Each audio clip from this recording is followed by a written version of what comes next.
Good morning, gamers. I, when I said I was planning to stream watch partying the rest of Worlds, I did not really take into account how early this was. Oh, I don't know what I got myself into. I don't know what I'm gonna be doing. Apparently, I think it's just Dark Angels versus World Eaters for this first game. Hold on, let me pull up chat. There I am. Oh my gosh. Uh, Anyway, good morning. Good morning, good morning. This reminds me a lot of like waking up at weird times for like League of Legends World Championship.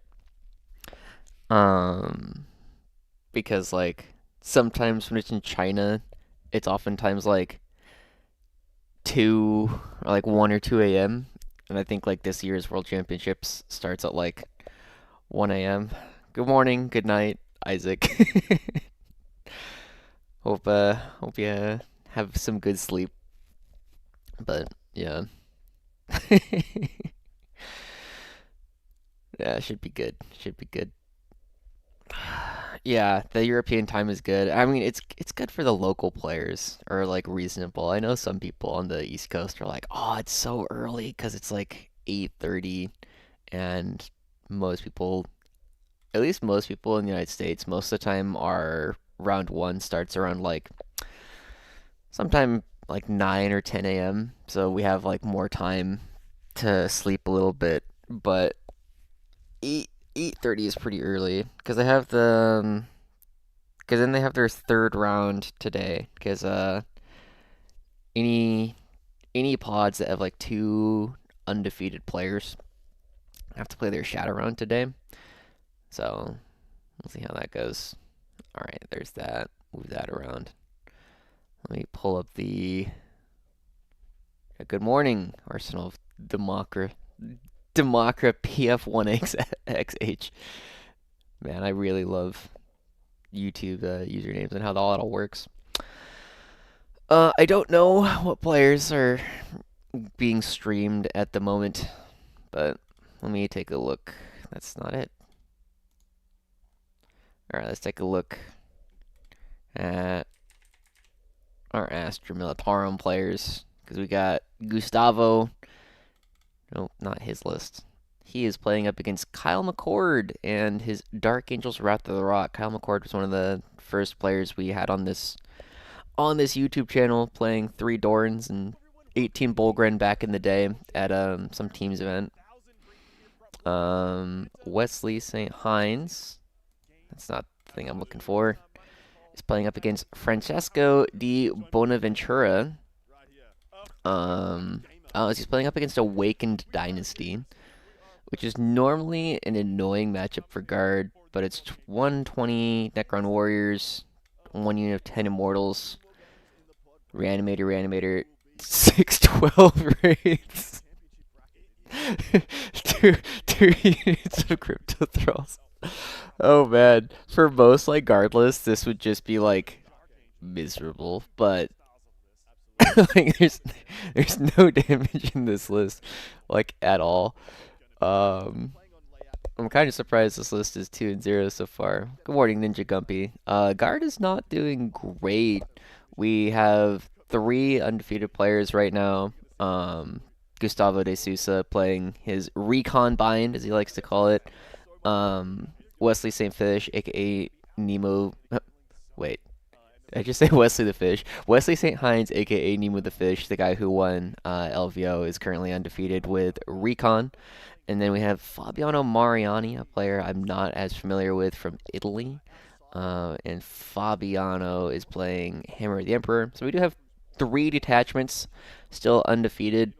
Unfortunately, day 1 was a fairly hostile mission pack for guard because it was on layout 8. And if you're not familiar with the World Championships, one of the big things about the World Championships that a lot of people are annoyed with is, 1, they tend to pick weird missions, and 2, they also use there's a little bit of copium, shall we say, that all the missions that Games Workshop has designed are equally good. And all of the terrain layouts that they have designed are quote unquote equally good, and that is not the case. So we have uh, the three undefeated players. We have Chris Ko from Malaysia, Marshall Peterson from the United States, Nick Jagiela from Canada, John Winter Russell from Canada, and Chris Johnson from the United States, all currently 1-1. Unfortunately, John Winter Russell and David Purcell had a team kill, because they both played in round two. So, um, John Winter Russell got Folger Piles round one. That was on stream yesterday. I did not, or I have not yet gone back and watched the rest of the game. So we'll see how it goes. We have a strong argument for data slate load. Yeah, that's true. We'll see how the next data slate goes. I think it's one of those weird situations where like guard is fine, right? Like we are within the balance window. We are one of the weaker armies right now. Competitively, like it is still possible to have success with guard, but it's not easy. I think it's probably the hardest, and one of the major gripes we're seeing, because I watched the Fireside video yesterday, and it's just we've been playing the same thing for 3 years now. And I'm not joking about the 3 years, right? Because the codex or the edition cycle is like 3 years, but we've been playing mostly the same stuff since like 6 months before, or like a year before the end of ninth edition, when we started playing Arcs of Omen. Because it was still just lethal hits, like the detachment, but you would just get lethal hits or auto wounds at the time, for all of our army against any target. It didn't matter. And then we didn't really see a lot of people playing any other of the variants for like their regimental doctrines. I think that's what they were called, the regimental doctrines. We didn't play anything else. Like there were some really fun things that were also like in the codex, but in the competitive environment, you would always just be like, "But board soldiers is so good." Why would I give up lethal hits to do anything else? Um, and then we also had there were some really dumb things in ninth edition. Some stuff that was like not very clearly just like not okay. But I do miss ninth edition. I do think ninth edition was more silly fun. Like it wasn't quite as balanced, but it felt more like the Dungeons and Dragons than 10th edition has. 10th edition has felt very much like chess pretty much the entire time, for better and for worse.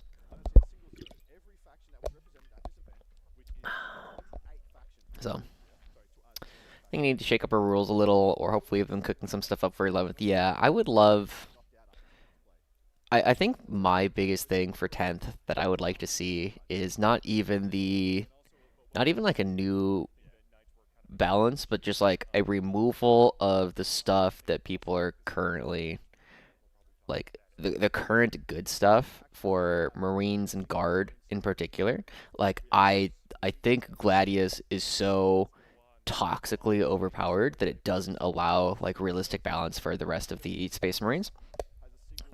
Because every single time you're like, oh, this is cool, this is a neat detachment. It's like, yeah, but Gladius.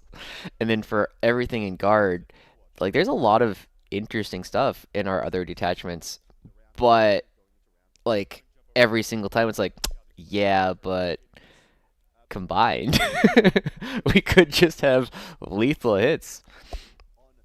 Okay, we got Wesley Chan and Michael Tobin. I'm not familiar with either of these names. I know Wesley is from, I think he's from Singapore or South Johor, which is part of the islands, and then Michael Tobin.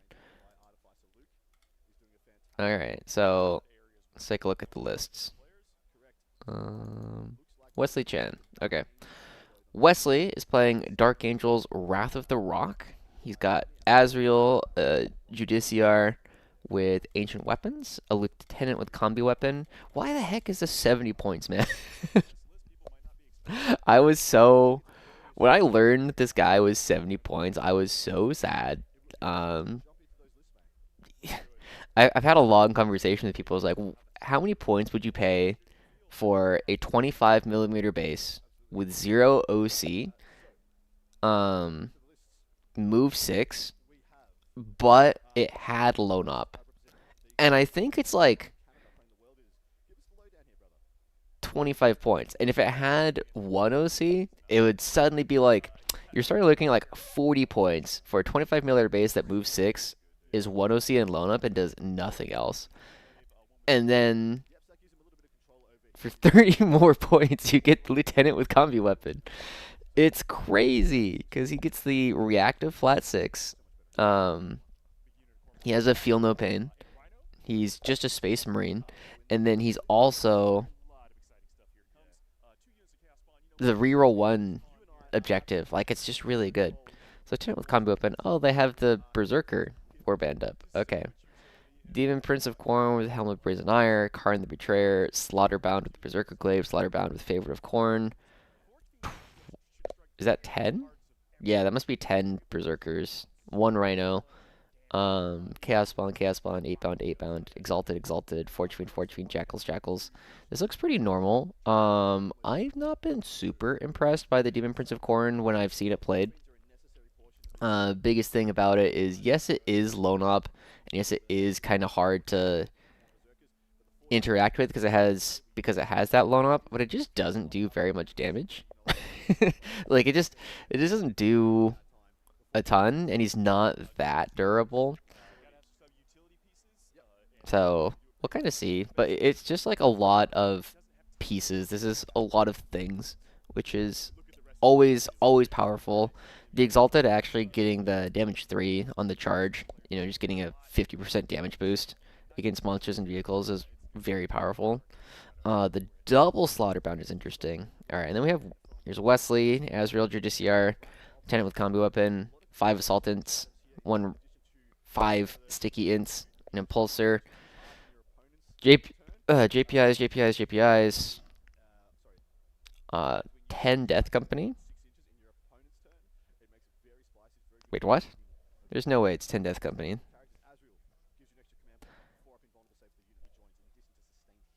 Yeah, the list that they're showing on screen is incorrect. After the Impulsor, it becomes 3 Scent Devs, 3 Scent Devs, Deathwing Knights, Inceptors, In Your Circle Companions, Out Squad, 5 Van Vets, 5 Van Vets, 5 Van Vets, all with Storm Shields.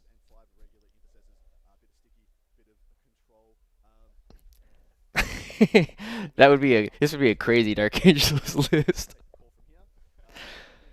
Just give Death Company to Dark Angels. It looks like a remnant from Bruno. I think that was his name, the Blood Angel player that we saw yesterday. But Deathwing Knights, how many is 1, 2 units of Deathwing Knights? Both of them with maces, so that's with the anti-monster, anti-vehicle 4+. And then the Scent Devs are interesting. I don't believe I've ever seen this in Wrath of the Rock. Now I'm curious what Cal McCord is playing. Oh, the other big thing, let's take a look. So this is in pool 13. Wesley.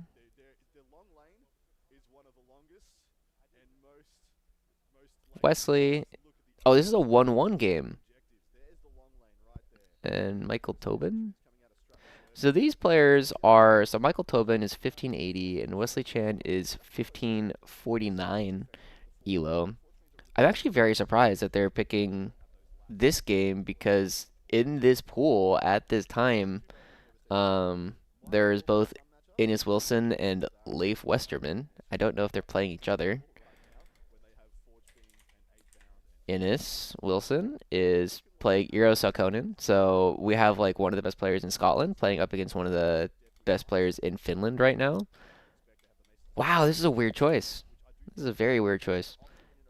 Neither of these players can make it through from this position. Yeah. Why are we watching this?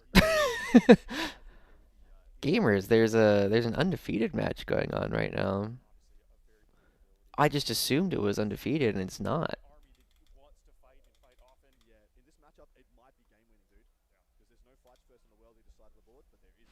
I don't know.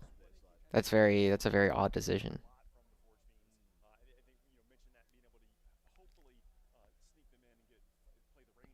All right. I guess we'll see. So, one of the interesting things about watching the World Championships of Warhammer is just the Folgers on the Spanish stream.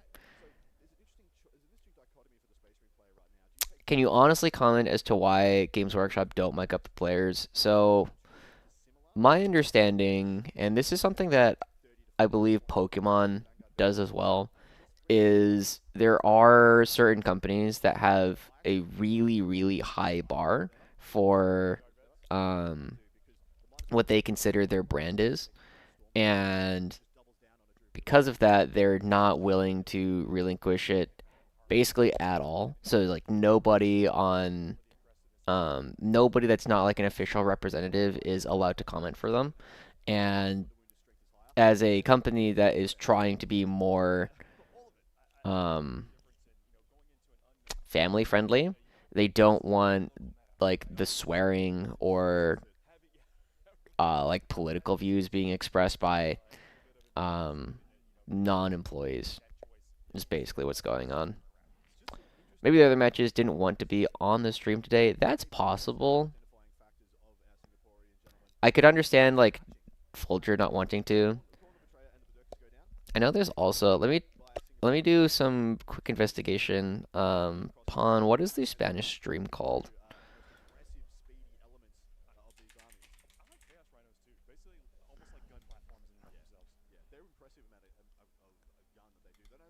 Because French War Game is setting up.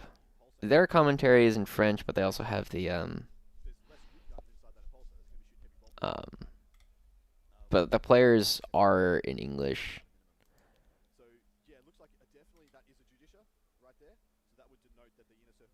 La Voz de Horus, Folger versus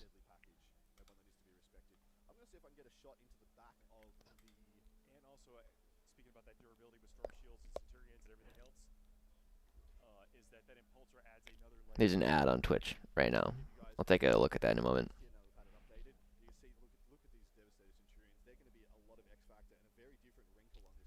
But yeah.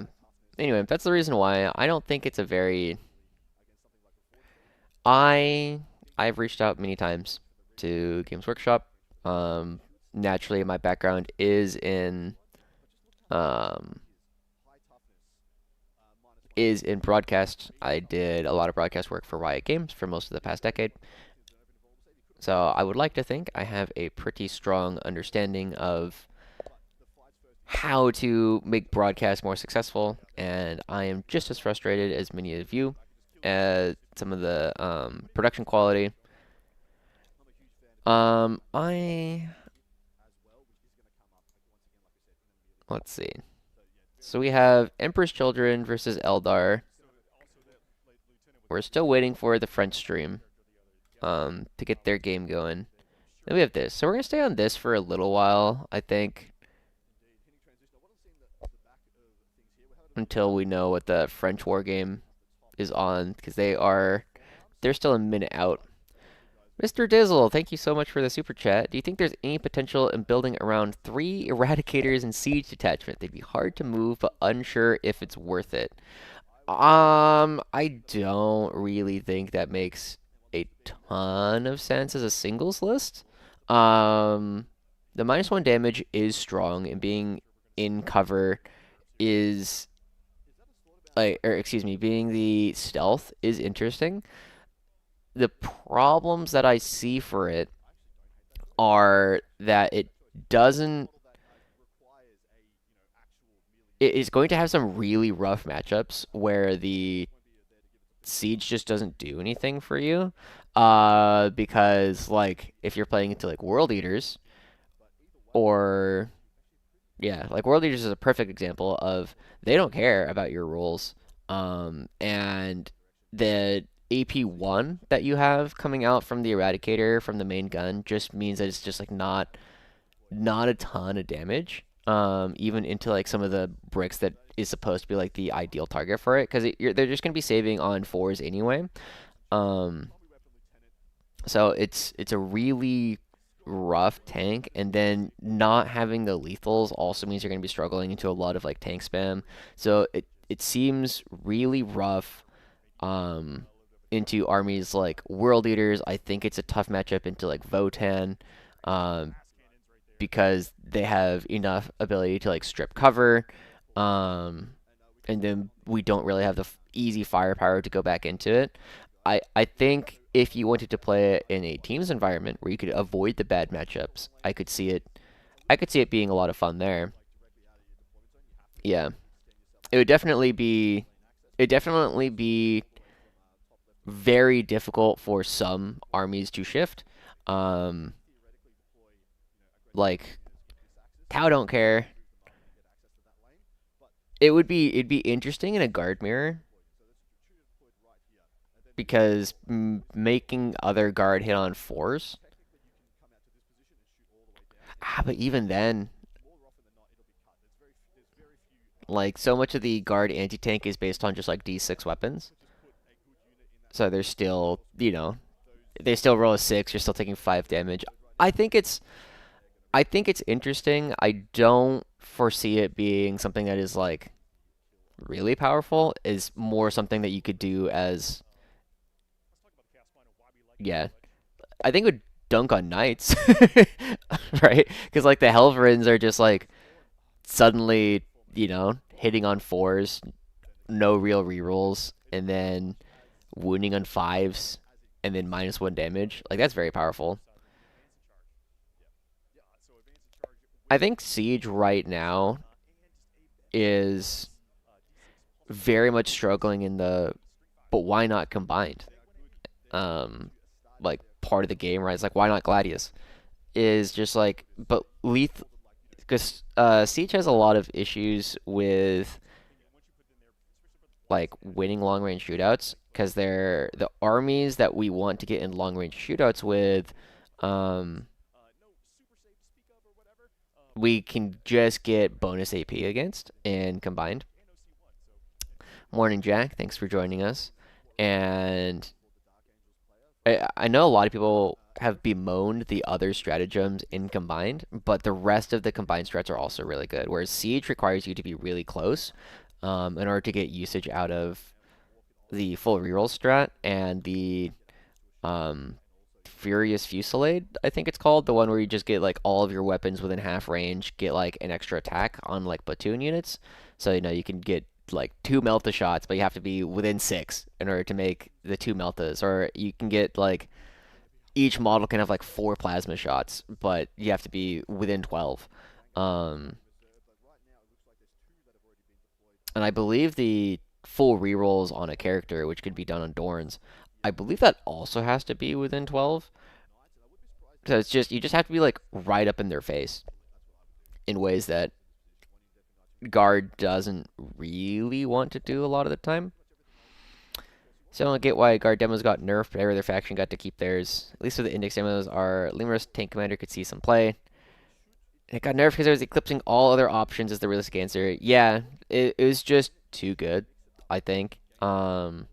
This kind of goes back to like one of the interesting discussions I've had with people, and there's a couple people who have been very vocal on Reddit recently about how good the um how good the Vindicator is relative to the Demolisher, and Like my honest response to that is like, "Are you on crack?"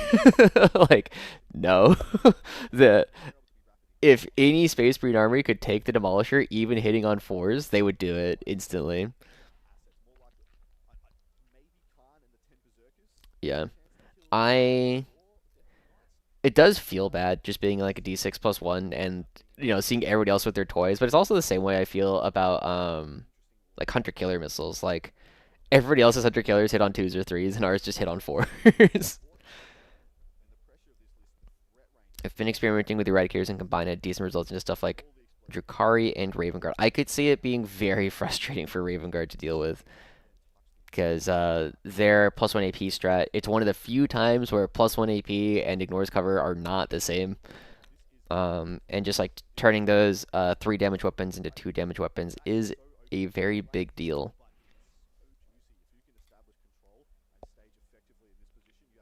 All right, gamers. I'm still waiting to see what our options are on the French Wargame stream before I hop over for that. If you guys are just joining us, good morning. This is Wesley Chan's Dark Angels versus Michael Tobin's World Eaters, and for for reasons that are a little bit beyond me, this is not an undefeated matchup. Our hunter killers can hit. I thought they hit on sevens. Dude, that's what it feels like sometimes. I remember I was playing. There was one guy I was playing against, and every time a hunter killer was shot and it did nothing, he'd just be like, "It's the prophecy." I think we shot. Oh, we shot like 800 killers that game, and I think they did a combined total of 5 damage, and it was all 100 killer hitting and wounding.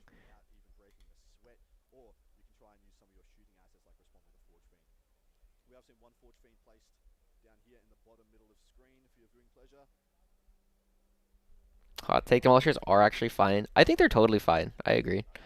I don't think you play them in combined. I think we have better options in combined, but I do think they're good in hammer. Like I have been convinced by Ken Bush and a couple other people.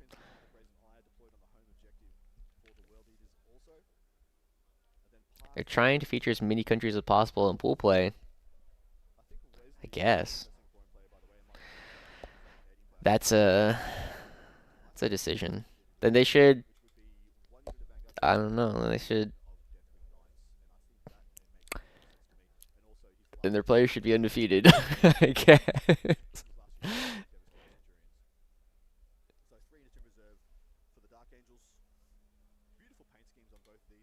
Yeah. All right. We do have on Lavaz de Juarez. We do have Raven. Oh, is that Raven de la Moneda? I think that's what his name was. Looks like they are going to be going first into Folger Piles Eldari. Not saying it was right. Yeah, I don't blame you. It is a decision. They will continue making their decisions. All right, French war game. I believe in you guys. We can get it up. But yeah, because we did also see Folger. It's one of the things is like we did watch Folger. I guess we didn't watch. Some people watched Folger play against John Winter Russell already. So I'm really curious what it is that we're going to be seeing on the French War Games. The other thing that is I got I got as close as I could get to permission to actually co-stream this one. Whereas I always feel bad. Like I don't want to co-stream as much as I would love co-streaming War Games Live. Um, I don't want to take away any potential revenue from Joe, and I don't know how I feel about like co-streaming French War Game or La Vaz de Horus. So we'll take a look. All right, let's get back into this one. I think we just had the go first roll. I don't remember who was going first. It looks like Michael Tobin and his World Eaters are going first.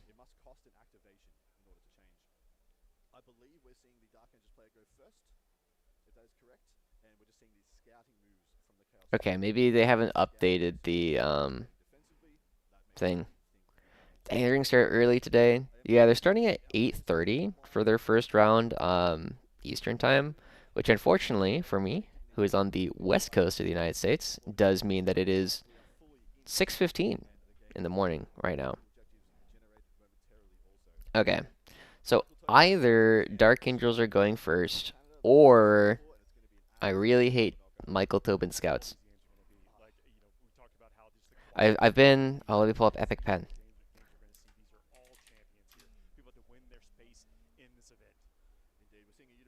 All right, pen. Where's my pen? There it is. So I've been really vocal, um, in the past about like if you go first and you have scout moves, because you had like spawn here, you should just go straight towards your opponent's DZ. If you get scouts and you go first and you're not being blocked otherwise. Um, and a big reason for that is if you have whatever and you're scouting and you're like, actually, I don't want this here. You can go backwards, right? But if you ever draw something and you're like, let's say you go first and you scout over this way, and you're like, oh no, I drew area denial, and now you're like, okay, well now I need to roll a 3 on an advance. You're just taking risks for no reason. However, it does appear that Dark Angels is going to be going first. They draw a couple of cards that I cannot hear and I cannot see. Our mission for this first one of the day is going to be Terraform Crucible of Battle. So that does typically have a little bit of favor towards the player going first. Um, Big reason for this is even though you can you don't score any terraform points until turn 2, you can still terraform here in the middle. So if we get like terraform, like terraform, you will end up seeing that Wesley will have to put stuff out in the open in order to counter terraform or just let your opponent like start stacking up the primary points relatively early on. So it's not like a big deal, but it is a small favor people going first. Let's see. Over on French War Game, we have Pierre ooh, Bisseri playing Space Marines of some kind versus Brieux Chauvin playing what is that? Playing Chaos Demons. Um, is this in French? The commentary is definitely in French. All right, I'm gonna let them do their thing. But anyway, that is one of the big things about this. About this. So one of the other big thing about this map for people who are not as used to playing Games Workshop is typically this terrain piece, on Games Workshop is not touching this objective at all. You cannot stand on the objective behind this wall, so they are all functionally entirely in the open. One of the few things that you can do is just stand on this is the footprint ends about like here, so you can oftentimes like stand small units like you know kind of like in this triangle. But realistically, if you have anything bigger than 10, 25 millimeters, they are impossible to hide. And the other big thing is that um, these staging points are very, very difficult to shoot at unless you started a tank like right here in the first place, because then they can kind of come out and shoot. But one of the other big things about like the matchup that we're currently watching is neither side really has super good shooting. I see there's one Forge Fiend. Oops, there's one Forge Fiend here for Michael. I don't know where the other one is. My guess is that because we can't see it, it's probably behind this wall over here. Whereas the Dark Angels list, I believe, also has basically no shooting. Oh, he's got 2 units of 3 Dev Centurions, so it's not nothing. I'm actually really curious. Unit crunch. Um, Dev Sense are like D3 rockets.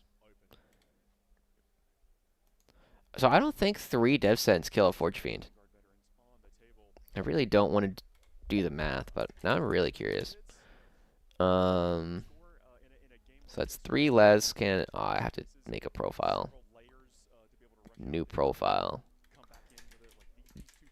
Dev Sense. Les cannon. Ranged. 1 attack. Skill 3. 12. 3. D6 plus 1. There's 3 of them in the unit, and it is twin linked. And then let me look at the rocket profile, because I do not know that one off the top of my head. I think it's like 9, 2, 3. Centurion Devastators, ranged weapons, missile launcher, D3. I was right. Go me. Missile is ranged. It has D3 attacks on 3s, strength 9, AP 2, damage D3. You got 3 of them, and it is blast. And then the Centurion rule is reroll 1s to hit. All hit results of 1. And then shooting at a Forge Fiend, 1 model, toughness 10. I think it's 12 wounds. We'll assume it's 12 for now. 3 up, 5 up. And no feel no pain. Okay, so without strat support, 3 Dev Sense is expected to kill a Forge Fiend about 18% of the time. Yeah, I'll show you guys the unit crunch. So 3 labs can't. Oops. Oh, reroll 1s. So about 25% of the time, and then you can bump this up as well. +1 to hit. I know it's ballistic skill, but it's the same thing. And then improve AP. And if you pop the strat, goes up to 40%. That's actually not bad. So 40% for 3 Dev Sense to kill a Forge Fiend if it's not on an objective, which means that it is better than... It's probably like better than a coin flip, or slightly better than a coin flip if it is on an objective, but you don't expect to see Forge Fiends on objectives until quite a ways into the game. So we're seeing interesting choices coming through. So we do have Wesley. Wesley does have to force the issue in the game to some degree, because if he's not using his go first advantage, he is just going to kind of fall behind on things. So we're seeing a couple of Van Vets towing in here, and the rest of the unit coming back. We have Lieutenant with combi weapon, so he's going to get Terraform, Terraform, and it does not look like there is a Terraform that is obviously going to happen, because the Scout Squad that was here before has gone back behind the wall. So, yeah, this is a... Oh, okay, so the Impulsor is going to come out, barely touch. So this one is like the most expensive one for him, but this is a way to get the game started really early for Wesley by forcing his opponent to come play. I think what he's trying to do right now is he's trying to find if he can set up a situation where he can reactive move the Lieutenant with combi weapon like back into the Impulsor. So the idea is whenever like spawn they come out, and he just like runs back into the Impulsor and embarks within it. I don't know if there is... It doesn't look like there's anything else like over here. So you have your Forge Fiend, you have spawn, and it looks like... Where's the other Forge Fiend? It looks like there's a lot of reserves actually coming in for Michael, because there's only, according to here, there's only 1 Forge Fiend. Let me pick another color. Um, there's one Forge Fiend, and then solo Slaughterbound with the Favorite of Corn, I'm assuming. And then 8 bound, 8 bound. The biggest thing as I'm looking at this coming out from Michael is there's like no pieces that are like super obviously going to be standing on objectives. Your jackals are over here. There's no killmongers in the list.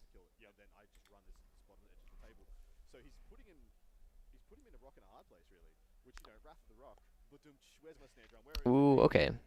It looks like Wesley, right? Because he's only at 15 points, has gotten tempting target wherever the tempting target was. But the other big part of it is Locus. Is he discarding that for a command point? Doesn't Azrael give you CP?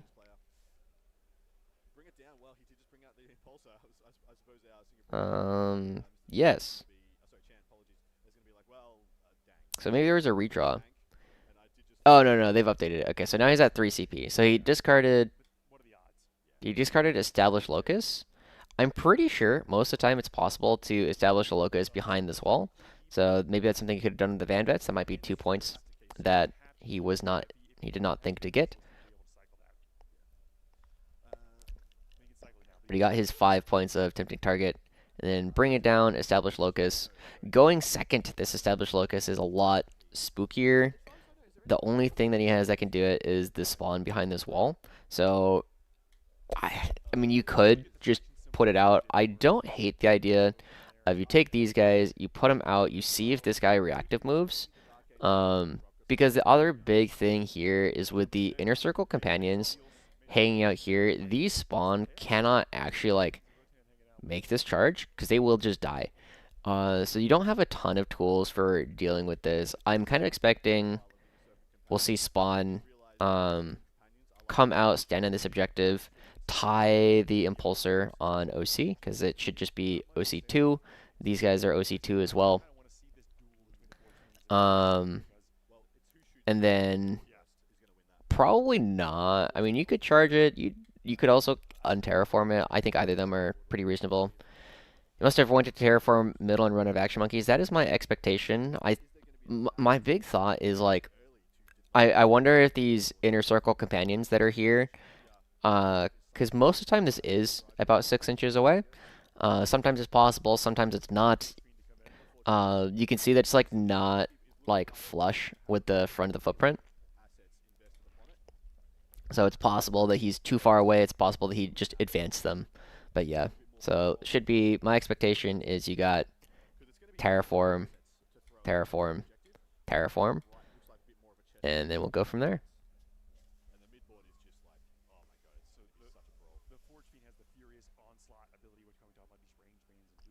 Yeah.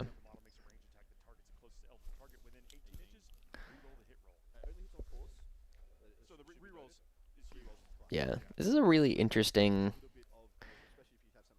matchup because Wrath of the Rock does have the if you are too close to me, I can just charge you strat.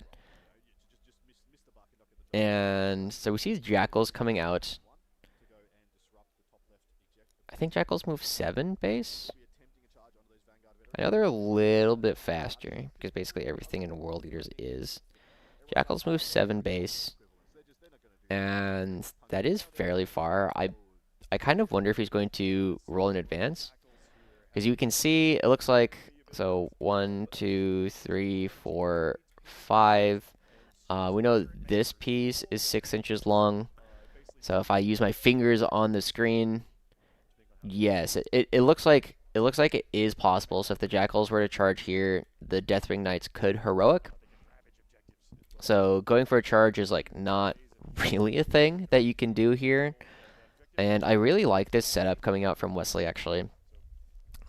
Just knowing, hey, if you want to go for this, I have a heroic here, I have a heroic here. There's not really a heroic, so if I do the same thing with my fingers, understanding that angles get weird. These guys here don't, like, if the spawn just charged to, like, here and here, it doesn't look like it's going to be possible to get a heroic off there. But we are very quickly, we are asking for pieces from the World Eaters. And then the Rhino, ooh, just going right on out. That's going to have the big unit of Berserkers in it. So it should be 2 CP to 2C, or 2 OC, 2 OC on that objective.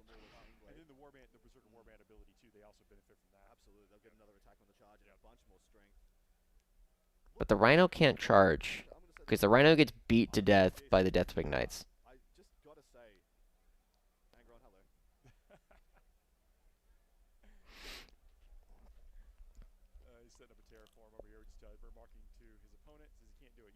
Yeah, so this is 10 to wherever the edge of the footprint is. This is 6, so this is a little bit past the edge of the footprint. So this Forge Fiend could just go here and rapid fire into that. But then you start getting into really like, that's plausible charge range over this way. Do you? Do I what? I don't remember what I said. It's too early to be playing mind games with me, Aim Moth. It is unfortunately 6:30 a.m.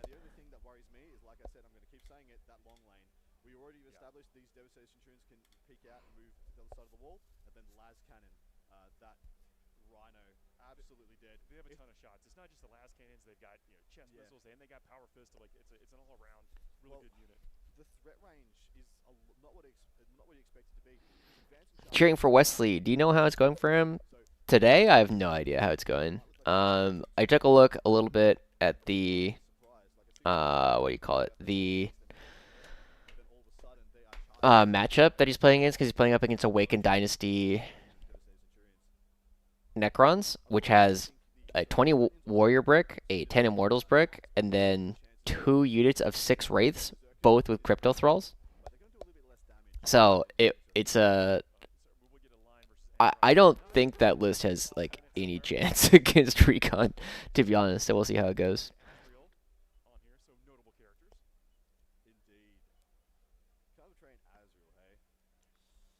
Ooh, we have Kjetil Andre Liknes from Norway playing up against Sweden. Jonathan Slay Johnson says anyone who loses to a Norwegian has to quit the WTC team. That's really funny. So there's some trash talk going on there. But yeah, I don't know how Wesley's game is going just quite yet. Good, I'm glad it's useful. Wait, aren't you a teacher? I guess you have like planning period or different things. My dad, I had a lot of teachers in my family as well. My dad was a teacher for like 20 something years. My uncle is still a high school teacher.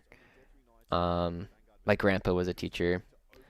What do you think they will announce today for new releases? What's up, Joel? Thanks for stopping by.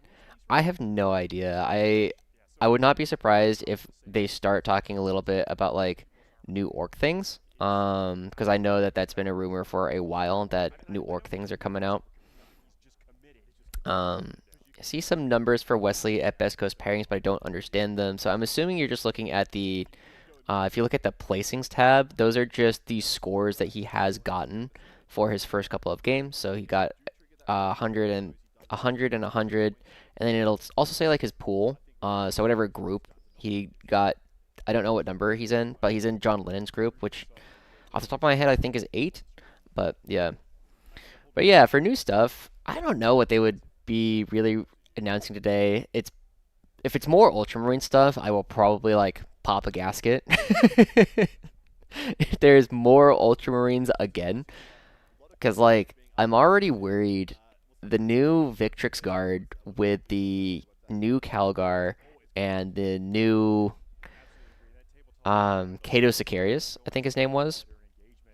And he's like, yeah, this can heroic, and it can reactive move like flat six, and it can advance and fall back and shoot and charge, and you just go, hmm, this unit seems very good. Third Marnius Calgar. Yeah, if we get another Marnius Calgar, it is going to be nuts. Jump pack Calgar. Oh god. Oh god, that would be so spooky.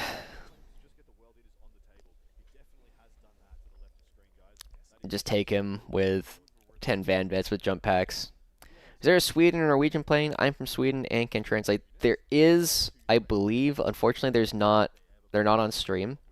Um, I believe. Let's actually take a look. So Chatel Andre Lickness has been playing guard for a lot of the edition. He's hanging out in my stream or my what do you call it? In my Discord, and he is playing up against Jesper Unander Sharon. I'm not sure if it's Jesper or Jesper. Because it is Scandinavian, I assume that all J's are actually Y's, but then we also have Shetil, which is like it's spelled Kjetil. So I don't know why it's Shetil, but you know, Norwegians can do what they do. What about Imperial Knights, Calgar? Oh god. Like, I'm just glad that Canis Rex is not ridiculous anymore. Because Canis Rex hitting and or critting on fives with all this stuff was too good. He is no longer takeable. Jesper? Okay, nice. So Jesper Unander Sharon. I know he is on the Swedish team. I don't know if he's the captain, but I know he is, you know, he's one of the very vocal people. I think he works on Vesla as well. And Vesla does a lot of good work. They have like their TTS leagues. They do a lot of they do a lot of trying to promote the Scandinavian scene, in terms of like doing like player interviews or like player profiles before every big event, which is awesome. Really love what they are. Really love what they do for the scene over there.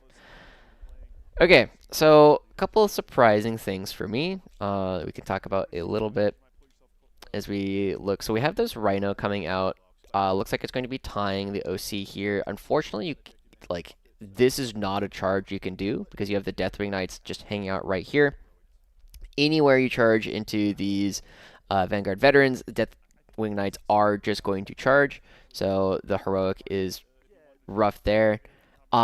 We did have the 2 spawn here. Looks like they have already done their charge. I did not like the direction that they went. Big reason for that is if they had just gone out this way, one of the rolls that you could, like if you had rolled like a 2, I don't think that these spawn would have been able to touch the objective with like a 2 while also fulfilling basing requirements. Whereas if you had just gone like straight this way, you would have been on the objective and wouldn't had to have worried about it. And there's no like Overwatch from the Scent devs because they're here and here. So small movement thing. Oh, the Jackals are going in. We have 8-bound also coming out. This is a really big play coming out from Wesley to play for this side of the board. There are scent divs which can hop out. We already looked at it's about like a 25% to just kill a Forge Fiend as is, and it's about 40% if you pop the strat for +1 ballistic skill, +1 AP. You played versus Guard, Warden, Spam, Custodians. I have not played against that archetype. Yeah, I haven't played against it yet. I've heard it's annoying, but the Custodian Guard, I feel, are not very difficult for Astra Militarum to deal with, whereas the Wardens are, you know, sometimes they make a lot of field no pains. Okay, so I know that one of the big things we were looking at before, Deathwing Knights were here. The charge wasn't, or the heroic was always real with anything that you're trying to do. Does he go for it? They are looking at like what they would need to do. I am interested to see what these 8-bound are going to do. They do. The problem with these 8-bound is when they charge into the Deathwing Knights, they are just 1 damage. And if they come out, like if the Deathwing Knights charge over this way, it suddenly becomes very, like, these guys would have to like charge all around, which becomes, it's looking like probably like an 8 is my guess. Okay, heroic intervention. Oh no, 8-bound. Oh, 8-bound charging into the Van Vets.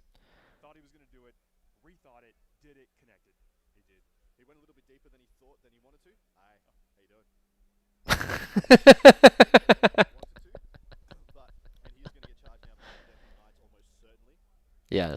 So from this position, I think you definitely take this heroic because like the A bound are not going to do a whole lot. The Van Vets, you're probably going to lose a couple of Van Vets, but there is a possibility that this play coming out from Michael doesn't actually flip the objective.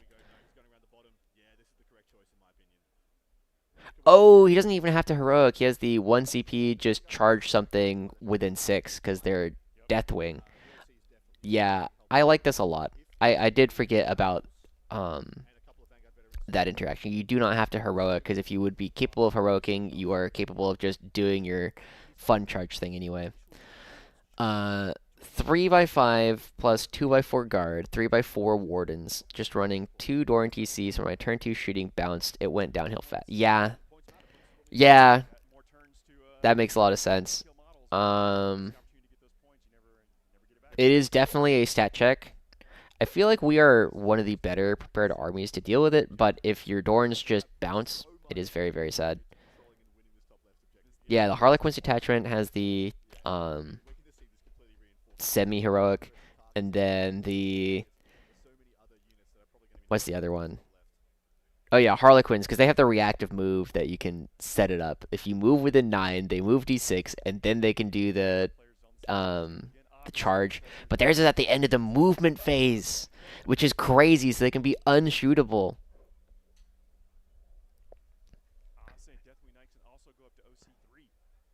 It's definitely something that is a very different style. Okay, so we're gonna see pile in. I think. Ooh, this is an interesting order coming out with the Jackals first. Jackals are probably one of the best things to be swinging into Deathwing Knights just because they don't lose any of their efficiency. Um, it's just low AP, low damage. Like it's all AP 1 or damage 1. And do they have AP? Most of it does not have AP, I believe. Um, Mauler Chainblade. Yeah, so almost all of this is going to be saving on 2s. When is the reveal show happening? No idea.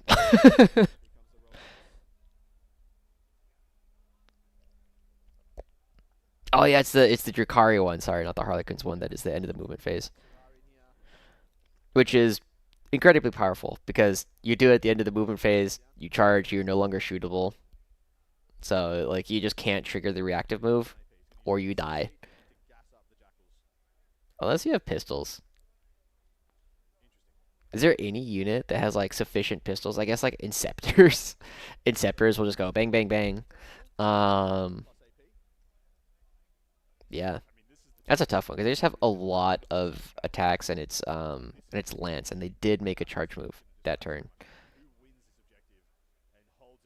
Okay, so these couple of activations matter a lot, as Adam's kind of talking about, because there is not an obvious second wave for Wesley because there's nothing here, and the closest things beyond this are like back on his home objectives. You have some Vanguard veterans who are like in the middle of the board over here, but they're gonna take like maybe 2 turns to get over. So depending on how these activations go, can really make a big difference.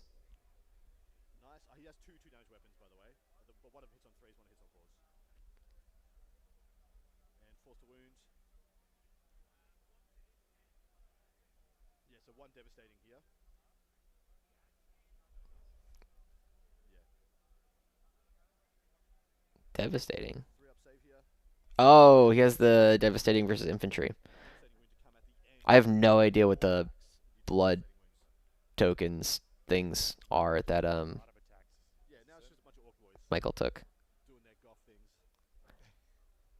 So he's done like A damage.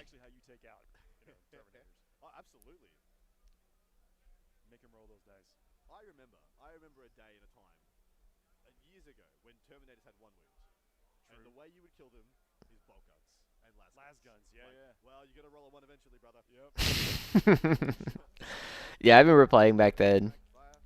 Okay, I'm not seeing a lot of sixes. I see like one six, two sixes, three sixes.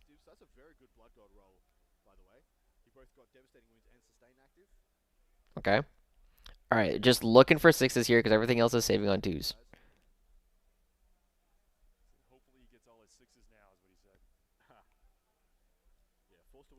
I see one, two devs, three devs.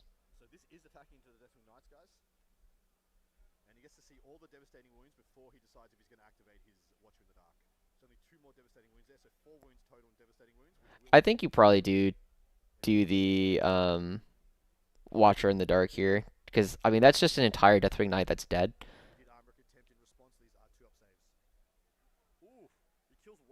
Wow, they got one. Yeah, I think you do pop the Watcher in the Dark and take your Feel No Pain so that you don't lose a second.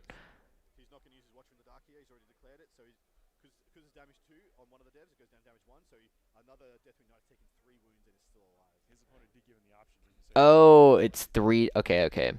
Sorry. They were saying four damage in devs, but one of them was a damage two. Okay, that makes sense. If it was the difference between being another Deathwing Knight dead or not. Uh, they're saying that he did not use the Watcher in the Dark, so they are. It is going to be one guy dead and one guy down to one, because one of the dev wounds was a two damage, which was reduced down to one damage, so it was three damage in dev wounds, effectively going through. So you do keep the Deathwing Knight alive. These Deathwing Knights, the big thing about them is that they have a decent number of attacks, but it's not an absurd number. Um, the maces are four attacks each, so it's 12 plus the what is it? The relic weapon. What is the? It's a great weapon or a relic. Oh yeah, I think you just take the relic weapon basically always. It's an extra attack and extra strength in exchange. It's an extra attack, extra strength, and lethals. Or you could have five attacks, dev wound sustained. That's a weird decision. Okay. Ooh. Okay, so the unit still dies anyway. What detachment is the Dark Angels playing? It is Wrath of the Rock coming through.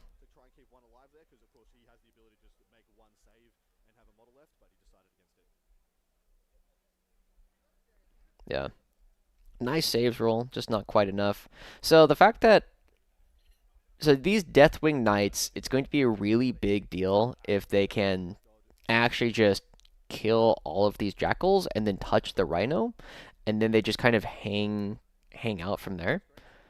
Are Imperial Knights the most overrepresented army at Worlds compared to their tournament performance? No.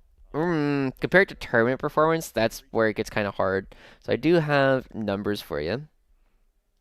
I don't know how we could compare it to tournament performance, but in order, it's Eldar with 35 players, Space Marines with 32, 28 AdMech players, 24 World Leaders players, 23 Death Guard players, 21 Imperial Knights. So those are all more than 20. Okay, maybe relative to tournament performance, I think Death Guard and Imperial Knights are the ones that make me go, huh. And then Necrons are not in the best spot right now. I think Eldar, Space Marines, AdMech, World Leaders all make sense to me. Um, Sisters is a little bit lower than I would have expected. Yeah. I think the three times I played against Wrath of the Rock, it's just been two squads, each of Bulgari and Deathwing Knights, tickling each other for four turns, while the rest of the army plays the game. That's, yeah. I remember, it's been a while since I played Wrath of the Rock. It's not very popular, around where I am, but I remember I had one time I was playing Dark Angels, he charged Deathwing Knights into Bulgrin, didn't even kill one, and then I killed two in response because he just failed all of his saves. And I was like, Cool. Yeah. Bulgren do win a lot of fights just on attrition in ways that is a little bit silly. So that guy does actually have to go base the guy, probably. I think that was technically not how it's supposed to work, but we'll see how it goes. Oh, he does have the sustain. So he has the great weapon, and then Jackals, I think, are T3. Yeah, I killed two Deathwing Knights on the clapback, and he was just like, I guess I lose. He was also kind of a salty dude. Is the other thing I remember about him.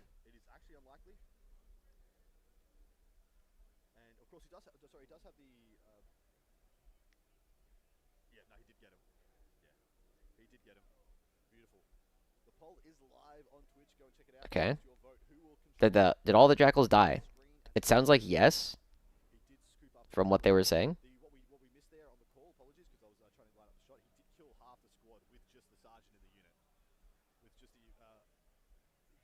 Nice. Okay, that's a really big deal.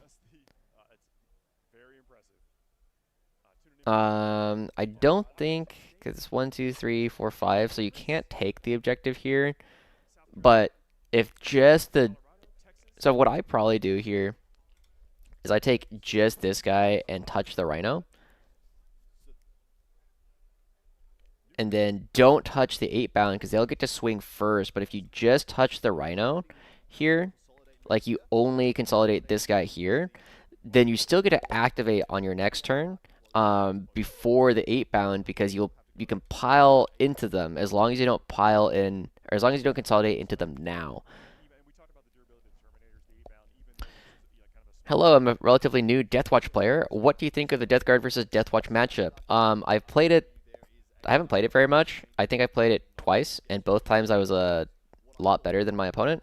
But my general thoughts are it's nearly unlosable for guard. Um, just because Deathwatch goes, "Can you kill marine bodies?" And I go, "Yes, yes, I can." Um, so as long as you are properly screening out, the Deathwatch doesn't have like the doesn't have enough range in order to actually like get through the screens effectively before the Dorns just like super kill all the kill teams. Yeah, Deathwatch trades down Omega hard, so I do think Deathwatch is a pretty good matchup for the guard overall. But I also haven't played like a good Deathwatch player, so maybe if I played against someone who was better at it, then I'd have a different opinion. But right now, my opinion is it's very hard to lose.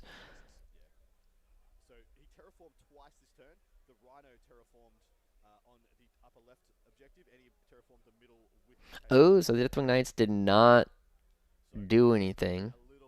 So the big thing over here, right, is like these Deathwing Knights can't really move because the World Eater Rhino rule is if you move, excuse me, if you finish a move with a ninth, then the Berserkers hop out. So these guys cannot do anything. Excuse me, they cannot move until the charge phase, effectively. Um, where they can just charge. They can plausibly kill both, like all of this here, which is a really big deal. The fact that he only lost the one Deathwing Knight and lost all the Jackals back, or killed all the Jackals back, matters a lot. What sort of range would Deathwatch need to be threatening 36 or 48? Realistically, yeah, like probably like 48. Like you need the las cannons, um, in order for me to really be worried about it because they don't they don't really have las cannons. I think most of their anti tank is like, haha, here's a lot of lethal hits and melt us, which are just not long range enough because you're relying on deep strikes and good deep strike player or good players are not going to let you deep strike close to their tanks.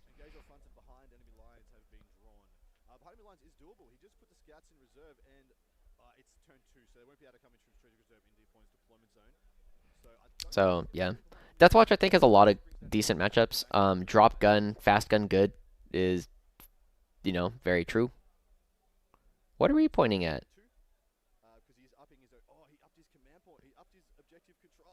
Death. Wrath of the Rock has. Oh yeah, because they are in combat. You can do it. Wrath of the Rock stratagems. Command phase. Yeah, and it doesn't have any. Oh, that's funny. In addition, until the end of the turn, if your unit does not have the Deathwing, Ravenwing, or Vehicle keyword, each time a model in your attack unit makes an attack, add 1 to the hit roll. That's funny. So all the things that you want to take, you can't actually do. Damage 3 Heavy Bolters sounds spooky, but I haven't actually unit crunched any of it.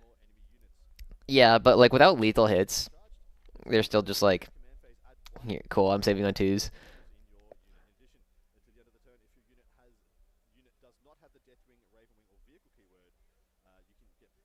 Okay, so get this out of the way. So these guys are just going to multi-charge these things. I don't even think you need to kill the Rhino. You just need to, tag it. So you can just charge the 8-bound, and then you can consolidate over here afterwards. Is this event on BCP? I want to look at the list at WCW. Yeah, give me 1 sec. I'll go ahead and put the BCP link in chat.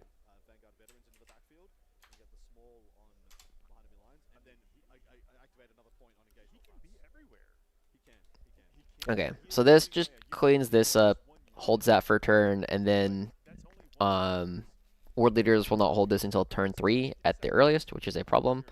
You do need to deal with this in some way. I think you can take like these send devs and like poke like 2 of them out, and then you can probably deal with it. And then if you somehow fail to kill it, then you have a you can set up like this is like an 8-inch charge ish.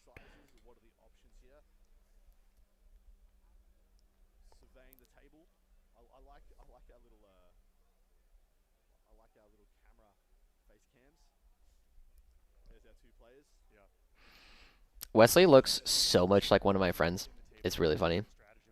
Missed yesterday's stream. Any stream game highlights? So I didn't stream the John Winter Russell versus Folger Piles, which was round 1. Round 2 was okay. Who was playing?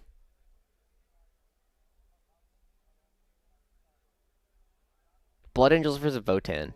It was actually fairly close between Bruno and Petit.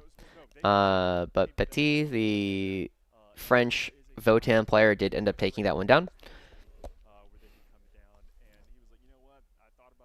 Yeah.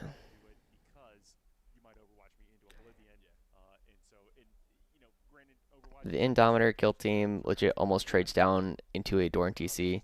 Yeah, that's one of the other big things is they're just so expensive for Deathwatch units. It's interesting. Okay, so they're looking at dropping things down over here. One of the other really interesting things about like watching games, it's way easier to identify mistakes your opponent makes than to like not make them in the moment.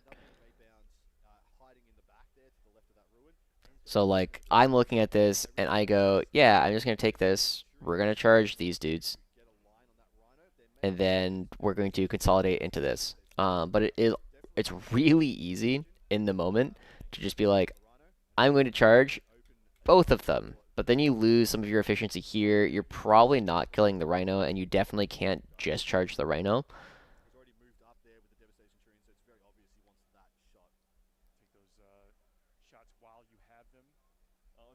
Oh, he's pulling line of sight onto the Rhino?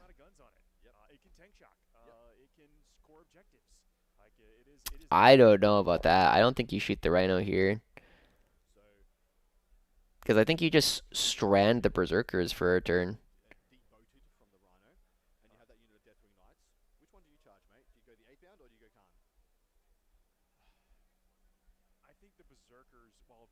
So maybe you sent devs over here, pop out, pull line of sight on the spawn.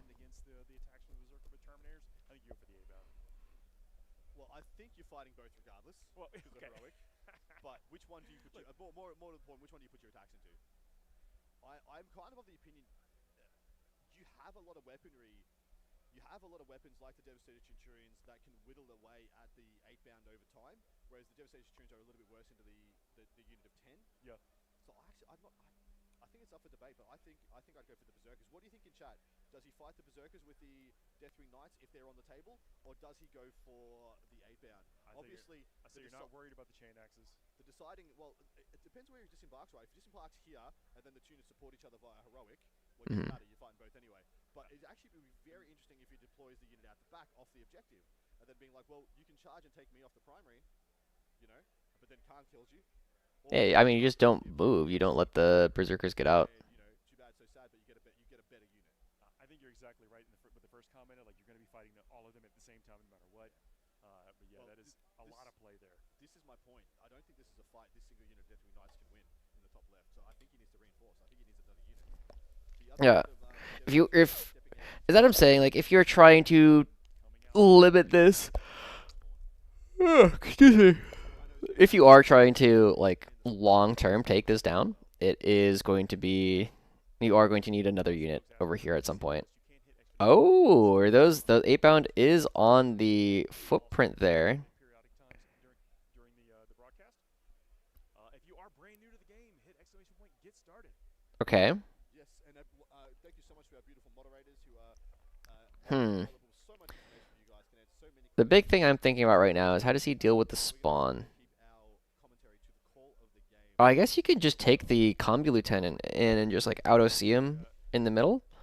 Conrad Kerr's, Okay, so I'm seeing the line. So what he's looking at right now is he's taking way to this protect unit here. the Terminators as a win-win. It can shoot here. It can shoot here. I think the 8 bound has This can shoot cross court. files into the Deathwing Knights. Try and pick up the Rhino, and they do have a good chance at doing that because it's touching the objective. They have the reroll hits built in, 10 Berserkers and Khan. and They then knock down 5. Deathwing Knights can charge whatever is left after that. But like I said, they're no longer a threat. They're no longer something that's going to walk up and kill you. Okay, that's a neat line. So, in my opinion, the Berserkers are the bigger threat here over the 8 bounds. Coming out to play with that combo Ooh, weapon. that looks like a bit more than. Of the Oh no, it needs to be 9. Okay, yeah. The whole game if you let him. Disembark 3, then move 6. He'll bait out another unit to come, and then he'll jump back in. very hard to stop him. Yeah, agreed. Is he going to send the Inner Circle Companions? Of course, advanced charge is an option here. I wouldn't be surprised if he puts the Inner Circle Companions back in the Impulsor in order to slingshot them into the backfield. And that's a great play with your comment with the slingshot there. But they're just so Okay, daunting Van Vets. being there on the table because once he contains the Forge Fiends, there's nothing in the army that can interact with that unit. Yeah, exactly right. What I would love to see is Inner That Circle did not Companions look like it was over the fall Forge Fiend. I hope it's not back giving him bad into information. position, right off the plate, and then all of a sudden you have just threat, threat, threat. There's nothing safe. Nothing is safe. Let's see if we can get a different angle here to show people ask where's the Forge Fiend. So one of them is on the table, one of them is not. It is down here Yeah. in this section of the Yeah, the table. big thing about this camera angles, they just need to zoom out like And there we 10% or whatever so we can actually see the entire board. More than happy to help with shots like that. There it is, just Hello. to the right of screen. And yes, that is 2 Chaos Spawn assailing the Impulsor. Yes. And actually got a call out in chat too, said the Impulsor may be able to just shoot the 8 bound down now that it's out there in the middle of nowhere. Yeah, true. Yeah. Or in the open. I don't know. I guess the Impulsor can like hunter killer one of them and then like Maybe this stub the 8 bound may another one be the maybe. Impulsor itself. Oh, we are I hear the Vanguard coming calling out. for Okay. Blue Lanterns. This pocket is actually 12 inches forward. pretty safe from the Forge Fiend. That, As long as you stand unfortunately only has blast weaponry. as long as you stand such that Two combat. this distance is Vanguard like within an inch, so you are going to be chargeable have 6 turns. technically. Final turn. But the big reason why it's really safe is because the Forge Fiend doesn't fit Down in that on this position there. footprint It also takes away very easily, and if it does, it is now reserve. imminently chargeable. You can definitely charge it really easy, but you just need to make sure you're not giving Yeah, they're 4 each on the charge. Yeah, so 20 attacks with lethal. giving this angle. It's not happening, by the way. Because now Forge Fiend maybe can come like over here if it doesn't get charged. Okay, so moving the Impulsor back does mean that this One play is not real, but you can still go back behind the wall pretty easily, so it is still a relatively safe here.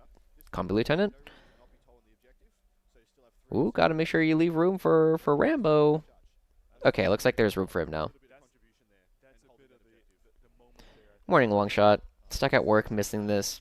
Considering Yeah. That charge. It's 7 a.m. now over here. Why would you consider All fighting right. this Dark We Angel right do now? got to bring out the Assault Intercessors. They are too far back. Defending Terra. Looks like he rolled a 2. You did so well. Sanguinius was quite broken there. Look, Thank you he very tried. much. Excuse me. It's just early over here. You can enjoy all this benefit Let me take a look. Paul and I have Once been again, together for about 8 years. Oh, Tobin. here at the event, gonna get in here. Take a look at the lists. Oh, not that one. He is pulling But out I will also pull that one up again. Assault Intercessors. Wesley. So right now, these units at Chaos Spawn warrant a significant enough investment of units. So what is left? There's I want to use the Inner Circle companions to kill them. It's kind of Assault Intercessors, they're out Depths and Stepsons. So there's another unit of Deathwing Knights Inner Circle companions extremely well. in reserve. We see Aw. one Van Vet died, Hey, let us know if y'all can see this. one Van Vet moved out. Yes. So right Oh, now, is this the other Van Vet unit? that if he moves I thought this was the. a certain range of that Rhino, that Corn Rhino. I think these are the Assault Intercessors. Now that is huge for a multitude of different reasons. Okay, yeah. So beautiful sportsmanship. He was like, our Canadian player was like, are you aware that if you move, because he just moved the model, are you aware if you move I can disembark? It's the rule of the Rhino. And if you disembark, well, I can wall you off, get in the way, jump around, do all of this stuff. Okay, yeah. Yeah. Prevented him from making a mistake. They're talking about the viability of the Deathwing Knights into the 8-bound. He's like, well, I've got to get through a lot of -1 damage. Yeah. Maybe he doesn't do it. He feels like he will though.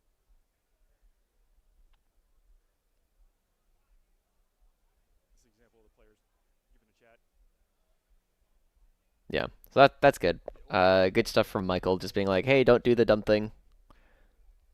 The poll is in, guys. Don't end the game because you're making mistakes. What are we doing, Mr.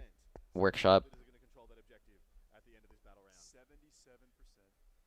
Without anything, if nothing comes from strategic reserve, nothing comes into deep strike to reinforce that position. I agree with you guys. Absolutely. Oh, we're dropping something.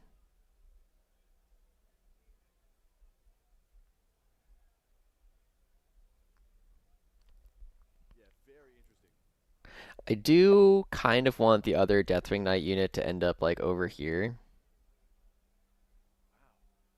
Just repositioning. He's gonna be an inch away from the wall on the inside with the Inner Circle companions. One of the things that has been really interesting to watch is the There isn't many aggressive assets. how much like space is here on the other side of the wall at a lot of these footprints. I always have the expectation that they're all pushed up, and I'll like talk to my opponent about it at the beginning of every game, just because like He'll try and overcharge. you look at this piece, right? Or like, what is this, right? Like, we don't know where it is. Whereas on the other side here, you're like, it's pushed up against the corner. We know where it is. If there's ever an issue, it's pushed up against the corner. We know where it is, relative to the rest of the terrain. Trying to fall right now. They will be attempting a 9-inch charge, I believe, to try and get into the melee at the top.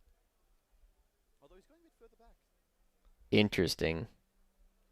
Maybe he's accepting in turn 2. I'm probably not going to hold this, so I'm going to plan for. I think he's trying to avoid getting shot by a Forge Fiend at close range.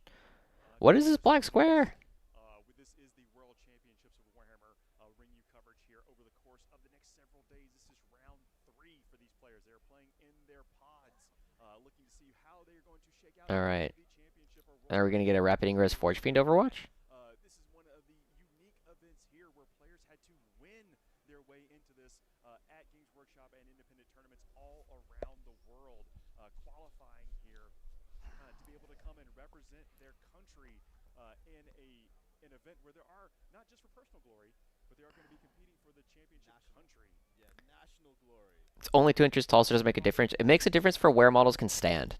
Which you can find Age of Sigmar coverage also. Yeah, that's the biggest thing. Is it makes a difference where models are able to stand, right? Because if you take a look at this one, Forge Fiend I think can stand wholly within this, but a Forge Fiend definitely cannot stand wholly within this one. Set up here, a beautiful 9-inch widget measuring there. So in reserve, of course, we have a Forge Fiend, which could be coming on now to threaten. So trying to figure that out is Twitch.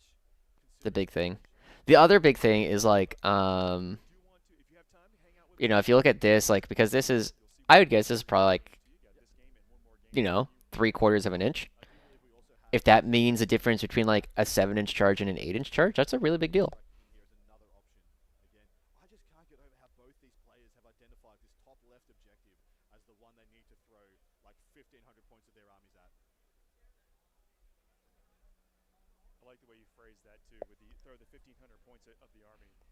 In assault armies, I find that if you overwhelm them with a large portion of your force, you typically come out a little bit better. Instead of Sorry? going, if you overwhelm them with a large portion of your force, you typically come out a The little bit better. Endometer kills a If door you anti-siege is throw a actually bunch trade of up points wise, but I see your point about range and One screening. player can Yeah. really bleed If out. you do end up getting a Dorn, it's great.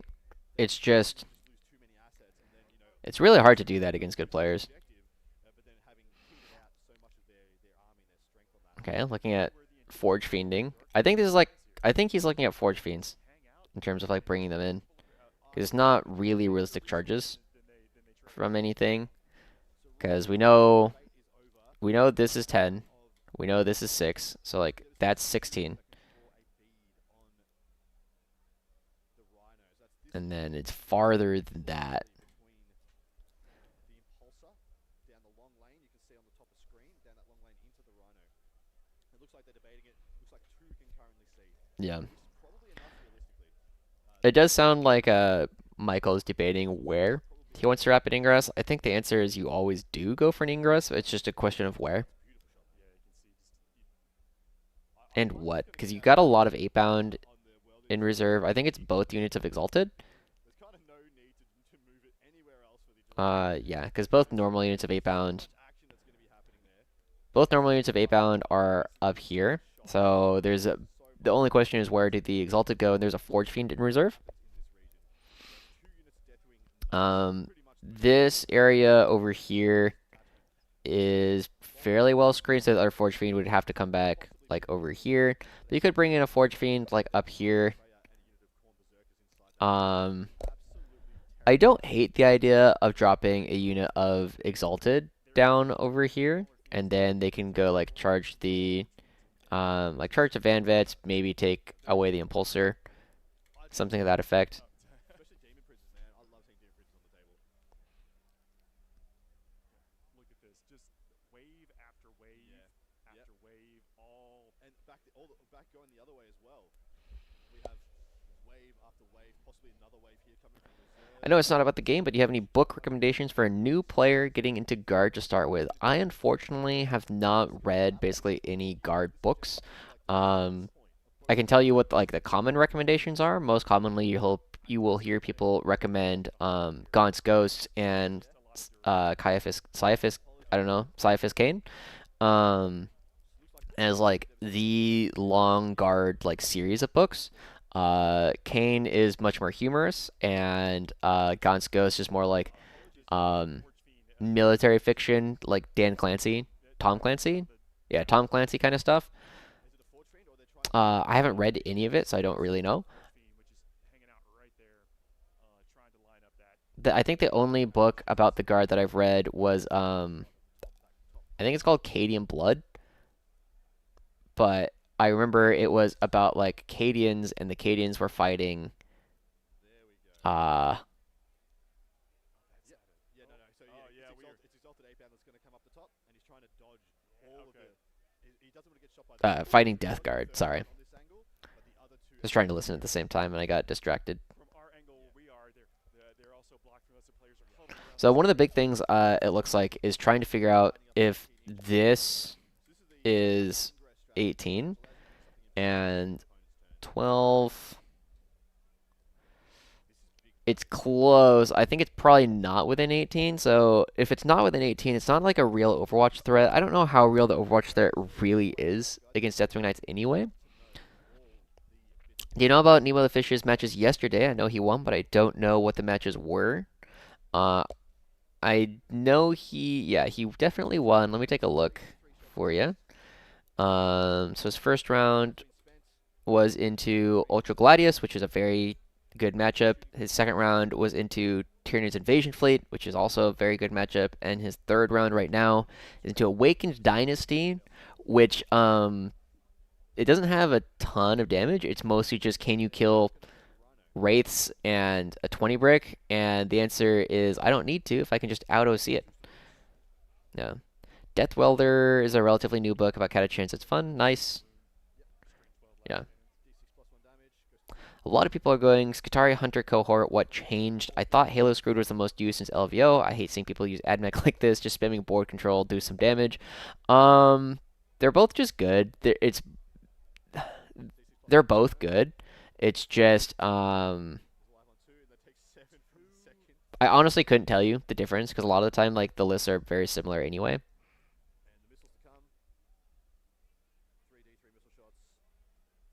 So I don't know exactly why you would prefer one or the other.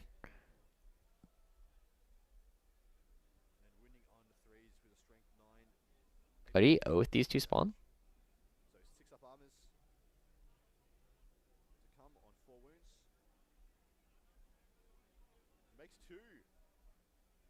Oh, reroll. It's not in the box, brother. 2 damage. Where can you see the respawns? I put the link to Best Coast pairings a little bit higher in the chat, but here they are again.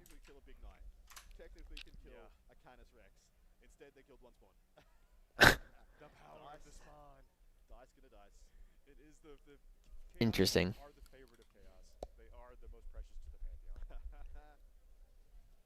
Another reason to take them in your army list.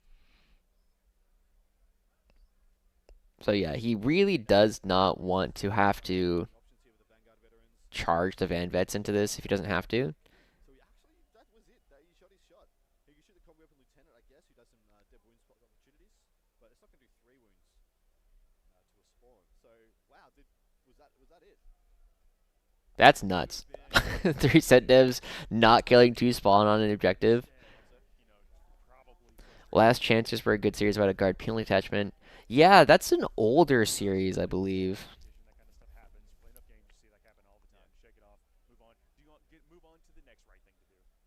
All right. All 3 wound. First one does 4. Guy's on 2. And then 4 again.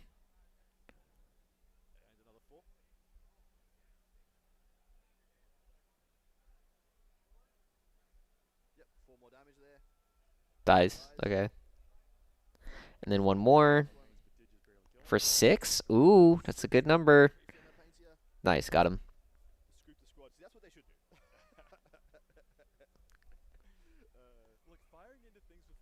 And then here's the rockets going into the 8 bound, or 2 sets of rockets, 4 shots.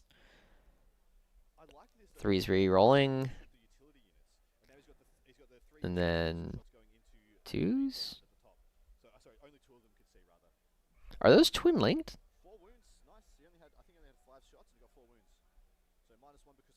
Dark,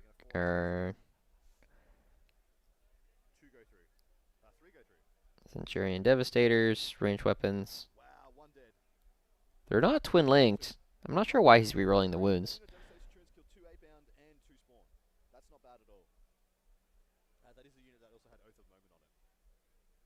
Hmm. Oh well.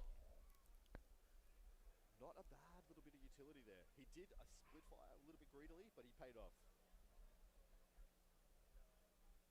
So going to be counter terraforming there in the middle. Lieutenant, which has removed the terraform of the World Eaters player and placed it himself. So a few more points there will be generated in the next ensuing command phases. Terraform, the special rule of the mission. Okay. It's not a charge. I don't even think he wants to make that charge. Like, it's already like a 10, 11. Oh, the reroll wants to wound. Thank you, Joel.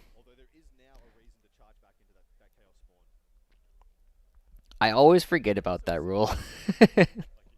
I know a lot of my opponents do too, but it is very impactful. He needs a 10, guys. He's just gonna try to roll a 10. They are just discussing the range too. He's like, he actually did just pull some casualties. He's like, what, you might be at 11. They're discussing that now. Rip a 10. Doesn't get it. Will he CP it? No, No. you don't I don't CP think that. that's the one that you risk it on. You don't. Okay. The The Vanguard other Deathwing Knights, what do they charge now? Discussing the potential of an Overwatch. Overwatch, yeah, from this Forge Fiend. Yeah, you definitely charge something. It'll be a full reroll Overwatch. Ba, ba, ba. I wonder at this point because you still Discussing the rapid fire range. Of course, way more deadly. don't necessarily want to kill the Rhino. You just kind of want it stuck. Just trying to figure out if he wants. I mean, he has to do it, right? But he gotta steel himself.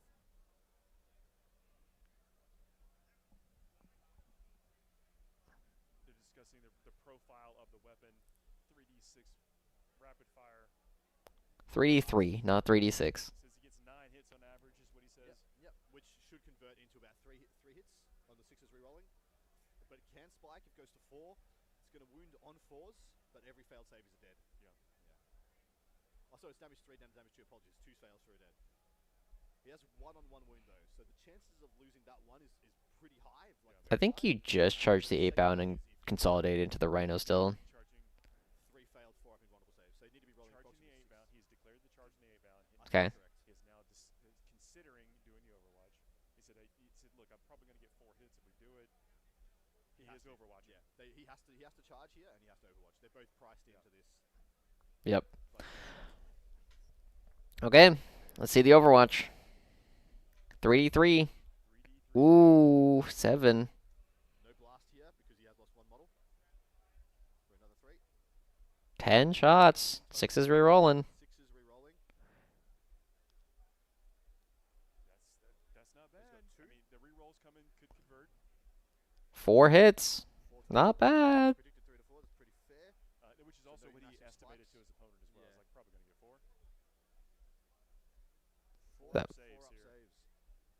Like I said, Ooh, kills the one injured guy. that's why people call him All right. the one wound guy. The second one is Yeah, that's like- probably about what is expected. Yeah, he did need to make this charge. But every Deathwing Knight that you can get rid of is a big deal. The charge on the Vanguard veterans at the bottom middle of the screen, who do have the option to go into that Forge Fiend and shut it down, which is definitely what he's lined up to do. He did not use his command point reroll. Hasn't. Oh, but they're just So now going to fight. punk this guy, consolidate into the Rhino. Well, he said he's just going to go to the swings now. They are doing some. It's a spawn. Measure with his opponent to see if It's not the end of the world. It's a spawn just kind of hanging out. but he does not seem to be active. Yeah, he's checking the threat ranges on all the other units, which is always a great thing to do. Yeah. So this Berserker unit getting out, it does have a lot of mobility because it's going to Not charging the Vanguard veterans. get out, move, or disembark 3, move 8, so that's 11, I agree with this. and then advance and charge. I think he got just a little bit caught up in the blood rage. Oh, going. Hmm. Yeah, I think this Yeah. with that spawn, A little bit sad about having to do this charge, I what think. that spawn does, next turn it goes up and tags the Devastator Centurions. Yep. They're not going to punch their way out of it very quickly. Oh, he could Overwatch. Well, it makes you spend it. Yeah. Yeah, it makes you spend it. Yeah, the fact that the spawn is still alive, because it opens up more room All hits with the sustained. down here. This is the sergeant in the unit. Says wounded on 4s, rerolling 1s to wound. Yeah, this 8 bound should be very dead. He's dead. He's gone. toast. Yeah. Absolutely cooked. Yeah. Always going to be the case. Does he consolidate into the Rhino? Yes, of course he consolidates into the Rhino. 20 attacks from 20 the attacks Vanguard on the vets. Vanguard veterans. See if I can get our into camera the lined up.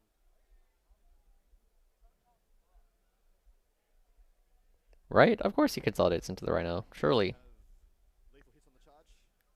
20 attacks. Hitting on 3s, winning on 4s. Tank shot would kill on the spawn. Unfortunately, the impulsor fell back, so it is not eligible to charge without strat support. They really are. Beautiful.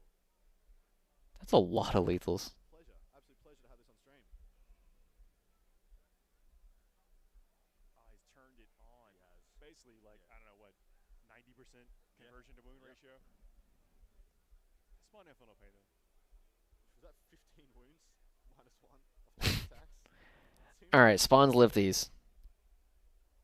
Nah, just kidding. yeah, he's toast. So not a bad turn. Picked up 2 units of spawn and a unit of 8 bounds. Hey, look at how many feel no pains he made on. Still dead though. Still dead. Yeah. That is okay. It is okay to miss things. And he'll just consolidate on the objective, get a little bit tighter on the shooting Although angles. the inner circle are really nice. Don't say no to free movement. Nah, never. Never rob yourself of movement. Movement is the most winning attribute of the game. Yep. I mean, there are some terms and conditions around how you enact that movement, but yeah, Okay. satisfying all of them. Now he also surely goes and Great shot. Look at the touches the rhino. Yes. on this quadrant of the table. They didn't show him doing it because he went directly into the attacks. By Scouts hanging out back here. yeah, the premium utility unit. He needs to get a lot of turns out of those actually, which is interesting because not a huge amount Okay, yeah, he did it. units available. Well, scouts have a great data slate ability. One of the best in the game. Like, so they're just kind of hanging out there at the moment until the board starts to develop.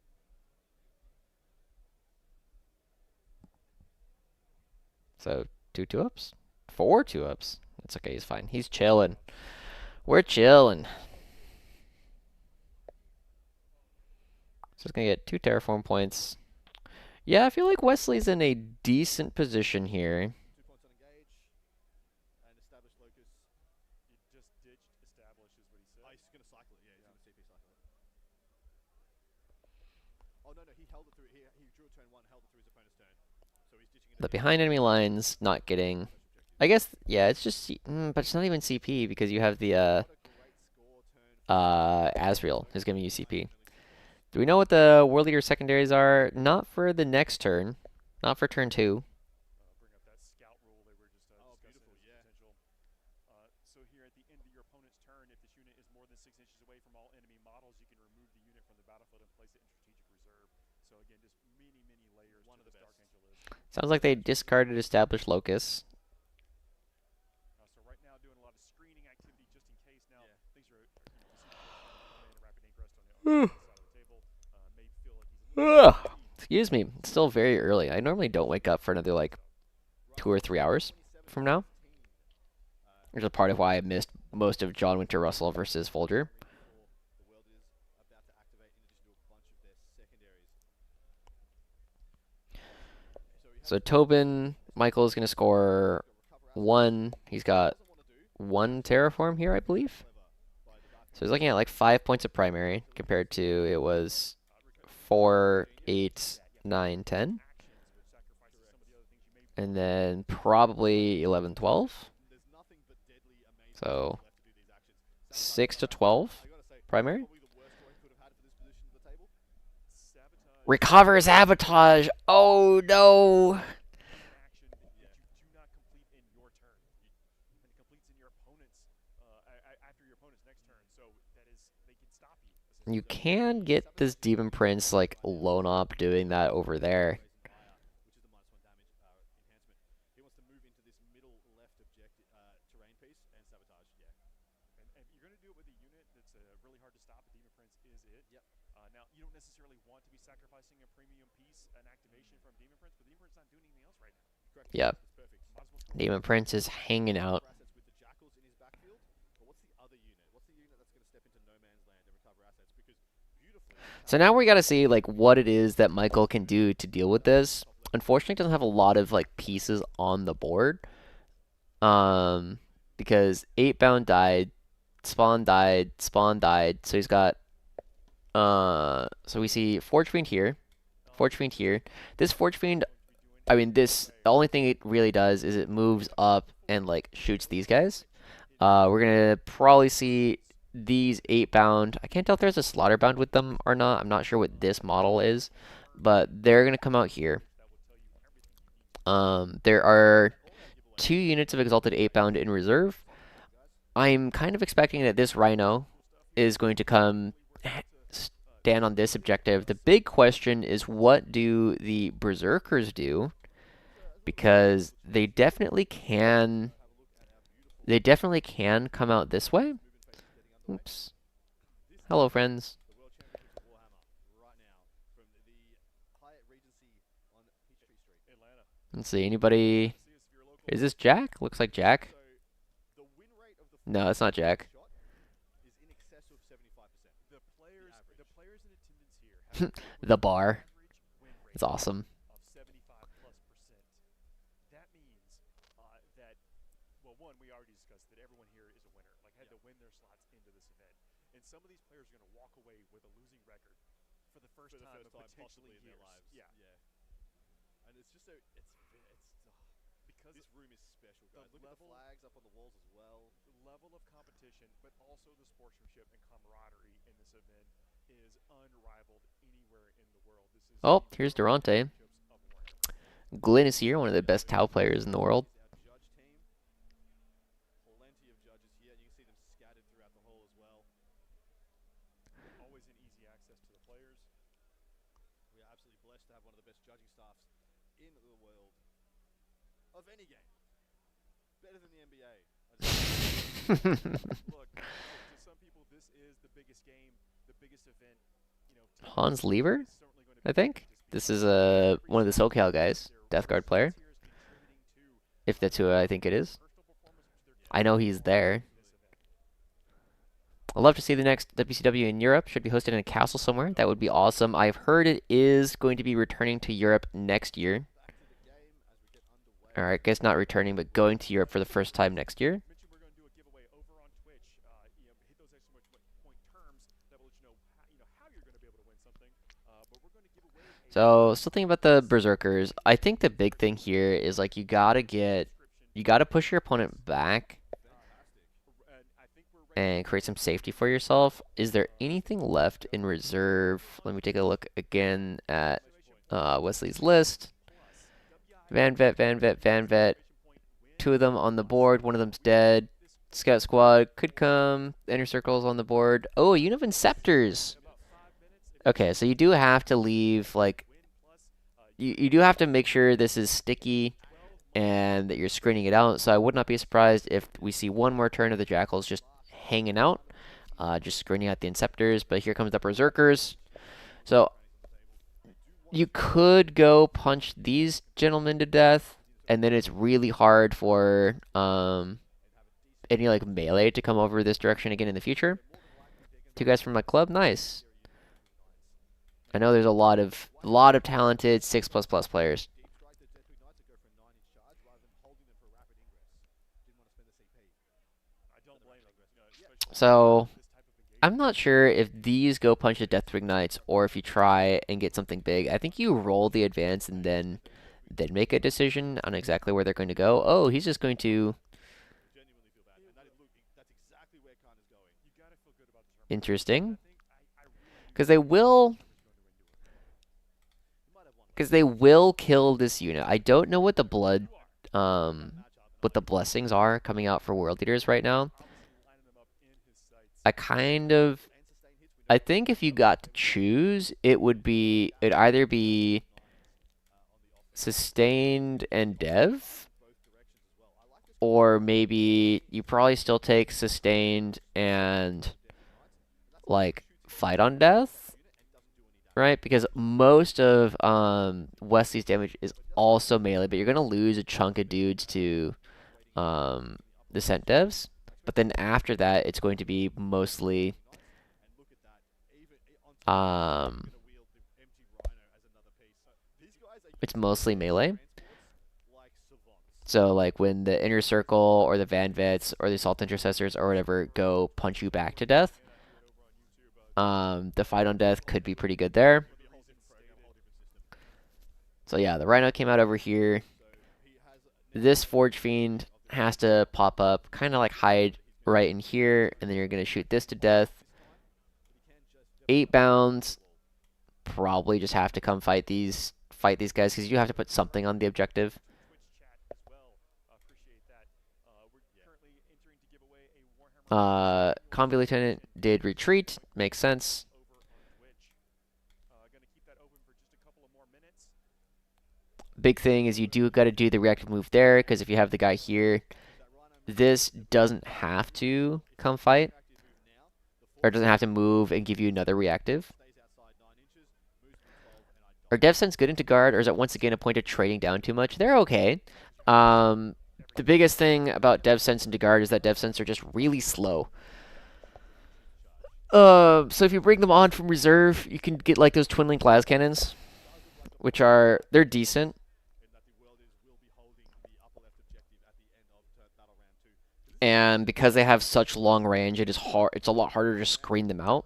But then it becomes a game of I just don't want to stand in these long firing lanes and get shot by you. So you have to. The DevSent player has to give the guard player reasons to stand in those firing lines. Hofburg Palace. Let me take a look at what that looks like. and Corn Berserkers must be a one-use piece. Hofburg Palace. Khan and 10 Berserkers or Khan and any Berserkers. I'm like, you can have one unit, mate. Oh yeah, that'd be really cool. This would be incredibly expensive as an event hall, but It's too powerful. Let's see if we can bring up Karn. Khan is terrifying. Really is. but that's a gorgeous venue. That would be really cool. Freya. Although, having read so many of the Horus Heresy novels, A couple updates on other games. This could On Lavaz de Horus, we have. in the novella, Oh, they have multiple games going on in their stream. Hold on. if you want to fall in Our French war game, we see Hugo Jonquière versus Matt Beasley. what I suggest. Matt Beasley currently up 25-16. just absolutely And then on the Spanish stream, they do not have a score currently visible for us. GW just needs a bit more profit. I think they are doing a-okay. You're my bro. You're my sweet boy. Nothing is allowed to hurt you. I care about you too much now. so this is Alright, so looking at what the Forge Fiend can do, Karn brings to the table. I don't think they Gorch out there. that can stand wholly within, but maybe. String 7, neg 2. Yeah, gonna go to 9 attacks on the charge and Berserker Warbands. Terrifying, guys. Yeah. And, going, can't put him down one time. Probably have to put him down. Yeah, they're talking about whether or not measuring from the back of the base. So they're just Can it stand wholly within? between whether or not the entire Unclear. base can make it onto Unclear to me. terrain We'll find out soon. shoot through, and whether if he does he have to pivot in order to do so? So Yeah, it doesn't fit wholly within. That's one of the things we were talking about before. Like, it's just, it's a big boy.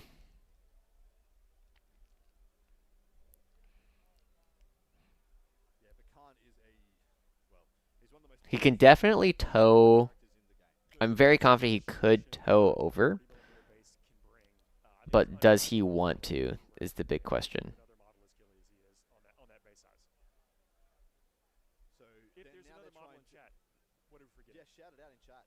Now he's trying to maneuver to figure out if he can maneuver so one of the guns sticks through the other side of the tile. Unless he can, he absolutely can do that, I believe. That should be something that's available to him.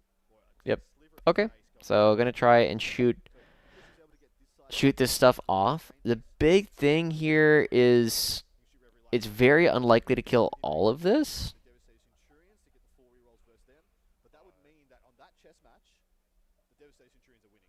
Remember So you're probably needing a. and the Forge Fiend. Who's going to put enough assets down there that I mean, you still need to make a charge into something. and looks like You're not going to kill the Vanvits and melees. You're not going to auto-see that. It's looking like seeing a bit of a yin and yang. probably like an 11 or 12-inch charge into the Impulsor. So that's also like not realistic. You probably like you declare it, but This is controlled. it's very unlikely to go off. So I think there is an argument here that if you're going to take this line, you also need to drop But yeah, unit of 8 bound here and try and go for a 9. The problem is if you fail it, I guess they're not. and it's not the ones you If you go for a 9 and you're like here-ish, you're not actually that worried about getting shot by DevSense, but you are kind of worried about getting shot by Imagine getting that Inceptors that have not yet come in. symbol there and the objective with Yeah. the 2 world leader symbols Yeah. in the bottom of the screen. and so you form a triangle, and it's a triangle of control where you control all the space in between and can reinforce from various different angles. And that's not what we've seen. We've seen kind of the larger triangle being what both players are trying to establish. And of course, this is Crucible of Battle, so it is a little bit easier to do that than something like a hammer and anvil deployment, so to speak. Or Does the Dark Angels have anything off the board still? What up, Ken? It is. They still have a unit of 3 Inceptors still in reserve. in showing that the staging positions here are a little bit better than the staging positions in the middle. Because the staging position in the middle is open to you. So if you control these ones, your opponent can control these.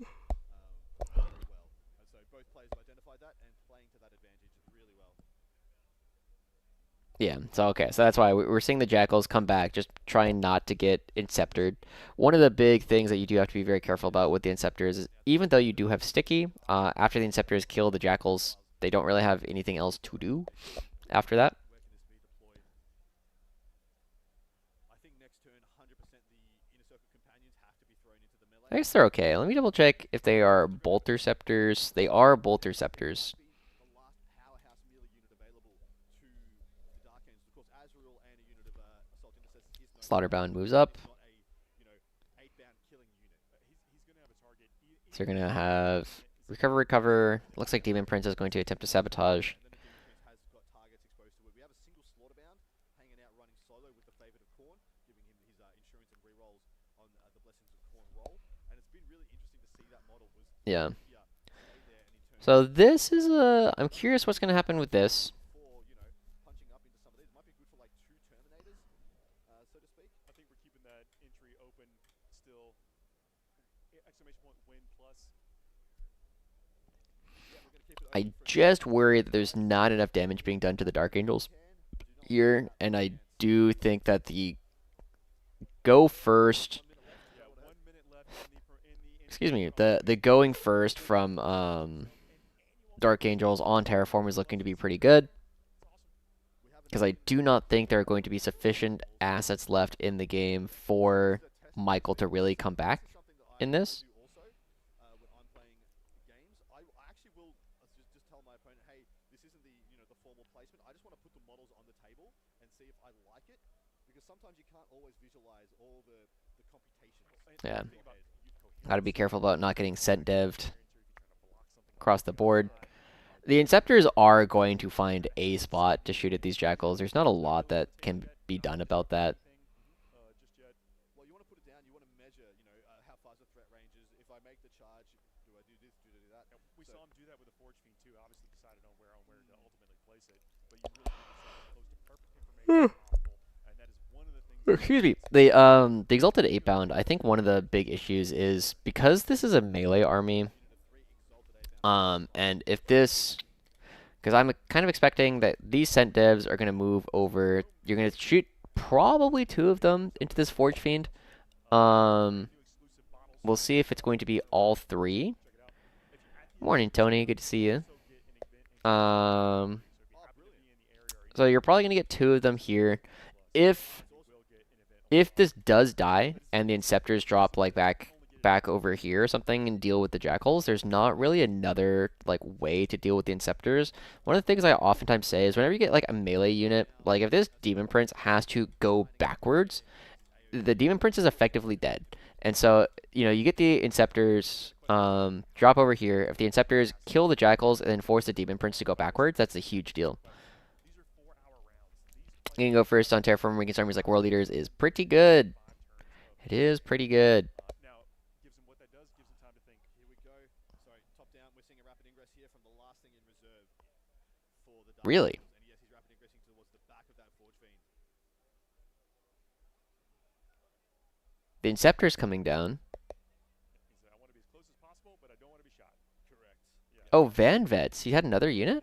Can I get to what and Yep. here the footprint of Because this I thought we saw one unit die here. Bunch of really interesting plays, because he could theoretically go in, charge the Slaughterbound on the inside here, kill I that thought by there's the one unit here. bunch of plays open for this. He has advance and charge in this as well. Oh He yeah, can okay. advance and charge and threaten the So high ground. just over here. This is a beautiful position here. Interesting. So now you're incentivizing the Forge Fiend to try and go for this 9. a lot of sight as well. He could, yeah, if he doesn't want to see Overwatch, he could just charge the Forge Fiend. Into the shooting phase, guys. A lot of command points left available to these players right now. That means Yeah. a lot of tricks. They got a piggy bank. Hmm. And I didn't realize that was there. So Van Vets and Inceptors still.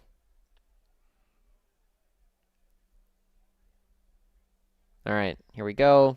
Forge Fiend shooting at Of the Forge Fiend right now, they're debating that. Like how many dudes, probably. overwhelming objective. he's How would you make a siege list work with 2 Hydras? um. so Hmm. up. I'm not gonna lie. I think if I was going to be playing Well, this one is going into the Death Siege, front.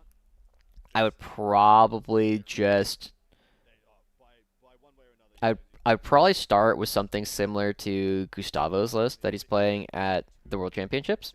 So he's got two Castlins, two Cadian Command Squads, two 20 bricks of Cadians with Ogren Bodyguards, Catachan Ogren Bodyguard, um, two Dorans, three Kazarkin Chimeras. Maybe one of them is a Taurox, and then like two Scout Sentinels. I would start with something like that, and then adjust as necessary. Because the Castlin bricks in Siege are pretty effective because they give the sustained for the full reroll unit. Um, and then yeah, I think that's it. I think that's how I would start it. And then if you want to put like Hydras or anything other than um, anything that's like not the Kazarkin Chimeras, I think you just drop those. I don't think Kazarkin Chimeras are nearly as effective in Siege, so I think those are probably things you can consider dropping for Hydras. So no one can pay attention enough to know you said it wrong. I want them to know that they won. Congratulations. It takes one mortal wound, sick grenade. At least it was free. If you need to know how to whisper it, exclamation point whisper. That will give you an explanation on how to get in contact with us here. We'll get your information. All terms and conditions apply. So only one wound done on the grenade through the Watcher in the Dark there. I just caught all that. But that's probably how I would do it. I do think there's a lot of Plasma pistols coming in now.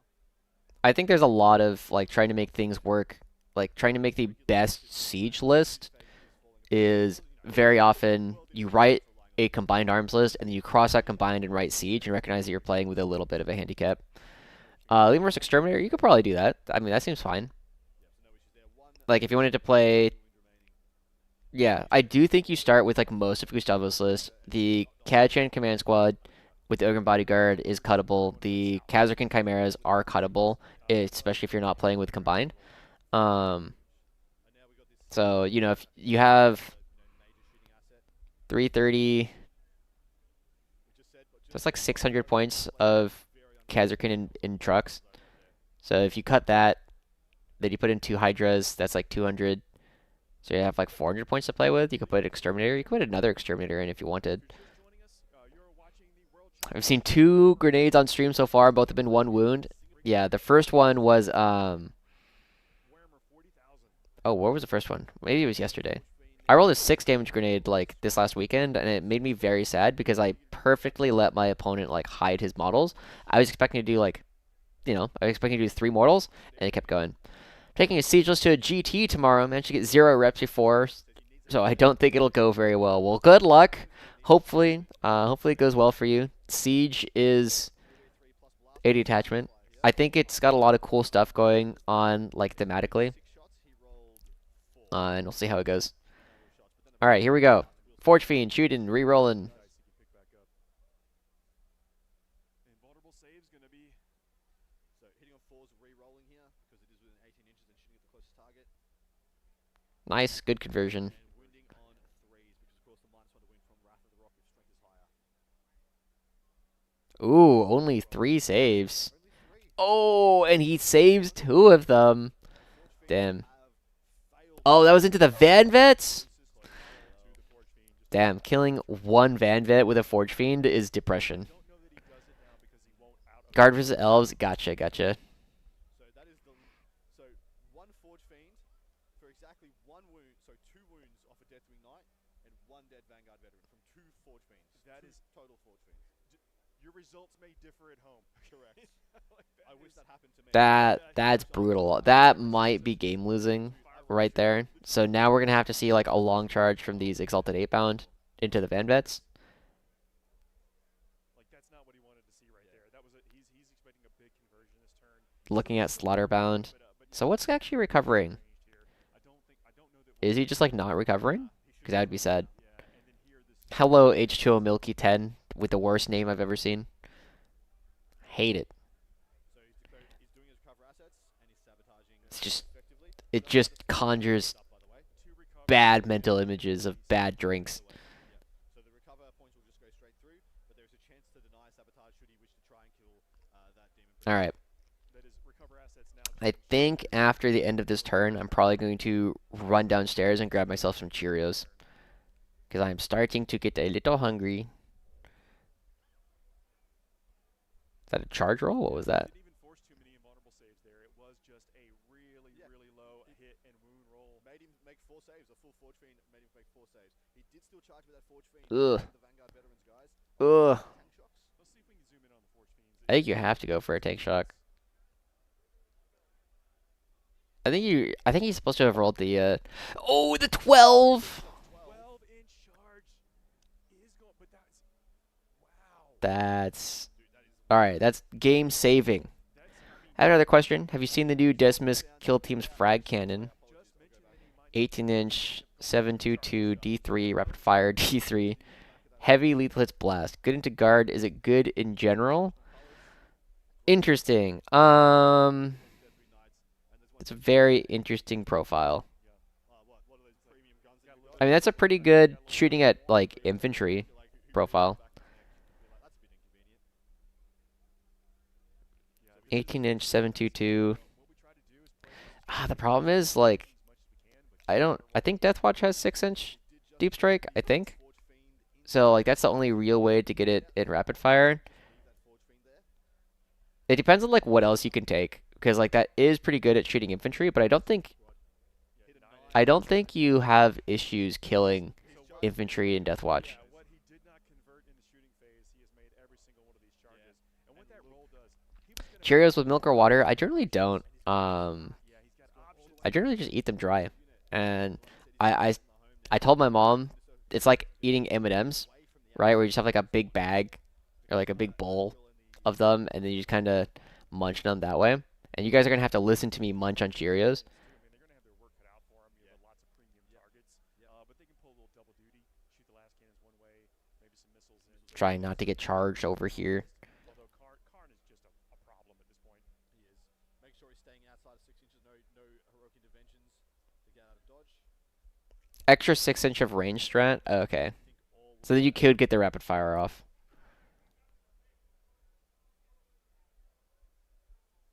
Yeah, 40K World Championships is a thing. This is year Yeah. 3. So Exactly right. I mean it's decent. It sounds like a decent strat. The third year. Defending champion. Water Cheerios. Tension undefeated into round 3. That does not sound like the best kind of Cheerios. At the moment, Now the biggest thing So Michael is going to be holding Wesley to a 4 here because Wesley is going to only score his home, which is pretty good. got options. The only question is if this unit of regular A-band and top of Uh, are gonna That's an H2O Milky special cereal with water. Hero Boo says, don't know what's happening, but yay, Warhammer. If you are brand new to the game, exclamation point, get All right. started. That will take you to a lot of great information. He has to charge, so he has to charge with his 8-band, of course, but he has to fight with Khan's unit first. Khan's unit must fight first, which means he's going to have 3 Deathwing Knights that could activate into this unit of 8-bound. Yeah. Melee only army or a melee centric army, you're always exposed to a little bit of counterplay from your Oats with yogurt is great. I am a big fan of oats. Oats are very good. Like, can they do that? Can they jump in? Besitos grande to all my seals. What up? But you gotta risk it. Milk sounds like a Space Marine luxury. Sit there and accumulate. Yeah, we don't get that in the guard. can't allow it. It's corpse starch or nothing. Army. You know what? Sometimes you're built to take a punch as well. Yeah. So you could also interrupt with the Vanguard veterans, but you just don't do that. They don't do any. They don't scratch the sides on the 8-bounds. Toughness 6 versus strength 5. No lethal hits. Definitely it's going to be the 3 Deathwing Knights. Which is why I actually thought he was going to tank shock. I thought he was going to tank shock that just to pick off the one-on-one wound. So the interrupt was a little bit less juicy. They are weighing out the options. What if you armor contempt? What if you interrupt? Yeah. You know, these are Okay. things that he's trying to figure out. 3 CP Dark Angels, 2 CP World Leaders. Yep. Think about all the computations. Oatmeal with almond milk. Yeah. Where to attack? Oatmeal is good. I don't have any oatmeal right now, though. I need to go grocery shopping. Berserkers. Do you think there's some play in the artillery team? Not really. I think it is deceptively cheap, and with ignores cover and free number of shots reroll from Creed, a battery can be pretty good. Okay, so Increasing the AP. I'm gonna give you some data real quick. But if your opponent spends it, you have to spend it back. Okay. Khan's On the September slate, Let's go ahead, hide all this. This is just data that you don't really need. This is on the September slate. This is when I do all the tracking and like give the weekly updates. This is the sheet that I'm doing it off of. I'm not gonna say that these units are bad, despite the fact that this is my bad unit spreadsheet. But indirect in general is rocking about a 10 percentage points worse win rate than our overall win rate. The artillery team, in particular, over 220 games, has 74 wins, 141 losses, and 5 draws, for an overall win rate of 34.77%. The people who are taking indirect are not having success. I'll also point out that I went 4-0-1 with mortars. So, and if you, let me go find me. If you remove this from the data, so if you remove exactly me from the data, the mortars go down to under 34% win rate, or under 35% win rate. Indirect, unfortunately, you need to have a very specific reason to bring it in your meta right now. It's not something that you can just take in general. Yeah. The worst unit that people are bringing a lot of is the Lehman Russ Tank Commander. And I know that there's I know that there's someone who keeps talking about it being good. The Lehman Russ Tank Commander is not having success. Could it be that a lot of new guard players are taking their artillery team since it was part of the Creek Army box, taking the win rate? Yes, good question. Okay, so we're going to do this exact same thing. Okay, we're going to copy this. We're going to do it here, but we're going to add another thing.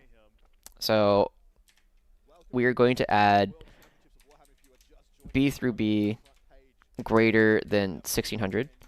So this is what I'm about to do is I'm going to limit it to only players who are 1600 plus, which is like roughly top 5% of players. Okay. Oops. Let's put dollar signs on these. Okay. So of the 13 games, it has a 62% win rate. But we're going to do the exact same thing with our overall.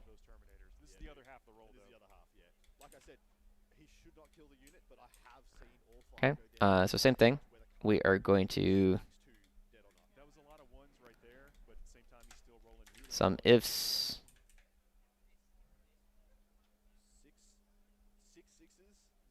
Some range CC, and then B over 1600, right? So that looks pretty good, right? Like this is 62%.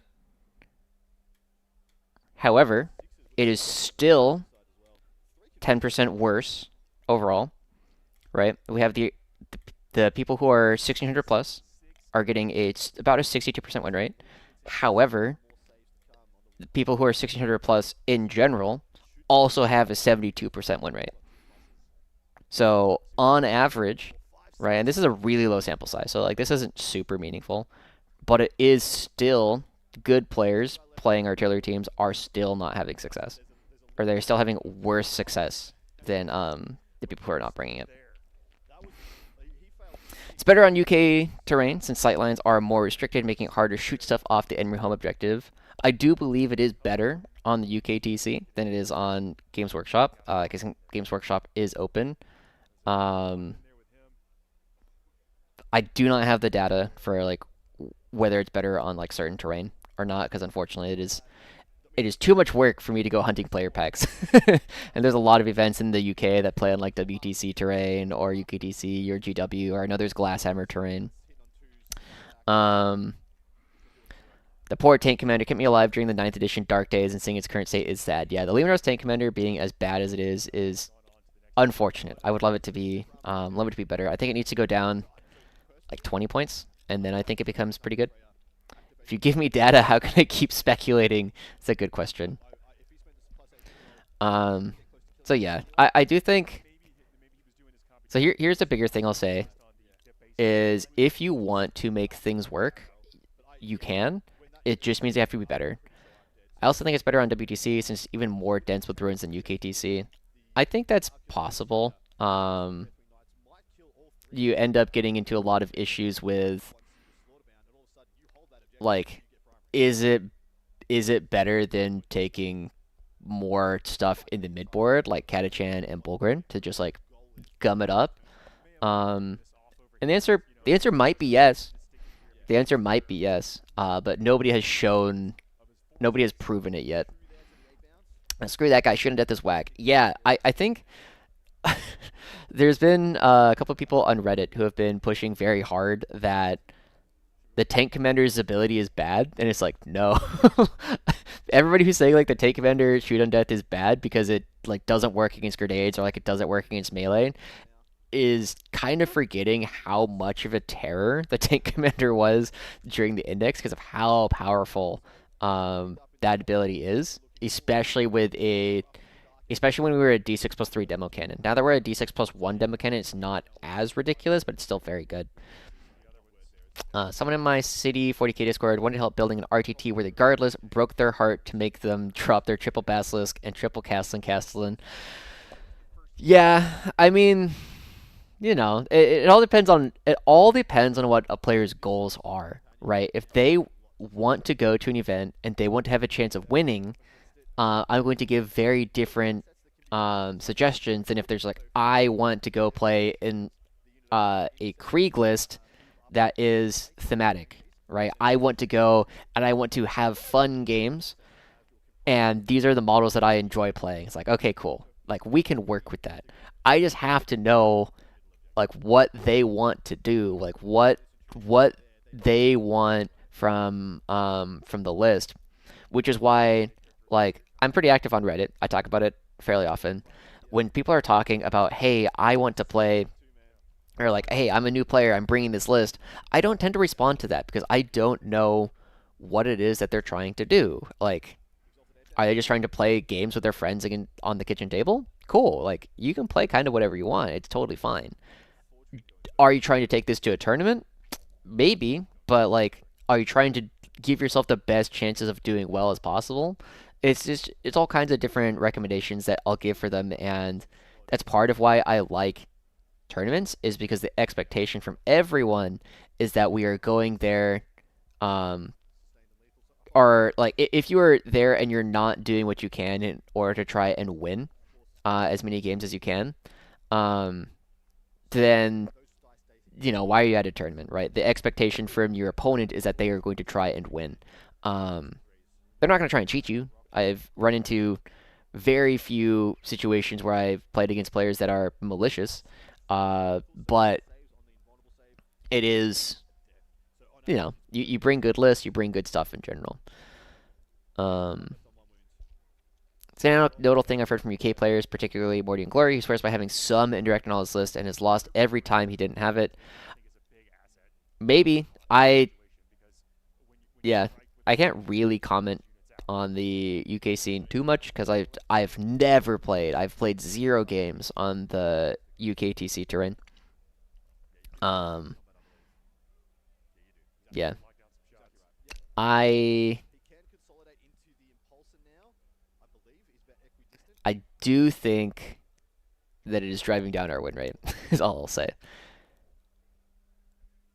Here's 4,000 points I own. How do I not embarrass myself at a GT prep event? Yeah, that's also totally reasonable.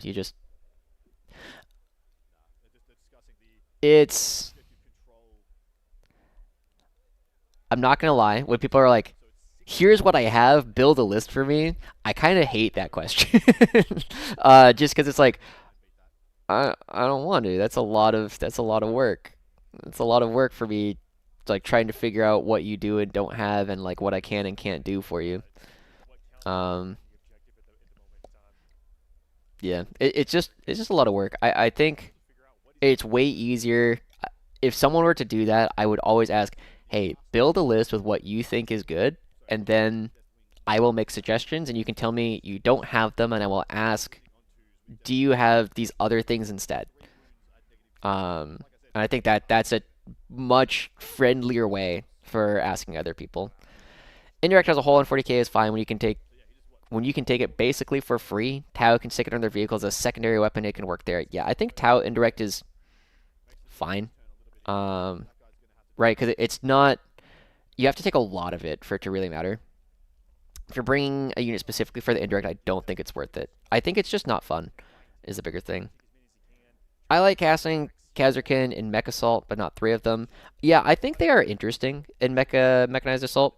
I just don't have any Castellan models, so we'll kind of go from there. Um, Also, I've been kind of paying attention to the stream. There was an error made here. These guys needed to swing before this because it means that the Forge Fiend, or maybe it was like an error in movement, but this Forge Fiend does not look like it is on the objective here, which means that if this kills like a guy, suddenly this can be an eight.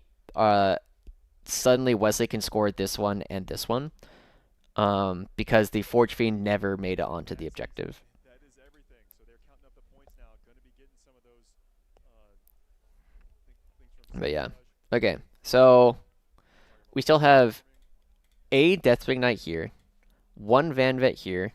This Impulsor is still kicking. Still active. Won't get that until So because no 8 bound died, if you pump 1 AP here, or what we talked about earlier. excuse me, if you use the strat for +1 OC on one of these two things, and you pass They are they this do Battle Shock, have that I control think he can still hold this one, what counts for the objective control. right? Which is why the Forge Fiend not making it onto the objective is a really big deal. As you can see, that some of these units are getting Um, a little this bit one, in you're not really going to be able to do a lot, but the big problem here is this Berserker break is going to mostly die. just joined us. Um, Mitch Scent Jones, devs are active. The Inner Circle companions are active. You have these Van Vets over here, Henry Grant, which can go this way or they can go this way.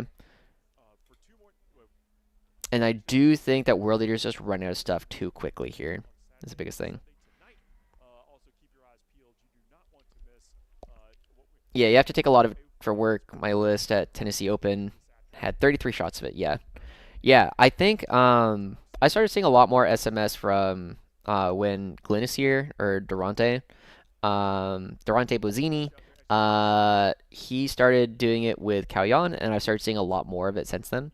Um, I don't know if it's something I should credit him with, but he's the one who I saw, and then other people have been like following it a lot more, and I think it does just create a lot of pressure on the game.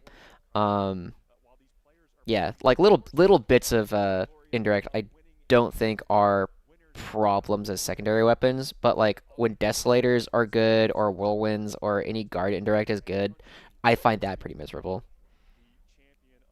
Yeah, I stole his list basically. Yeah. Yeah. Durante is a very good player. Anyway, turn appears to be over. It looks like they were putting points in for maybe the wrong person or something, because Wesley's score went down, but I'm going to go get myself some Cheerios. I'll be back in a couple minutes.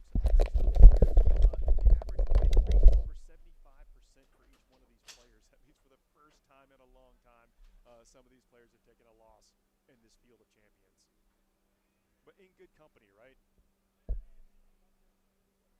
Oh, so I think we have a hype train going on over on Twitch right now. I think. Oh, it is. Yeah, going on right now. Thank you, everybody. Let's give away some stuff. We'll give away 2 Dark Tide codes, DLC codes. Give away 2 of those now. Exclamation point. We'll see what do we want to do for the exclamation point? It's going to be over on Twitch. Exclamation point terms will let you know what the terms condition are. I'll let you know what they're going to be. The exclamation point activation will be for the Dark Tide codes coming up here in just a second.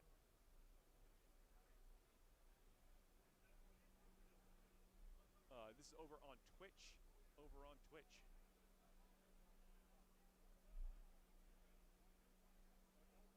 Exclamation point, Dark Tide. Exclamation point, Dark Tide. Exclamation point, win Dark Tide. My apologies. Exclamation point, win Dark Tide. Exclamation point, win Dark Tide will be the entry for this giveaway over on Twitch. Back in the action. Exclamation point, win Dark Tide. Sorry for the misfire there. Oh, beautiful. If we make level 5, guys, 2 Rust DLC codes will be added to the prize pool. Of course, in terms and conditions, you do have to have the base game. You have to have the base game, yeah, to get that. You have to be 18 plus to enter. Geographic restrictions do apply, but you'll know that if you exclamation point terms let you know that. But right now, get to win exclamation point win Dark Tide over on Twitch. That will get you into the drawing. And thank you very much for that hype train. Of course, the bigger levels of the hype train, the more gets added to the prize pool. We have quite a lot of amazing stuff. Depending on different levels, different terms. So contribute if you can, push this hype train along, and hopefully win some amazing things. If we get to level 7, going to give away a displate. Displate is an awesome piece of art. Absolutely. So easy to hang on your wall. I actually have some of them myself. So there is a lot that needs to be done here by the Singaporean gent, the Singaporean contingent, Mr. Chang of the Dark Angels. This is going to be probably his make or break turn. His ability to win this game is going to be decided. Sorry, Chan, apologies. Is going to be decided at the end of this turn. If he's able to clean up enough of the world of his assets on this mid-board objectives, he is going to hold the day. If he is not, the Berserkers are going to continue their push into the Dark Angels lines, and more likely than not, the game will be over. He does have 2 considerable melee assets here. One a little bit less potent than the other. He's got the Assault Intercessors with Azrael. That unit is best used on objectives, which to that case in point, I would like to see go down and try and kill this unit. Assault Intercessors get a bonus when they're attacking units on an objective. Whereas if they were to try and fight into kind of the brave turn, they would have none of their Alright, gamers, I lied about the Cheerios. I forgot I had, like, leftovers. It's, like, potatoes and, like, hamburger taco meat. So it's kind of like a breakfast burrito. I'm back. I lied about the Cheerios part. It kind of stinks that there are 3 different terrain formats GW is attempting to balance against. Okay. So my argument for this, as someone who comes from League of Legends, is I really want the game to be played at the highest level, and I want the game to look the same and be played the same for everybody, even people who are going like 0-3 RTTs. And the big reason for this, so like in the League of Legends context, everything the best players in the world can do is something that I can also do. The game is the same. And so I really, really want there to be like a standardization of the maps that are being played on. I don't care what format it is, but I like it when the game is the same. Because, like, one of the things that we'll hear about, right, is like when someone will be like, oh, Bullgorn are so good. It's like, yes, they're okay. But then they say, like, oh, I'm playing on WTC terrain. It's like, oh, yes, Bullgorn are better on WTC terrain than they are on Games Workshop terrain. It's just, you know, that's just how that goes. Ooh. This is an Overwatch. Right here. New Overwatch just for sure. This looks like it's less than 18. But, yeah. Nice. Who's your teammate playing against? Which teammates from 6++ actually like made it over there? Level 5 is complete. The 2 Rust DLC codes are in the prize pool, guys. Next up, at level 7, we will have one of those Warhammer displays added. I should play Votan. I actually think like their new codex is fairly interesting. I would consider playing Votan.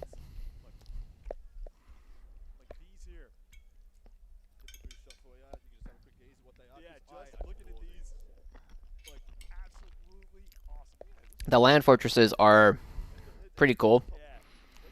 I think for me, Votan is honestly an army that I would probably build or like build an army mostly 3D printed, just because I would want to really lean into the runes. I'm getting pretty sick of fanfic WTC and UKTC. GW balances the game around their layouts. That's how everyone should play it. Also, WTC terrain is just a massive pain to set up. I think they're all about the same. My only real complaint about any of the actual terrain formats is UKTC terrain is mostly their footprint and the walls are connected, so you can't take the terrain piece off of the footprint. And I did not realize how much I cared about that until we swapped from player place terrain to Games Workshop layouts. And in my area, we did that around halfway through. It was Leviathan. It was Leviathan, Pariah Nexus, and then chapter approved. So I think it was halfway through Leviathan is when like my area switched over from player plays to Games Workshop. Jamie East is the only one who got a ticket. Others are in the narrative. Hell yeah. He's playing versus Hussein in Group 8. Oh no, that means he's in the 0-2 bracket.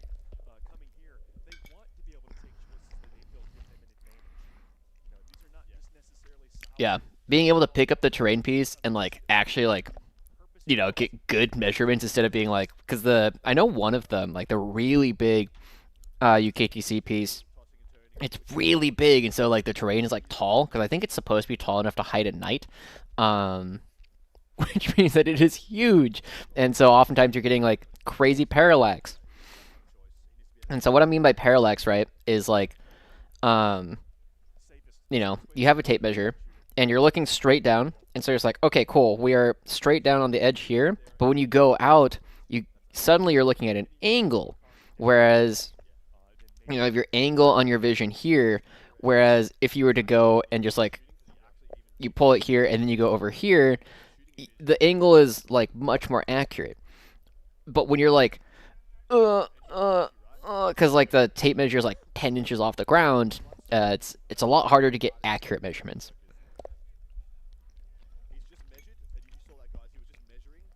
I know there are some UKTC pieces that have detached them since, and I hope that becomes more common. Because I do actually, okay, I've never played on a UKTC official board, but I did have a set of UKTC terrain. Because when I was buying terrain for myself, when we were still doing player placed, it didn't really matter like what terrain you could get, and I found a relatively cheap set that I did not know was like the terrain that they used for the London GT. This was in 9th edition, so it worked well for the most part. We were able to do some of like the Pariah Nexus stuff, or the Leviathan stuff with it.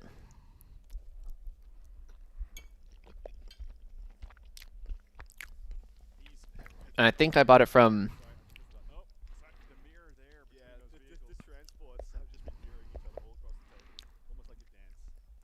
I think I bought it from 4T, like the letter T, 4TK, is I think what this shop was called.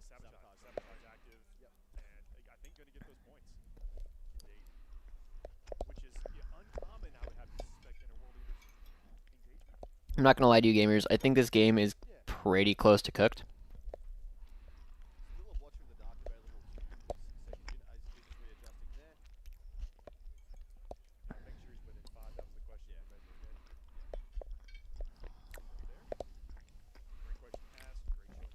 Tall enough to hide a Valkyrie is also really funny. Somebody brought a Valkyrie this last week, which I thought was entertaining.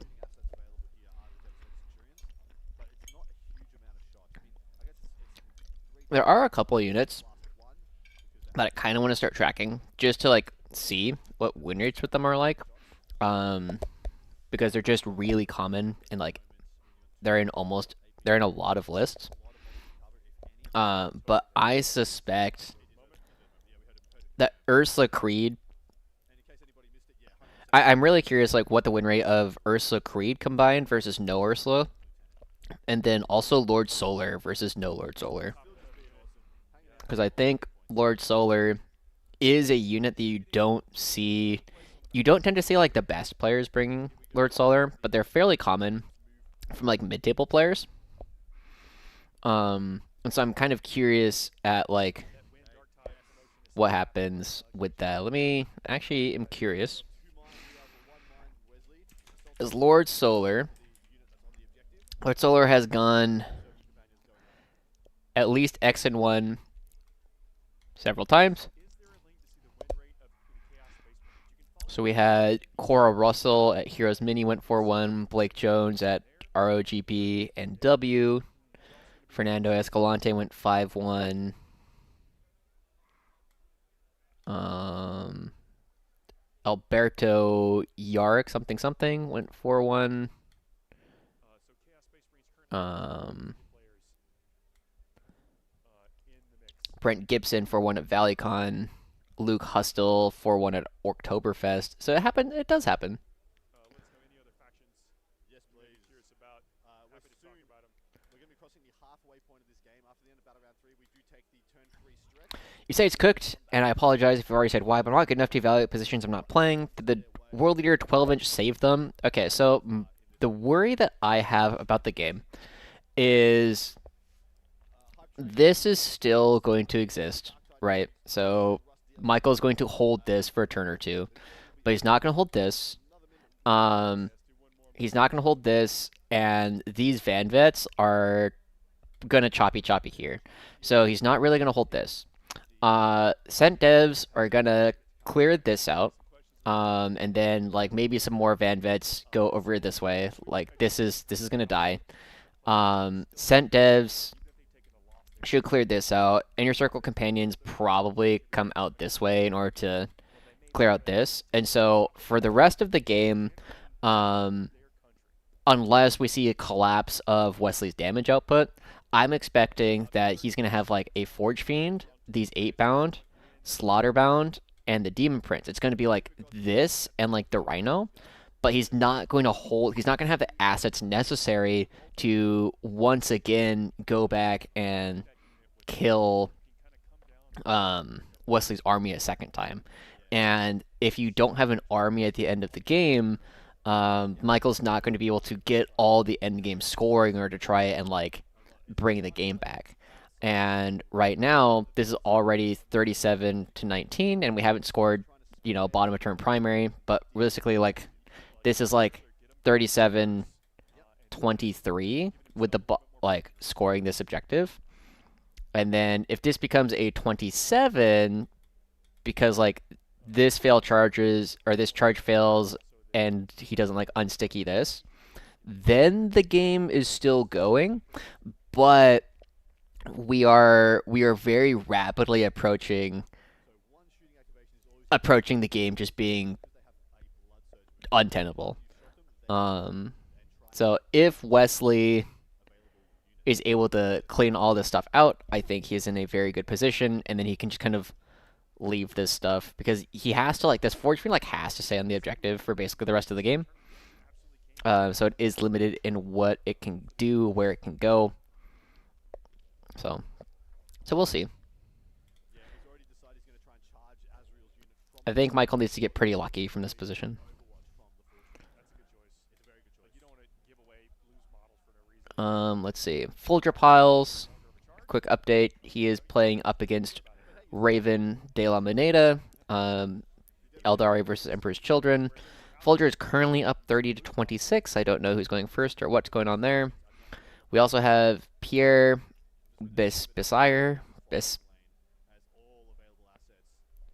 I'm not sure how to pronounce his last name, but Space Marines taking on Brieux Chauvin, who is on Chaos Demons, and Space Marines currently up 41-26 on the French stream over there.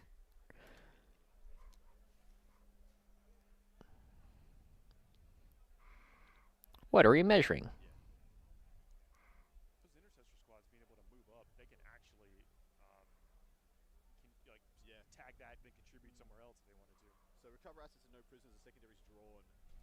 Ooh, no prisoners. Yeah, it's a pretty good secondary to be drawing right now.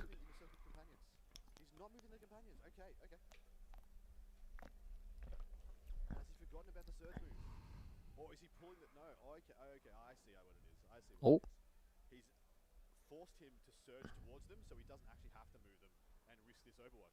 This is super clever, guys. So they have to blood surge towards the closest enemy unit.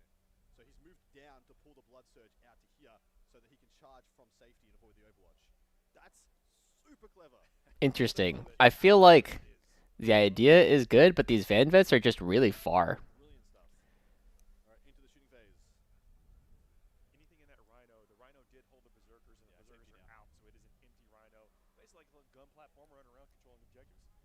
Or trying to control objectives. Huh. Loads of AP2 coming in so far. I believe this is on the Corn Berserkers from the Devastator Centurions. Is there a link for the Age of Sigmar coverage? If you're over on YouTube, you are there. They are doing coverage right now. I believe they're posting Okay. their coverage right Sorry. now in between rounds. Apologies. This is the bottom unit of Devastator Centurions shooting into the 8 bound. 2 down so far.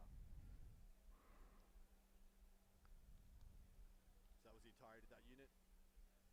Which activation does he choose first? Okay. The Berserkers So what they're saying is like these Inceptors here are selected, the ones at the top of screen. are a blood surge target, so that this has to go there, and like some of this is able to charge this way. Controlling everything at the moment. I think he's trying to get too clever with it. And then reroll 2 misses. And then 2's to wound, twin linked. So rerolling again. That's very useful sometimes. He's taking some saves in cover. All right, what are we rolling to save? Min 2 damage, so 3 dead. 3d3 on the missiles with +1 for last. Oh, two max rolls. Ooh, That's a lot. 12 max rolls on the missiles. ooh. That's huge.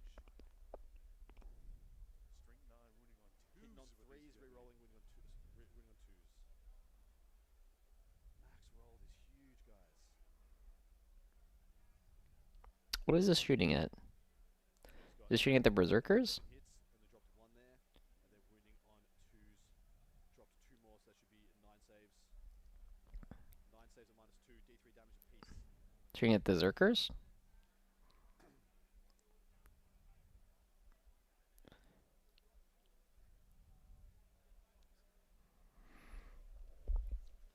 Yeah, it looks like they're checking who's in cover with the Berserker, so it should just be two guys wholly within. Left after he's Do you miss the besitos? You never miss the besitos.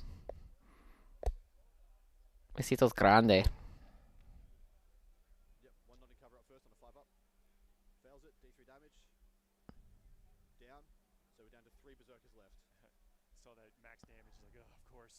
Fails them all.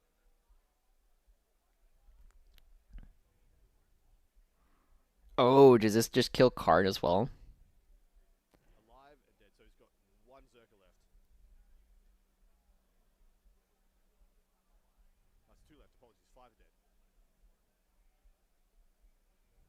1 is going to be in cover.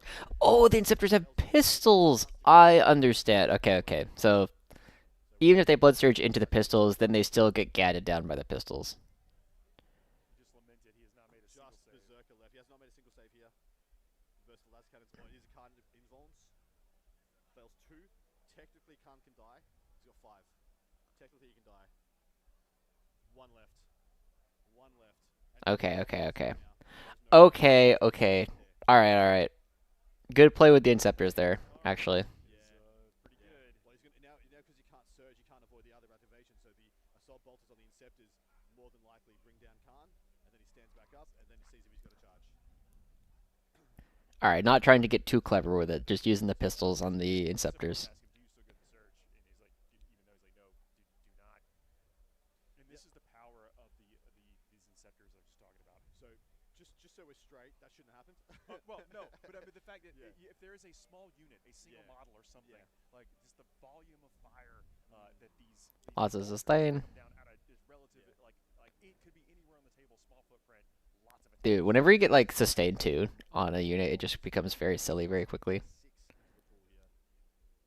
Wounding on 3s, rerolling AP 1, 2 damage. Khan the Betrayer is almost certainly going to take his first death. All wound, 100% conversion. Don't count that out, just let your opponent roll your dice. So far, this whole phase has been high roll. Dice. up. He had asked him, "Do you stand back up?" We have winners. Dark Tide right. winners. I miss sustain too. Yeah, dude. Oh, sustain 2 is a hell of a rule. Ugh. Please whisper us, PM us here. Who All wants right. DLCs? Is this a charge? Russ DLC codes here. Okay. You'll need to ICCs. mine Indozine. And then Andy. But what if they curse my dice? Like that's a you problem. Yeah, congratulations for the DLCs. Whisper us at Warhammer over here on Twitch. Oh, he's taking them all into the Forge Fiend? Whisper. You should be able to slingshot a charge, slingshot a guy into the Guys from safety, they've made it into the Forge Fiend. Azrael will into the 8 bound. charge also. The swirl, like I said, the yin and yang of this maelstrom, where the world leaders are going to control and top left, and the dark I feel like he could have killed the 8 bound here. Now it's a little bit sketchy. Yeah, you could just not have cursed dice. absolutely overwatched. Alright, then Azrael goes punches man to death if they make a charge. Alright, here's the Van Vets. So Azrael has chosen not to charge because the inner circle 4? he'd Ooh. Azrael to do this now. They get in for sure. What are the devs since the bottom right shoot? I think they killed 2 8 bound. I'm pretty sure they shot here. This guy is going to path to there, and the Judicious is going to get to attack onto the 8 bound. So he should, with a little bit of piling nuance, he should be able to fight here and kill both squads. Well done. I still think it's an interesting choice to maybe not want to take advantage of that extra surge of boost of movement from the charge. But remember, there is a Demon Prince right there. Okay, Karn did stand back up. I think you you can't charge him with the Inceptors. Never mind. Vanguard veterans in the bottom left have made it into the Jackals. Everything is going right now. He's having the turn. He's having the turn. Yeah. He absolutely needs Yeah, 2 out of 3 8 bound dead. Yeah. So it's gonna be a really big deal if these Van Vets don't kill all of the Jackals and then can't consolidate onto Michael's home field, They are still the number of because that's a way for Michael to get 4 points. but he says he doubts you're going to interrupt because not much. He's not going to get a lot Painful shooting on the Zerker's top. So many losses. Yeah. really attacking targets. Yeah. So we're having It didn't happen the way I expected it to happen exactly, but it does look like pretty much everything I thought was going to get picked up is going to get picked up. Holding out hope. Optimism. Yes. World Leader looked like there, but 2 out of 3 8 bound seems like pretty low. Yeah, you know, sometimes that happens. Partly because like the dev sense are D3 damage, and also partly just because like the 8 bound just have 5 up saves or 5 up invuls. Like sometimes they just live.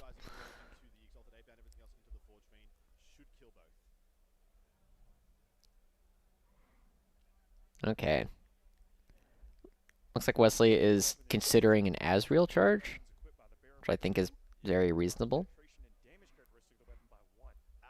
One of the best weapon upgrade enhancements in the game. On a weapon that is already good and has precision.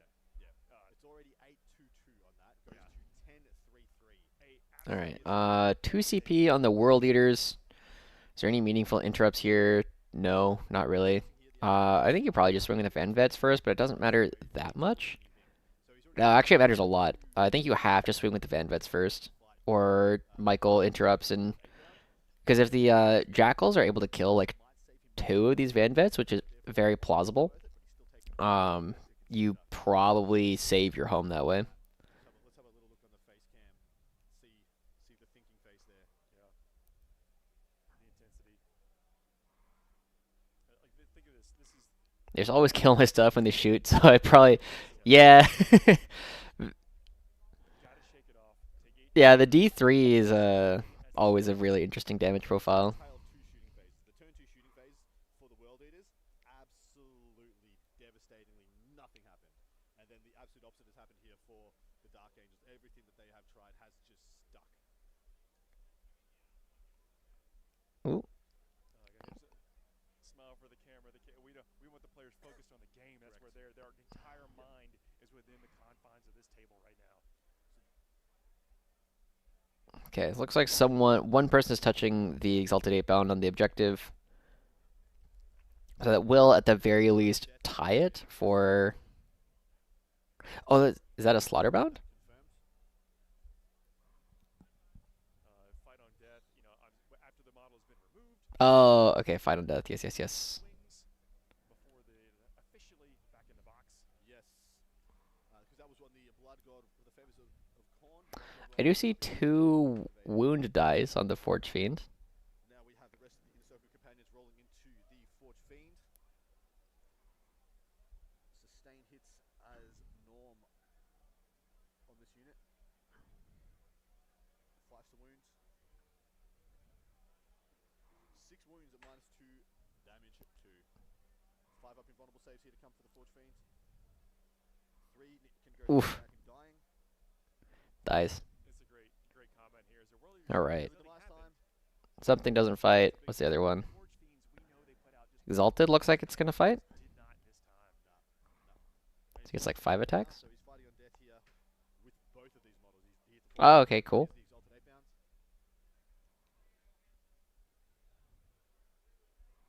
2 saves. 3. 3 saves.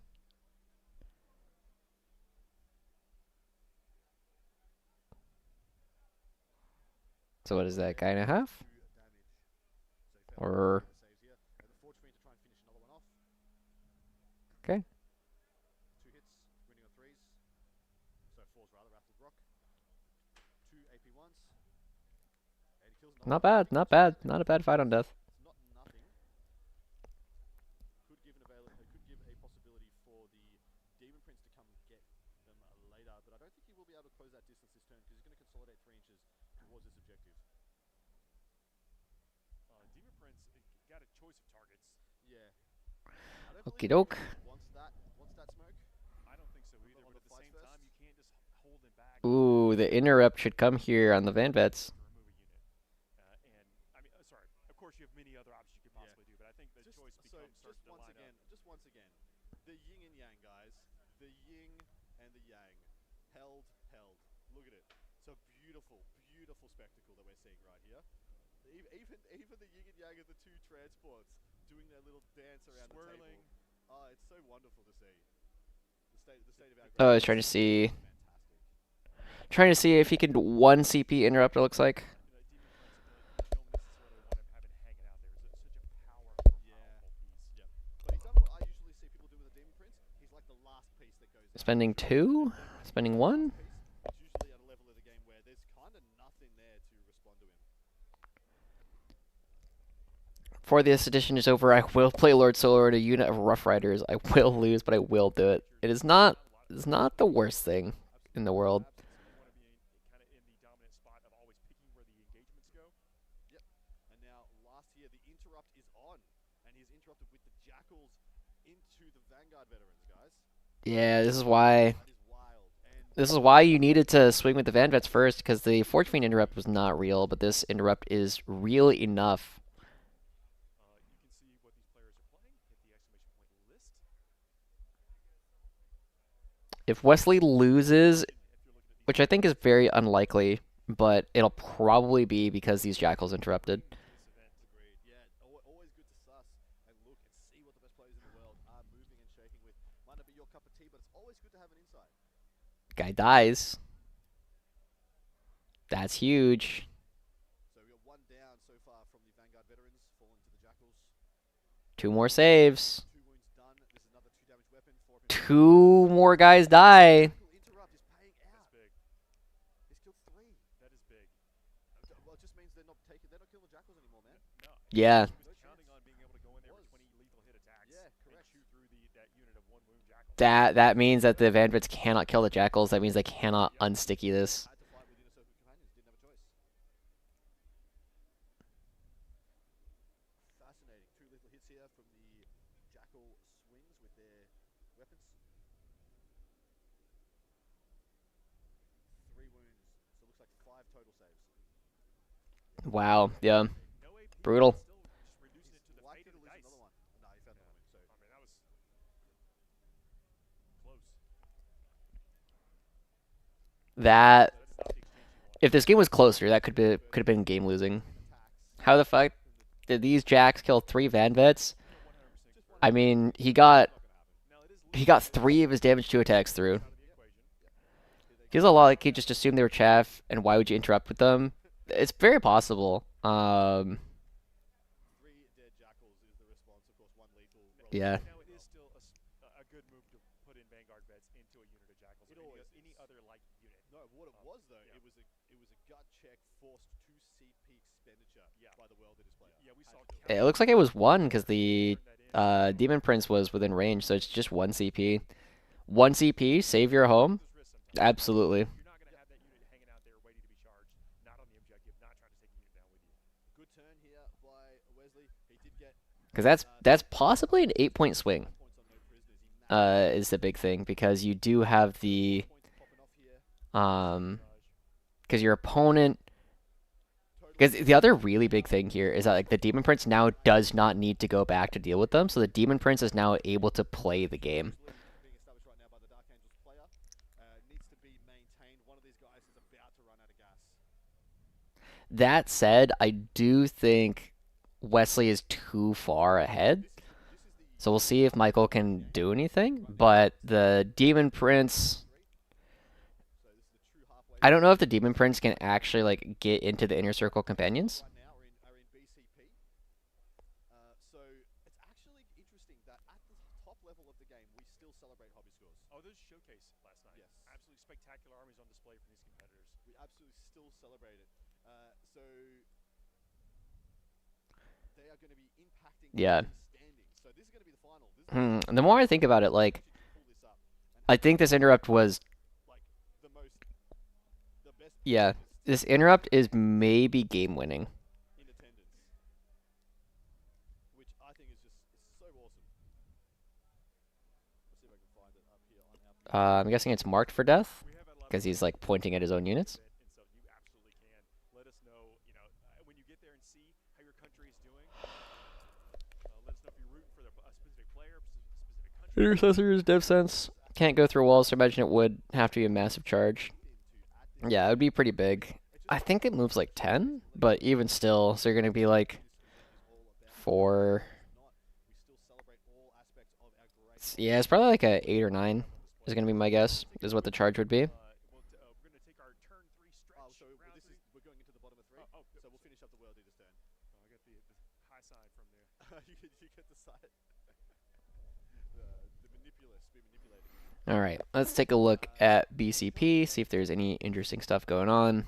Is bearing down on the home objective, and he needs to be accounted for. Bing, In bing. my opinion, that should be a if he twitches, shoot him. If he twitches, Overwatch. Still has Oath of Moment on him as well, so you're gonna have full rolls to hit when you try. Okay. Robin Philippot We're just gonna get a from France, 3-0. Jack Harpster got a 3rd win. Travis King, Garrett Stacy, Liam VSL, Brian Doherty, Ben Chirwin, Jack Murphy, Steve Trimble, Mark Hertel, Sam Pope. I think he beat my buddy. Yeah, he beat Tim. Innes Wilson, Dan Sammons. So Innes beat Eros Hakonen, Dan Sammons, Conan Jennings, Austin Johnson, Jesper beat Chetal Andre Lickness, Matt Schukman beat Carlos Lopez. So we have 17 currently 3-0 players. A bunch of other people. We're still waiting on a bunch of other games. People who lost this last round. Fabiano Mariani lost to Jack Murphy. Eros Conan, one of the best Finnish players. Ben Jones of Vanguard Tactics lost to Mark Hertel.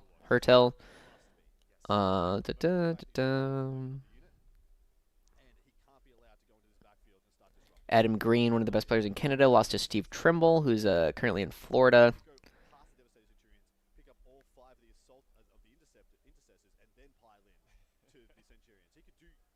Who else lost this round? The World Eaters are a little bit up against it now on the resource front. The resource game is starting to get away from them, and the points, as I stated, Looks like that's about it for now. 16-point advantage to the Yeah, those were of the. course, Looks like that was the undefeated players who dropped games. Mark 3-0 with his triple Land Raider. He is indeed. but so a couple things here when you're playing like an assault-based army, Uh, it's very difficult to keep pushing forward and taking units away while let's take a look at his list actually. Yep. So Mark is playing Ultra Gladius, Is now. It's just the world it is now. uh, Like, Tig- just the assets all the time. Tigurius, Calgar, Gilliman, Yep. Intercessors, JPIs, 5 JPIs, Overwatch Karn is moved, activated. 3 DevSense, Company Heroes, Crusader, Redeemer, and Stern Guard Still on. Vets. It was just confirmed by That is just not a lot of things. That's crazy. There's just not a lot. I gotta get 3 wounds. 9 shots, 1 I don't really understand how he keeps doing super well with his list, but like and that he's beating good players. 9 hits, guys. I 3 did not hear, but I have also gotten bopped by Castellans in the past, 8 but I did not hear exactly what happened. brick 7 out of these. He needs to I'll have to ask him about it. on 4 ups. Redead. Like I said, that was a must. That was a must do. Yeah. I do know that he is 0-2 last I checked, I unchecked Karn. and Berserk. yeah, still 0-2. Has not finished his game. I was expecting him to do pretty well at this event, Highlights some of the nature but it is not going great so far. get the limelight, the spotlight. So getting Singapore represented on our stream is It's still fantastic. been back and forth. Like this is a back and forth game. So the Demon Prince has stepped out as we knew it had to. But it looks like it will be declaring a charge on the Impulsor. Most likely kills the Impulsor, but then it is right there for the taking by the Inner Circle companions and Judisha. In addition, Okay. Admiral is able to support as well. Casson one tap 2 Russes? That's nuts. That's not how that's supposed to go. Choices. But if he, you know what, Yeah. hits every shot he makes right now. Yep. So Forge Fiend moving up now. Yeah, there it is. Just as we were saying, it kind of has to still stay touching the objective for basically the rest of the game. Looking like a 7-2 Uh, I am guessing that Karn got overwatched off the face of the earth, the assault intercessor. So the sorry, considering I do not see him on the board anymore. Everything was on the table. They were just talking about what a potential rapid ingress might do. Although everything is on the table. everything is down. Yeah, being down 16 points going into bottom of 3 is a big hill to climb. Hey, look, it's Durante again. Where's And the on the other side of they've changed sides of the table They right have. now. They've flipped. They're both on their opponent's side. Sounded like he bounced pretty hard against Knights round 1, then lost round 2 in the mirror to the guy who lost on stream. Yeah, I mean, yeah. Sometimes Knights is like one of those matchups that I find obnoxious just because it is just like, oh, Like I said, one of us rolled well. where's the absolute Okay, neat. It's just math. And then John Winter Russell, I definitely like his list a lot better on GWO 8 than I liked David's list on GWO 8. put down that unit of Will there be another game after this one? There absolutely will. We have one more game to bring you. After this game, we're going to take a little bit of an extended break as the players refresh themselves as well as we do also. And then we'll bring in you the round 4 coverage from the World Championship. All right. So objective probably sticky over there, but the scouts. So here's a question: didn't the veterans? This is Crucible. I believe the scouts. Oh wait, no, but the Forge Fiend is there, so they would have to like roll in advance. strategy. It does cost you a lot of CP to interrupt the natural cadence of the fight phase. With things are charged getting fight before, but if you spend 2 CP, you can inject yourself and state your will inside that sequence. That was the That's right what he thing to do no matter what. There He had because to. five Marines. Yeah. You good Yeah. attachment. So Do Michael is, even if he gets these Inceptors with this charge, the bigger thing will be, 5, and more than likely he's excuse me, does he consolidate or the consolidation into the so doing some pre-measuring here the on dev Corn, sense? that has the favour to Corn. He has terraformed the top left objective, and that is continuing to This is He has bottom the of turn after turn. 3. But he has the bottom of turn scoring ability, and he has gone life or death and extend battle line. So extend battle line is already going to generate him a score no matter what. And life for death remains to be seen whether he's going to get 5 points or 3 points. So two rather. Evil Project said they're going to be here with us. Said that Wild Squigos couldn't take him away.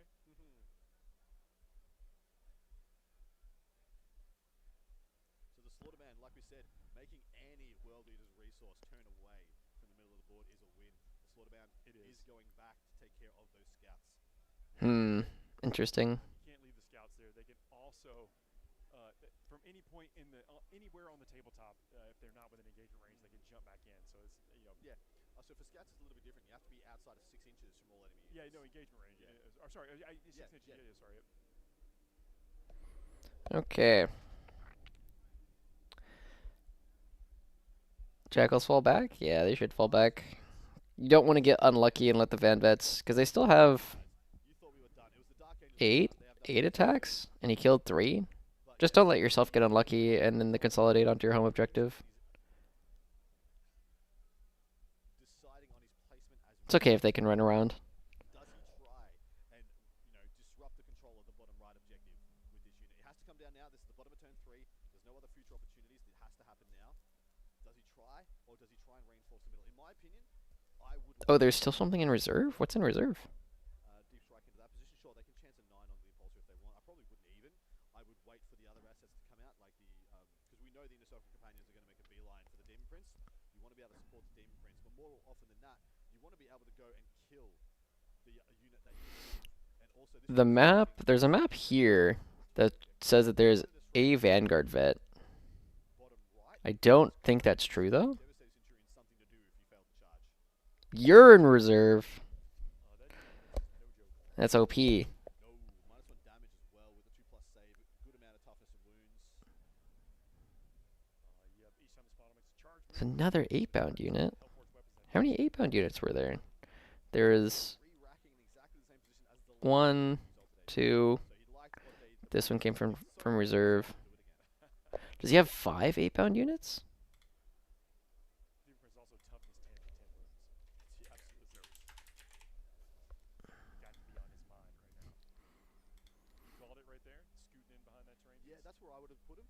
So I'm very happy my prediction is correct. Let's see. 8-bound, 8-bound, exalted, exalted. I think it's time for a poll. I think it's time for another poll, guys. Let's have a poll of the middle objective.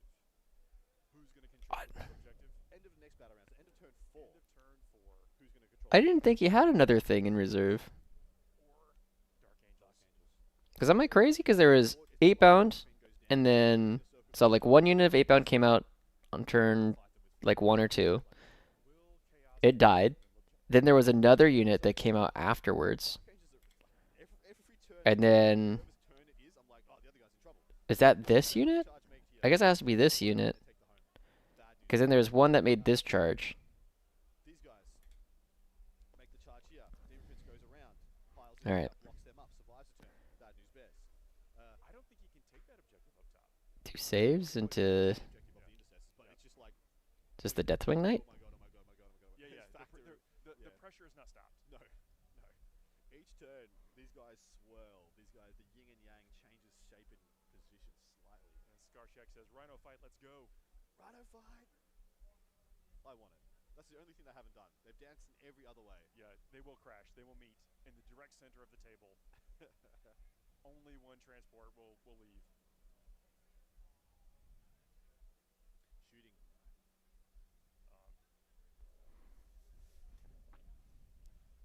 I also wonder, there's been this black bar like on the bottom for a while now. I wonder if they realize. I guess there is like a Van Vet down there. Oh, change of targets. Demon Prince has a rapid fire 1, 3 attacks, hits on 3, string 5, -1 AP, 2 damage, infernal It's cannon. not a good shot into it. It's going to winning on 4s, 1 damage into a 3-up or a 2-up. Haha, does 8 damage to a man. Yeah, he's better off doing an Inner Circle Companion for sure. Okay. He has a couple of missed shots from the Rhino, and then the Forge Fiend. can't really see much. Havocs. Can't. Yep. Forge Fiend can't really see much. It's kind Yeah, of this guy's just got to shoot there. Should kill it. Should.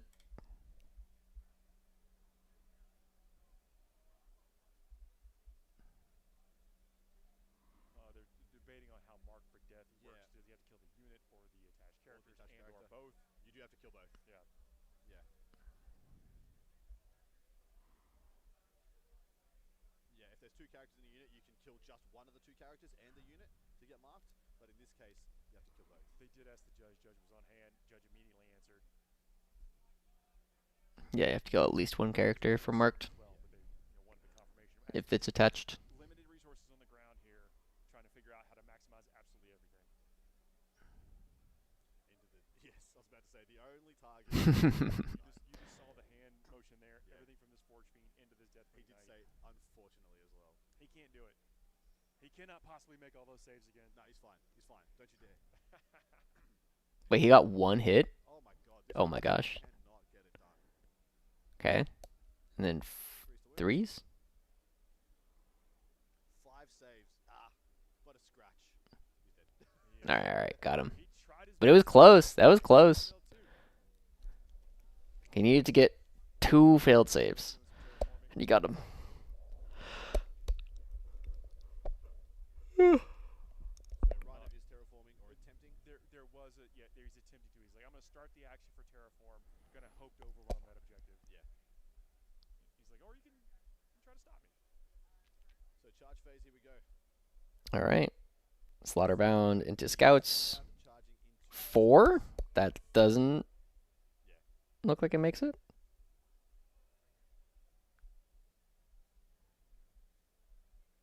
Yep. Okay. Alright. Guess so. Move there. They actually pre-measured what he needed there. And they know what all these charges are before they've rolled the dice because they measured it before they moved the model into moving phase. Which is so smart. I mean, you don't want to, you don't want to like. I want to go over there and charge and have it be Yeah. 9 inches. When you could have made it 7. Now the 8 bound with the slaughter so the Okay. slaughter bound Inceptors. Does he get it? hit here. This is big, guys. This is probably like a 7. He said these dice owe him, is what he said. Ooh. Reroll? 4. He's rolled triple 4s on all 3, by the way. 4, 4, 4. Will he roll? That's all you need. Will he roll a 4? Ooh. 5 will not do it. To a 5, needing a 7. That is huge. That's huge. massive. That failed charge. Okay. So now the Inceptors are free to run around. Dev sense plus the Inceptors that are just, or Intercessors that are just hiding on the home objective should make the 8 bound no longer combat effective. Rolled two failures into a 7-inch charge. So there's no pressure on his score right now. Like, sure, the impulse is likely to So it's going to be 4, 8. but these are things that are not on objective. So this will go to 32. This will be 48. And then Rough series of events. 56. You're gonna fight with the Slaughterbound. 56. 32. There's no CP to interrupt here. It's And only then this will probably be to interrupt. He needs a CP. 36. He doesn't even need to And then I think that's kind of about it. Like this might be 40. do anything to the Demon Prince, and he's gonna get to fight down there against the Jackals. Yeah, just rapidly running out of stuff. Running out of stuff. Unlikely to see another combat has been said by our player here, our Canadian player. Yeah, Super Kalo says the dice say we owe you nothing. That is certainly what the Forge charge breaks my heart. Dude, it's always the tough part. It's trying to make those charges. we all have our own different dice rituals. Oh my gosh. Is there a scout left? One scout, man. Oh, that's sad. No plan survives contact with the dice tray. That's very true. Or it can, for sure.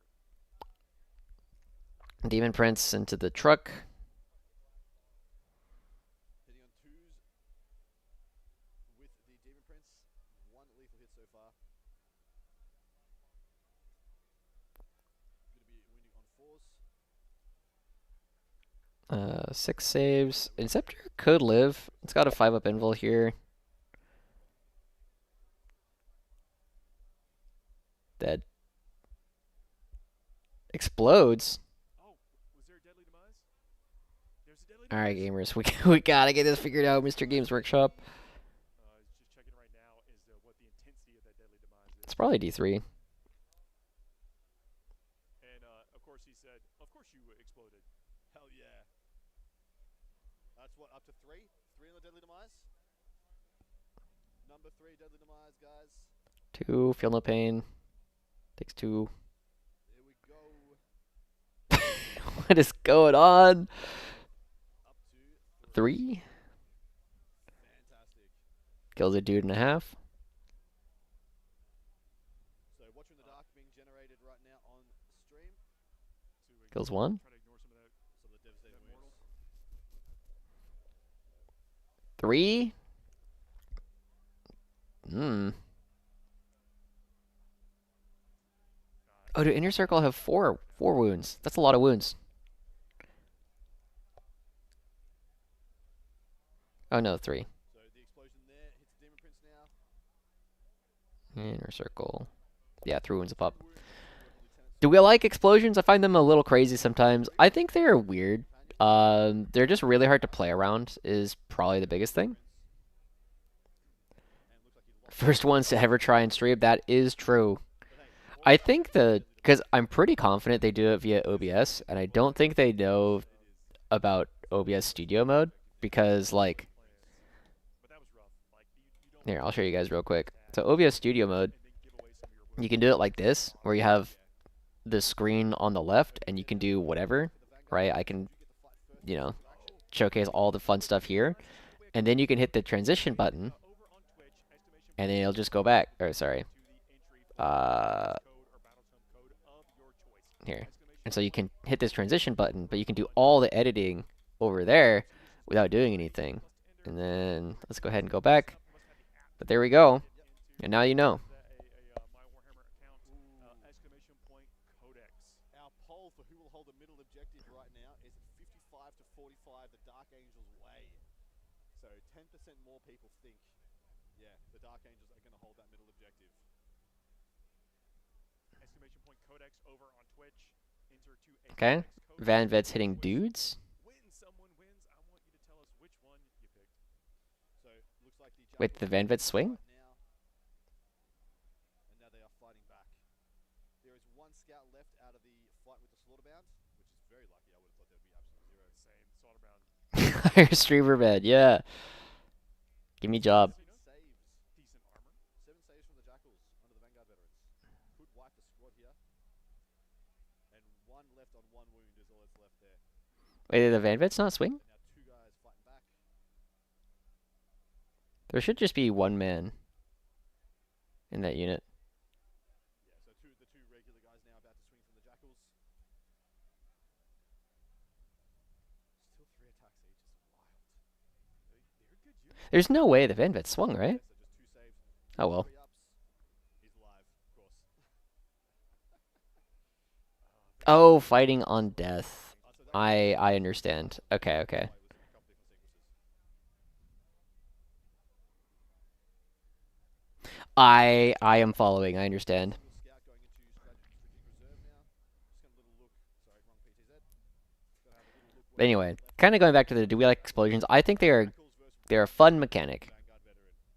That's been the most interesting fight of the game. It really Every is. other interaction has been like, I punch you, you're all dead. And I think having those explosions like keeps part of the soul of 40k alive. Points used in a That's combat true. as That's well. true. 47 to 39 looks like the scoreboard All right right, now. now we're gonna take. Well, we're actually let's keep this codex code open for 1 minute, and then we'll take our turn 3 stretch. Want to get a winner here. Exclamation point codex over on And then Twitch. at the end of battle round 3, we usually take our turn 3 stretch. This is a 4-hour round. We like to rest the larynx, get a little bit of liquid in us, and see if there's any Start data the table. points from the field. We're just getting actually some Silver Skull Tucker just walked by the booth, so no, he is. All right, let's take a quick look. Quick updates. Still in contention. French Wargame is doing showing Scary on stream real quick. Just got his face there. When is the preview show at 7:30 Eastern time? And then still don't know what's happening with Blood God rolled Folger versus Raven, Got but devastating they are damage. still playing. Rerolling two of his dice. He has got a double six. Needed a triple six, I believe, for the devastating. No, he hasn't. All right, what are we swinging here? Triple one, double five, double three. So he can get lethal and sustained again if he wants. Oh, these are blood dice. I understand. I mean, that's a pretty good combo. Not bad. That failing that 7-inch charge. I mean, just look at this. Yeah. This could be dead and tagged. Instead, these guys are getting it dead. Yeah, that's a big Huge swing, exchange. man. Huge exchange. Just trying to. Saved you guys there. Got the mute off just in time before I sneezed. Closed for the Codex Code guys. We'll be getting that draw, and we'll let you know who has won after these messages. Yeah, I tell you what, hold tight, everybody. We're going to give you some words here. We'll come back in just a couple minutes. Some words. Oh my gosh.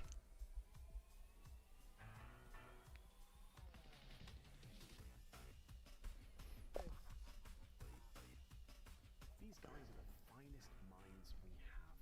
Well, they're the finest minds left alive. I don't know if the physical wound hurt. I applied for a job with these guys. They didn't want me.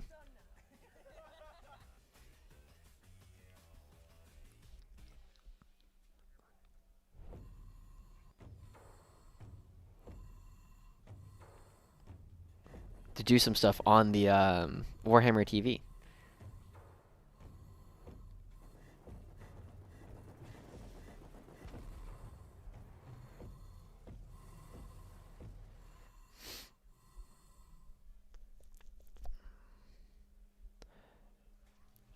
Plastic custodians. Maybe someday. Ooh, Folger versus Raven still seems pretty close. These rejects the best you've got. Throw. Let's see what you can do. Welcome to Atoma. You're home for the rest of your brief life. I would love to do all that fun stuff. Then the heretics invaded. Just go be on camera for Games Workshop. It would be nice. Say for sure what's waiting in the shadows. Valkyrie All right, infiltration I'm going to reported. mute this for a minute. We'll take a quick look at what's happening on Folger's game. This is La Voz de Horus, the Spanish stream. Que va inmediatamente. Antes No puede consolidar, British. truquear un escape y todo. Mira, un dado mágico. hit on twos, right? Yeah. Okay. I have to roll for more. Yeah. And that's okay. So how many was that? Two. One, two, three, and you missed two. Yep, that sounds good. And then assuming twos. No hay unos, sí uno. That should be 13. 13. AP at least two. Minus three. AP3, Six. FP3 de los filos impecables que estaban esperando que alguien viniera a pegarles. Con esa estratagema de pegar al morir. De Fearless Blade. All right, there's some combat somewhere. De dados. So kills the unit. 8 damage, 2, right? 2 wounds on James. Okay. James con su 4 de Imbued. Well, I'm gonna Aguanta un poco, se mueren but, las 5 espectros y 2 heridas a James. just like that. How many you move because your base is too big? Give me exactly the 3. So Oh, okay. I wanna check. I should be okay. I'm just stopping you from getting to here. That's all that matters. That's why I want to. Como ha marcado ahí Gonzalo los muertos, cayéndose de la peana. Ay, que me caigo, que me Let me muero. back with you guys.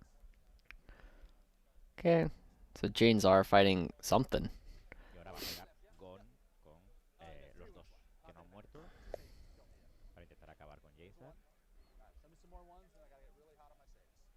Not bad. Dos unos.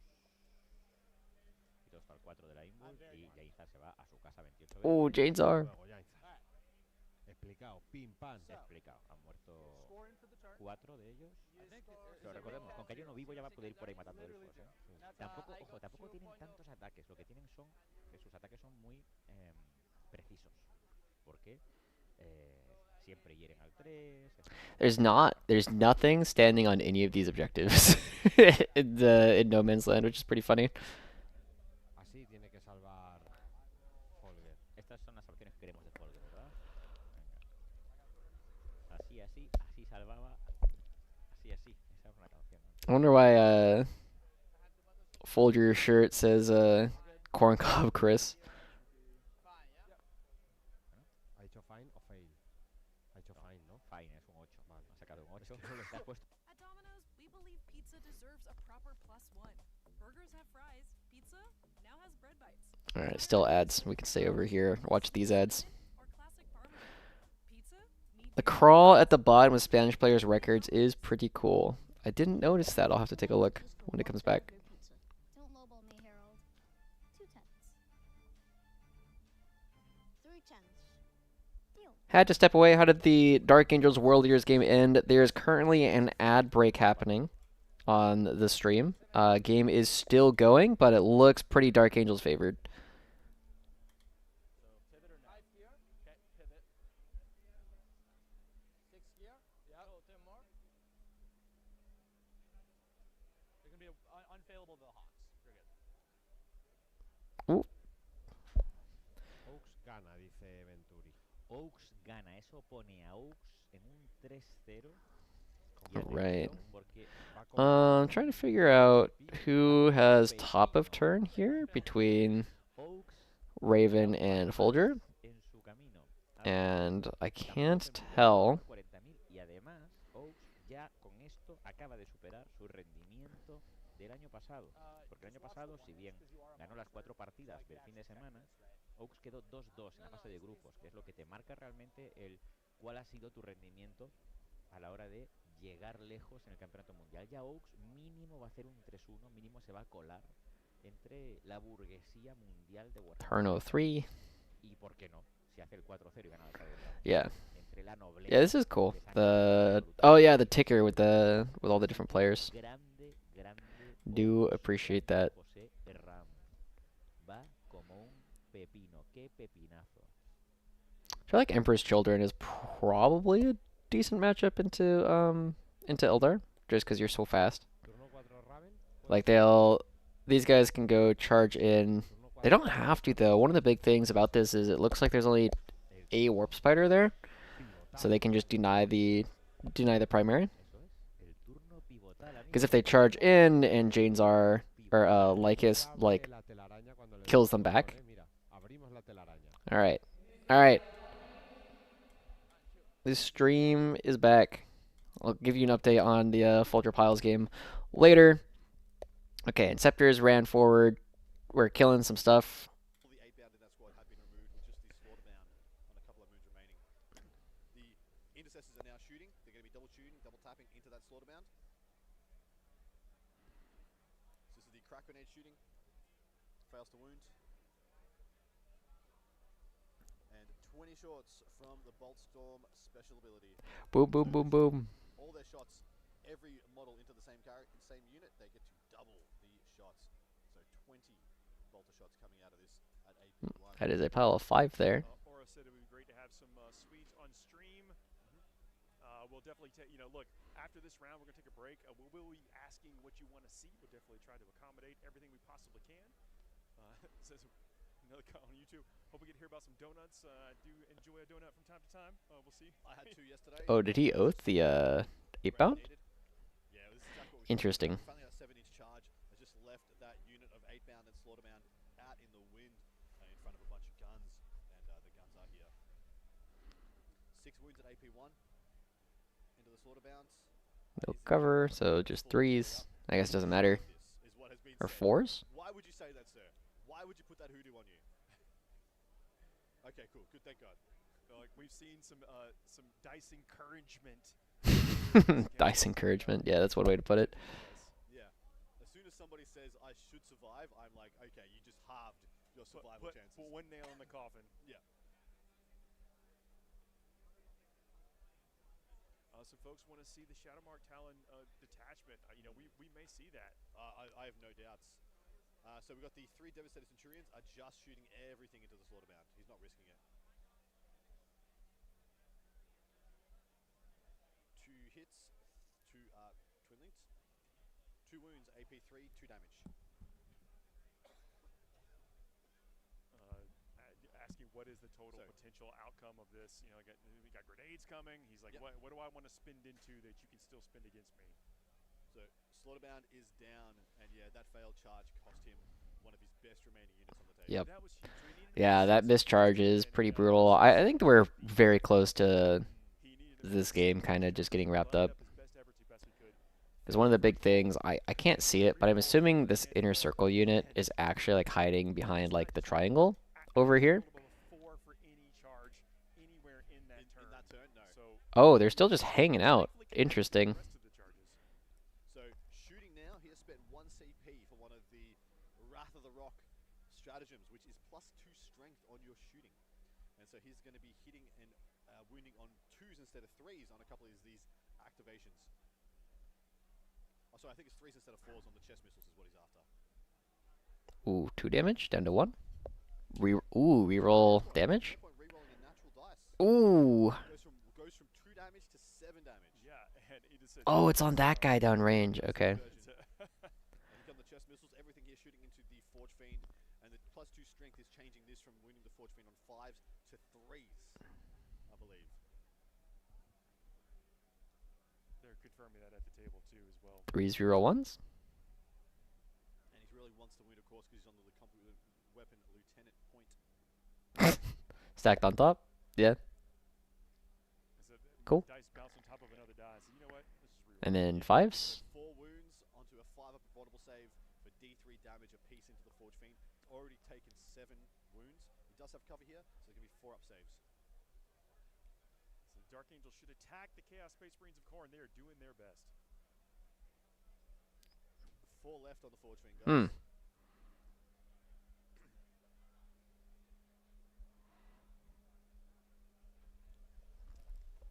And we have a 9-inch charge here. Not choosing to re-roll it. We know the points advantage here heavily in the Dark Angel's favor, with being at 56. Didn't do that much damage. I'm very surprised that these assault intercessors didn't come out. That's big. You know, and asking the world leaders to have 2 uses. Got a double duty out of every single unit on the table. That's gonna be big. So he's got 1 single scout that has walked on to sabotage. That's a perfect use for 1 scout. Now, right the down scout did go back into reserves, had to come back, take a battle shock test. Yeah. Apparently, I guess pass that battle shock test. Brilliant. That's a brilliant play. I mean, the scout, if the scout is here, you can't sabotage there.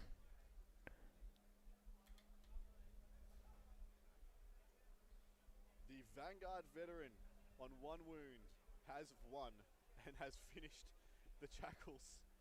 But at what After cost? one of the most epic battles of this epic battle. At what Look at cost? him. Look at him. So But does the prince doesn't get a swing first, is the thing. Is he promoted anymore? Is he a lieutenant now? yeah. He's got to be, right? That's why I'm very surprised. I'm surprised that nothing is going to just go punch the prince. I guess he was trying to kill the Forge Fiend first, but that seems overly cautious. You don't have a lot of game left to play. He's holding 3 here for the World Eaters, so they're going to be closing the gap on primary. Yeah, that's the big thing. Is it just like the primary is now swinging back a little bit. How much health does it have left? I don't know. It took some number of wounds from an explosion. I think it took 3. So, like, I don't know how much a Demon Prince has. Getting the scores updated now. Demon Prince of Khorne. So probably like 7? 7 or 8?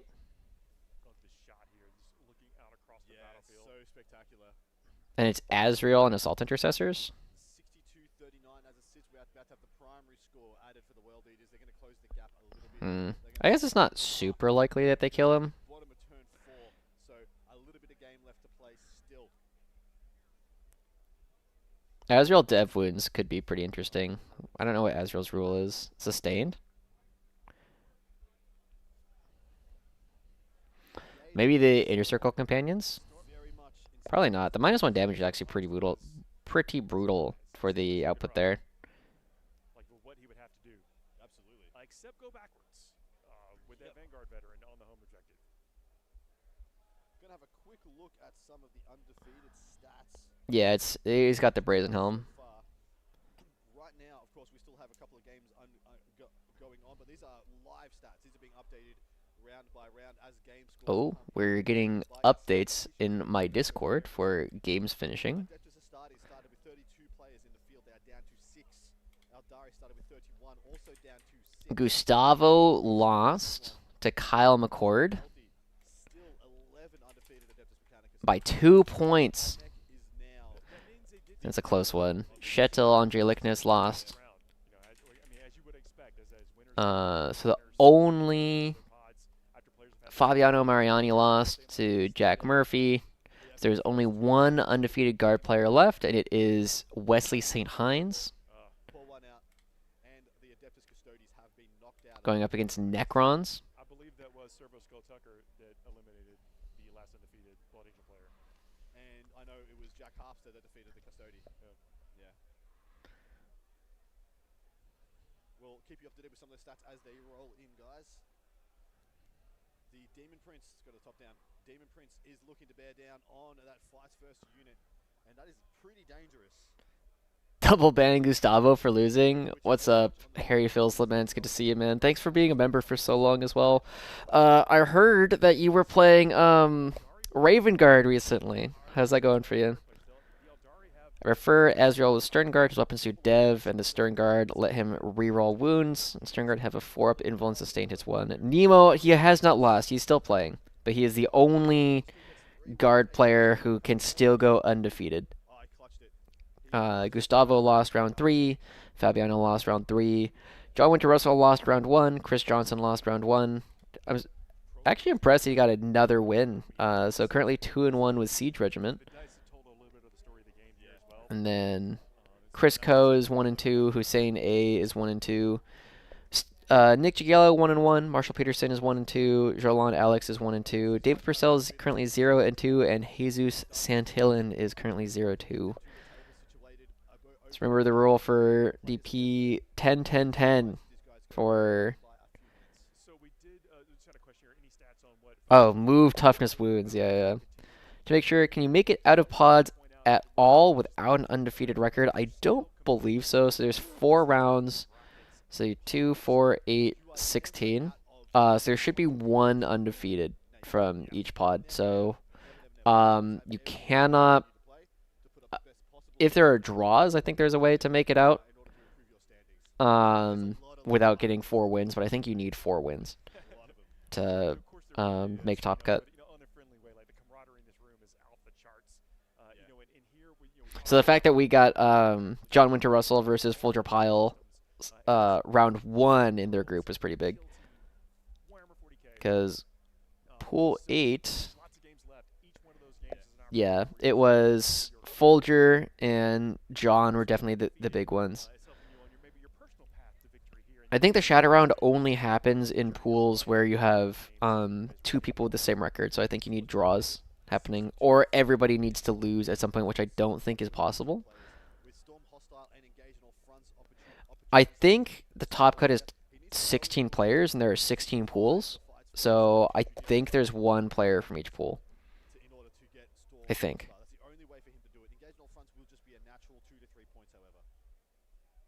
What is this guy up to? Is he just trying to make slingshots harder? Empress Children started with 9 players in the field, still have 3 undefeated. Doing very well there. That's an army that a lot of people are also concerned about. Very lethal, very fast. Leagues of Votan started this round with, out of 11 players, they started the round with 6 undefeated. They've only lost 1 this round. 5 going through. Remember what I said about this map being really good? This map being really good for Votan, and they're proving that to be the case. Control these lanes of fire like we've seen with the Forge Fiends here. Try to dominate. Yeah. And prevent the Centurions from coming out in there. Yep. Last unit of 8-bound on the field is emerging now to attempt a charge into Azrael. Okay. I'm starting to think that this interrupt over here was the game-winning play, and misordering this fight is. The game is getting closer because I think Wesley just didn't do the damage that he needed to do. There are no bad ways to support the players here.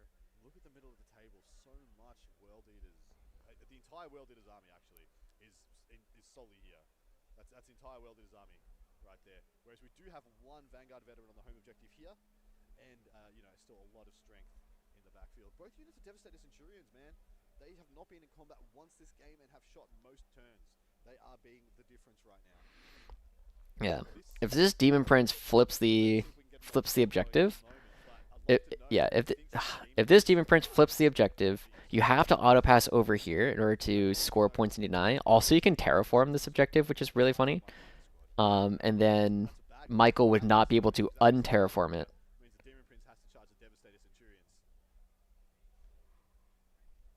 We all know how this world eater player feels at longer charges. He's due though. He's due. Yeah, he is absolutely. He had a conversation Yeah. with you guys earlier. So this can charge pretty easily. This probably shoots like that. Maybe the Inceptors if it can see. They will rebel. Got a question here. How are the Adeptus Sororitas doing right now? There are extremely good, man. 6 undefeated Adeptus Sororitas players out there in the field currently. Equal second most undefeated faction. Okay, some shots going into the Combi Lieutenant here. Yeah, so ranking these, most undefeated faction is Adeptus Mechanicus. In second place on 6, we have Adeptus Astartes, Eldari, and Adeptus Sororitas. In third place, with 5 undefeated, we have Leagues of Votan. Nothing from whatever that was. That was like all the bolters. Oh, wait, Rhinos don't bracket, do they? So that is your top 5. This could be another round where it's like great for the Tau as well. Like this deployment, great for the Tau. Oh, absolutely. Chaos Rhino World Eaters. Doesn't bracket. I think he was hitting on 5s. I do think this is the same format for next mission as well. Absolutely is. Doesn't really matter, but He's weighing his options. Yeah. It's like I can't be everywhere. What can I do? We're gonna make the biggest impact. You're going into the charge phase here. Forge Fiend? Shooting what? Shooting what? He almost forgot to shoot his Forge Fiend. Reminded by his opponent. Reminded him to shoot his Forge Fiend. That's amazing. That's amazing. Yeah, so he's shooting his entire Forge Fiend into the Encircle Companions, acknowledging he's hitting on fires with no rerolls. Ooh. The Combiocon Lieutenant is the closest enemy unit. Every hit and every wound, though, is just 3 damage and a dead guy. So he's Okay. going for a spike here. They need dedicated transports that bracket. 2 hits. Should be winning on 3s here. Not that I can think of. 2 and 6 up saves. Saves 1. Only kills the 1 wound. Ooh. Wow. Okay, kills a guy. He said that's what he said though. He said if I can just kill 1, that's fine. Just to help the Demon Prince. Yeah, because if the Devilfish doesn't bracket, I can't think of one. Because I know the Devilfish is just surprisingly durable. The order of operations And it doesn't look like it brackets either. Yeah, so I don't know of any dedicated transports that bracket. Yes, he has to charge the 8-bound first. He's correct. He knows what I think I know as well. Looks like an 8. Prince first, Azrael heroics into the Demon Prince and gets out of charge range of the 8-bound. So the 8-bound have to go first. If this is correct, though, he has 0 command points. That may be, yeah, that's probably spot on. Luke's been on Run the math. Jacks expect to kill 0 to 1 guys 70% of the time into the Vanguard vets. But you still make the make the optimal choice every time. Yeah, so correct. he's still good at it. Don't put yourself into bad habits. Did you check with Demon Prince go in between the 2. Did you do it with lethal and devs? Yeah, 3 wounds here on the combo lieutenant from the tank shock. He needs to rip a 2 5-ups. He is dead. The true absolute hero of the Imperium just fell. You do not see that. Sorry, I think that was a tank shock I just missed. Interesting. Of the commitment from all these resources these players have to do. In a previous game, we called with a combo. I'm surprised it's 0.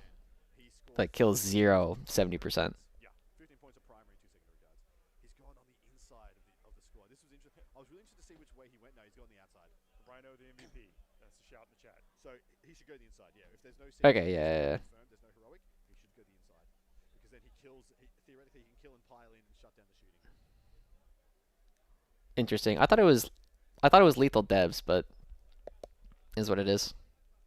You didn't need to kill a lot to make the math weird though. Fight's first unit has to activate first. He's going to sweep. Everything's going to be damage 1 here because he's already -1 damage. So Yeah. he might as well high roll with the most amount of attacks that he has just being described here. He's going to use the sweep profile. All right, here we go. Big guys. Do they get the Demon Prince, or even do they bracket him? Didn't the Krieg transport that held 40 models have a bracket before? I have no idea. I never played it. I never really looked at it. It probably did. The Crassus had like a billion wounds. It was a super heavy. 10 attacks from the Circle Companions with sustained hits, hitting on 2s. Ooh. With sustained 2, 2, 4, 6 extras. Sustain 2? Why is it sustain 2?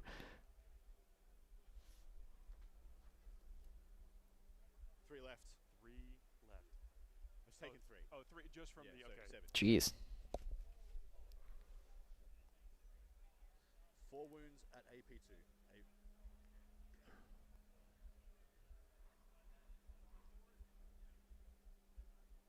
Ooh. Oh! Down to 1. Oh my god. Is he at 3? CP reroll? Oh. He fails it. He fails it. Wow. He dies! Oh my god. That's a huge swing. He's dead. Does not Explode. He's going to fight on death. So, sorry about the confusion there, guys. Our table boss, I can't lip read the table boss well, and he said 3 taken. That meant, so he meant 3 left. He meant 3 left. Yeah. We got there. The players got there. And I was correct. I told you guys that Demon Prince couldn't fight that. And he's fighting on death. 3 hits? The once when he absolutely cooked that attack roll. Only one wound. Oh my gosh. Squished. That's wild. Telling you that unit, man. That unit is fearsome. It is deadly. In this matchup, it is everything. Wow. Wow. That's crazy. He does have to... Oh, he's going to have to autopass something. I think you autopass the Van Vet on your opponent's home. He had 4 saves on 3 wounds. Yeah. 4 up with a CP reroll. He's taking like a true sportsman, like a champ, but he's definitely he recognizes what happened there, and that should not have happened. It was still the right call. I will say, hand on my heart, that most of the upswings have been in the Dark Angel's favor on the dice, and the downswings have been against the World Eaters. But I do like the testament, to the player of still making the best choice. We found that one Van Vet in the back. Nice. He's not out of the game at all. He's 9 points down with the bottom of turn advantage. He is not out of the game. But it is when that much goes against you, it's easy to lose focus, and he's not doing that. He's staying focused, which is absolutely awesome to see.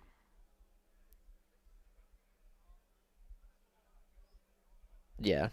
Yeah, you get the terraform. It's a really funny terraform too, because you can't undo it. So the intercessors are down from that squad, but Azrael looks like he will survive. All right. Azrael probably punches 1 or 2 of these to death, I'm guessing. As a guard player, I just kind of assume that most things like just kill each other in melee. Azrael 6 attacks with sustained hits, hitting on 2s with devastating wounds in addition. Nothing. Nothing. Oh my gosh. I don't know how important that is, but it is funny. He was also due for yeah, he was. Scout is staying. So whether or not this passes is big. Engage for 1 point here. Wait, is it even? Oh. Is it even 1 point engage? Companions may have just sealed the game for the Dark Angels. It might be a 0 point engage. Here, yeah? Devastator Centurions, dead Rhino. Devastator Centurions, dead Forge Fiend at the start. And then Inner Circle Companions advance in charge, clear up the 8-bound with assistance here. Maybe very well starting the World Eaters turn with a single Slaughterbound. I mean, I think these Inceptors can also just go like over here. Then they probably get overwatched. Maybe not the best thing to do. Are those 8-bound going into Azrael? Yeah, so you have the 3 8-bound here. They just punched the Assault Intercessors to death, and they are in combat with Azrael right now. 63 to 56 as it sits right now. About to have the 2 objectives scored for primary added into that. Cull the Horde and defend. Can't do Cull the Horde. It's going to be redrawn. Redraw Cole.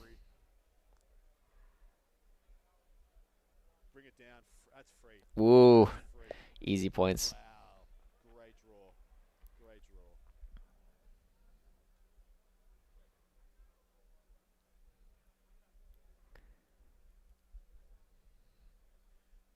They're talking about, like, can he possibly flip these into even better? Higher scoring cards. Because it's a 3 card, and he has some 4s and 5s he's identified. He has Assassination still in the pool. Nah, just kill stuff. It's fine. We're going into the Blessings rolls now for Corn. World Eaters. Another not amazing roll. Double 4, double 2, double 3. 4 1s though. Quad 4s. A nearest Yahtzee of 1s.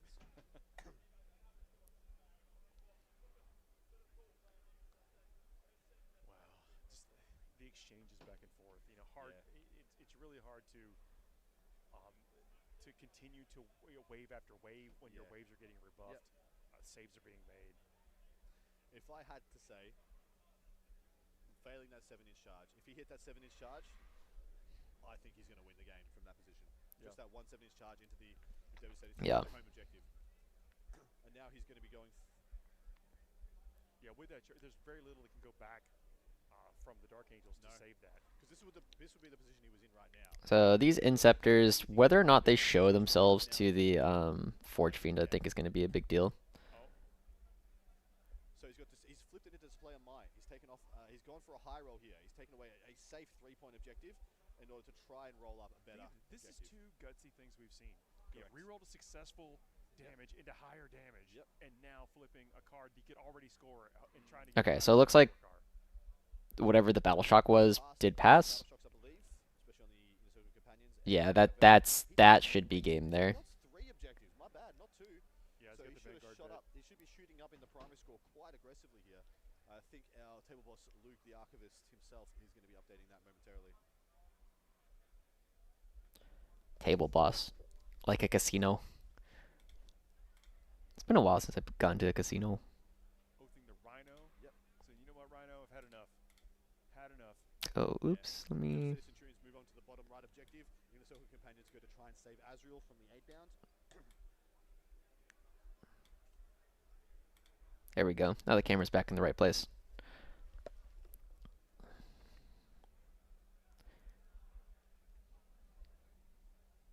Yeah, he needs to get into the midboard for Display of Might. Right now, he's going to have 2 units so far. It's not that hard to get this display.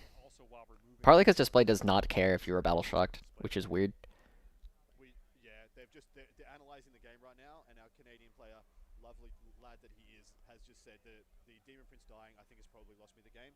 I think it's probably taken me out of ability to contribute. So Azrael's going to fall back for Display of Might.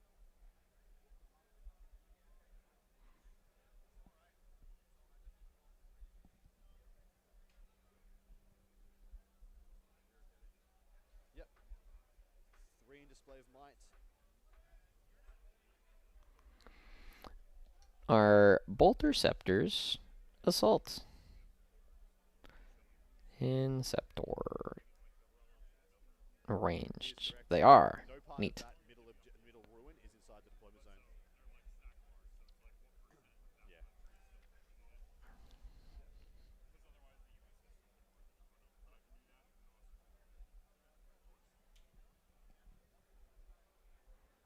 Okay. Surely the World Eaters just like has to try and overwatch this. This could be big. This Forge Fiend has shot 3 times this game and has rolled terribly this game on every front. Just get him a million shots right here, though. He's due.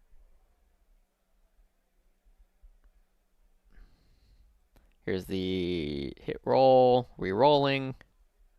6s, re-rolling everything. 0? This Forge Fiend. Let's go, Durante. Whatever demon spirit they put inside this Forge Fiend, to get it out, replace it. 1 hit? Yeah. Not 1 wound? Not it. 1 6-up save. Oh no. And he's good. He saved it on a 6. Nice, let's go, Durante. Yeah. Heart goes out to the Canadian general here.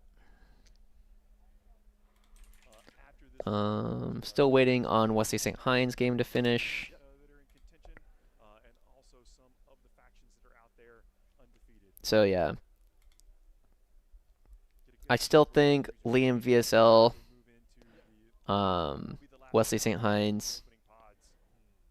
and then is So Lennon? bring it down. Lennon's still playing. Is already sealed now. I think that's probably my short list still for like the 3 people that I think are most likely to win the whole thing.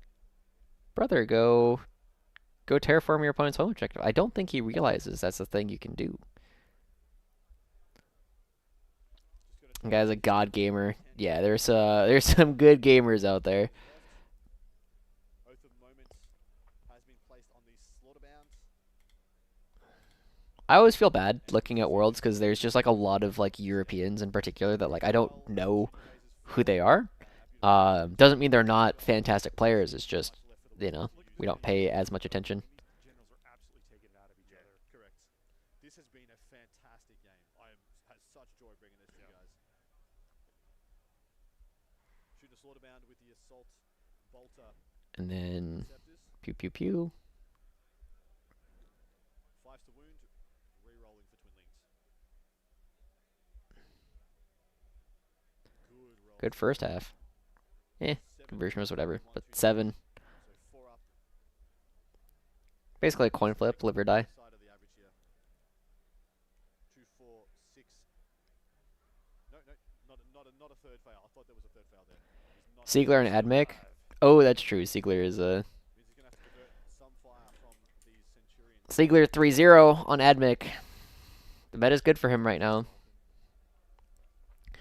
I think Centurions into the Rhino. I think it's really hard to prep for mech or for recon is the biggest issue. 2 missed re-rolling. 2 They will probably have better plans about how to play into it. Yeah, that's the big thing is you just gotta have good plans. So we're probably gonna get Lennon versus Nemo next round if they both win. plus 2 here. Take 6. 1 remaining, and then the chest missiles. making 3D it work 3 for it. shots. That's the average 6 shots. That I don't think it matters. That's my big claim about recon is like I don't think it matters if you 5s. like Oh, 4s he says. if you did prep into it because 4 ups. it's All of these. it's just not an army that it's just a really low interaction army for your opponent. They definitely spent time. He is good. He makes it. Yes, the losing benefit of cover makes the guardsman a lot less durable, but the bigger issue is not the He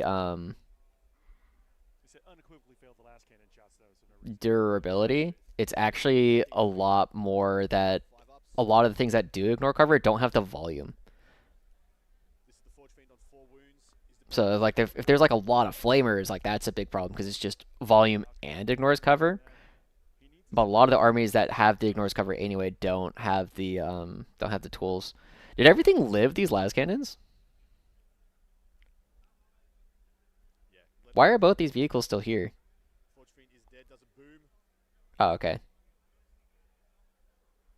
Sticky on death. There are very few lists that can strip cover and have enough shots to clear them out. Yeah, exactly. To establish control of that. As an infantry guard player, I have to back Nemo. Yeah, people will be more ready for him, but still a hard list to fight and an amazing pilot for it. Yeah. Defenders can't charge onto it. He will hold that on turn 5. He's re-rolling to try and fail the hits. Wow. So he can charge the Rhino and unstick, guys. Ooh. Think of the plays that have been made. He passed them both. Oh. Oh, There's man. like 2 towel lists that can do it, and they have the easiest access to strip cover. Yeah.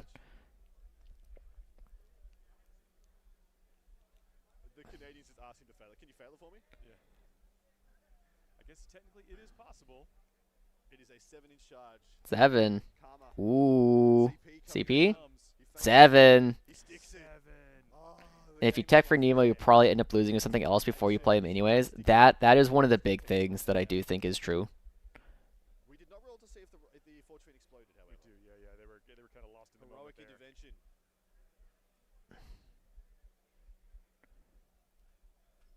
So he wasn't able to touch, so he could very easily Heroic be outside of 6. He can heroic. But looks like unfortunately the models have been moved and they don't know exactly how to shift it around. So How is Nemo doing so far, and who could stop him? He is currently 2-0. Something like Salamanders, they depend on a lot of flamers, could work well. Yeah, probably. Yeah, probably. That'd be pretty decent. But that's also like a weird. Oh, Wesley St. Hines got his third win, 97 to 96, a 1-point win for Wesley. 1-point win. What a shame. All hits. Do a nice little spin out real quick on the way. Oh, 2 debs and 3 saves. He's gonna lose. He's gonna lose the 8-pound, guys. He got him. That heroic. I thought it was risky, man. That judicial with. That's crazy. Make him split attacks. Yeah. Make him So, dice. if John Lennon wins his game against Donovan Silo, which is Emperor's Children versus Grey Knights, then we will see Wesley St. Hines versus John Lennon in Group 6. So only one of them can make a top cut. Start of the turn, as I suspected, 1 slaughterbound left. Well, what happened to the dudes? Mentioning that it's such a consistent string. Wait. What happened to the dudes? Nothing since the starter phase triggering. No, apologies. So he made the charges at the start of the fight phase. He would have taken control back. So no, he won't, unfortunately. He fights on death with none anyway. 2-2-1. No fight on deaths. They all die? That's crazy. Does Recon have a move after being shot? No. Only reactive move 6 No doubt in my mind now, the Dark Angels from movement. fantastic showing by both players. The dice definitely played a part in this one, but still, both players put themselves in the best possible Yeah, think positions about to that. carry the day. With failed charges, several failed charges, several great armor saves. Look at what is left on the table. Yeah. Very little. Very little. But great plays every single round, always reaching and striving for what was available to them. And I'm going to say, Devastator Centurions, man, winning me over. They have been the difference You're in a this convert game. now? Every turn they shot, they did something. Whereas the Forge Fiends swung up and swung down. Yeah. Always over or underperformed. It was Mostly under.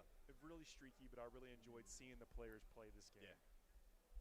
He's going to overwatch the Slaughterbound. If he tries to move, he's already declared that. Drawing secondaries. Oh, jeez. Cycle 1 short. Oh, there's a lot of nonsense in Recon. Don't worry about it. Tempting target and assassination. Undoable. And behind enemy lines were what we're drawing. Like, Rough day in the office. Card goes out to the player. could not find points. Looking under chairs, looking. So he needs, if he wants to get 5 points at the end of the game for this objective, he needs to take the Overwatch and kill this unit of Inceptors. He's not holding the objective right now. Votan with Hearthguard could do it then. That's not exactly something that's dominating out there. That's true. Is to just kill this unit. Yeah, that's something that could be an issue. So here's the Overwatch. Oath of Moment Overwatch on the Slaughter.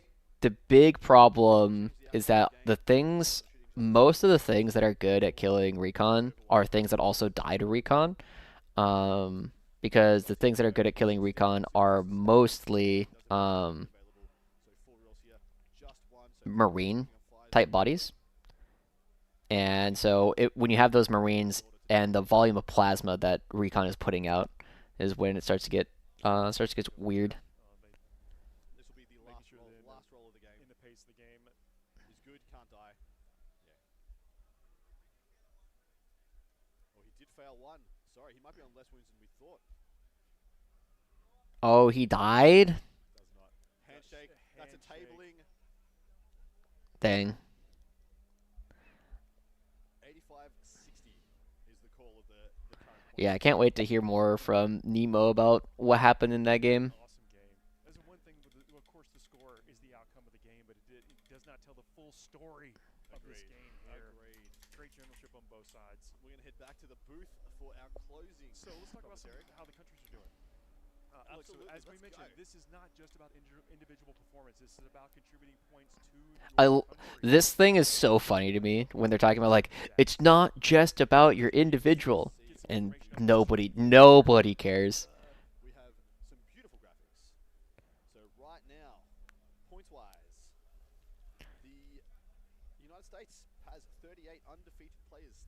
pool, obviously contributing the most amount of points. Canada has 2. France has 5. Mexico has 0 left. Unfortunately, Australia still with 2 undefeated. How many Mexican players actually made it? 3 undefeated for England. Spain has 3. That's actually a lot. 19. None of them undefeated though. Well, it's even that. Most of them are 0-3. 1, 2, 3, 4, 5, 6, 7, 8, 9. 9 of the 19 players from Mexico are 0-3 currently. That's tough.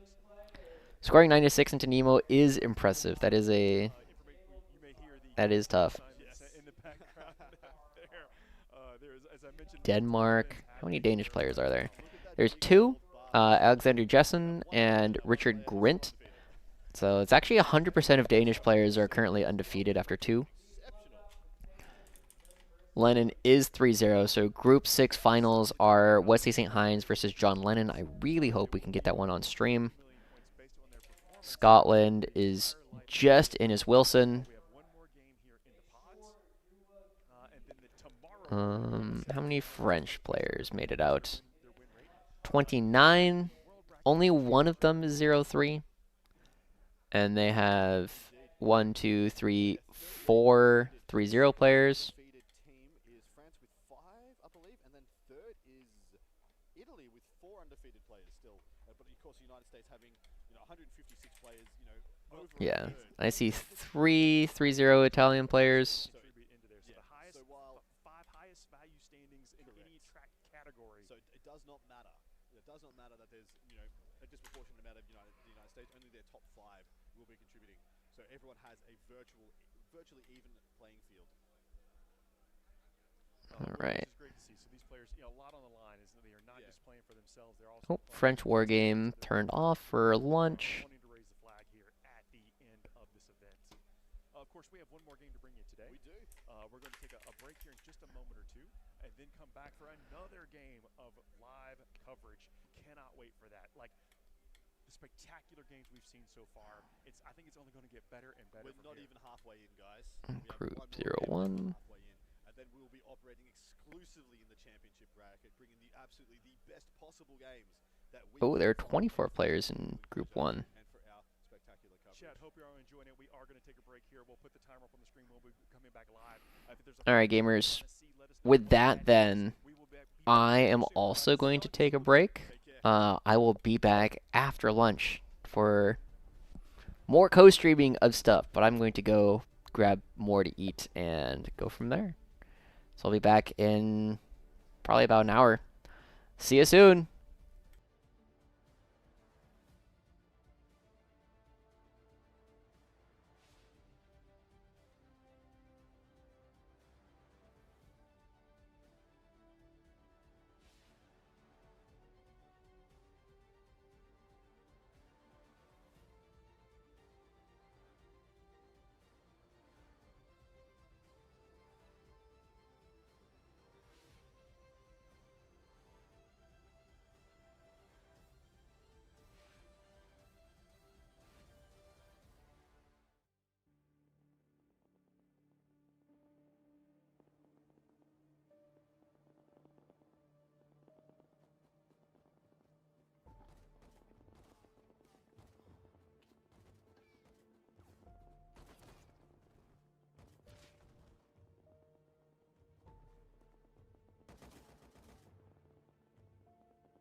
physical wound hurts more, or the shape?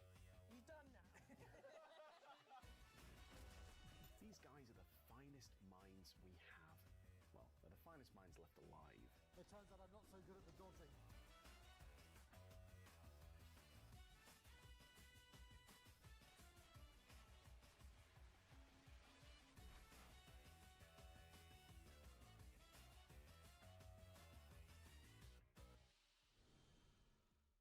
Peggy 18.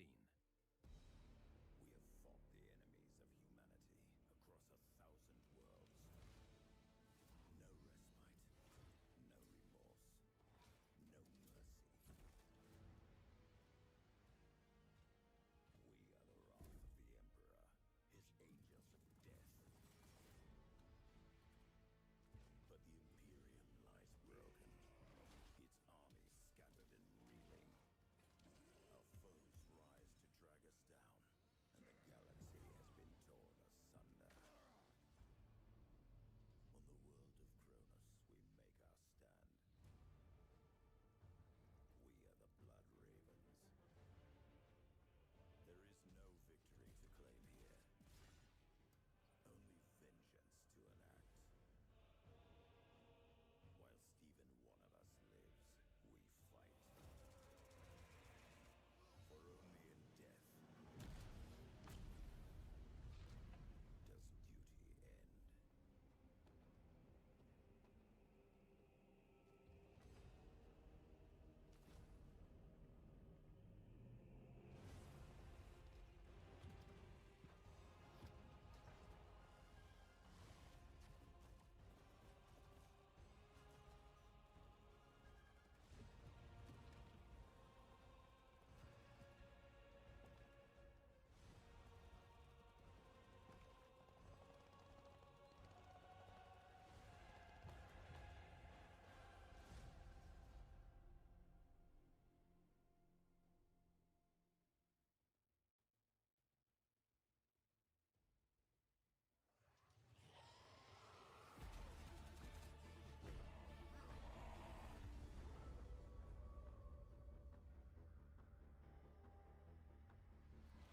These rejects the best you've got? Throne, let's see what you can do. Welcome to Atoma, your home for the rest of your brief lives. Used to be the jewel in the sector. Then the heretics invaded. I need you to go down there and raise hell. Can't say for sure what's waiting in the shadows. Valkyrie exfiltration will be waiting, if you make it that far.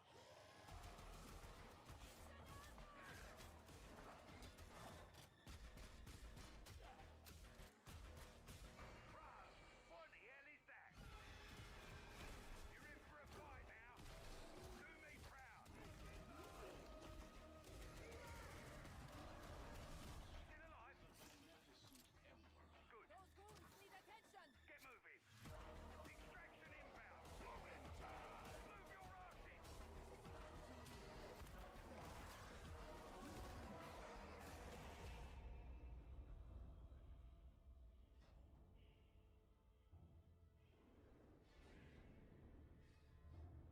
Zola? We're gonna need more rejects.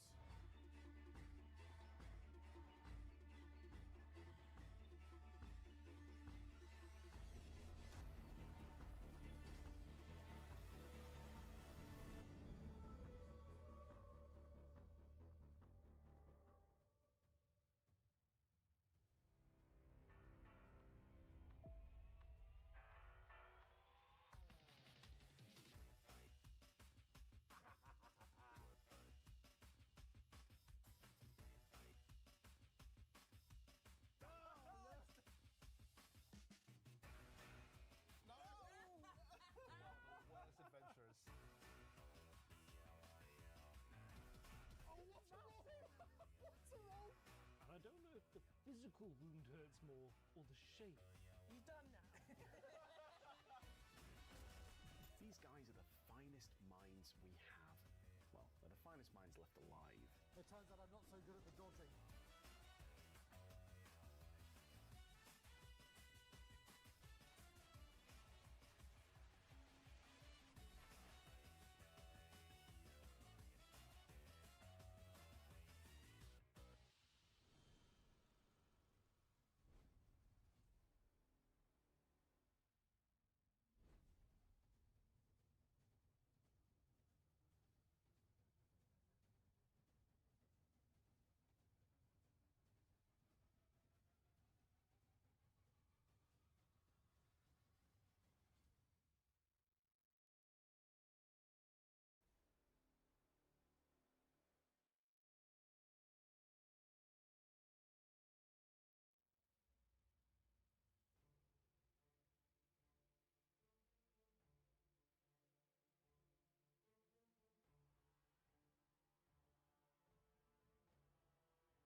Finding the things you and your family need to be well is kind of a big deal. Finding ways to save on those things is an extra big deal. Check out extra big deals at CVS. Extra Care members get extra big savings on more of what matters most every 2 weeks. It doesn't get extra bigger than that. Shop tons of extra big deals at CVS today and come back for more every 2 weeks. From the black heart of Mordor, Sauron rises. New limited edition displate featuring a 3D textured helmet, holographic background, and glow-in-the-dark finish. Forged to intimidate. Only 1,000 exist. Will you bow to the eye? Claim your piece of Middle-earth now. Only at displate.com.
CeraVe blemish patches with 3 essential ceramides and niacinamide. Absorbs gunk in just 3 hours.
Welcome to the FIDE Online Chess Museum. The International Chess Federation proudly presents the FIDE Chess Museum, an online space celebrating the rich history and evolution of chess. Explore exhibits that trace the game's fascinating journey. Discover the origins of chess, beginning in the distant past, and follow FIDE's centenary journey. Rare chess sets, unique books and memorabilia, autographs of chess legends, trophies of historical tournaments, and stories of the chess champions. Explore the game's legacy and future. Chess is more than a game. It's a global culture of strategy and unity. Join us to experience this unique online journey where history, culture, and passion for chess converge. You wouldn't settle for Bateman when there's Batman? Solve the riddle and be free. What is dusk? You don't have to answer in the form of a question. What is lasagna? What is love? All right. What isn't love, you know? Just toss it. Don't settle for just any insurance when there's State Farm.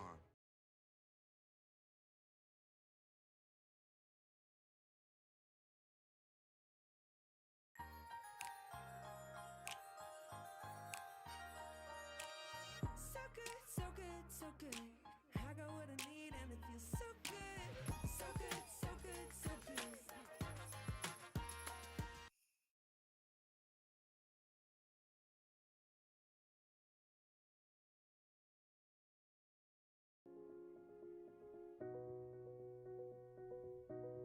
And also on your phone. In December, the world turns to Doha, Qatar for chess at its fastest and fiercest. The 2025 FIDE World Rapid and Blitz Championships bring the globe's elite to battle under lightning time controls. December 26th to December 30th, Rapid and Blitz formats designed to reward precision, courage, and creativity. In the heart of the Middle East, Doha offers more than a board, a world-class venue, a cultural backdrop, and a stage worthy of legends. With a €1 million prize fund on the line and the title of world champion at stake. The 2025 FIDE World Rapid and Blitz Championships, the ultimate test of fast chess.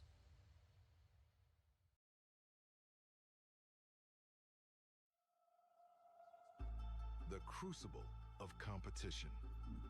The eyes of the world. Goa, India, hosts the 2025 FIDE World Cup, where over 200 of the top chess players in the world face off in an 8-round knockout tournament. This queen has nowhere to go. That is the end. Excellence, perseverance, and stamina bring glory, national pride, and a spot at the illustrious candidates tournament. The globe's best chess players hope to add their name to the list of champions. Ooh, he made a move in 1 second. The 2025 FIDE World Cup. Let's get these games started.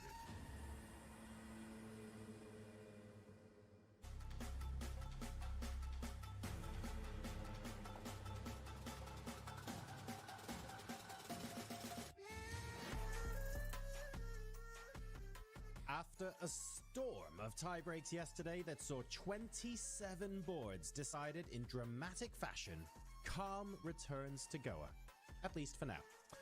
Round 3 begins today, and classical chess is back, where patience, preparation, and precision take center stage once again.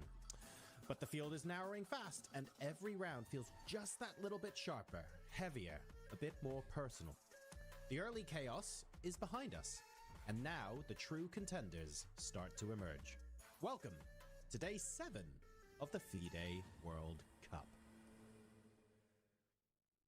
Good morning, afternoon, and evening, wherever you are in the world. Welcome to the broadcast. I'm John Sargent, and joining me today are the wonderful International Master Jovi Hauska and Grandmaster David Howell. Welcome, and lovely to have both of you back. David, how are you doing this morning? Good, John. I'm still recovering from yesterday, I must admit. It was a long, long day of chess, a lot of games, a lot of tie breaks.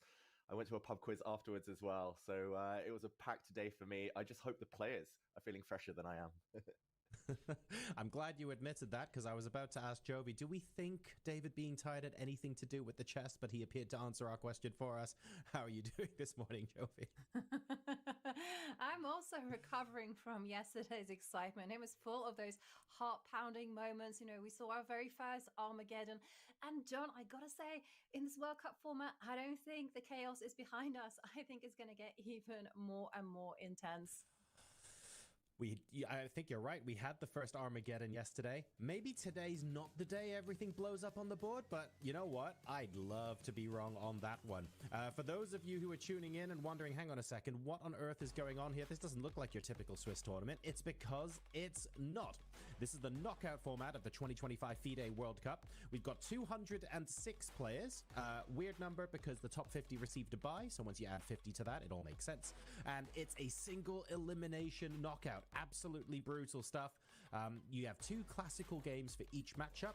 Loser goes home. It is that simple. If the match still ends 1-1 though, we go to tiebreak day, which is what yesterday was. And then we had all sorts of ridiculous tiebreak games where you could play up to an additional 9 extra games to determine who goes through. But for today, we're focusing on classical chess.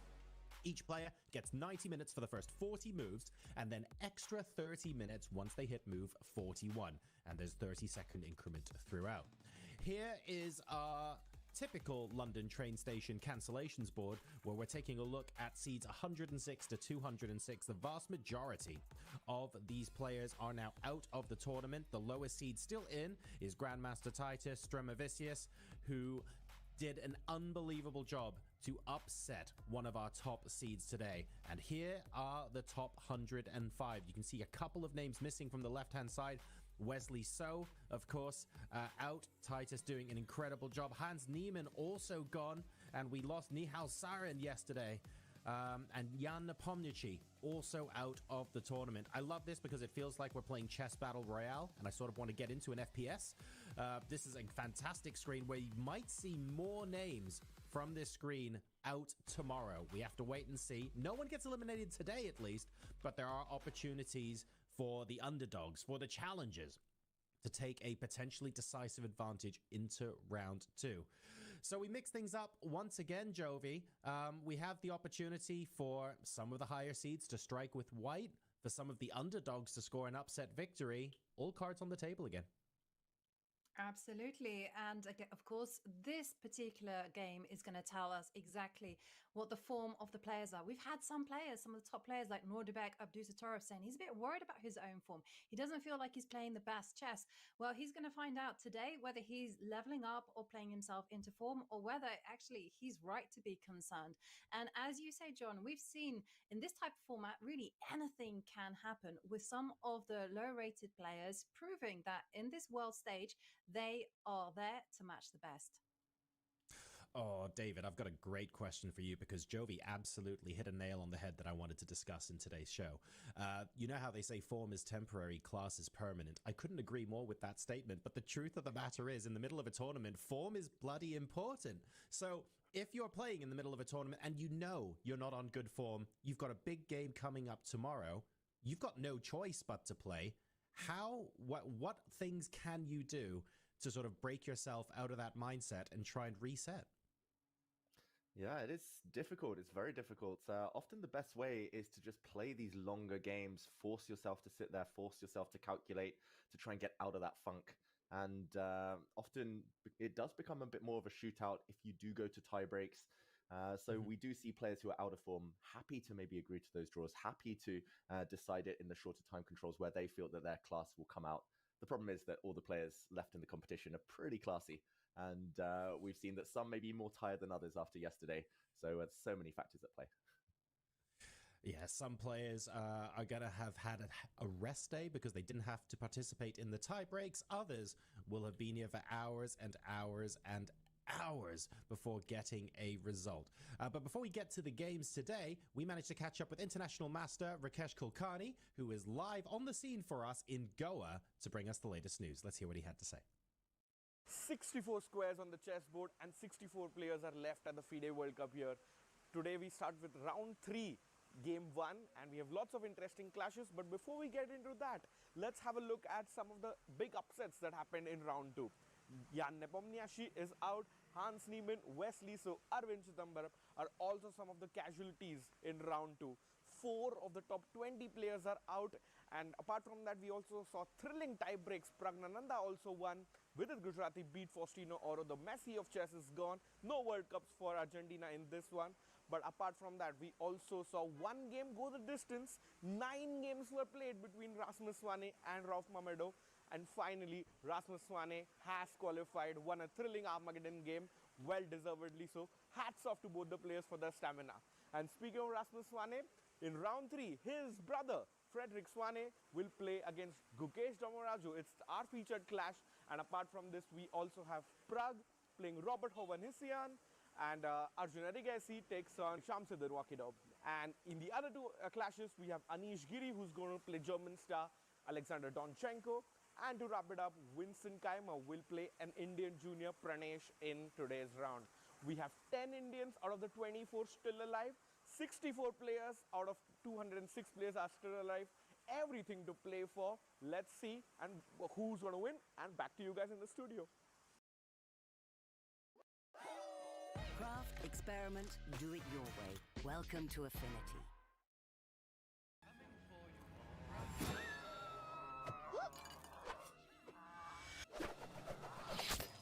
Stunning, timeless, legendary.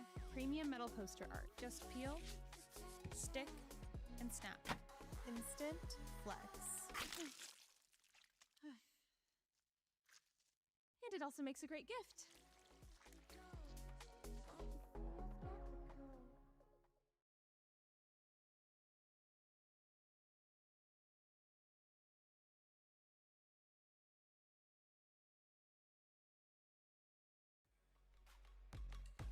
Thank you very much, Rakesh. Here are today's pairings. Round number 3, everyone hopefully bright-eyed and bushy-tailed, ready to go.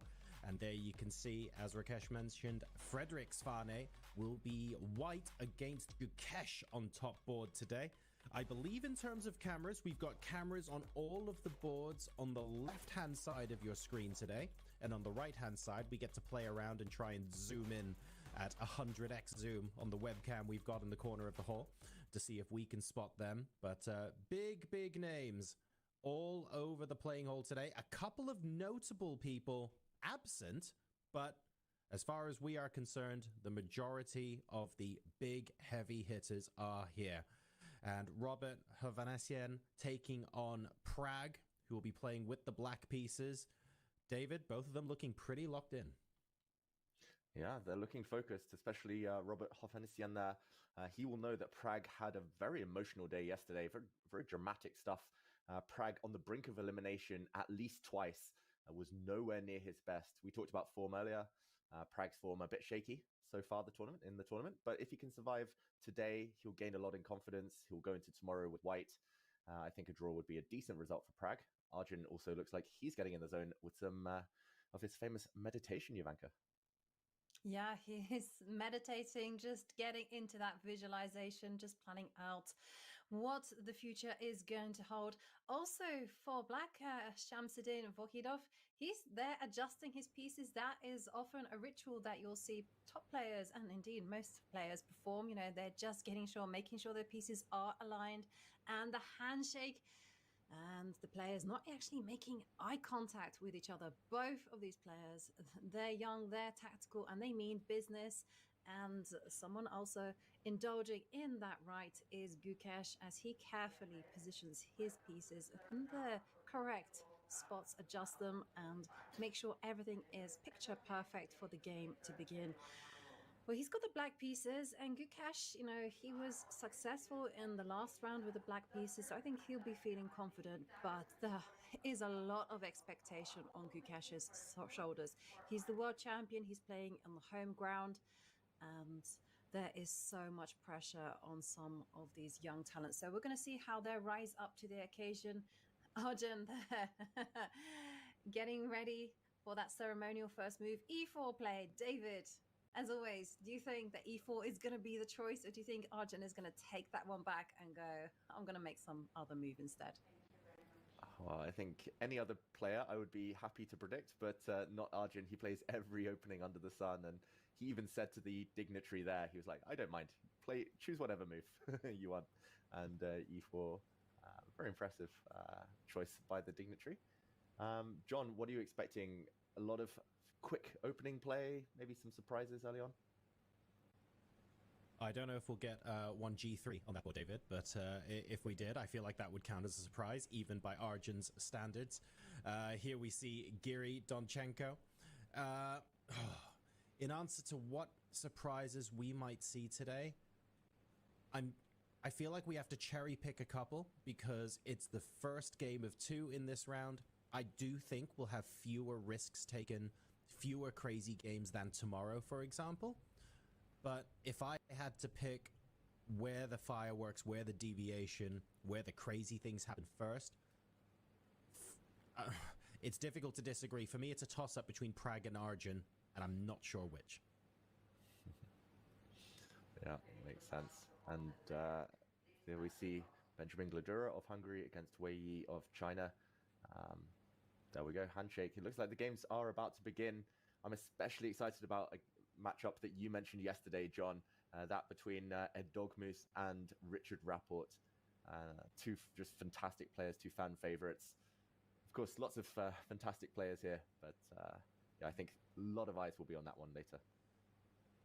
Yes, getting into the middle game there, I don't necessarily feel like there'll be sort of 2-move crazy tactics popping out of the woodwork as soon as move 10, but I can see them both steering the game into wild complications where just insane levels of calculation are required to navigate through the middle game.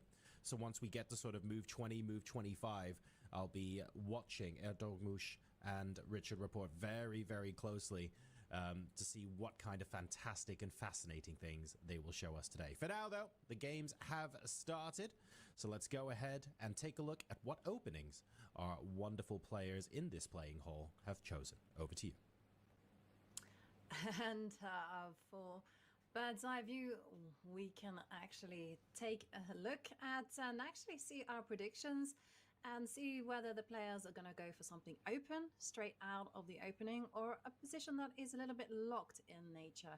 And already on the top left between Frederick Svana and Gukesh, I'm seeing a Rosalimo on the board and D3 being played. So that game is going to take on a very maneuvering kind of nature. And also between Arjun and Vohidov there in the top middle, I'm seeing that it's also kind of going to be a Queen's Gambit decline. Now here it's going to be black to set the tone. You can come out with a bishop to b4, and that was going to be a little bit more aggressive response from black. You can perhaps play c5. That seems to be very popular as of late. Or we can go bishop to e7 and go ultra solid. So the choice is in Vohidov's hands, and Pragnananda, I gotta say, on the top right, I feel like he must be thinking he's living a charmed life, because he was teetering on the brink yesterday, as you mentioned there, David, not once, but twice. And it really just looked like he was leaving the competition, but someone smiled on him and he finds himself living another round of chess, and he's on the black side, and d4, a very perhaps solid approach there from of Anisian. So that's kind of determining the top 3 boards. David, I'm going to ask, does anything else capture your attention? Yeah, great calls there, Jovanka. The Gukesh game suddenly coming to life after White's last move. But speaking for now of the bottom row, we see Anish Giri play the English opening, symmetrical English with the 4 knights. We see that one will come to life a bit later, depending on what Giri does now. We see Pranav play against the French defense. He's gone for a very ambitious line with White. Vincent Keimer against Pranesh is maybe one of the most interesting to me because it was a Jabava London system, but with colors reversed, playing it against the Reti Pranesh, bringing his knight out very early. And whether that is successful, we'll soon find out. Gledura against Wei Yi on the bottom row. I've never seen that move before, even though it makes a lot of sense once you think about it. Pawn to a3 for White as early as move 3. It's very slow, but it does prevent the Nimzo Indian defense. So we'll see how Wei Yi reacts. He likes these long thinks as soon as he gets surprised in the opening. And meanwhile, Nodibek Abdusattorov against Martinez, that most likely is going to turn into a Philidor defense. And we'll come to that maybe a bit later. In the meantime, let's start with Gukesh, the world champion. You mentioned that board, Jovanka, but this last move by Frederick Svana, very combative. It's asking a big question already, and it looks like preparation, judging by his clock time. He's gained 3 minutes since this game started, only on move 7. And yeah, as you mentioned, quick action replay here of the Rossolimo Sicilian. Bishop to b5 is just the way everyone meets it nowadays. Everyone seems to be scared of the Sveshnikov Sicilian. Bishop to b5. Castles, they fianchetto, they push pawns, and yeah, I'm a bit surprised by this. It feels like Gukesh maybe has been move ordered slightly, Jovanka, but he's walked into e5, and now capture would allow a knight to capture, and there's pressure on this diagonal. Yeah, and you're going to have to take decisions, right? You know, do you step up with your bishop to d7? Do you step up to defend the c6 point with your queen? And do you want those decisions really early on in the game? And that's something that Gukesh may be obliged to do. So before we dive into this line, can we just have a look at the alternative? Because if the alternative is reasonable, then pawn takes pawn might not be necessary. So if you just move the knight, because I do recall that once in my life I actually played the Sicilian, David, and we actively provoked e4, e5, and this was the response, knight to d5. I did it once.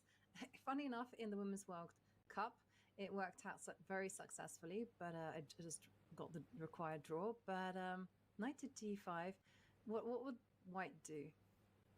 How much could you save by switching your car insurance to Allstate?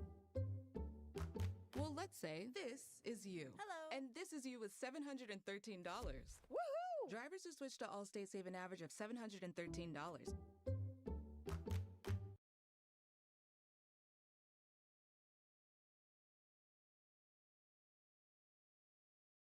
This holiday, Verizon's got the craziest deal ever with iPhone 17, iPad, and Apple Watch.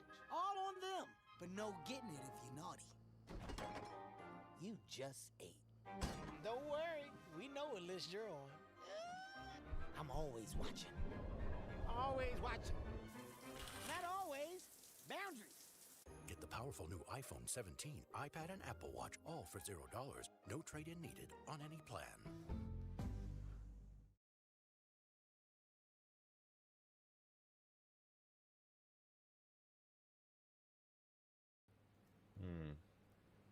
That's a very good question. Like, if black gets castled, black is very happy, like totally fine with development. It feels like white needs to hit very fast with some kind of threat, some kind of tempo move. I would be slightly interested in d4, although I'm reluctant because the pawn has just gone to d3 2 moves ago. That's a good question, Jovanka. Like, I think this would be my inclination, especially if surprised, because the other line a bit more forcing. Queen to a4, probably nothing. Taking d6, black just recaptures. Let's say pawn to d4 maybe. Okay. Bar drops. Yeah, it drops actually quite significantly. So if you just ignore that, are you going to go c4, d5? Or let's just castle, get the king to safety. Yeah. You're right. I was thinking about c4 type ideas, but I think black uses this square to hit the bishop, and that's a bit awkward. Okay. Gukesh, surprised. Just to compare it to the other line, as you mentioned, like this one looks less appealing, at least visually for black. Maybe you can sacrifice a pawn. That's quite typical in these ideas, but queen c7 and yeah, I mean, at the very minimum, white probably has more, but at the very minimum, white will just give black double pawns and be pretty happy long term. Yeah. You also have the tempo moves as well, potentially, right? With bishop coming to f4, although maybe you do have to be a little bit cautious. And I'm a little bit afraid of queen takes bishop with some kind of knight to g4 ideas, but perhaps white shouldn't be afraid. Does look a bit scary, but maybe white's okay. Although, yeah. gets more complicated maybe after G5, and this would be crazy. I mean, this is Gukesh's style, but I don't think in classical chess, when the opponent's well prepared, he'll go in for that. So we'll see how he reacts. Probably just moves his knight, and we'll maybe check in later when Frederick Svaner shows us the extent of his opening prep. Yep, and I'm looking forward to seeing how that one develops. And you know, it's also quite interesting because the Argent game. What the heck happened? Why is this on chess? Against Volkidov, their top middle. Did they restart the stream? It to be like.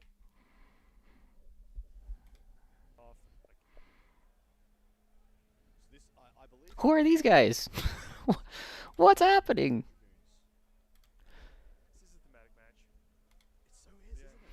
Alright, what's up, gamers? Welcome back to looking at Warhams. Does melted damage get around Feel No Pain? It doesn't get around, but you just add more dice for the Feel No Pain roll. That's what you want. Okay. Alright, I definitely thought that the next round started in like 2 minutes. So, oops. Let's go ahead and take a look at what's going on here. So this is Justin Moore versus Rasmus Fredriksson.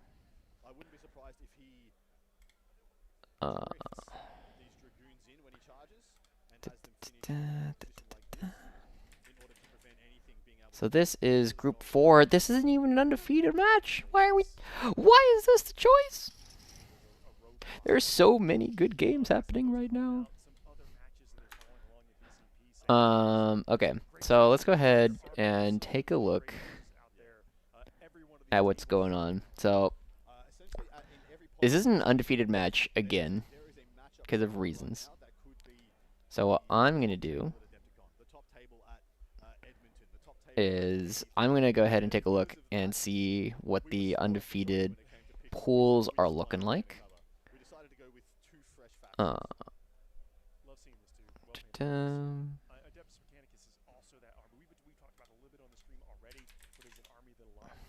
Hello? Okay. So, Liam VSL.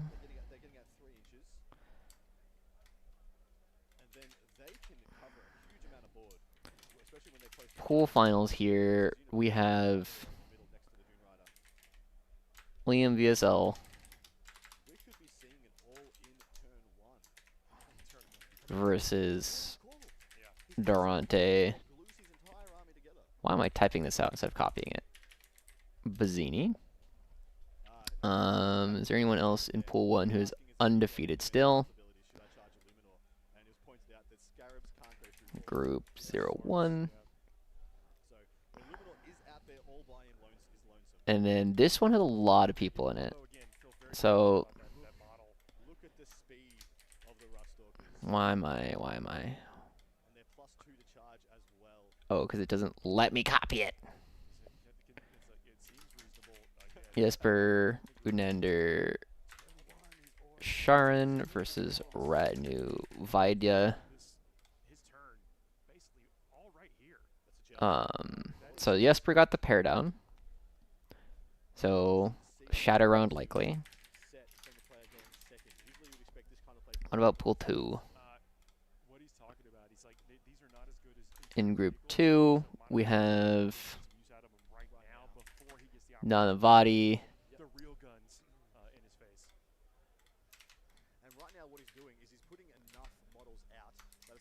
Nick Nanavati versus Matthew McCurdy, and then Dag Samuelson. Who is Dag playing? Sebastian Jeffreyon. Chat around very likely there.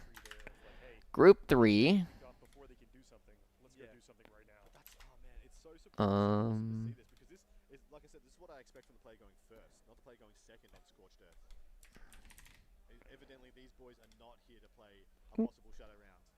So we have Robin Filippo versus Mike Muzeni, and then Matthew Clerk versus Jack Murphy.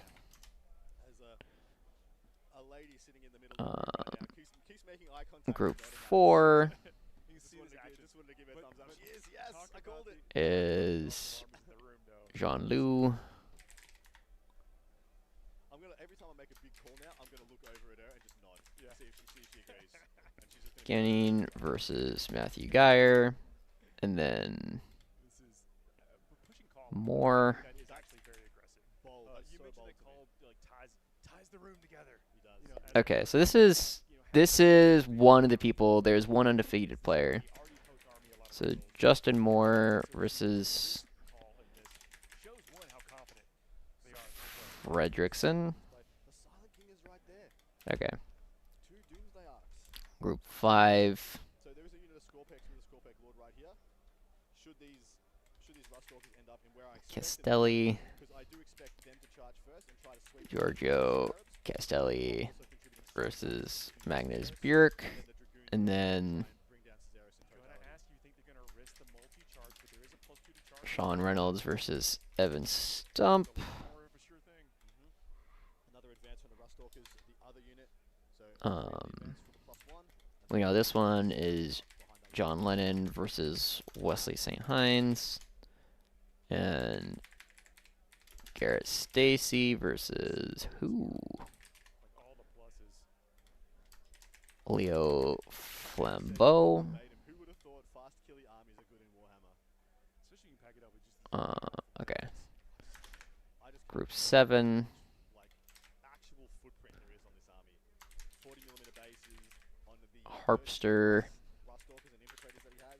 Then versus Tucker Ricky. there's just so much board he gets to absorb, take away, contest. And then about the format. How many people are per team? Matt Estrada This is individual competition across the multi events. There's a difference versus Anthony Fung. country, but how they contribute points to their overall total basis, it depends on how they place in the various Group events. 8. Just for the sake of it, Ooh. only the top 5 scores from each respective nation Folger are taken into Piles of each category when calculating their overall national standings.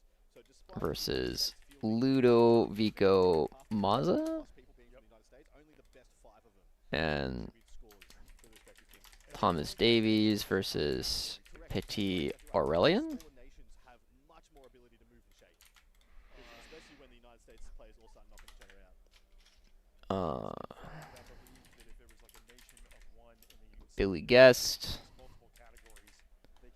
versus Mide? Modge? I love to see this. And then Way more confident. Look, he has dinner plans. Evidently he has Salmons, I got dinner at 7. TJ Raymore, Need to have a shave. Put on my tux. There's a lot to do in Atlanta. Group 10. Ooh. Being invested. I will be very surprised if he puts out any of his Balastari though. Fraser Perry. The DDAs and the Silent King, so Doomsday Arcs and the Silent King onto the table, playing the game to unlock all his long-range anti-tank. If he is able to, like, same thing we talked about with the Versus Alexander Yessen. same thing with Doomsday Arc. He's going to be able to bring on And then where he wants it. And so if he can close that gap, Lorenz versus Luigi Vasallo. So we're going to get a lot of shadow rounds is what I'm seeing. Connects and kills everything it can kill, and then the next ones can't dig them out and knock them back. They could be swarmed. Grant versus Mark Hertel. And then with the way he's It positioned, I'm looks not like he sure. is. I think he's just put enough objective control to contest the objective. Freak Chauvin versus oops, Bastion Cry. I think he's just put two infiltrators on to contest the objective. 12. Alright, let's get in. I'm going to listen to the players momentarily. Travis King That was the Sky Stalkers. versus Conan Jennings.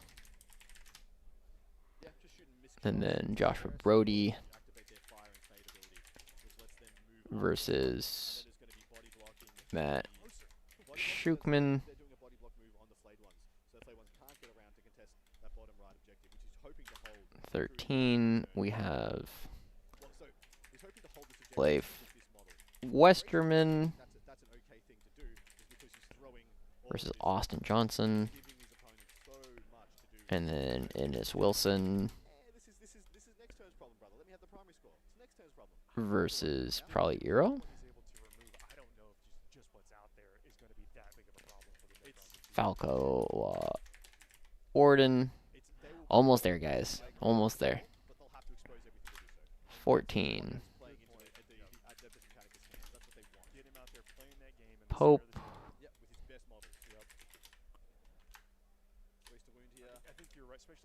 Samuel Pope versus Simon Baines. And then Siegler versus Kit Smith Hanna.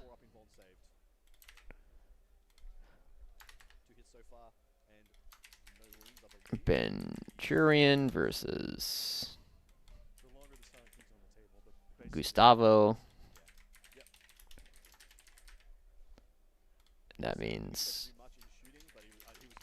Kyle McCord versus Stephen Mitchell.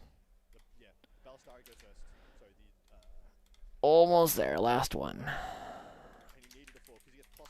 Brian Doherty versus Steve Trimble. And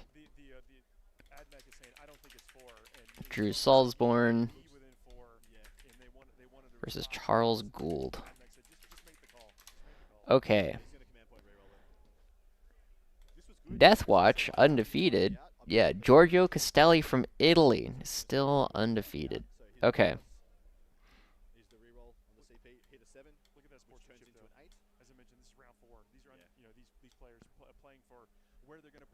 Don't need that. Okay.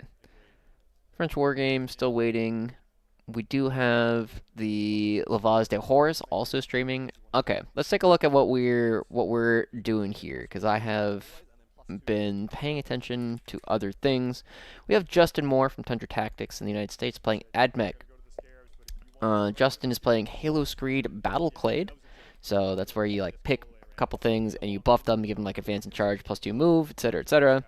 He's got Belisarius Call, 1 2 units of Skitarii Rangers, 1 Scorpius Dune Rider, so that's the transport boat, 1 2 units of Iron Strider Las Cannons, Las Chickens, 1 2 units of Move Shoot Move Bats, 1 5-man Infiltrators, 1 10-man Infiltrators, 2 10-man Ruststalkers, 1 5-man Ruststalkers, and then 3 units of Taser Chickens.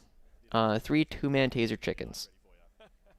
So just going to go real fast directly at the opponent with that. We already see one of them coming out. And then his opponent, Rasmus, is 2-1. Justin Moore is currently 3-0. Rasmus is playing Awakened Dynasty with Luminor Ceres, 1 Psychomancer. I'm not sure what that does. 1 Scorpic Lord with the 4-up Feel No Pain. 2 additional Scorpic Lords, the Silent King. 1 3-man Scarab Swarm, 1 6-man Scarab Swarm, 1 2 3 Doomsday Arcs, 5-man Flayed Ones, Locust Destroyer, Ophidians, 3 Scorpics, 3 Scorpics. So this is a it doesn't have any of the super hard to kill bricks. Instead, it's relying a lot on like characters standing back up. One of the chickens broke. Oh no. Oh yeah, it looks like it fell off the base there. So this is going to be interesting. It's a lot more melee in these two armies than I was kind of expecting. Rasmus going first on Necrons, getting that area denial, being forced to put out something is interesting. They're definitely just like ramming into him. Whether or not he dies is honestly still kind of up for interpretation. But on Tipping Point, one of the big things about Tipping Point is this angle is a little bit safer because you can just kind of hide here, and also you can stand on this objective behind the wall in ways that you could not do in Crucible of Battle. So this you can stand on, and it does mean that you're gonna have to put more things on objectives in order to make it actually work, because you can actually hide. I see 1 Doomsday Arc, 2 Doomsday Arc is the third one. in reserve. I don't see it. I don't see it over here. So it looks like there must be one Doomsday Arc in reserve. Scorpec Lord, Saris, Ruststalkers, Taser Chickens. Call coming out relatively early is a little bit surprising, but I guess it doesn't make as much of a difference. But there's a lot of good matchups happening right now. That's a push, dude. It might not even take his first death this round. That is a push, and now with everything. We got Liam VSL versus Glynaceer. So Liam versus one of the best Tau players. Nick Nanavati. What else do I recognize? The one we're watching. I know Evan Stump versus Sean Reynolds is pretty good. And what a time to turn high roll, right? Yeah. It's a high roll. It's literally, if your luck is going to change. John Lennon versus Wesley St. Hines and Pool 6 is great. What else? What else is really top shelf? Richard Siegler versus Kit Smith-Hanna is another fantastic matchup. And Brian Doherty versus Steve Trimble, one of the best World Leader players, versus what's his channel called? Deploy on the Line, 40K. He won Tacoma Open this year. Yeah, a little bit unfortunate that this is no shade to either of these players, but there are some really big celebrities playing on a couple other places. Just not on stream. So we'll get updates for you guys as those are going. The one I'm really interested in, of course, is Wesley St. Hines versus John Lennon. It being Scorched Earth tipping point does mean that there is maybe ways for Wesley to suppress a lot of John's score because it's Scorched Earth. It doesn't always feel that way when you're on one side of the table or the other. One command point spent to resurrect. Yeah. Let's see. The Vaz, it's Luigi, it's Drukari versus Ooze Imperial Knights. And then we'll see what happens with the French stream coming up soon. Looks like there's multiple things happening on the Spanish stream as well. Yeah. Okay. While your opponent does the consolidation moves, just so you know exactly what's up. Yeah, it says, comment here says, Sejuro's going to get a resurrect someplace weird. Yeah. Has to be as close as possible. All right. So coming into this one, the 5 points on area denial coming out for Rasmus. I do think that the going second advantage here is really big for Justin. So it looks like he has tied this objective on OC based on the fact that there's probably 2 Ruststalkers or Infiltrators hanging out over here. And then it looks like it's touching, but it's always hard to tell. Yeah, the precision is always good, so you got to keep the Castellans relatively far back. It is okay to lose the Cadian commander. Like, it's not as big of a deal. Partly because so much of the shooting from Emperor's Children is ignores cover anyway, because it's the Noise Marines. So getting that cover is not as crucial in that matchup as it is in some other matchups. In order to battle shock the units, he gets the primary score. But the battle shock was successfully passed, guys. That's a great little piece of tech there on the Psychomancer, a small character that once again can be resurrected for command points. Oh yeah. So Psychomancer sounds like a what was that? Causes battle shock tests? Is Emperor's Children good into guard? Generally, no. It's a pretty tough matchup for Emperor's Children. However, into recon specifically, where you just have the volume of attacks to like choppy a bunch of guardsmen. The big thing that Emperor's Children struggles into is T10 or higher 2+ saves, and guard has a lot of those. Psychomancer. Battle shock step of your opponent's command phase. Once per turn, at the start of your command, movement, shooting, charge, or fight phase, you can select one enemy unit within 18. Nice. So getting the Battle Shock off. Oh, it looks like they didn't because because he was at 15 for the area denial. So it looks like this Battle Shock test was passed. So it is only 5 points unless we are waiting for an update on that one. Showing great sportsmanship on both sides. Absolutely superstars. But you do, all this is about communication. Like, there are a few things in this game, of course, you know, a lot of things actually to keep track of. And so communicating with your opponent, so they're also going to be looking at the same board state you're doing. So movement 8 on the score picks, which we can see is... Interesting. So one of the things about this Awakened Dynasty list is it's mostly the characters that are the really tough things to deal with. But also, where are the chickens? So I see, looks like one unit of Ballistari are here, the other unit of Ballistari over here. You can see them up on the tactical map up on the top.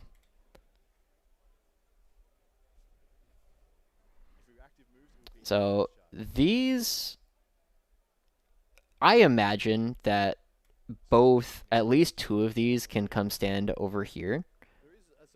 How fast do the Ballistari move?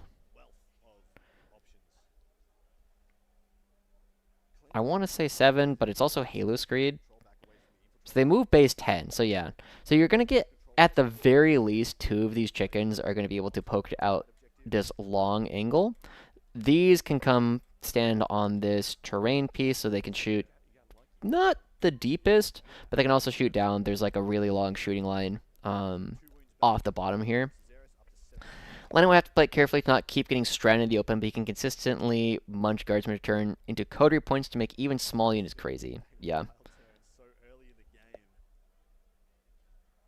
I think he should discard one of them. He is debating discarding one of his secondary objectives. Assassination is no bueno. Seeing the same thing you're doing is like, cleanse is going to be a little different. I'm trying to figure out what this model right here is. Right now? Yeah, because I don't see it on this tactical map. Almost like gambling on that. Yeah, assassination is going away. Yeah. Get updated what he got instead.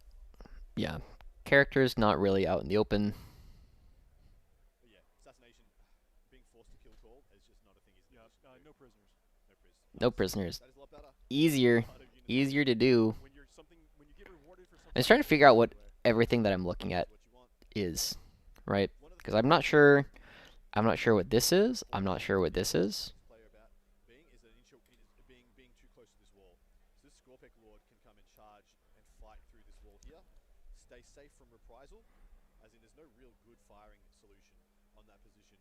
Pick up that unit and then force the same. Move me or I get points. I think he is like somehow doing a little bit of looking back and wish he would put them in a slightly different position as well. Yeah.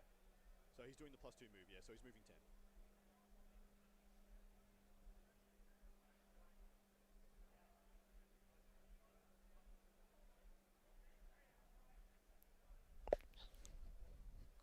But we were talking about that angle with this Scorpion Lord here, being able to hide in this pocket a little bit. Scorpic Lord is absolutely deadly. Yeah. Mortal wounds on the in addition to quality attacks. Excuse me. Just waking up really early today, or to come here. So the guy might be an infiltrator stretching out from the unit in the middle U. It's Activated here for the Rust Stalkers, hoping to get back out of range. Like I said, this play has all been about drawing the Necrons into the midboard. Draw them in. Make them fight on your terms. Gotcha. So this, it looked like a 2-ish here. Oops. Something like a 2. So now it's probably going to be something like 7 or 8, depending on exactly where it can go. But surely not all of the undefeateds decline stream. That's my thing. Is like, definitely, I wouldn't be surprised if some, but there are so many of them that they clearly did not try very hard to get them on. Like they thought after pre-measuring, but then of course you have to do it, right? Yep. Yeah. You could also change where you wanted to put them in, somewhere in there. Yeah, so he's also declared if you are forced to base here. Yeah. So if he is forced, he's left this Okay. here purpose. Because that is the model, if he's forced to base, he's just declared, I will be able to heroic you with another unit. That's the 6-inch band there. And that is so good to know ahead of time by both players. That level of communication is exemplary, guys.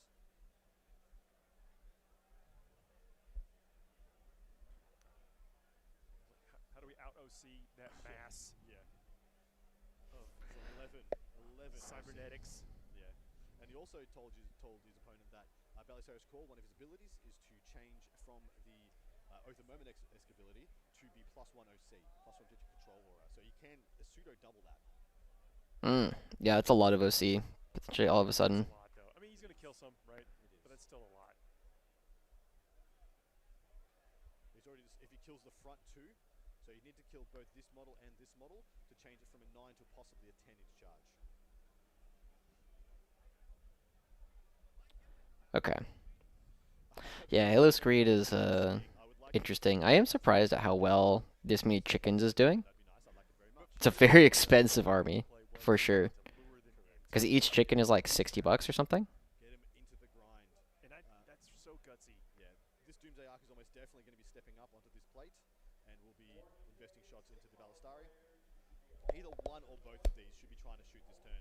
Of course, if he doesn't want to move these flayed ones, he can move this Doomsday Arc. The big thing is the Doomsday Arcs, they're just like really inconsistent damage. As anybody who watched my game on War Games Live knows. 62.5, that's a lot of money.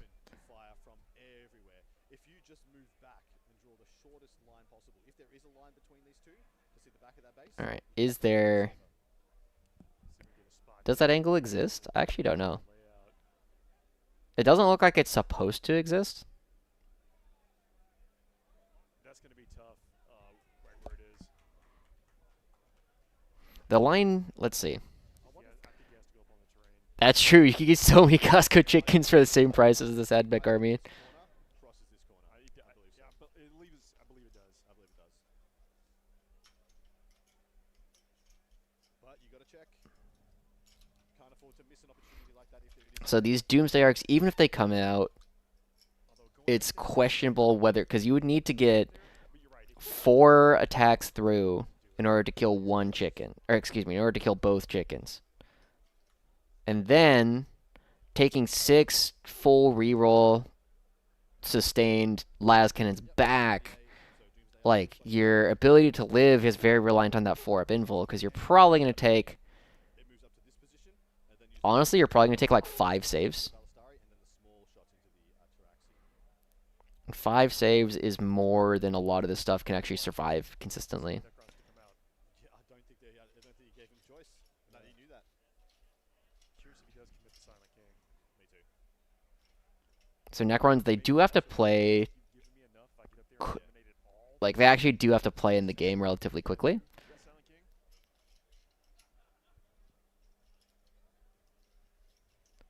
Will he attempt to use the Scarabs as well? Will he move the Scarabs up to try and gum this up? Because naturally there are a huge deluge of wounds. Every time I look at a Necron army, I kind of look at it and go, how is this supposed to do things? Yep, he's doing what I thought. That Doomsday Arc is moving up to that corner just to be able to see the barest slither. I'll switch it on to the PTZ now so you guys can have a look. Yeah, so he's planning to look just down there at that one Taraxi. Oh, interesting. He's almost definitely going to get shot back, though. They're helping each other with the ranges and the angles. The angles are tight. Oh, I adore this. So our Necron player is doing everything in his power to not do what Justin Moore and the Adaptus Mechanicus wants him to do. We got the lasers, we got the opinions, we got the facts. Yeah, so this is definitely one of those like minimum angle things that unfortunately we cannot get. We do not have a good angle on seeing. Trying to line up just the absolute So I don't know exactly where the Taraxi are. I think it's this. Oh, this must be. This is Taraxi, like spread out. Indeed, they're working together so beautifully right now. And if you take the absolute minimum line, because assuming right, there's like,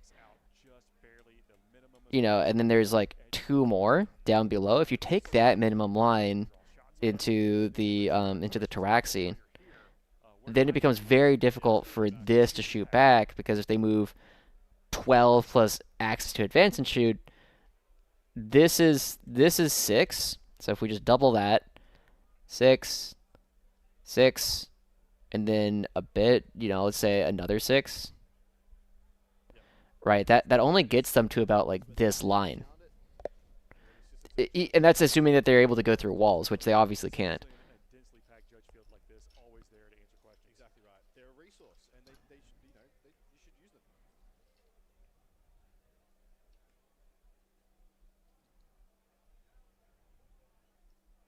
So good job from Rasmus finding that line. Always just looking for minimum lines. Yeah, the Scarabs are an interesting choice in this matchup. I would love an opportunity to ask the player, like, what was the inspiration for taking the mass Scarabs, the 9 of them?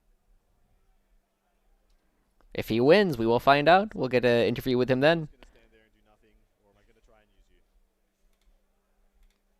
Yeah, I think he's convinced himself. It's gonna be fine. He's trying to wait. What are the options that the Silent King can do? Can he actually get out there and contribute? Is he gonna need him? Is he gonna regret not doing it? Yeah, exactly right. If he doesn't do it now, is he gonna regret it? Also, I just noticed If he's not showing that much of his army, he doesn't really want to show the Silent King here. But then we get into that really weird, do we want to go, like, what charges do we want to go for? What can we do to, like, control this middle objective? Because it looks like Justin is very close to locking up the middle objective for primary for a turn with the heroic intervention that he has set up on this side. Because most of this almost definitely... something, if he rolls high, is almost definitely going to have to move into heroic range. And then if it rolls low, they just don't make the charge. So it's a really good setup here for Justin in order to help control that. He's got a lot of stuff right there in the middle. It can be a lot of OC.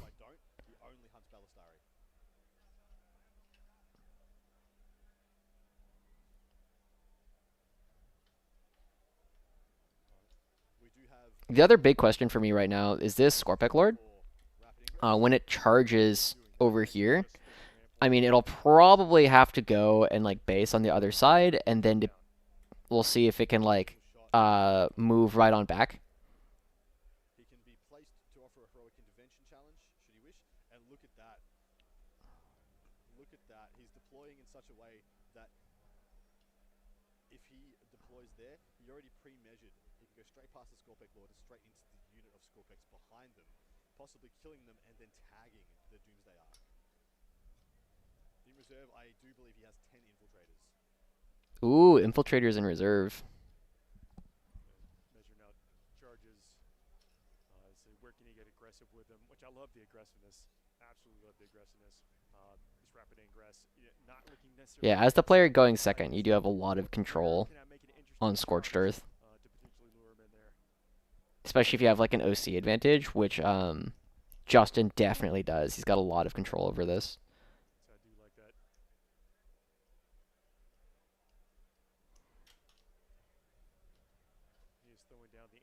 Okay, so looking at this again, the deepest, or like the harshest bat, because there's still a bat looking like it's touching the objective right here in the back.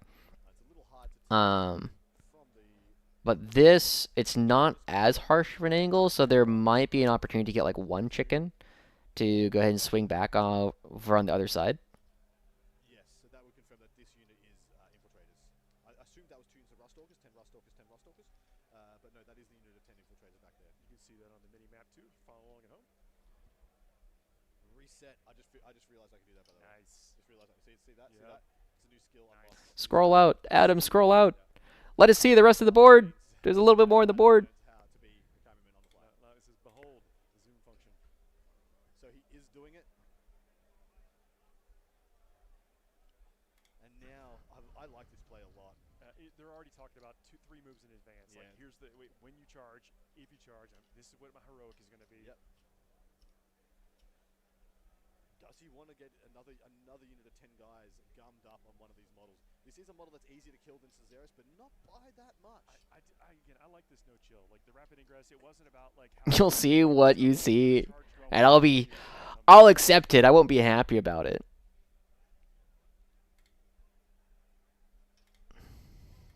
They're talking about the order of operations. For the impact models. So when a Scorpec Lord completes a charge move, he's eligible to do some mortal wounds. You roll a dice on a 1, it does nothing, I believe. On a 2 to something, it does D3, and then it can do flat 3 on a 6. So if the Ruststalker's heroic intervene, he does have the option to use that ability on them. Yeah, is what they decided. I do like them letting you know. Like, I mean, yeah, they're thinking so far advanced in this game. Yeah. I mean, the resource war is what I think is. I mean, you just look at the amount of red on the screen. Yes, Admech has a lot of stuff. So I don't. Let me double check. I remember someone saying that there's a ton of undefeated Admech. Adeptus Mechanicus. Oh, update.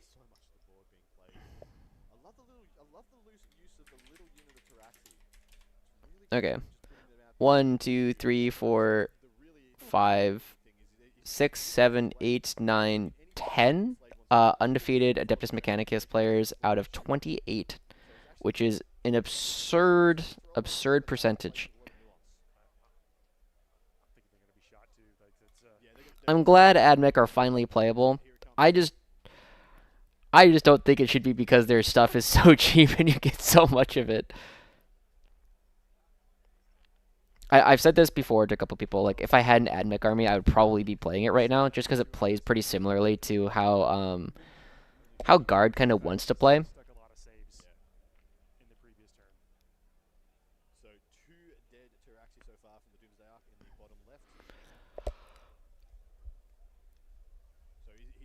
Range for the ancillary guns. So 10 shots with lethal hits, hitting on 3s, wounding on 3s. 1 lethal. Also, so much of the Admech army is just stealth. They just like have rules. All of them? Yeah, nice. 6 wounds, no AP. So 4 up in 3s rather, not 4s. Only 1. The rolls. Wow. So flayed ones might have to come out and go choppy choppy.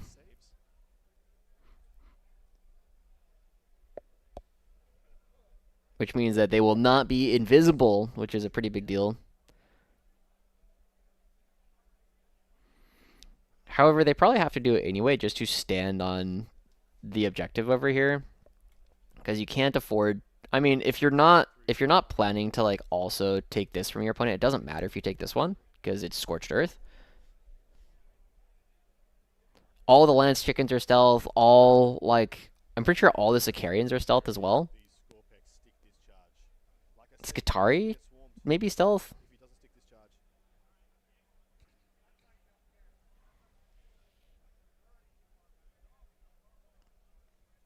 Alright. They're right now discussing, That's a beautiful thing. Explain it. Yeah. So which the toughness and how durable this model is and this thing. I don't know that I would have been over there to fight that model, knowing in advance of how tough that was. Yeah. Like I said, gave his opponent a chance. Like, he'll take it back. He's like, no. It is. They're already on the table. We're already past that. It is. We're gonna play through. But genuinely offered to let him change the placement of those models if he wanted. Genuinely said. Is this about the rapid ingress that they're potentially taking back? Somewhere else you go for it, bro. It does not bother me. That's with the Oh, not baseline? Sure. Dude, so much stuff just has stealth. So much Admech is just like, yeah, sure, that makes sense. Slightly easier to kill model, has a few less wounds on the Scorpec Lord, but the full unit of Ruststalkers went in and did what? 4 wounds? Yeah. To Cesaris?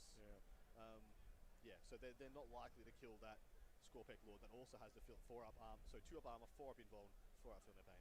Oh yeah, the Ruststalkers probably don't kill it.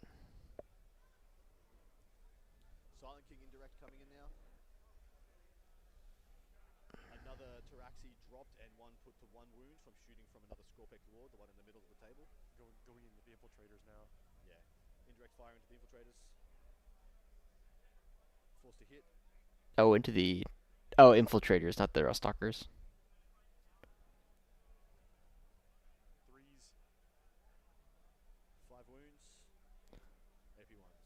Ooh.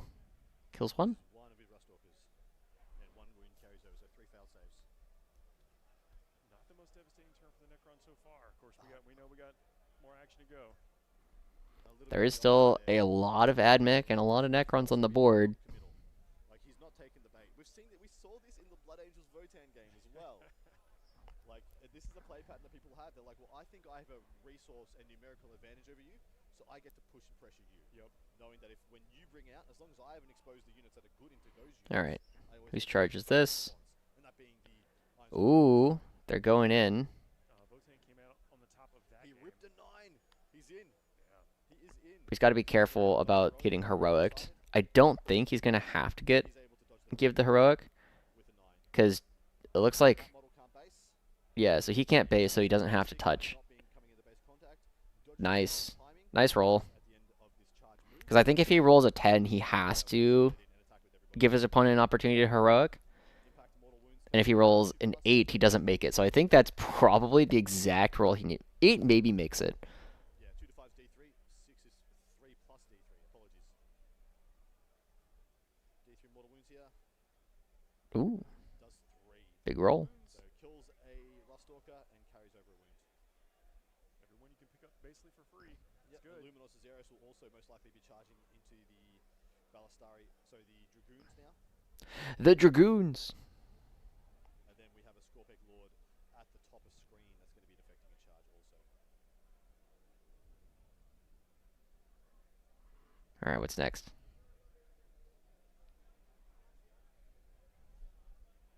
Lumino is charging both units. Yeah, it'll get him within an inch. You can't fail this charge. So his opponent just said, just chuck him in, mate. Neat. Can't really fail. Now the Scorpic What if he rolls a 0? What if he happens to roll 0s on both dice? So annoying.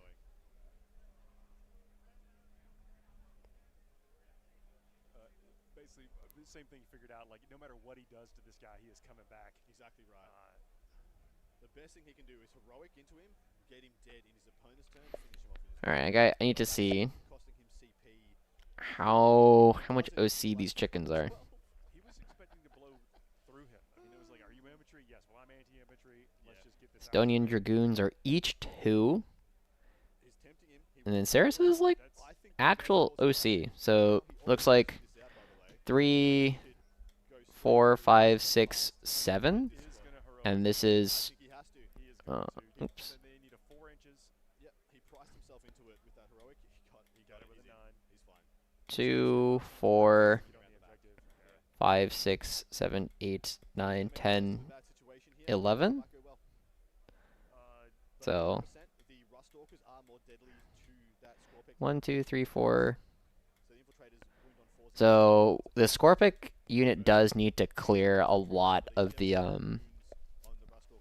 Rustalkers in the middle. We do see a heroic happening up here, which was the point. It is a 2 CP spend to rapid ingress and then also get the charge off, but just threatening to put OC on the objective as well is pretty good, because you do just want to get your 10, especially since your opponent only got a 5.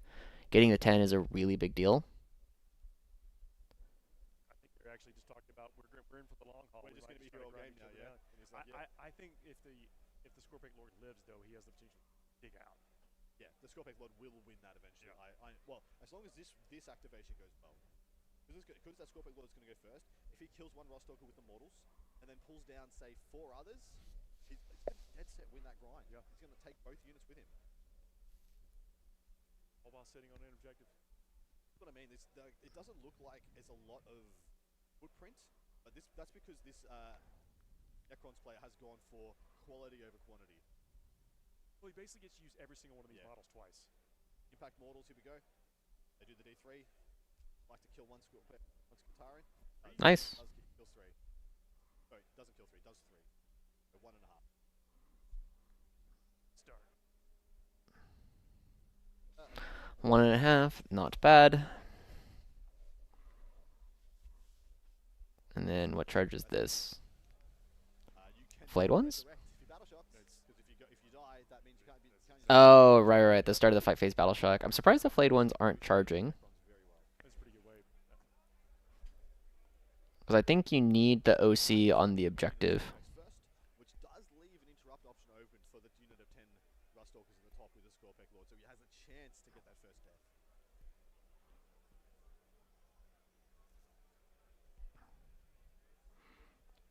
Okay. Then bonk, bonk, bonk. Pop the devs, probably, because you're just going to lose them afterwards. They hit on 2s, re-rolling everything with lethal hits because they charged. And they have the adjoined character. I mean, any other roll would have been very bad with like, what, 5 2s in there? 100% conversion, 100% hits with a couple of lethals added in. And they should be winning on 2s. 2s devs, probably. We have restarted the servo skull.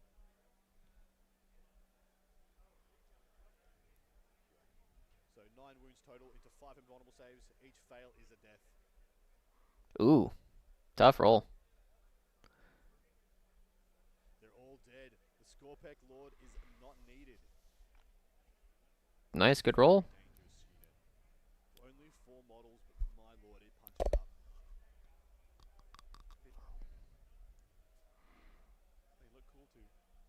Oh, they look spectacular. He's mentioning that these were on a one-way trip. Yeah, he's like, he would not have been able to put that. Are there also streams of the guard player? Is this the only table? So I know of 2 other streams. There is La Voz de Horse, which is the Spanish stream. The players are speaking English, though, but the commentary is in Spanish. I'm not going to be co-streaming them because I don't want to take away from other community members. So unless there's like ads going on in the official Warhammer stream.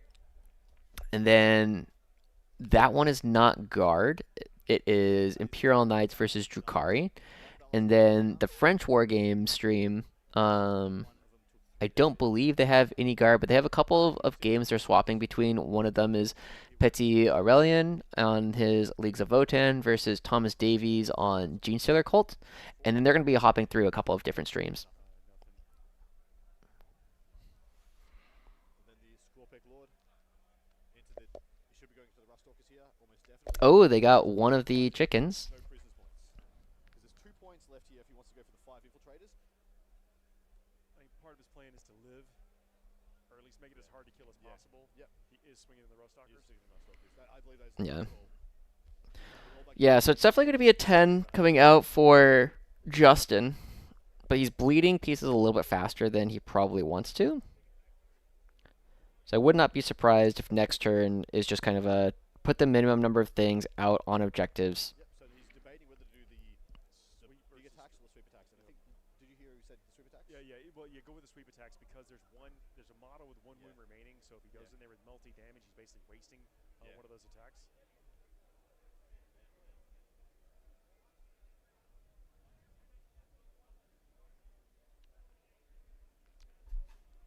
I think if you have a damage 2, you just do whatever that one is. They're asking the judge about the mortal wounds and when they trigger off. Lord of Operations. So I believe he is correct in the way they did it. Yeah, so Order of Operations defaults to the active player. Sure. In our great I game. don't think you can actually choose to put it into the other thing. Mortals occur at the end of the charge move, but then at the end of the charge move, you have 2 things that happen. You have the mortal wounds on the impact, and you also have the opening activation for the heroic intervention. Because I'm the active player, I can say to you, Paul, would you like a heroic? And I can order them as I wish. I can order to say, I'm going to choose to offer That's going to happen first. This is going to happen I'm going to choose to offer you the window to heroic, and then I'm going to stagger this into my advantage because I'm the active player and it's my prerogative. At least that's what they're discussing. The judge at the table right now. So we're all I don't believe that's how that works because you do have to declare an eligible target because if you can't wait to choose to put the thing into the heroic because it wasn't eligible at the time. Otherwise, you would have to say, I'm going to do it into a non-eligible target now with the hope that it becomes eligible. Just going to pan us up to this combat. They're talking about because they would then be an eligible target with an engagement range? Correct. Because it's not eligible at the end of the charge move that you made. They are going to escalate that call to get a second opinion. Just going to get a second opinion, which the judges are actually informed to do. They're informed. No. If you are not 100% definitive, always get a second opinion, even if it's 91% to 1%. Yep. Yeah, 99% to 1%. Yeah, with Impact Mortals. So he's going with the sweeps here.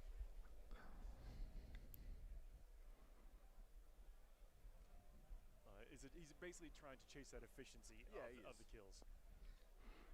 I think it has to go into the 5 men. But this is the kind of stuff that really matters. While this is going on and they're waiting for the second opinion of the judge, let's have a look at the gaming hall.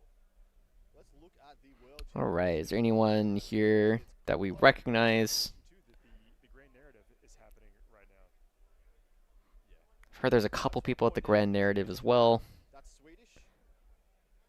That is, I believe, Belgium. We have. I thought I saw an Australian in the back there. Yep, that's an Aussie over there. What else can we see?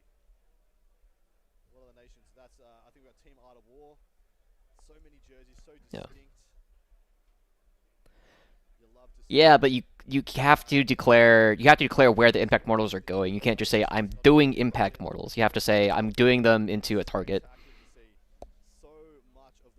And so if you declare that they would go into the successful heroic and they don't successfully heroic, you don't get the Impact Mortals. Delegates from all over the world have come here to compete across multiple game systems. Yeah, we can have a look. We can have a look around a little bit, a little pan here, just to look at some of the flags. Yeah. I will say that Warhammer like sequencing rules are dog shit. They are awful. I'll take a look at the data sheet. Because if you can choose to mortal things at heroic, that is just bad writing. Please take us to John Lennon's table. I am incapable of doing that. Scorpic Lord. Each time you end a charge move. Yeah. But we'll see what the judge says, what they end up doing. What's up, Poochar? Thanks for joining. So head judge Justin Curtis at the table right now. All right, what does Justin Curtis say? So now Justin Curtis getting all the information, describing the scenario, reviewing all the data slates. There's also like the really weird like trying to make rules that they very clearly didn't intend to work one way or another. And like retroactively trying to figure out what they meant. Of course, there is a language barrier here, so Luke has done a little bit of making sure the full information is available. Yeah, absolutely. It's always a good time just watching Warhammer and talking about it. Does Justin Curtis say that? I think that's UKTC says that. So they're just resolving another activation while they wait for the delineation of the judge. Okay, the flayed ones did end up charging down here. I was a little bit surprised when I thought they weren't. Because you do need to try and put OC onto this objective. There's just a question. Like, we want this resolved, and it's a choice. It's like, I'm either going to attack this way or that way based on what happened here. And by contention, I mean, I think it works one way, you think it works another. There was no argument, there's no debate. You just be like, all right, let's just escalate it, get another opinion. UKTC says it because G-Dub says it. That's crazy. If you can't smoke and AOC, that's just like, it's so unintuitive. He's got 2 on there, which will equal out to Ballistari. I had a question. Did the flayed ones charge? Yes, the flayed ones charge. They did. Yeah. So that worked out quite well. You know, flayed ones carry skin with them. Does. Wait, really? 2 points on no prisoners. He won't get any points on claims, unfortunately. When does the preview show? The preview will They really need to like write that officially somewhere. exclamation point schedule to find out what we are going to be doing for the rest of the weekend. Because if it's like one of those rulings that you only ever see at Games Workshop Opens, like at the Tacoma or like Nova or whatever, it's not written down anywhere, that's really frustrating. So the players that qualify for the championship bracket are guaranteed to not finish below 16th for their country and their game systems. Which is awesome. So we will see. We'll also see what happens with the Sicarians over here. Yeah, correct. Justin Curtis did make the call, and it is as interpreted by the Necron player. He does have the right to stage those activations to his advantage. So Okay, sounds good. Thank you, Justin. 5 hits. He did roll 3 ones there, hitting on 2s. 4 wounds, 1 damage. I bet it's just to stop double reactive moves. Yeah.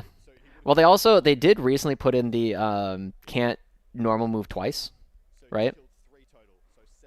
Which is a pretty, like, that shuts down the double reactives. Dude, if I could, like, just have, like, a official just, like, rulings document and just have, because I know, like, most TCGs have, like, a document somewhere where they have, like, all the previous rulings that judges have made. I know WTC does that as well. So if they have a tool, or if they have, like, a way to refer to previous judge calls, that would be really good. And I think it's weird they take the stance that judge rulings that happen at, like, WCW or Tacoma or, like, the Games Workshop Opens aren't binding, because a lot of them should just become part of the rules, or, like, part of the rules commentary if, like, you're getting questions pretty consistently about them. Go to the TO and tell them, here's a live stream from... Oh, man. If someone did that, I'd be like, dude, you gotta pull this one up yourself. Yeah, the double up trigger, or the double normal move is, like, a couple of weeks ago. Like, maybe 2 weeks ago.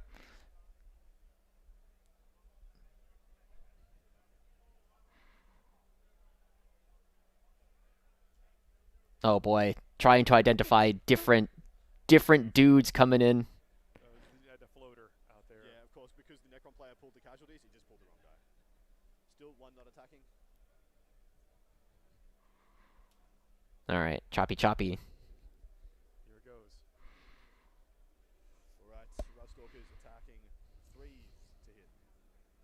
Oh yeah, this unit just doesn't have very many attacks. I always forget about that. 10 additional for 5 6s. Wow. Alright, that's pretty cool. 5 6s for sustain 2. Deal with that in place and go back to allow doubling up off of 1 trigger. Yeah.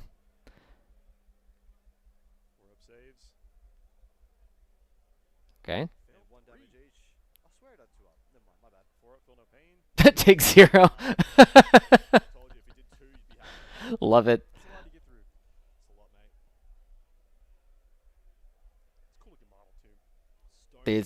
Saris is, like, so hard to move, man. It's just not worth the time to shoot at him or try and chop him up. Cause what? He's got, like, a 3-up, 4-up, so or whatever. So he's got, like, 8, 16. He's basically, like, you got to do, like, 32 damage to him. Yeah, 2-up, 4-up, 9 wounds. So 18, 36. You got to do 36 damage to this guy.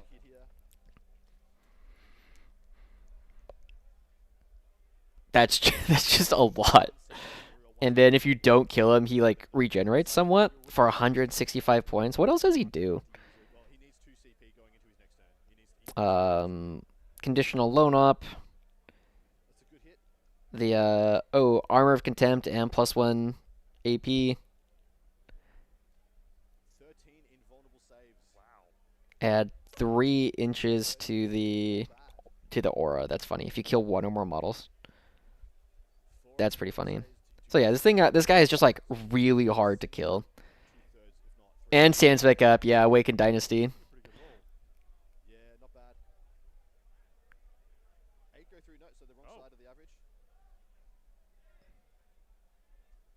What's happening?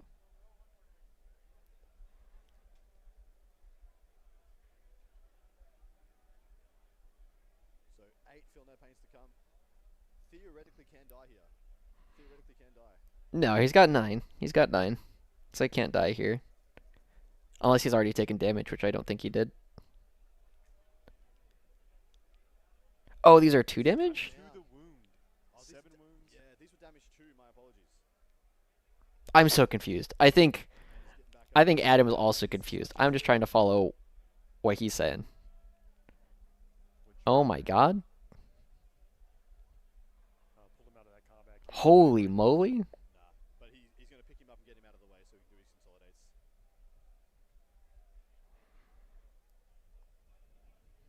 Well done. And then try and force him to go and... Wow. That's crazy.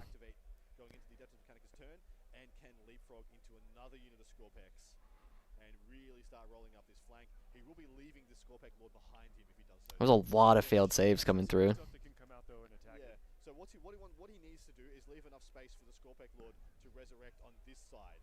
He needs to resurrect here. If he resurrects back here, can't shoot him. What he wants is closest to the original spot. Yeah, closest to possible. Yep, so he's going to rock off about there. Yeah, that's perfect. Now you can ignore him. Use gun. Use gun. Cast gun. I love casting gun. Send it off. Firing solution. Send it off. Call is still over there. It's true. But I mean, this unit of las cannon chickens is what I was mentioning. They just step up onto this plate. 6 las cannon shots with sustained hits should solve that problem. And then this unit goes... Yeah, as long as you don't get the chicken shot back afterwards. Casting gun is very good. It's also going to score a 10, right? So this is going to be 22. So primary so far should be 10, and then 10-5 in primary, which is a really big deal because Justin's going second.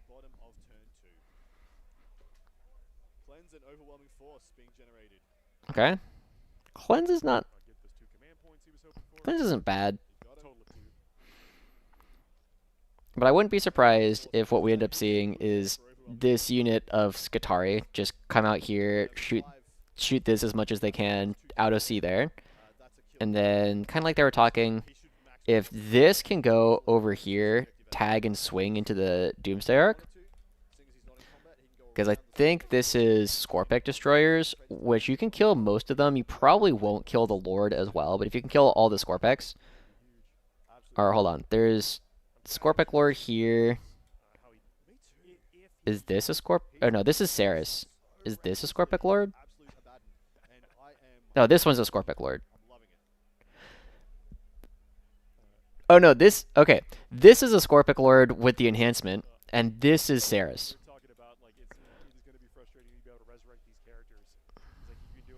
So yeah, so I think he only had 2 Scorpec Lords. Let me just confirm that.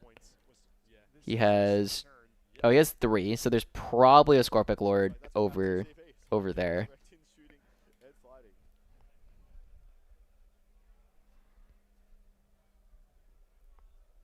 I would not be surprised if we see the kitchen sink. I don't know if Rasmus got any cleanse. Probably just discarded it.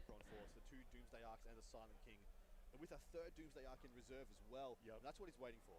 He's like, why would I put out 2 to just get blown up when I can chuck out all 3? All 3.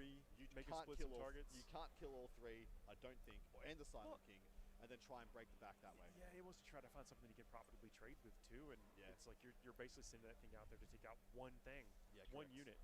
Yeah, not ideal.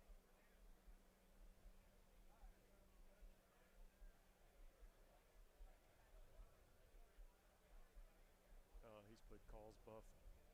No, he's deciding right now which units are going to be Halo Screed buffed for the extra move and the extra oomph.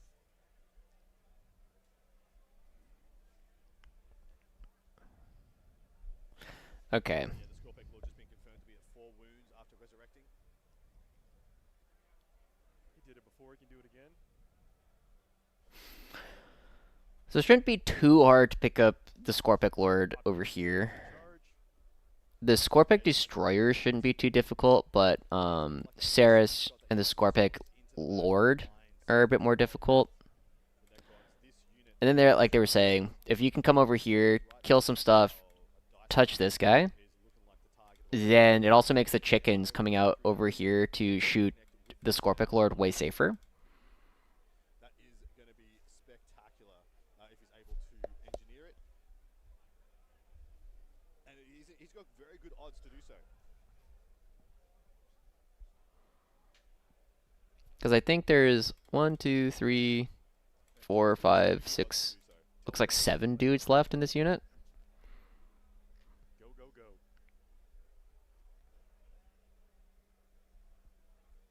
This unit's so good. It's crazy. Oh, bringing out, what is those? Should be the Rustalkers. Coming out, that's exactly what I wanted you to do. Let's go over here. Yep, re-rack, back in we go. See if we can collect some more Necron skulls. Now this is the infiltrator unit as we identified, with the other unit of 10 Rustalkers being Okay. So infiltrators, Rustalkers, and then the other Rustalkers here died. I'm here to tell you, infiltrators can do whatever they want. Just whatever they want. I just believe in them. Yeah. I just believe in sustain hits too, and the opportunities for enormous amounts of hits. Just everything pushing. I honestly don't think he knows any other way. No. No. Very surprised by the opening plays, but absolutely loving it. Completely here for it.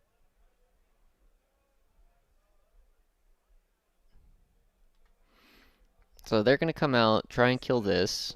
We saw a lot of activity in the transports in the last game. Can Dragoons fall back shoot and charge natively? Or is that a stratagem? I know Halo Great has a strat. Dragoon abilities. Eligible to charge. So fall back and charge. Advance fall back and charge. Okay.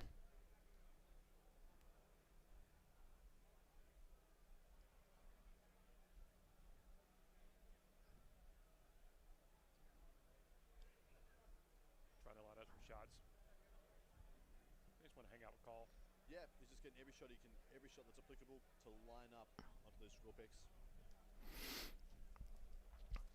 Yeah.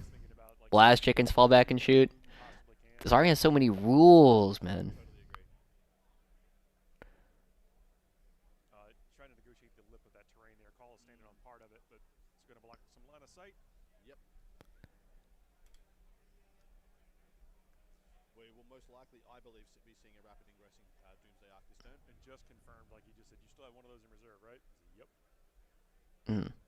So these probably have to come punch this. There's the advance roll.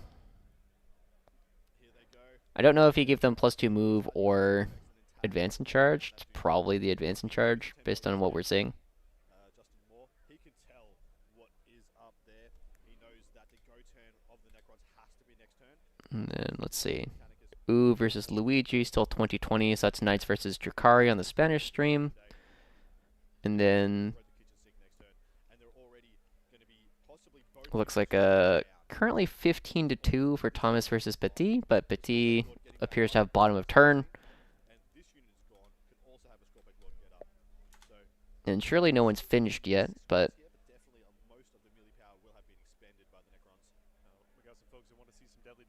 yeah, no finishes yet.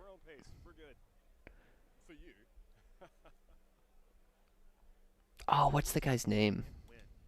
So we can't tell you exactly who's playing when, except we can tell you who's playing right now. You can follow along in BCP. Correct. Everything that everything that we know, you guys can look up if you wish as well.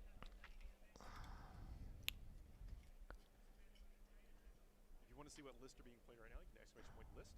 Yep. If you are brand new to the game, you can exclamation point get started. Just so aggressive by Justin Moore. He is. I love it. Interesting to see that the Champions of Faith Sisters build outdid the Hallowed Martyrs so far anyway. Yeah, there's actually a lot of a good number of undefeated sisters. We have Robin Philippou, Jean-Luc Genning, Jack Harpster, Maj Gutefon, and Dag Samuelson. So that's 3 undefeated French sisters players. Champions of Faith, Hallowed Martyrs, Champions of Faith, Hallowed Martyrs. So 3 Hallowed Martyrs undefeated, 2 Champions of Faith undefeated. But still lots of games to go so far. Ooh, Scott Ketchum lost to Joshua Brody, one of the top players from Australia, and now Scott is playing Tiang Ong, I think. Black Templar's Gladius.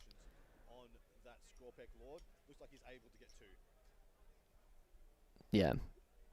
There are no Sisters players with 0 wins. Interestingly.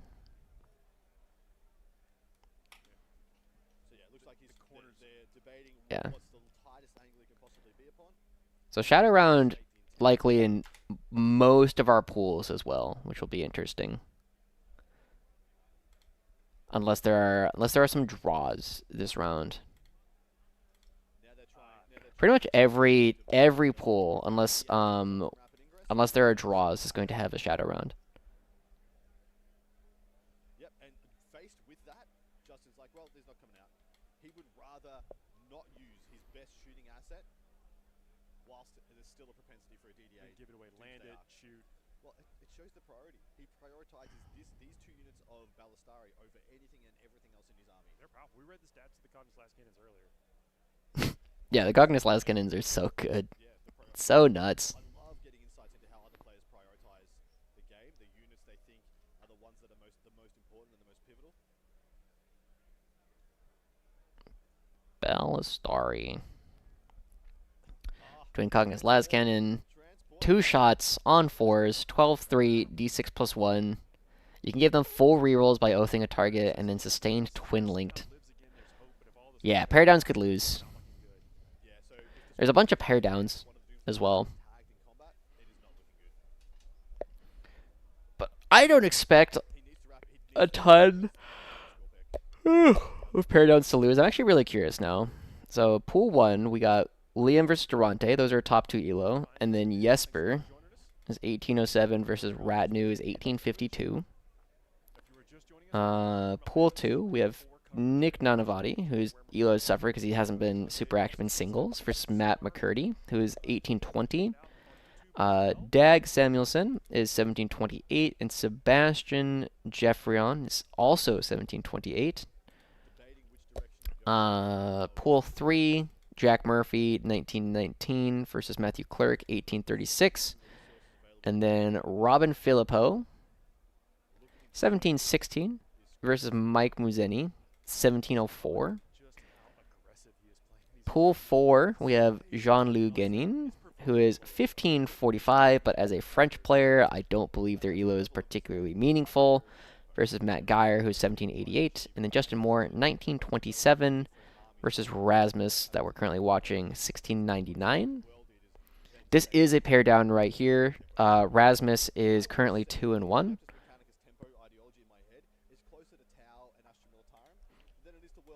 And then Giorgio Castelli, 1767 versus Magnus Björk.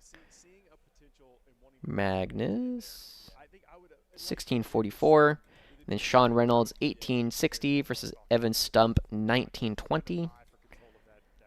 John Lennon, 2017 versus Wesley St. Hines, 2100 elo, which is very, very high. Garrett Stacy, 1743, Leo Flambeau, unranked because they are French. Jack Harpster, 1777 versus Tucker Ricky, 1646, and then Matt Estrada, 1587, very impressive, versus Anthony Fung. 1740. Yeah, 2100 is absurd. I think he's number 2 behind Josh Roberts, last I checked. We have Folger Piles, who is 2075, versus Ludovico Mazza, who is 1643. Thomas Davies, 1680, versus Petit Aurelien, who is French and therefore doesn't have an elo. Billy Guest, 1582, really good run from Billy, versus Majd Kutefan, who is 1671. And then Dan Salmons, 2040 versus TJ Raymore. Unranked. Very impressive run from someone who is not obviously unrated. Fraser Perry, 1876. Alexander Yesen, 1722. Jose C. Harans, 1901 versus Luigi Vassallo, 1570. I know Italy doesn't have the same number of GTs, so I know a lot of the Italian players are underrated. Richard Grint, 1698 versus Mark Hertel, 2036. Brieux Chauvin, 1585 versus Bastian Cry, 1760. Travis King, 1836 versus Conan Jennings, 2050. And then Joshua Brody, an Australian player who is mostly a teams player from what I understand, 1693 versus Matt Schuckman, 1713. Almost done. We got Leif Westerman, 1843 versus Austin Johnson. Austin, 1624. Innes Wilson, 2093 versus Falco Laorden, who's 1798. Sam Pope, 2014 versus Simon Baines, 1688. And then Richard Siegler, where is Siegs? 1830 versus Kit Smith Hanna, 1920. Ben Churian, 1746 versus Gustavo, 1854. Kyle McCord, 1843 versus Stephen Mitchell, 1742. It's rare for someone to like open a Elo Pinata when they're 1800 rated, but Gustavo beating Michael Mann is a big exciting. Brian Doherty, 1985 versus Steve Trimble, 1852. Drew Salzborn, 1935 versus Charles Gould, 1745 from Ireland, I believe. I believe Charles was one of the Irish WTC players, I think. All right, we're getting back on in. Let's see what's going on. We got some shooting. Stephen Mitchell, mostly a teams guy. Not that surprised. There's a lot of very strong. Stephen Mitchell, 1742. I mean, that's a pretty good elo anyway. Last I checked, I think I'm like 1770. I think I'm 1772 was my most recent number. As of October 13th, I am 1777. 0.7. It's a lot of sevens. 4 sevens in a row. I hope next year I can go to an event and get myself a golden ticket. Whoa. 2 6s, I think. Alright. Alright, let's check back in. What's going on over here? Wish Last Cannon Heavy Weapon teams were even half as good as the Last Chickens. Oh my god, yes. But that is a high bar. It's a very high bar. They're so good. How much are these? They are 75 points per unit. Oh my gosh, for 10 points more. Damn, for 10 points more, my las cannons, I get 1 shot hitting on 4s. And for 10 points more, I could go from toughness 3 to toughness 7. 5 up save to 3 up save. 2 wounds to 7 wounds. And get twin linked and sustained per chicken. Alright, I guess I do get 3 of them.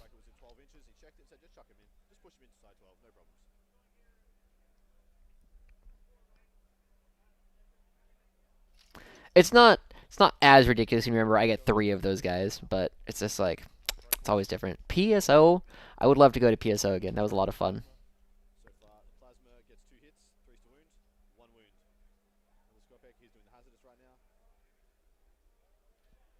Takes 2. Keep crying and ask GW to nerf Cardigan. No. We need something. I honestly just want like a new detachment. I want combined to go away so I don't have to be like, but what if I played the good detachment? Hey Joshi, do you think they will reveal the new detachments at the reveal shows later tonight? Since last data balance sheet, they said they weren't ready. I don't expect so. But maybe. I suspect that we will get another Grotmus this year. For more detachments that way, and then we'll get like 2 or 3 like nutty detachments, like we did last year with Legion of Excess and Bridgehead. And then you'll get like, half a dozen like good detachments. Like Wartbane is pretty good. Tactical Brigade was pretty good. New Ultras. Yes, we were going to get a Jump Pack Calgar. That's what it's all going to be about. Wait, the Tennessee Elite Open didn't have tickets? I know that there's a lot of events, and I know there's like weird politics that go on with like actually getting the golden tickets for your event. So it is weird. Would have been sick to go to Worlds while it's still a 30-minute commute. Solar Spearhead was cool. It was a cool detachment. Making a lot of the Custodian Dreadnoughts that you just never see like actually played was pretty neat. Probably worth it. It is. In fact, if I remember correctly, they said clear it. You aren't eligible to charge. They changed that in the current pack. Forgive me if I'm incorrect, guys. But we'll have to just wait. We'll just wait and see. All right, I have no idea what's currently shooting. 3 wins remaining.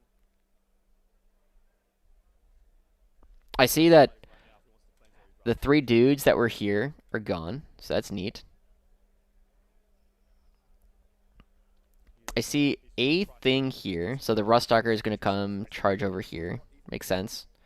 And that means that these guys, I think these are just Scarabs here, but like either charging this way or into the Scarabs, depending on what's left.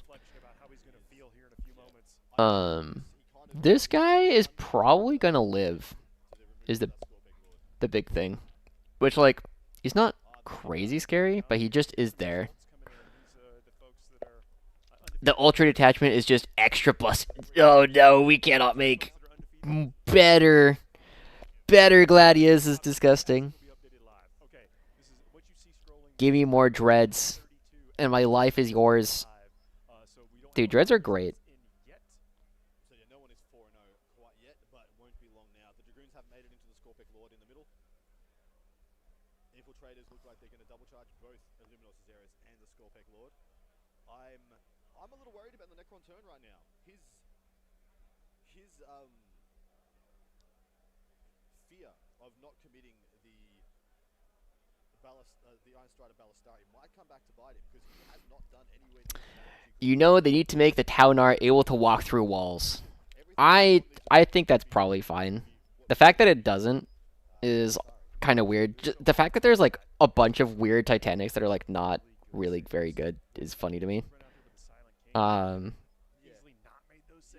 Because I don't think you can't make them individually too good, you know. What if better Gladius just starts the game with +2? Clay, you're gonna kill me. Oh, I'm gonna die. Gladius, new Ultra Gladius, your opponent just is not allowed to be battle ready. They just suffer a 10-point penalty off the bat.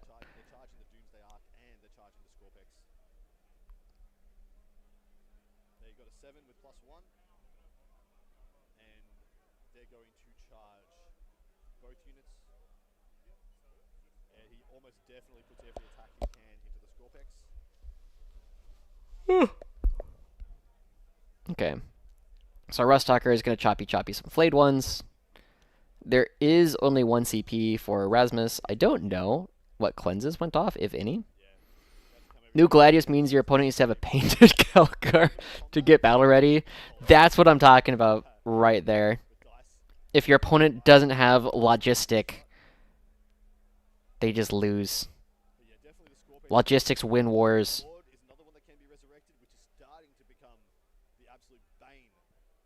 I think he's doing it on purpose now. Listen, I know this is a button I can push now. I don't know Primaris Gilliman, pick 2 is double oaths and unpaint your opponent. Every turn, you give them a new lack of battle ready. Turn 1, minus 10. Turn 2, minus 10. Turn 3, minus 10. But that is why you would resurrect this. The reason you would resurrect that one is so he doesn't get to kill Caesarus. Sure.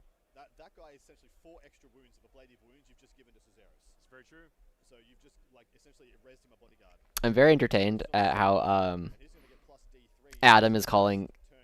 You know, I hear most people just say Ceres, but Caesarus. You know, got to get the extra syllable in there. Caesarus is another one of those very powerful characters. Switch it back. Watch this move in. Ooh, a 4? Maybe 5 with +1? Just take your opponent's model and drop them into the paint stripper. That would be deranged. They look fantastic on them. If we can get see if we can come in from the other side. Option, turn on or off challenger cards with the optional 10-point swing. And then whatever one you're stuck in when Robert dies, what the game state is stuck.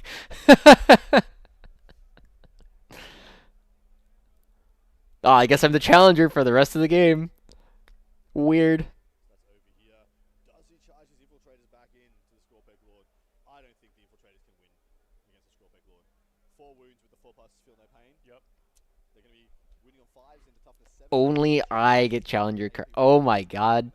New Calgar just gives only the Ultramarines player challenger cards. 4. That's got more than half. I mean, yeah. So he needs to put 12 saves on him.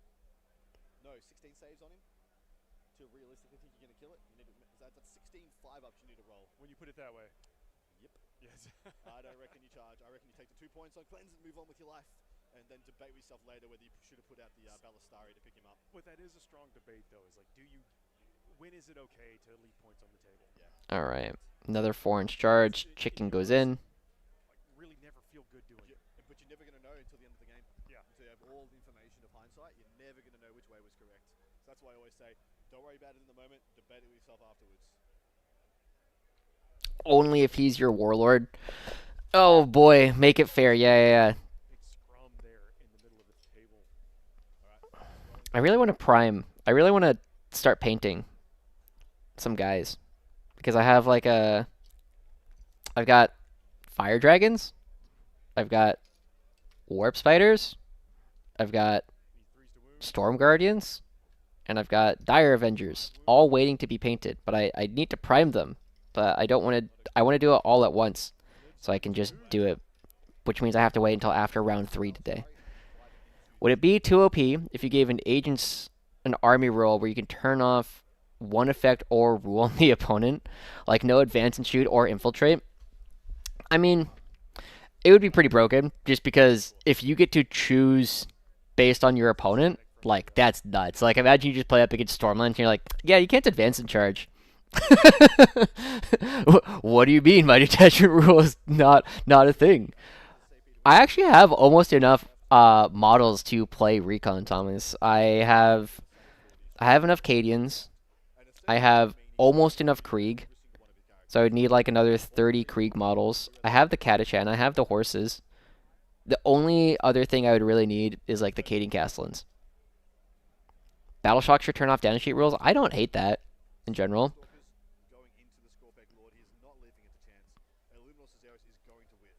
But I think you would need to redesign some data sheets. I think Battleshock should prevent you from fall back or advance and do things. I think that's the biggest one. Fall back and advance and do things should just not be possible with Battleshock. Because some rules are just turned off by Battleshock, right? Like any surge move, so what do you call it? Like berserkers.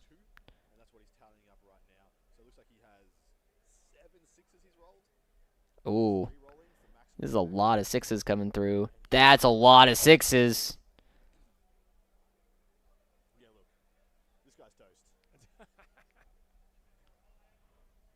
It's a 26 extra. Yeah. Oh yeah, just 26 extra. 26 bonus. So he essentially just doubled his attacks. These do wound on 5s into a 4-up armor save. With only 2 wounds left, yeah, he's gonna roll these 5 first and see if he's needs to make him roll the other 26. One person going into Cesaris. Only one? I'm a bit surprised. He did 3 though. 3 saves though. Let's go. And then 1 feel no pain. All right. That's not bad. Dude just punching Cesaris. 1 Balistari that charged back in. Gets 2 extras, so 5 hits. Gonna winning on. Yeah, winning on 5, so 2 saves. Ooh. Saves them both. So Cesaris 100% making it through this. He did not charge into the other Scorpec Lord. And now we are fighting into. All right. Wesley is going to get it nerfed. He'll go combine and make our infantry. Yeah, dude. Dude, Wesley is so good. Unless you have Calgar. I've got a buddy who plays Siege Demons. They've got a strat to roll a d6. What you land on counts as a miss for your opponent's activation. He rolled a 6 and turned off his opponent's lethal. That strat is one of the funniest strats in the game. Because most of the time, it says -1 to hit. Right? Most of the time, it says -1 to hit. Every now and then, it is just crippling. I think I played against that guy. I think Matt, I think his name was. Where I played against like 60 pinks and we ended up getting a draw. Because I left multiple units of pinks on one dude, and so they got to split. Great dude, a lot of fun. Got 5 of them. Yeah, Scorpecs are dead, and the rest of the saves are now going to be going on to the Scorpec Lord. Takes 6. He's got 1 left. And here comes the Prince. Yeah. Super fun, super fun. He definitely realized that like the army he was playing was kind of toxic. And he was like, yeah, that's the fun part. So, you know, you got to respect it.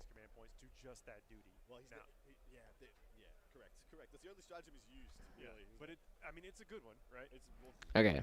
So big thing here, I don't know what is behind this wall. So whether or not this consolidates or goes this way is a big deal. It looks like they're blocking it off.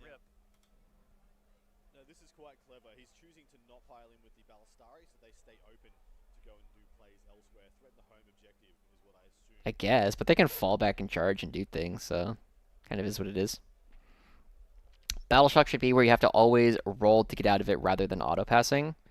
I mean, 1 auto pass per game I think is fine, which is what it currently is. I think you played him after you took all those pinks to an Iron Man. I did. I played him in like the Teams TTS thing. Is there a website where I can see the full standings? Yes, it is Best Coast Pairings. Boom. I've also got one of my buddies who's been messing around. If H2O Milk is still in the chat, he's been enjoying himself some Scintillating Legion. The joke that my friend group has been talking about is it's Zintillating Legion, and the flux tokens is you just pass like Zin packets back and forth. It's a good turn.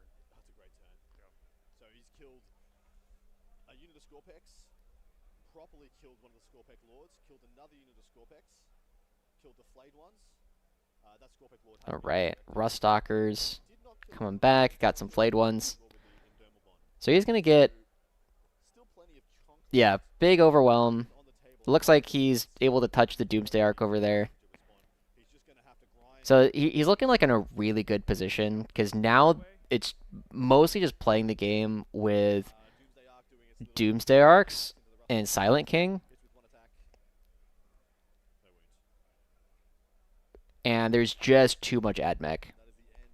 So he's got 1 Scorpec Lord here with, this is the 4+++ guy. You've got Xeris here, who is on, I think, 2, so like basically probably like 5. You got the unit of Scarabs. I'm not sure what this is. This might be another Scarab. I'm not sure what that is. But then you have the Silent King. Maybe this is the Psychomancer. I need to look up what the Psychomancer does.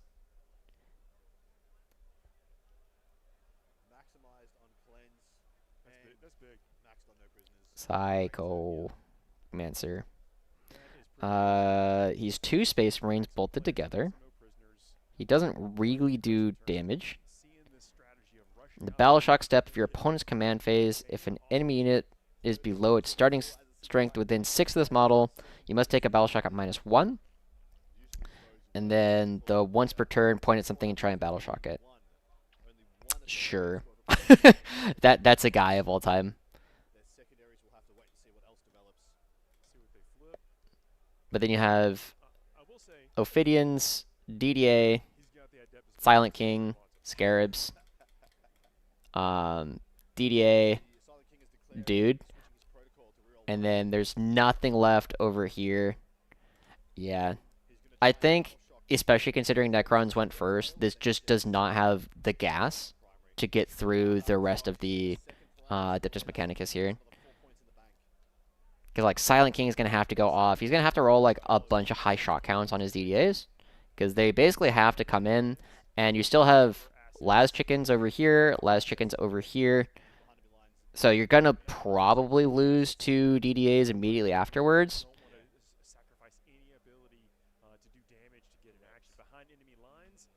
But that said, if you can clear enough of these Sicarians, like, it's not bad. Because then you kill a lot of the OC. But the bigger problem is, like, how do you get your opponent off of this, right? Even if you kill their entire army, if you're just getting slaughtered on primary, because you're getting another 5. So, it's currently, we currently have Justin. He's got 10. 10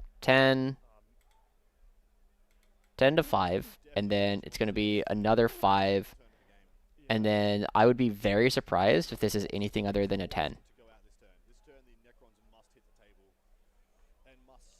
Like, maybe you can, like, up down Ophidians. But if you are going first and already looking at a -10 on primary, and you're expecting another 5, so this is, like, realistically, he's currently, like, -15 on primary, and he's not up on secondary.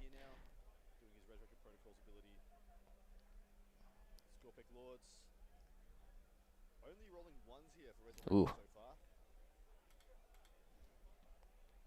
Oof, tough. I think it's probably a good time for an audience poll. How many units will the Silent King destroy? This game or this turn? This turn. Oh, David Purcell, Mr. Dingbat, is getting jailed by Gene Stealers. Chat, what you think? Which is kind of death for his list, to be honest. Yeah. We'll see if we can put a poll up there on Twitch as well. We'll put a poll up. How many units will the Silent King kill? 1, 2, 3, no, or 4. We're gonna go 1 to 3, and then we're gonna go 4 plus. Okay, fair enough. No, we'll go 1 to 2, 3 to 4. 4 plus is very Necron. Far more reasonable. Because don't forget about the assault phase. No. So theoretically can shoot what 3 things dead? 1 Minia shot each. Yep. And then the extra. All right. Okay. Back. Primary. It is. I guess I am hiding it with my face, but it is Scorched Earth Tipping Point. Maybe if they were perfectly lined up, but very possible. Yeah, very possible.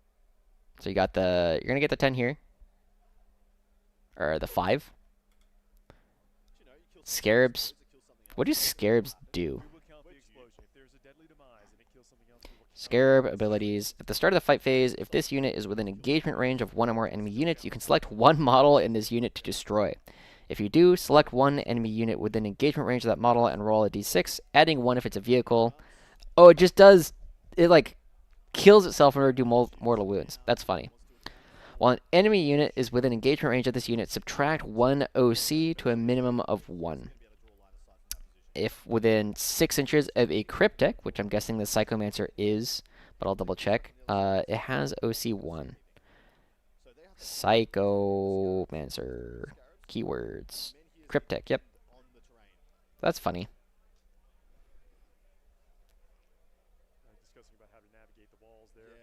What is that? Is that a Scarab? Poll is up. How many units will the Silent King kill this turn? 2? I mean, I guess 2. How silent can the Silent King make if the Silent King could make silence? Oh yeah, how fast did the does the Scarabs go? 10. Wow, it's flying. Well, only the Eldari would know if they were around before the Necrons. The Necron tier, right? The Necron tier theoretically came before the Eldari, right? See, actually, I'm not sure. If there's a lore master in there, which species was first? The Necron tier. Isn't the Necron tier like definitively older? Because the Necron tier needed to exist in order to fight against the old ones, and then the old ones were like, holy crap, guys, I need elves right now.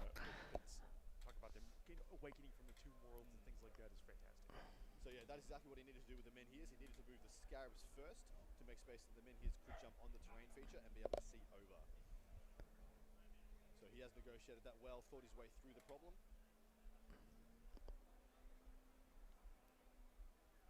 Necrons are first, is what people are saying. Necrons are first. Tier, there we go.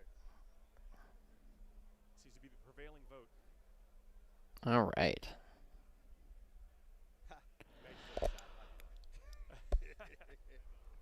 Look, some of the stuff in Warhammer 40,000, especially that ancient stuff, we know just enough to keep us.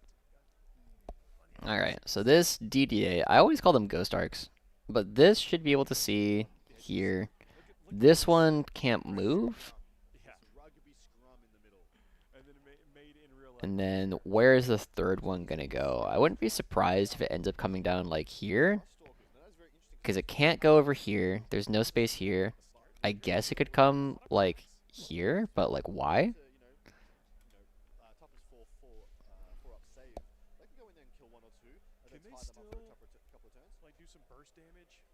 Silent King probably tries to shoot this indirects here and then charges these. Does he send that to assist in taking back this upper left objective, or does he just trust the one Scorpic Lord that's there to get the job done?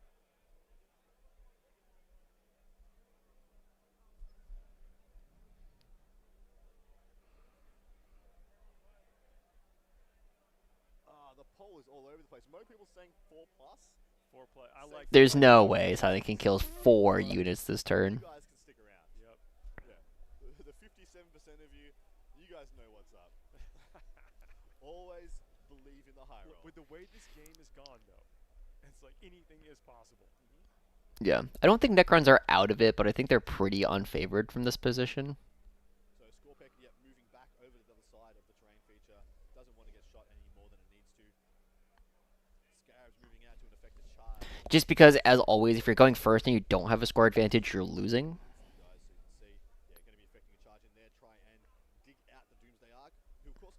Combat with a couple of its ancillary guns, so no slabs there either. The Silent King, in totality, is going to be shooting probably mostly into the unit in the center, that being the unit of infiltrators, and then probably affecting a charge. He's going to try and pick up, almost definitely tries to pick up the single unit of Balistari, the single one there, and then he probably shoots a little bit into the unit of 2, the indirect shots into the middle, and then charging to try and finish off that unit of 2. They picked a very interesting color for their pen. It's kind of, it reminds me of Rust, like the color of Rust. Yeah, it was great, but all the games, like go back and watch the games from yesterday as well. Silent King isn't towering, is he? Silent King. Keywords. No. The kind of games you want to play in the finale, kind of games you want to play in your game store, but here with some of the best in the world playing, competing for their country, for personal glory, you're getting a top table finish every single one of these tables. Not just the ones we're featuring either. This is in every table here. I wish I could put a camera over every single one of these tables. One day, maybe. Yes. And then you can all get overwhelmed with me. Hurtle 4-0, he's done already? Dang. I guess that's kind of what happens when you just don't have very many models on the board. Taking down Richard Grint. So Group 11. Group 11, we are awaiting Bryu Chauvin. Let's see, hold on. So we're celebrating a year of Warhammer Plus. Check out the brand new exclusive models. All right. If you're at the event, Here we go, gamers. get an event exclusive model. I have an ad. If you're here I don't want to. coming by Atlanta. Chad, anybody been here since the very beginning? Did you see the first game Okay. yesterday? All right, gamers. We're going to learn how to pronounce this together. Bryu. Bryu. I was pretty close. Pretty close. So Bryu Chauvin versus Bastion Cry, which I believe Bastion is one of the German players. So France versus Germany, and then the winner of that will play Mark in the Shadow round.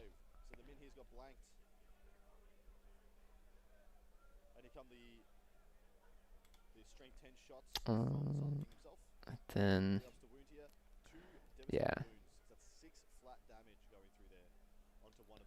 That's another Admech down. Bjorn Eriksson. Daniel. Oh, wait. Did that one matter? Group 3? No. Okay. I know Bjorn was a good player, but Victor R versus Frank Viroet getting 100 there with his Eldar. Cody Drake getting 100 into Josh Crow. Jordan Knock beating Carlos Moreno. Andrew Votter beating David Hall.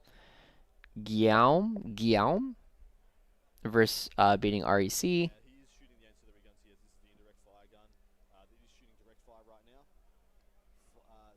Let's see. Anyone else doing well?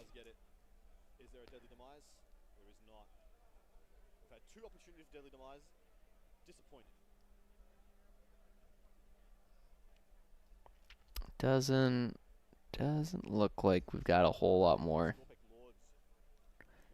completed. Ooh, Joe Garcia, unfortunately, 0 and 4.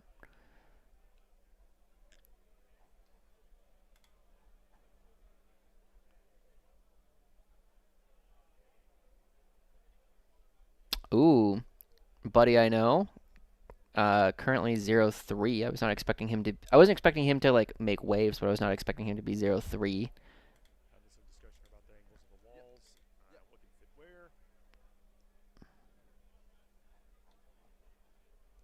Interesting. Always interesting to see like who's doing well because there are so many like strong players. Like the record doesn't necessarily mean a whole lot inherently. It's all about like who you did or didn't beat, who you won or lost to.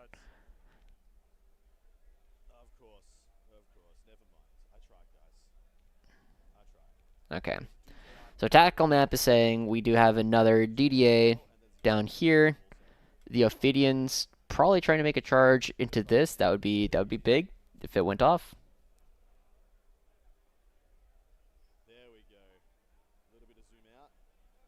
Oh my gosh, we can see a bit more of the board. Zoom out a little bit more. Little bit more.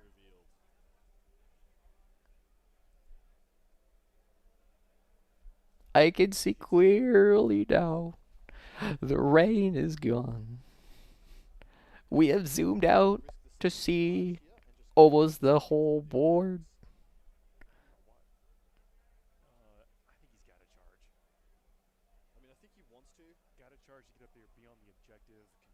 Ooh, shooting at that over there does mean the Ophidians basically don't have a real charge anymore.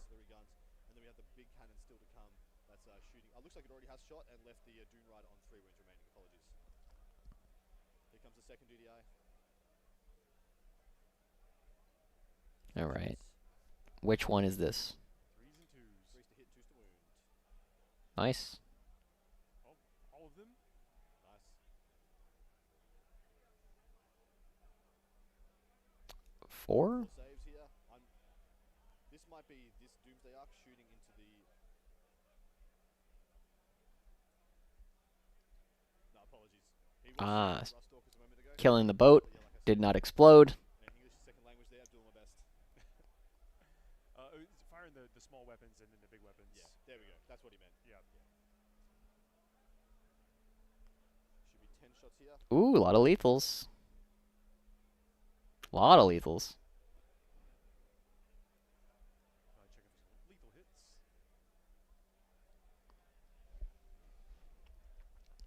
So like 5? Oof. Ooh, gone a little cold right there. Yeah, rolled a little absolutely terribly. I mean, you expect to take some damage, you can only give them away like that.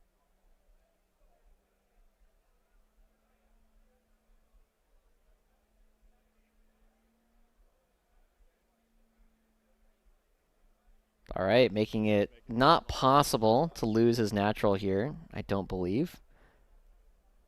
It'd have to be something pretty ludicrous. So that's kind of going back to that Justin's getting 10s on his primary, whereas Rasmus is only getting 5s.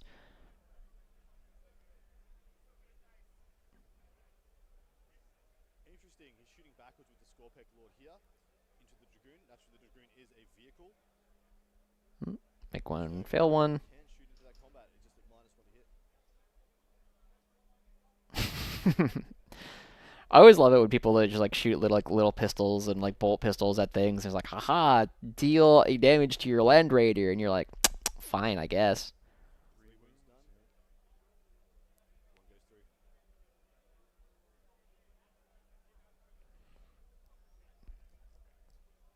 Got a lot of things to shoot. And just the Doomsday Arc now shooting into the combat with the Rustalkers. Should pick up a couple of them up. Maybe make the Scarab Swarm charge a little bit harder, but it's not like the Scarabs are going to be doing that much damage anyway. One lethal.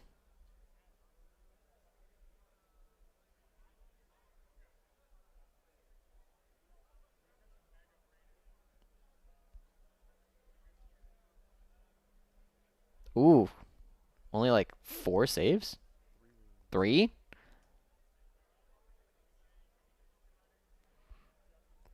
Well, that's funny. That's funny.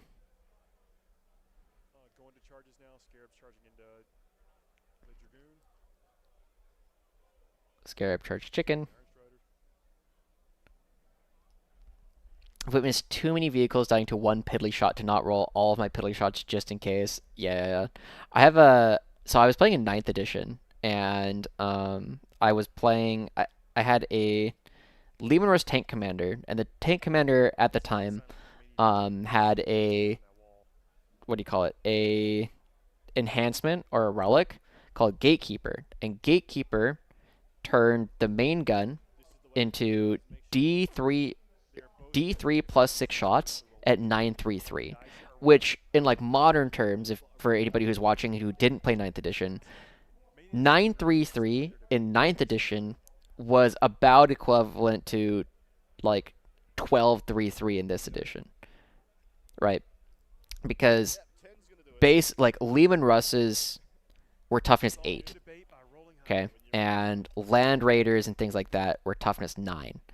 So we were winning basically the toughest things in the game on 4s, and 933. Anyway, I was playing up against Chaos Knights, and my opponent made the decision, because he left this guy on 1, that he was going to try and only try and stubber it to death. He was never going to put anything real into it for the rest of the game.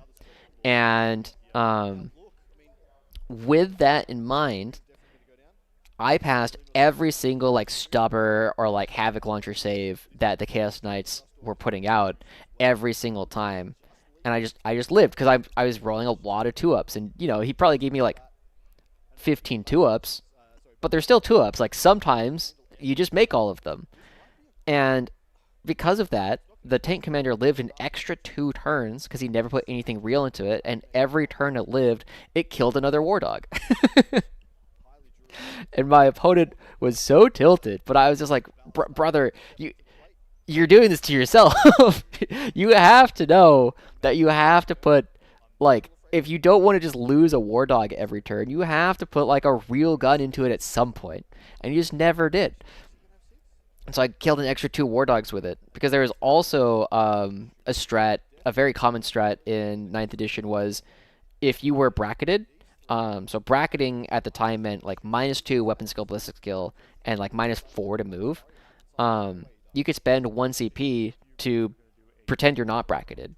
So I would go back from hitting on 5s to hitting on 3s with the tank. Which was very good. And then we also had a shoot on Death Strat, but it was only Top Gun. So it was pretty wild. In 9th, I killed the Silent King, the Avatar of Cain, with Misericordia at SoCal 2022. Yeah, man. I'm kind of surprised that Custodies don't really have Misericordia anymore, because it's just like a couple of extra attacks. Ooh, Scarab killed itself in order to kill a Rustalker. Not bad.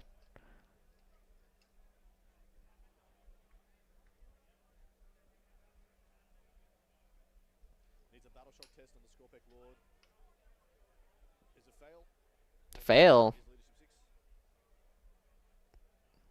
There's no way that's a fail.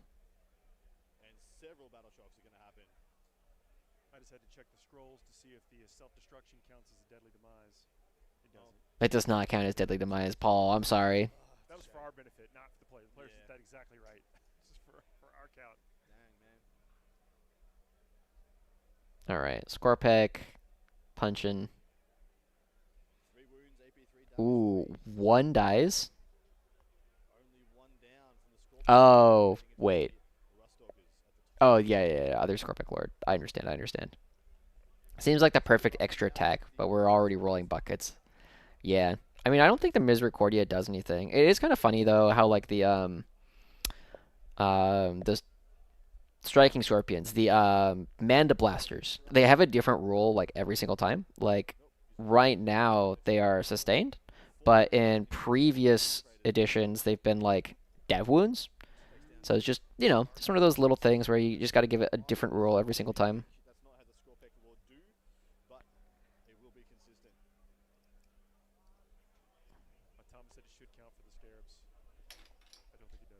Yeah. Yeah, Misericordia definitely feels like a extra attack.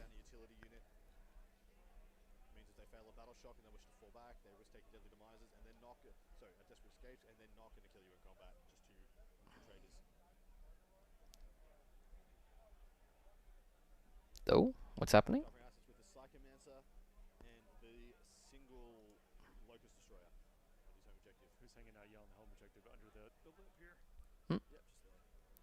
Okay, who's this? Is this Silent King?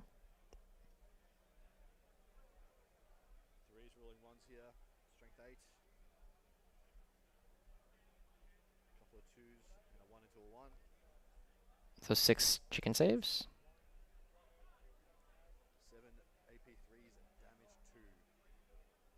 Okay, so 5s. 5 up invul. Dead. Doesn't matter. That Dragoon is dead. Does it explode? Kabloom. Kaboom! 1 damage. Miss Kazakin teleporting. Look, it was a lot of fun to be the guard player. It was a lot of fun because 9th edition, when I was, or like the end of 9th edition, was so much about the Alpha Strike and just doing as much damage as you possibly could in one activation all at the same time. Or like on turn 1, because most places in the world were playing player place terrain, I believe. However, you had to do a lot to convince your opponent that you weren't cheating when you did it, because it was so good. Because you would drop, it's not just that you would kill something, it's that you would realistically kill like, you'd kill like 2 things and severely cripple a 3rd. And I remember the first time I did it to like a Chaos Knights player, and I just killed 2 War Dogs on top of 1 with Kazarkin, was like, cool. You just are playing, so normally like your 13 unit army is now playing with like 9 units. Because you could also, with your redeploy and advance and shoot tanks on turn 1, because it was also a redeploy after you knew who was going first. So you just create so many problems for your opponent just like right away.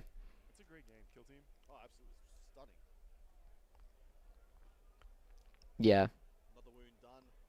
With the other Scarabs piling in, looks like it was only 2 or 3 able to activate there to the Rustalkers. Man, I gotta say the Admech is getting chewed here. But this is the go turn. The next turn is going to be the pivotal activation. All right. So all the chickens are going to be able to fire this next turn. So I will say, I'm not sure Justin quite computated all the possible ramifications if every single character in the Necron army had 2 lives. Because that's what he's had to deal with. 3 Scorpec Lords that have had 2 lives. Elinor Segeris has had 2 lives. Yep.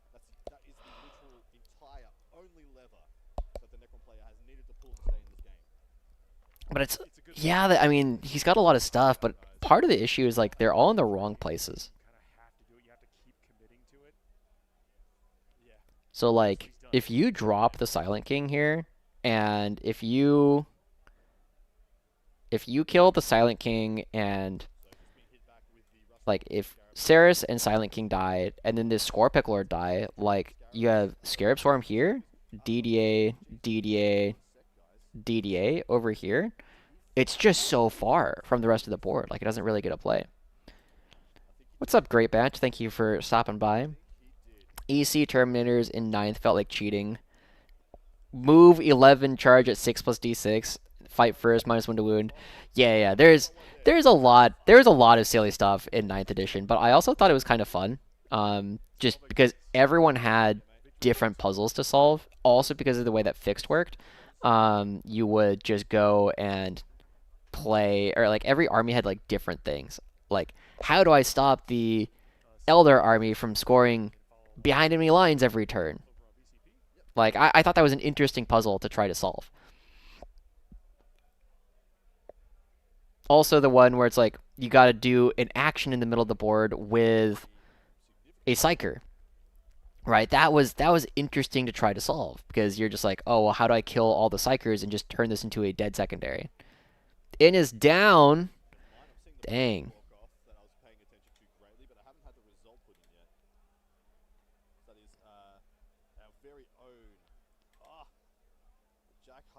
Jack Harpster getting a win there over Tucker Ricky.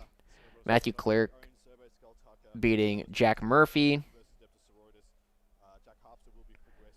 I hate puzzles and reading. Is Warhammer right for me? Competitive might not be the best thing. Yeah, dang. Innis losing to Falco La Orden. So pair down losing. All right, let's go ahead and update some of these things. Just play Orkstead, yeah. Okay, hold on. So we're gonna update some of this. Harpster Group 7.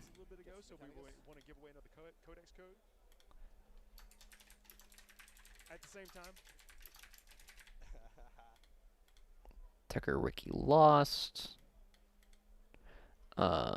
Mark Hertel in 11.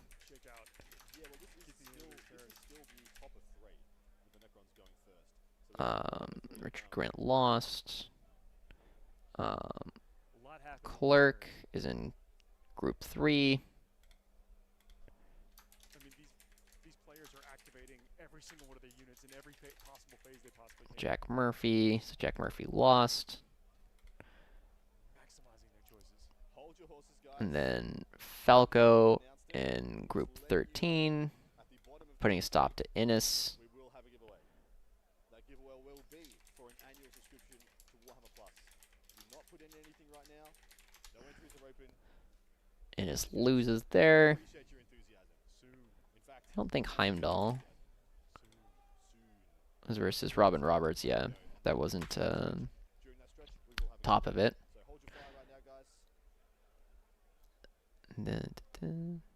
Oh wait, Matthew Clerk hasn't finished. Versus Jack Murphy. That's Group 3.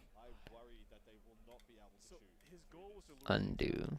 So we just have Harpster and Hertel, and then Innis's game as the ones that matter for the for Top Cut so far. This is the first time that I've said the tide may be turning against. This fight is likely to go the way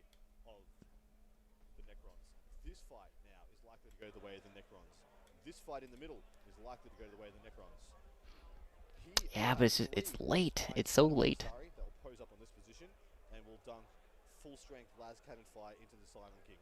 So we'll see. We will see what kind of firepower can go here. Why did this change size? I want this size.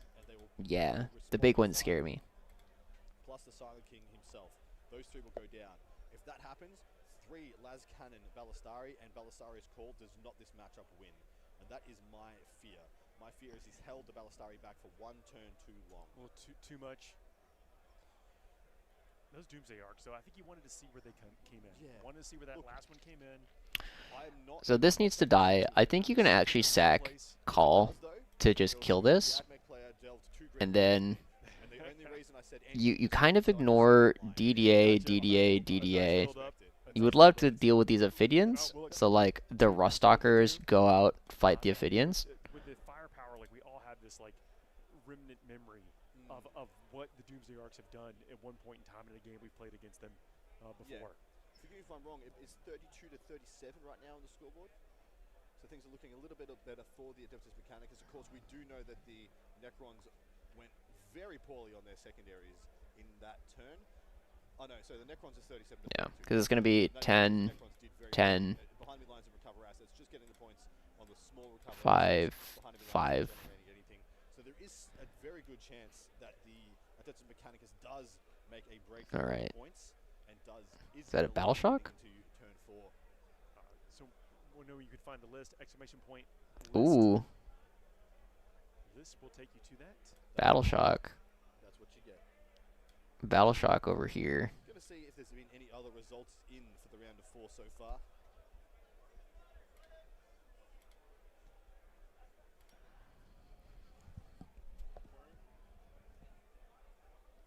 Oh, Jesper, Group 1, getting a win. Also, Mark Hotel from United States also got his 4-0 in. Jesper Unandashadin from Sweden also 4-0 with Dark Angels. All right. That top 3, Adeptus Sororitas, Adeptus Astartes, and Dark Angels, all 4-0 so far. Still a lot of time left. And yeah, still waiting for a lot of people. A little under an hour and a half left in the round. We'll see if we can see up that country graphic. Go Norway. Heya Nord.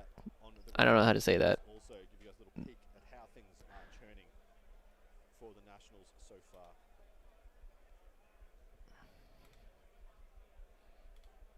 But yeah. What destruction there in the middle of the table. Oh, dude, they have thrown in their entire arm. Also, what's wild is essentially for the resources of 4 Ballistari plus 10 Ruststalkers plus 10 Infiltrators plus Call, and that's a big plus Call. The Necrons have only had to use 1/3. I'm assuming this home objective over here was stickied at some point. And now they've added Silent King and 6 Scarabs. Like, and it looks to me, if I had to call it at this point, I think Silent King and Caesarus survive this entire game. I think they live the entire game. Caesarus and Silent King. Caesarus 100%. No one's shooting Caesarus with a las cannon while the Silent King's there. You know. So essentially, Caesarus just keeps being like, "Hey mate, can you like be a gun magnet for me?" Yeah. Come be a gun magnet. Just gotta. So this stuff can probably fall back and deny. Take it. It is the Silent King. Yeah, for sure. The big question is how do you deny up here? And I think it's gotta be Call. So all of this just falls back, and then just auto sees here. Call goes and kills over here.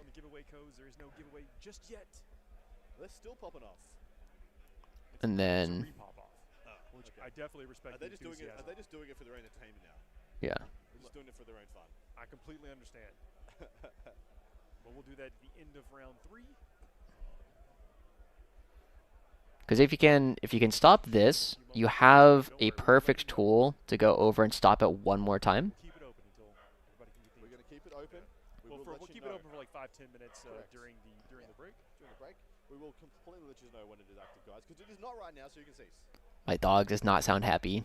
Not sure what's going on.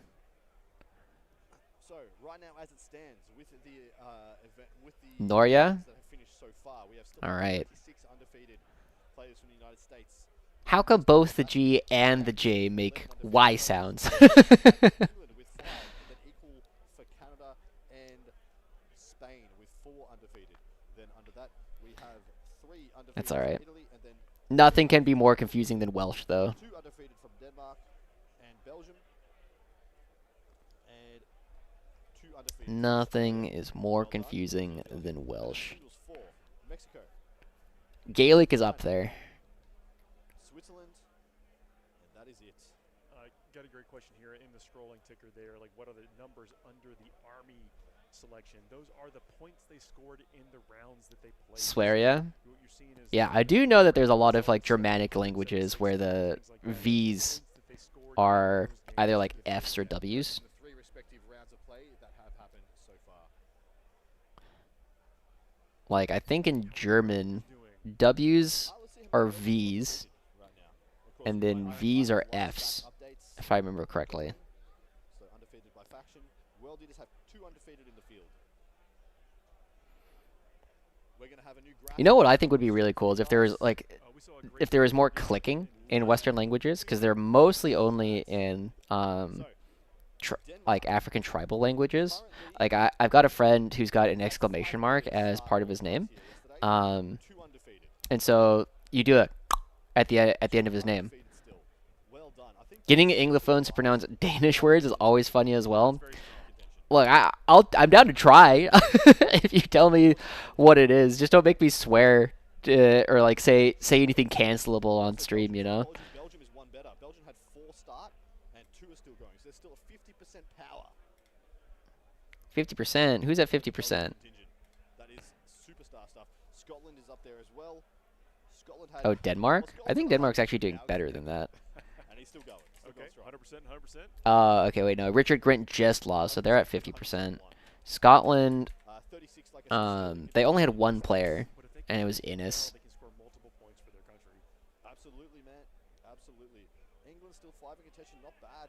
Really happy to see Mexico still with 1 champion in the field. That's spectacular work. Huh. I don't know what the O with the cross through it is supposed to be pronounced. But you know, as an American, I obviously just think it's like Rodgrod Medflod or something like that. Rodgrod Medflod. But now I have to look it up. As in, like, you swallow the D? Right, as in the difference between, like, shark, and shark. It's impossible to fake Danish. Look, I have heard that all of the Scandinavian languages are mostly mutually intelligible. Like, you can usually understand, but in general, I know there's one of them that other Scandinavians will say, like, it sounds like they have a potato in their mouth. I think it's Danish. But I'm not sure which one it is. And then Finnish, I think, is supposed to be, like, its own thing, like, entirely. Like, Finnish and Romanian, I think, are supposed to be, like, related languages. If I remember correctly. But, like, Swedish, Norwegian, and Danish, I know, are supposed to be relatively intelligible to each other. We'll see it coming through this ticker as well, I think. Yeah, we should definitely see it come through this ticker when it's updated.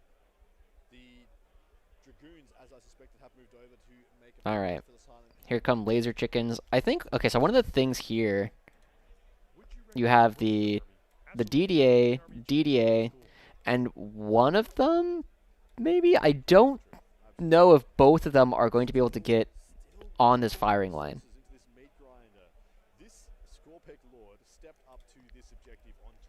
They have a potato in their mouth is probably Irish.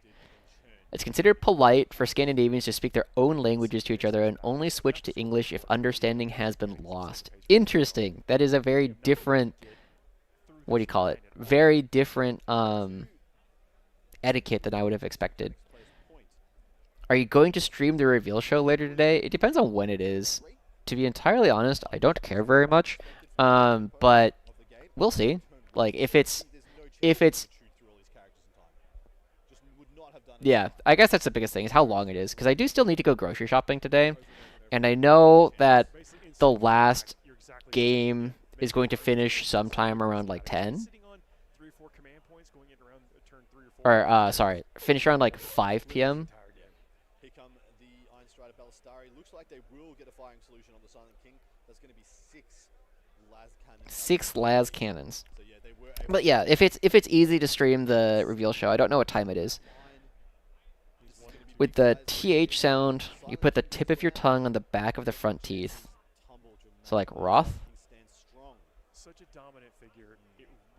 The soft D puts the tongue on the tips of the teeth. So Roth, Roth, Roth, Roth. Reveal show is 4:30 PST. Yeah, that's probably fine. I think that's like right after, or like right before.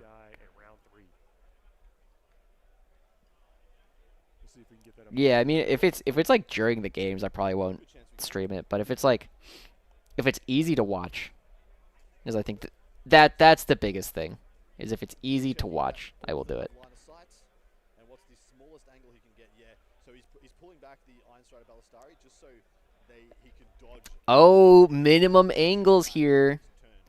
So you got the.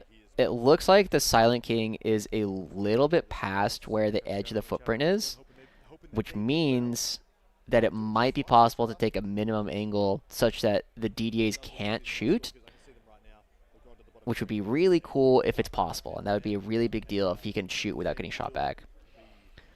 Also, the funny O is kind of like the tongue placement of an E, but with the lip shape of an O. E, U, U, U. Ruth, Ruth, Ruth. Ruth, Ruth. So one was in fact correct. Just the one. So it's almost like Ruth, Ruth, Ruth, Ruth. Which is underperformance for the Ruth, Ruth. Well, he bricked both them in ears. Only one Ruth, Ruth, Ruth, Ruth, Ruth, Ruth. Medfluth. I don't know. Hopefully that's kind of close. Fluthe, Fluthe, Ruth, Gruthe, Ruth, Gruth, Medfluth. That is tough. I would not be able to consistently do that without practice. Needs to be even softer though. Ruth, Ruth. It's hard to make a softer. It's hard to do. It's hard to do softer than that. Yeah, because the it sounds like the.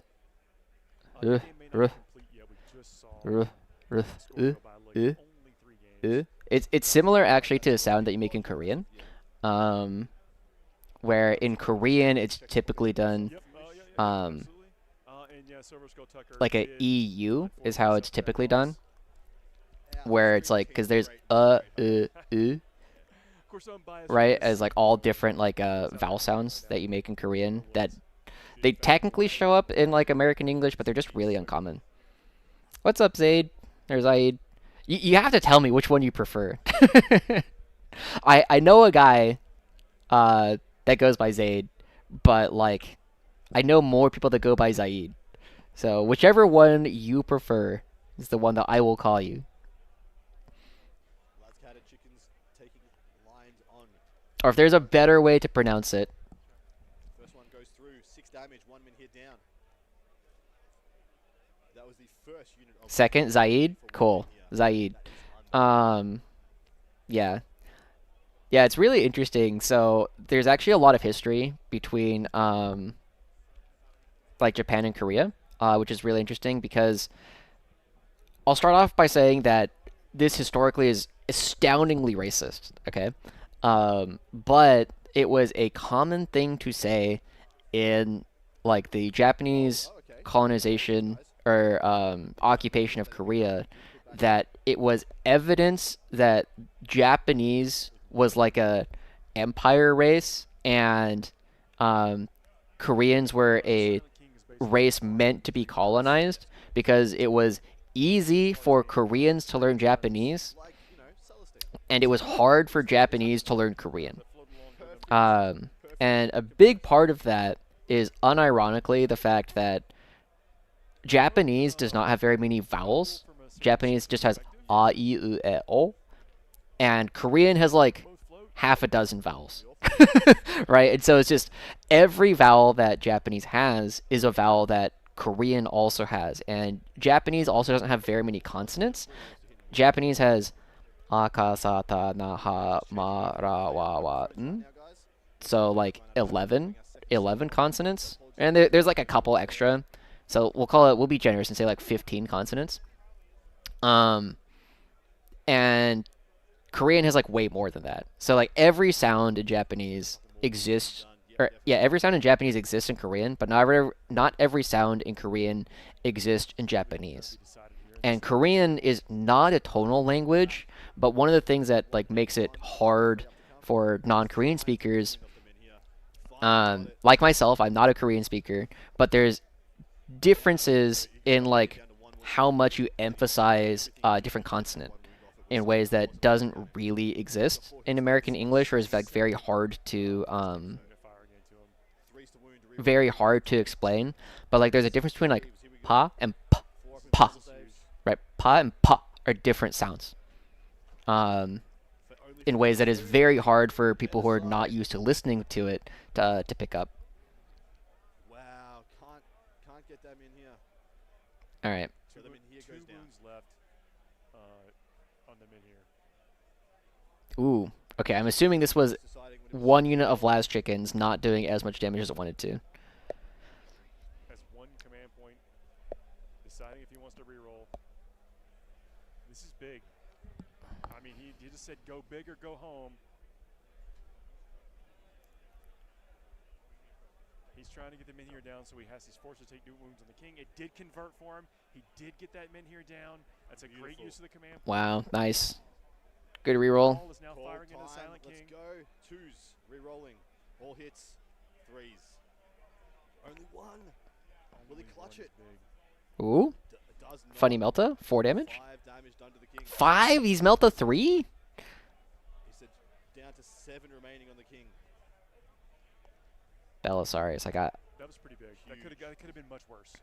Call. Ranged weapons. Melta 3. That's crazy. His damage rolls were. I was tracking his damage rolls in my head. They were really poor on the las cannons. And also, he had the better side of the. All right, let's see. So we still have Harpster, Hertel, and Jesper already finished, and I think that's everything we already knew. And then Innis also lost. It's a character unit. Yeah, I don't think it matters. Okay. Have both last chicken units fired while I was talking about languages? Yes, it absolutely needs to kill the Silent King. So he's got 5 rangers that can see the Scorpic Lord. They're dialing up their shots right now. Okay. I mean, surely this guy doesn't die. Unlikely to go down to this activation. 3 wounds, AP1, but in cover. Precision doesn't matter. You can allocate to the Silent King, but you shouldn't. No, you can. As the controlling player, you can decide to take the wounds on the Silent King before the min is. You never would. Yeah. Yeah. 1 wound done to the Scorpic Lord in the top left.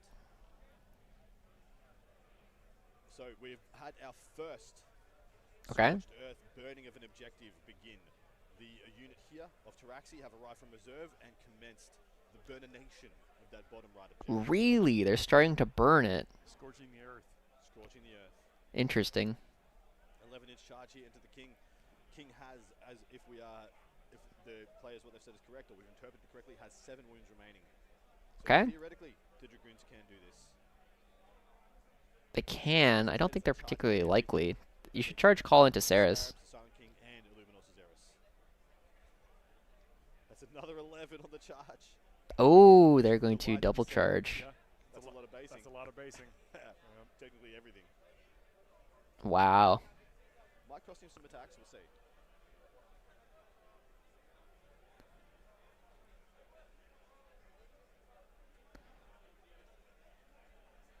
Dang. rolling an 11 here is actually kind of brutal. Because if he clears up all of this, like, I do think he's in a really good position. Trying to decide how to optimally place these models. There's a lot of freedom. Yeah, that is one thing that's kind of nice, is because, like, it's very hard to, like, not get where you want to go. It's mostly just, like, where do you have to go? So one has to punch the Ceres, one has to punch the Scarabs, looks like. Is the preview after? The preview will be at 7:30 Eastern time, so it is later. It will be after this game, but much later after the game. Alright, that's surely call. About an hour left in this round. So far, he's rolled 3 charges. 11, 11, 10. Yeah, must love be it. nice. Must be No, no, no. That last one was a 5. Who does that? Not me. Right? That's what that 1 is.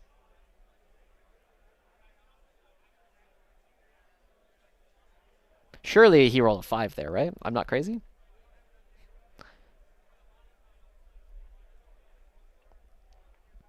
So he's assessed that he does not have enough command points to do any type of counter-offensive, so he's just going to pick the combats that he wants to fight. We've got a couple of major combats to go here to decide the fate of the Silent King, and it could decide the fate of the game. Okay. Punch and Scarabs. I think. Oh, these are Battle Shock tests. Okay. Here, like how many attacks need to go here, there, what's going to happen? Doesn't matter. Silent King's going to explode. This is all going to die. It's all gonna die, he says. Yep, we're going to D6 everything here. It's all going to pop. Pop, pop, pop, pop, pop. It's going to be amazing. You just wait and see, guys. 45 mortal wounds. Alright, Harpster Siegler won his game in Group 14. Yeah, bring it down and establish Locust being the secondaries here for the Adeptus Mechanicus. Bring it down, obviously. Pretty straight. You just have to kill the Silent King in order to do it. He is popping one of his Scarabs. Over at Kitsmith Hannah. Mortal wounds on both. I mean, that takes away some attacks. Or may take away some attacks. Well, he's got one mortal wound. It will take away one of the infiltrators, and then he's going to kill one of his Scarabs to try Alright. and remove one of Okay. the Ruststalkers. 3 mortals. He gets 1.5 of the Ruststalkers. Ooh. And now they're out of combat, which is quite interesting. So, neat little trick there. Killing the Scarabs to get yourself out of combat going into your turn, so you charge back in. Yeah, that's neat. So we have added exclamation point BCP in chat if you'd like to check out. Alright, looks like we're actually getting swings in. Heroes and the standings overall.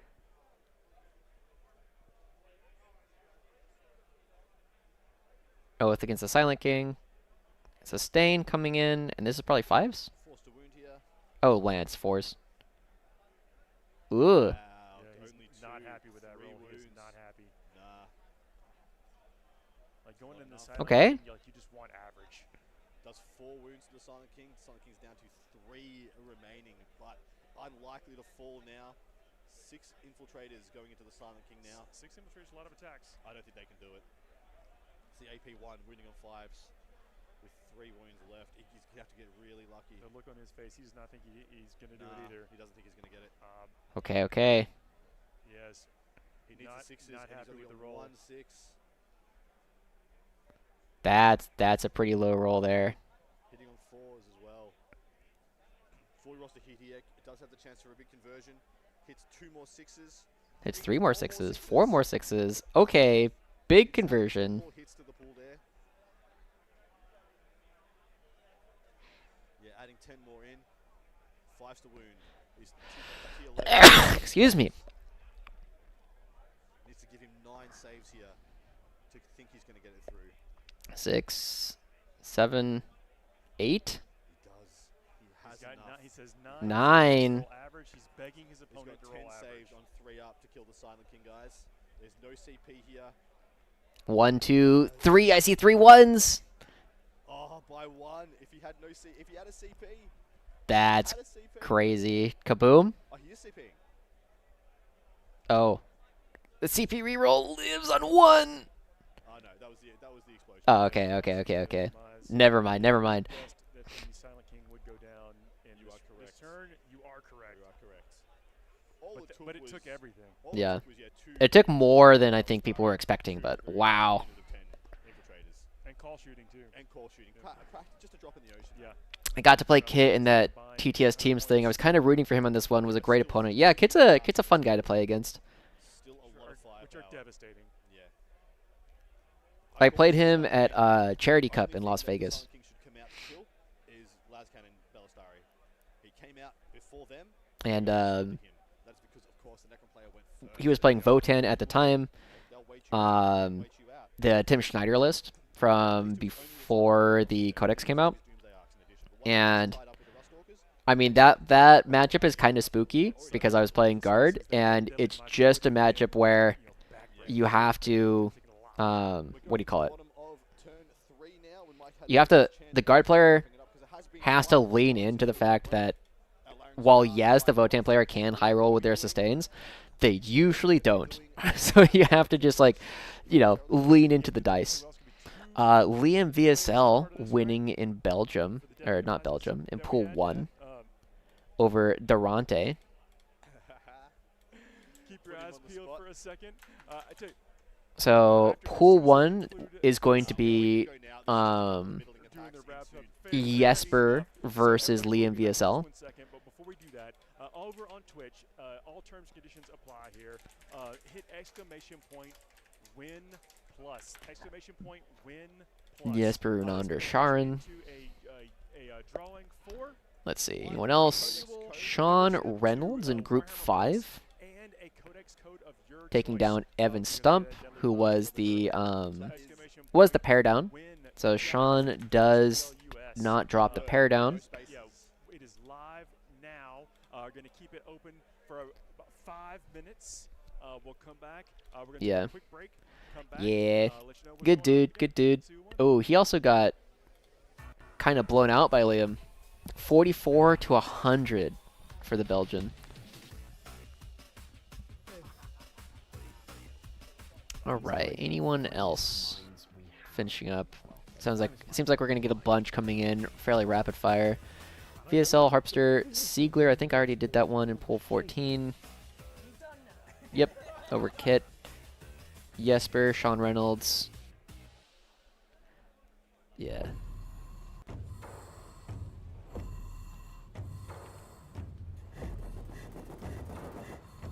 Yeah, tough one there.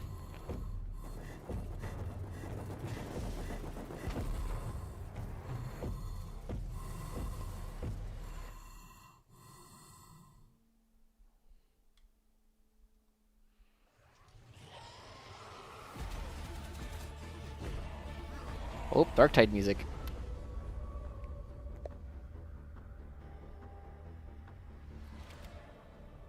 These rejects, the best you've got. We need better rejects. I didn't think Liam's list was very efficient into Glen. I haven't looked at Liam's list super heavily. Aspect Host, that's the reroll ones. Fuegan, Jane's Arlycus, Storm Guardians, Wave Serpent, 5, 10, 15 Reapers. Neat. 10 Dragons, 5 Banshees, Rangers, Scorpions, 10 Hawks, 5 Hawks, 5 Hawks. Spiders. Interesting. Yeah, all the Hawks coming out is pretty interesting. It doesn't seem very efficient. It also feels like it's going to get SMS'd really heavily. So I'm a bit surprised that it was that big of a blow up. Can I get a noob question in? In League, there's a lot of fear in lower elos about counter picks, but the higher you go, you have people saying counter doesn't exist unless it's super high elo. In 40k, does something similar happen with lists? Like, do lists actually matter? I feel like some super good player can copy paste 1500 of some normal list and adding whatever unit and still win. Okay, so I will say, so starting off with the League part of it, in League, counter picks are way less important than the understanding of the matchup. Simply because, like, you know, if I'm playing a character for the first time and you're playing your main, just because it's a good matchup doesn't mean I know why it's a good matchup, right? Whereas, because it's a similar thing in like every game, or I would generally argue until you're in about the top 10-ish percent, like maybe top 20, maybe top 5, whatever the percentage is, the game is just different, right? Like the game I played versus, it's a good one, Donald Plummer. The game I played versus Donald Plummer at my most recent GT, it was a different game than the game I played up against Brian's Tau, right? Like against Brian, I was mostly just rolling dice because my opponent didn't know how to push me properly, whereas Donald did. And then it becomes like a matter of execution from there. I think it's also true in 40K, where yes, there are good and bad matchups, but if you don't understand why they're good and bad matchups, it doesn't matter if the matchup is good or bad. You need to be able to leverage the strength one way or another. So, I do think Tau is a tougher matchup for... I think Tau, or like Kaoyan and Monka Tau are tougher matchups for guard right now. That said, if I'm not playing against like, you know, if I'm not playing up against like a top 5% player, they probably don't understand why it's a good matchup for them. They don't understand how to make me do things that I don't want to do. So I could probably, you know, if you put me into a pool with a bunch of people who have like never won an RTT before and they're going fairly consistently, I am going to, like, I could probably play with 1,800 points and win. But if you put me, you know, if I did that same thing into good players, I'm not going to be able to win. Was my matchup into Donald streamed? Kind of. My matchup into Donald was on the Wargames Live Patreon stream. It wasn't a very interesting game, to be honest, because he played Oxcad. We were on Search and Destroy layout 6, and he jailed me off of my natural because I made a deployment mistake. I did not deploy Gaunt's Ghost to block out the Rampagers.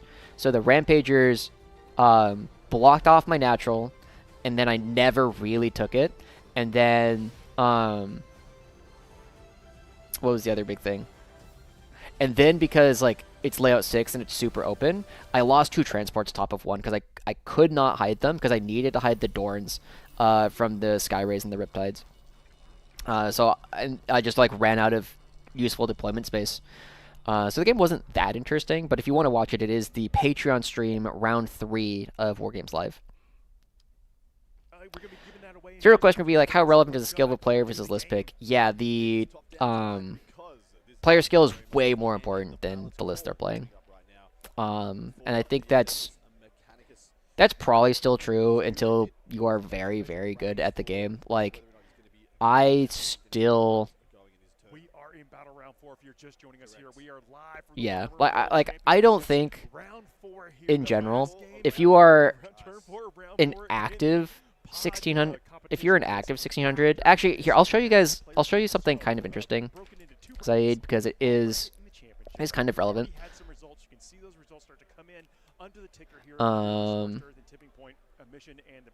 Okay, so I'm gonna hide names really quick. And then I'm gonna hide teams events because they're different. And where? Okay.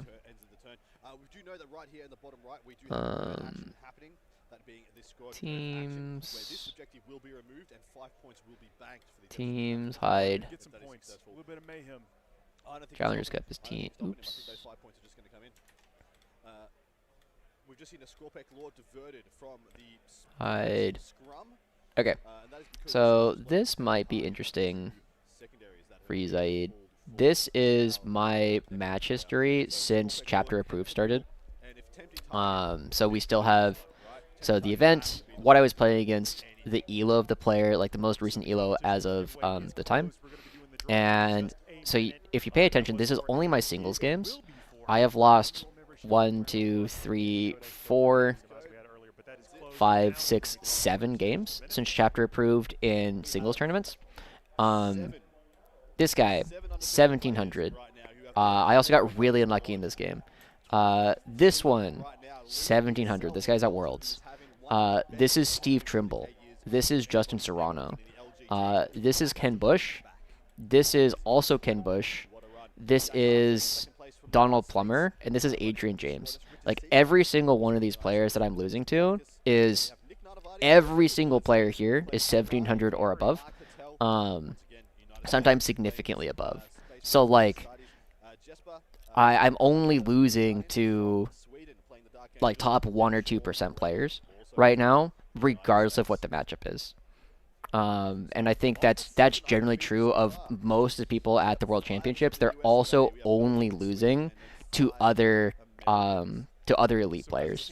Is kind of what you need to do in order to be in a position where you are a reasonable favorite to win an AG team. Surge Destroy is always tough and to infiltrate heavy armies. Yeah.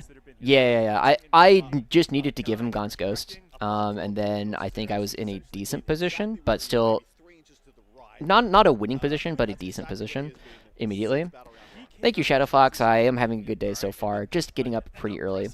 Is skill and Warhammer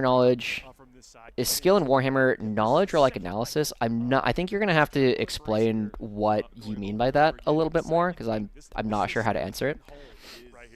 As far as I know, if you do the permutations of layout and factions, you end up with an impossible number of games needed, so you need the skill for flexibility. Knowledge of the rules and how to use them, but then you also need to be able to analyze and respond to different matchups, layouts, and missions. Yeah, I think the big thing for me about Warhammer, in ways that is not true in other games I've played, is what makes someone good in Warhammer is really opaque. And what I mean by that is, if I don't tell you the things I am doing better than you, right? Not necessarily be like you in the general, like someone who is a better player than me, if they don't tell me what it is that they are doing better than me, it's very, very hard for me to figure it out on my own. It's just a lot of information. There's a lot of permutations of what's going on, and like a lot of the stuff that I do in my videos, like Officer Training School, I mostly focus on giving people good heuristics. And good heuristics are very much about like, hey, I can what do you call it? I'm going to give you good ideas on what is usually going to be correct. It's not always going to be correct, but it is going to be correct more often than it's not correct, and then it is on you to figure out when is a heuristic wrong. Yeah. These 1,700 plus players, they travel all around the US to play in tournaments everywhere, because I think the ELO system skews the data considering there aren't as many tournaments in smaller nations. Some of them do. Some of them don't. So like there is always going to be skew in ELO in a couple of different ways. It is not a perfect system, but it's the best system that I have. Because I don't think ITC rating is incredibly unuseful in my opinion. It's fun, but I don't think it's very useful. And unfortunately, there is not another system for me to use. If I had a better system, and if someone showed me a better system, I would use that instead. But let's see. Tim Grant is at Worlds. David Burek, I think mostly just plays in Pacific Northwest. Steve Trimble travels a lot. Justin Serrano travels a lot throughout the United States. Ken Bush mostly plays in the Pacific Northwest. Donald travels a fair amount. Adrian James, I think, mostly plays in Pacific Northwest. So about half of them are traveling fairly often. ELO don't mean shit if you got that dog in you. But that means you gotta go to events. You and Hawk, you gotta get that ELO up.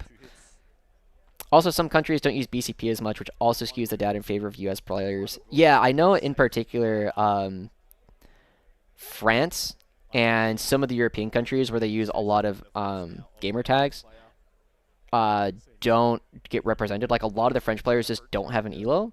I do think that in theory, mini headquarters is used in elo. Unfortunately, it is really hard to know, right? Like if you don't know that Petit Nico is Nico Seguier, like, you know, when that name shows up, it's like I don't know who this is, and it's part of why the French scene is like so insular in a couple of ways. But I know different countries will have different ways that they do it, and obviously if your information is easily accessible to Americans, Americans will know more about it. If you want to check it out, Sweden hasn't had a ranking system since like 5th edition. You can find it by googling Svenska 40K.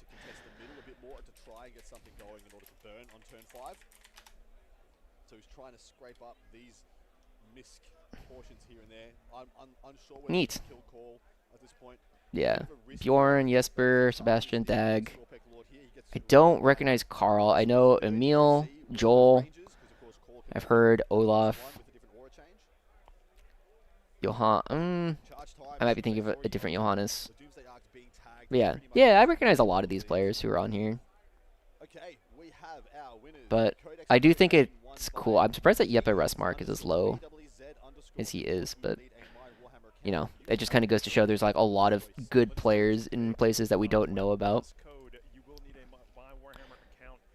But no, that's awesome that you guys have like your own ranking system. One of the things that I really wish the US did a little bit more is having like state teams. Like if we had all like the 50 states have their own teams, so that we could send the best players from each state to go compete in like a, you know, like a European team championship kind of thing, but just like an American thing. That would be cool. I would enjoy that quite a bit. Are players actually flying around the US to participate in 40K? There are people who do it. Like it depends. I generally don't go to events that I can't drive to, and by drive, like I am willing to drive like 20 hours to go to an event. But I don't want to fly mostly on account of I don't have like the good things to like put in my, or like to take as luggage. It says it doesn't really matter how many I lose here. I'm just going to be able to plus 1 OC and make sure I get the double objectives. That's huge. Yeah. Yeah. Maybe regions. I don't know if regions. I think there are some states, like small states, could probably group up. Like, I think it probably makes sense for there to be like Washington could field a team, Oregon could field a team, California could field a team, Texas could field a team. There'd be a good Florida team, but like other states like Wyoming and like the Dakotas could probably group up. Professor Bulkett having Elo is funnier than me having my true Elo. That's also fair. I'm not gonna lie, Evil Granny. I thought that you were DJ this entire time.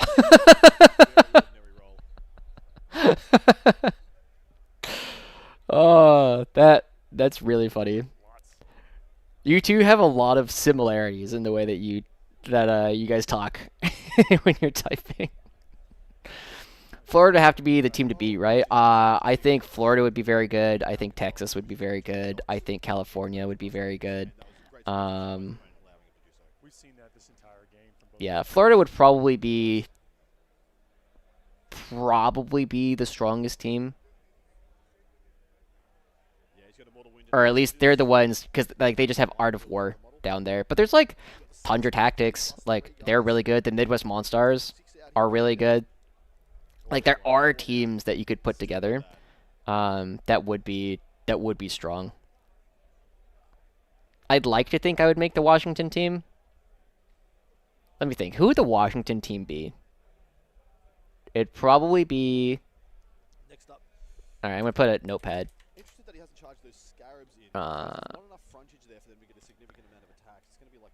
So it'd probably be Ken Bush, Nicholas Fromm, Donald Plummer,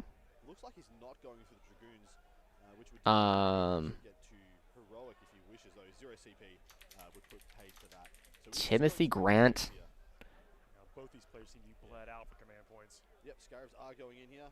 Alex Pena, maybe? I'm probably on that list. Stephen Ross, Adrian James. Being able to reliably dish out even a few mortal wounds at a time. Oh, it's huge. Chris Jung could be on that list. Alex Shexnader could be on that list. Yeah, so he gets he becomes OC1 when he's next to. I mean, I'd probably be on the list of people who would like apply to it. Who could reasonably make it. Is there a prize pool? I have no idea what the pricing for WCW is. Yeah. What's up, Joey? It's good to see you, man. Hope you're doing well. You still have my Aquilon. I heard you pinged Anthony like as he was boarding the plane. Just start the state tournament circuit. You could even name it after yourself. That would be fun. Yeah. Joey, good idea. We could get a state tournament circuit for state teams. And Admech looks like the faction to beat of this event so far. That's alright. I haven't needed the Aquilons. I sometimes play like one unit, but like I could play a second time. Lifetime supply of Nuln oil. Oh, that's so much. You can stay so hydrated that way. Yep, he is so much more than that now. Where's the front? I'm going there right now. Yeah. If I ever travel to Minnesota for a tournament, let me know. Yeah, I will do. Hopefully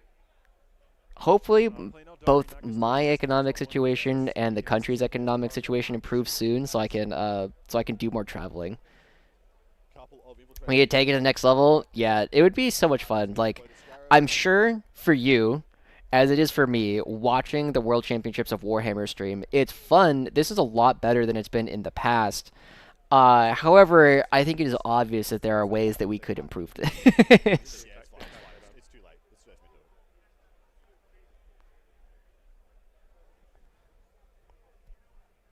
But it would be a lot of fun. I wonder if I could talk to like the Green Banner guys about getting a state teams set up.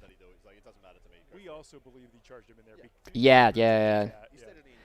We haven't had any of the funny things of them like trying to move things around on the stream because I don't think they understand. I'm pretty sure it's being run in OBS Studio. And I don't think they know how to use the studio mode, which means that sometimes they're just like editing things on screen live, which is pretty funny.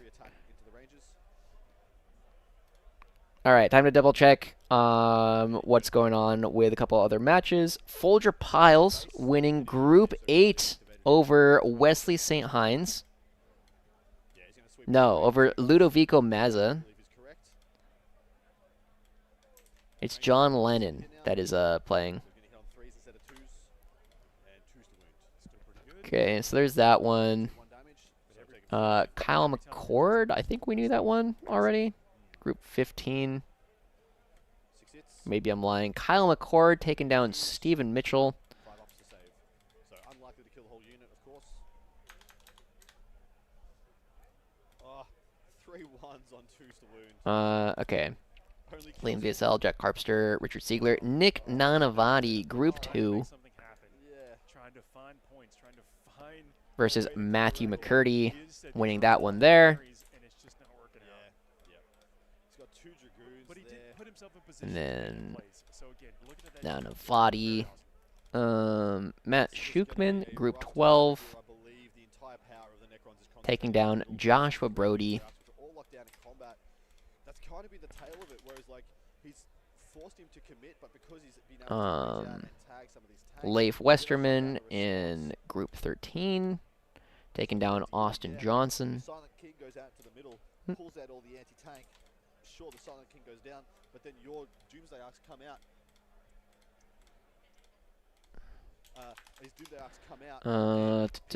Mark Hertel, Maj Kutafon, Group 9. And I'm sure I'm saying his name incorrectly.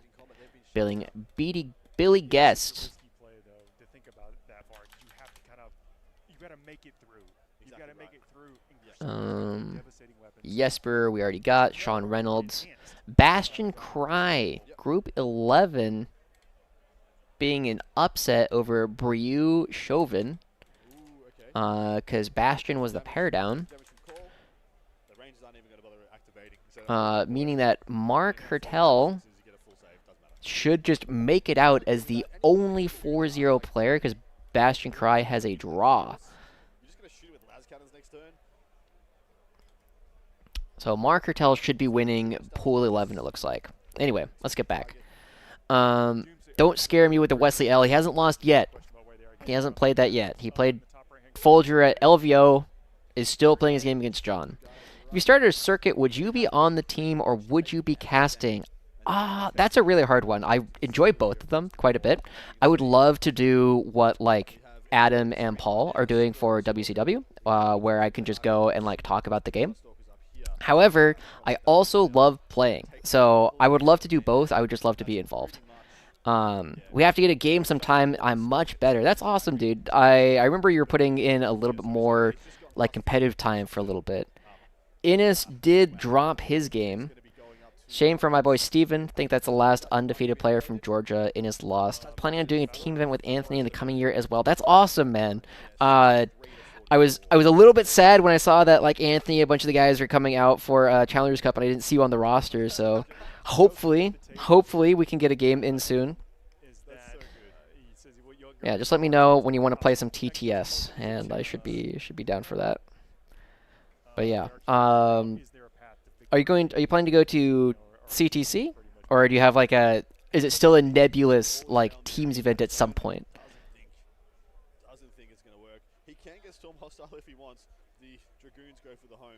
Too busy with work, makes sense. Yeah, that makes sense when you're doing. I imagine you're still doing a lot of contract stuff, but. Okay. Okay, so kind of coming back into the game, we still have the DDA over here in combat with what looks like one Ruststalker. These guys coming over here, also blocked by Ruststalkers. Yeah, it's just the fact that like the Silent King died and everything else is just so far away from the action. Just means that there's just like not enough left. And it looks like, I think this got burned, right? I remember hearing that they were starting a burn on this, but there is still the objective there.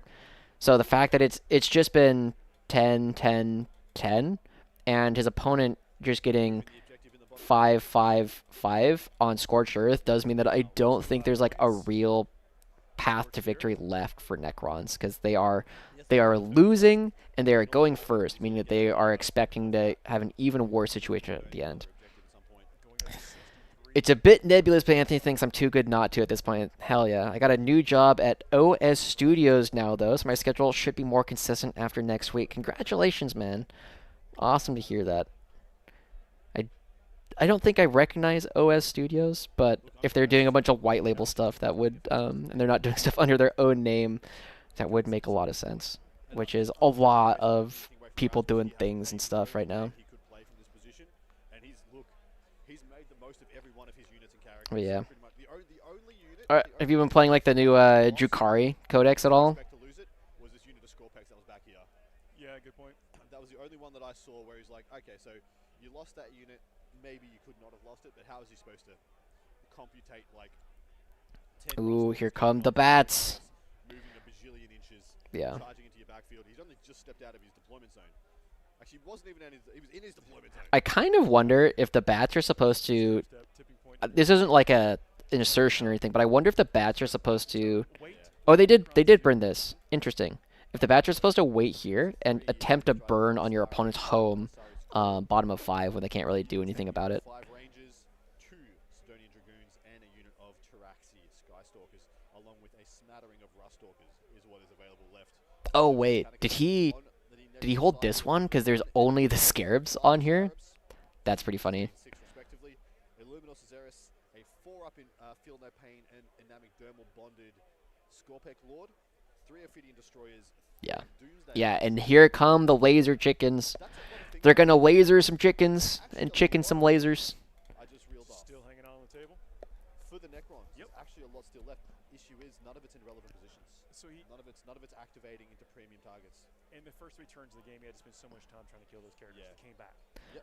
All right, let's see. Maybe we can get another. While he was doing that, he also established a lot of board dominance, board control. There's now forced this interaction all around the middle of the table. All right, we're gonna pull up another video on how to pronounce a name. Before turn 5.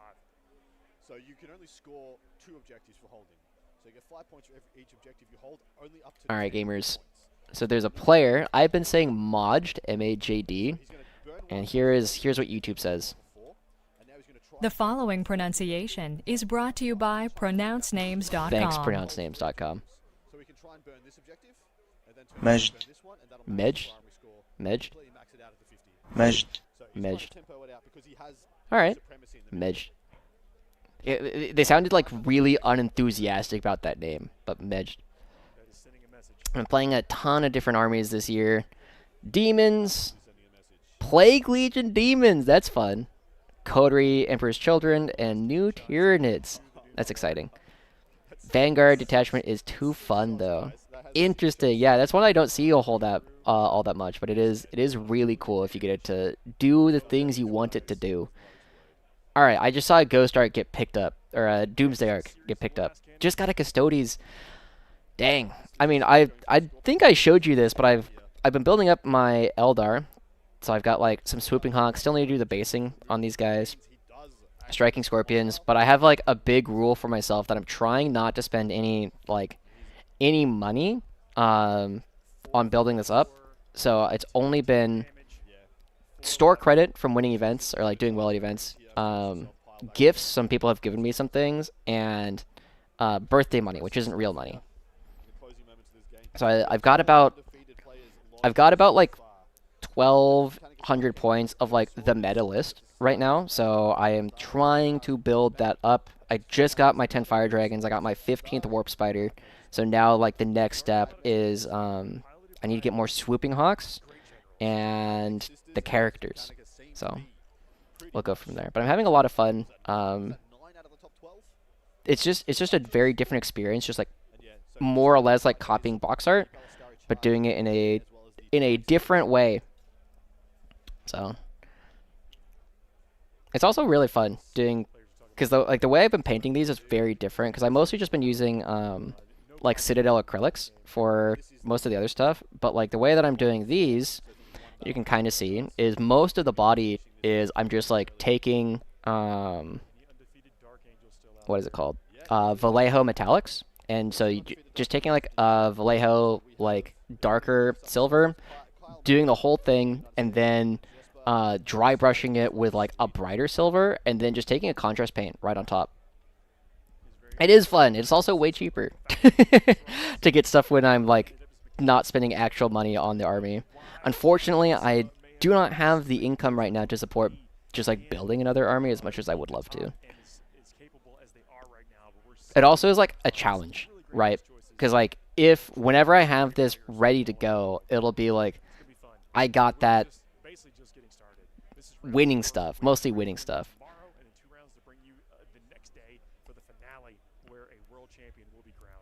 Oh, there goes another Doomsday Arc. Just starting Custodians as well. By end of next week, I'll have finished building 2,000 points of Infantry Guard and 1,000 points of Custodians. Extreme opposites. Yeah. I mean, props to you for building up all of that infantry. It is not a style of game that I want to play. Oh, Dan Salmons wins over TJ Raymore. Into the top of 5, 63-44 as it sits right now. That is the end of the primary score for Rasmus. As I do not believe So that means we have a shadow round between Dan Salmons and Medj Kutafon. Let me confirm that. He has to try and battle shock the Rangers. Dan Group 09. Yes, Dan Salmons and Medj are going to be playing in the shadow round in Group 9. That's 10 points in primary that Psychomancer has gotten So Folger, Kyle, Liam, Harpster, Siegler, Nunavati. A lot of Art of War guys. Westerman, Hertel, Jesper, Medj, Dan, Sean. Yeah, good stuff coming through. Still waiting on a lot of games. We don't have most pools decided. Pool 1, we have a shadow round between Liam VSL and Jesper Nander Sharon. Pool 2, Nick Nanavati will play up against, I think, Dag Samuelson. I think Sebastian Jeffreyon had a loss, so if Dag wins, Matthew Clerk versus Jack Murphy is still playing, and Robin Filippo versus Mike Muzeni. We have Jean-Loup Genning versus Matt Geyer, and Justin Moore. Justin Moore has this one pretty much locked up. Giorgio Costelli versus Magnus Bjorka. John Lennon versus Wesley St. Hines will play the winner of Garrett Stacy versus Leo Flambeau. Jack Harpster awaits the winner of Magistrata and Anthony Fung. Folger Piles awaits the winner of Thomas Davies and Petit Aurelian. Dan Salmons versus Medj Kutefan Shadow Round for Pool 9.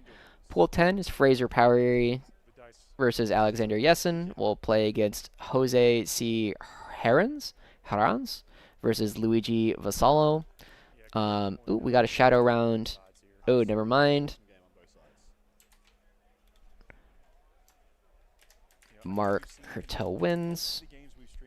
Pool 11. We have Travis King versus Conan Jennings. I thought, did we get this one? Conan is still playing. Oh, but what about Brody? Brody lost. That's right. So Matt Shookman awaits the winner of Travis King versus Conan Jennings, depending, unless Shookman has a loss. Nope, 4-0. Pool 13, we have, I think Falco lost. Yep. So Pool 13 is Leif Westerman.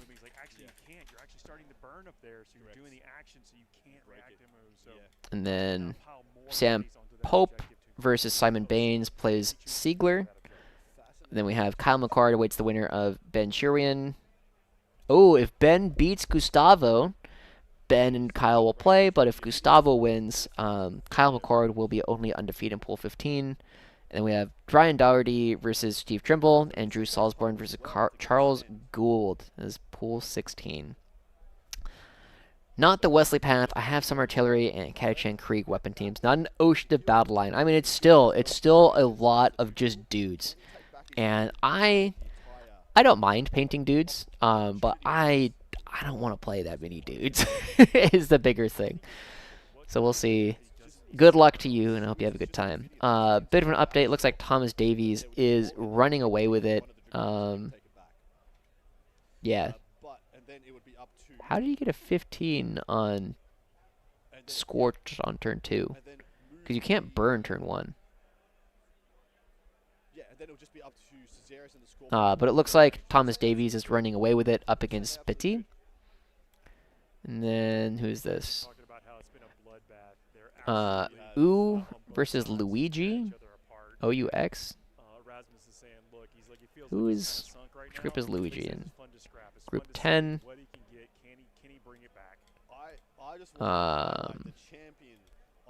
Interesting. How did Nemo do? Still waiting on the outcome of his game. When is the Joshi X Morty and Glory collab coming? I don't know if that's a...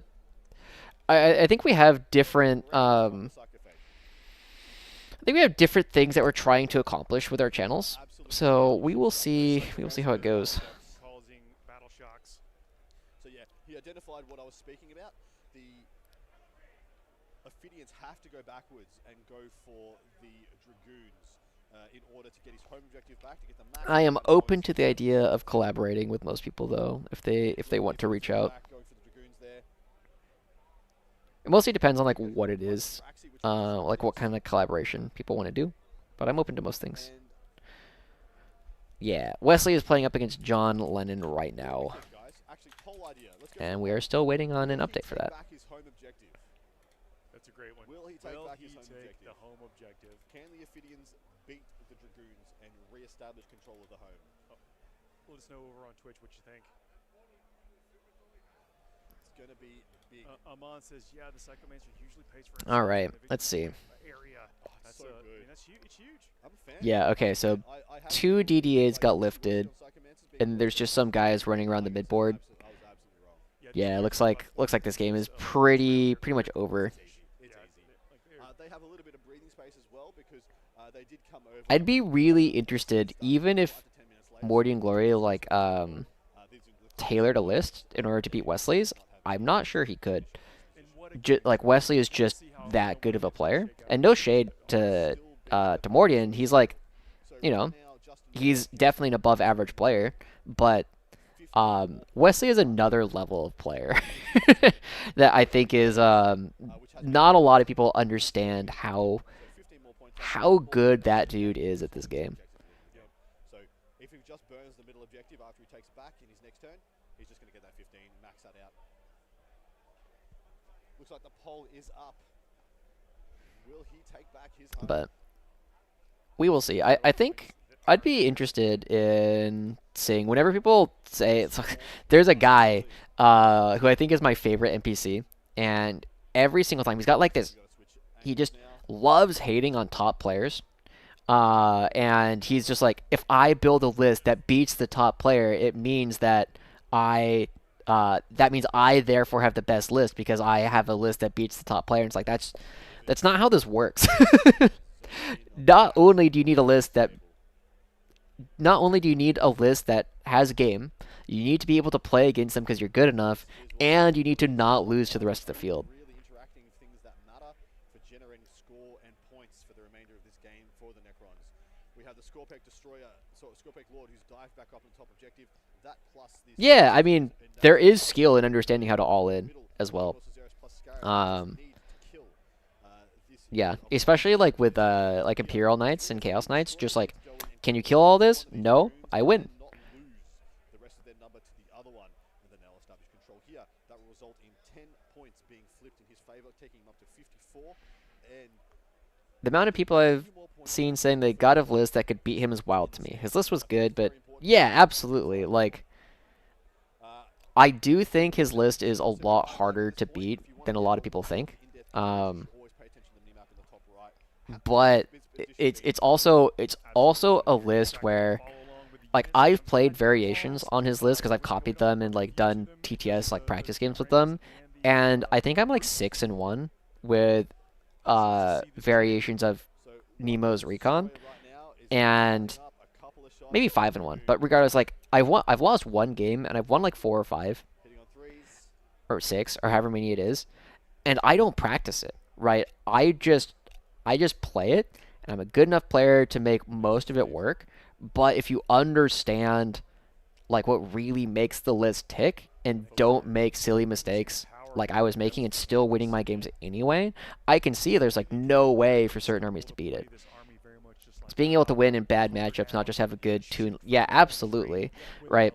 It doesn't matter if you have a, like, I know a guy who went to Tacoma, and he brought a list that he was like, I'm just here to ruin Knight players' days, and this is like when it was Death Guard and Knights is like the big things, and he played 6 rounds and hit 0 Knights players. So like all the tech that he put into his list in order to beat up Knights just didn't matter because he never hit them. And so, you know, there's only like so much like hedging that you can do in order to beat certain players. For sure is a very tough list to beat when piloted by a competent player. Yeah, I think it's because one of the interesting things, I actually have data for this as well. Let me pull it up. So on the slate, we have not seen a ton of recon, but not this last weekend, but the weekend before, we actually saw a fair number of recon players popping up. And I don't know off the top of my head like how many of these were like just copying or like very heavily inspired by Nemo's list, but you have a 1590 going 2 and 3.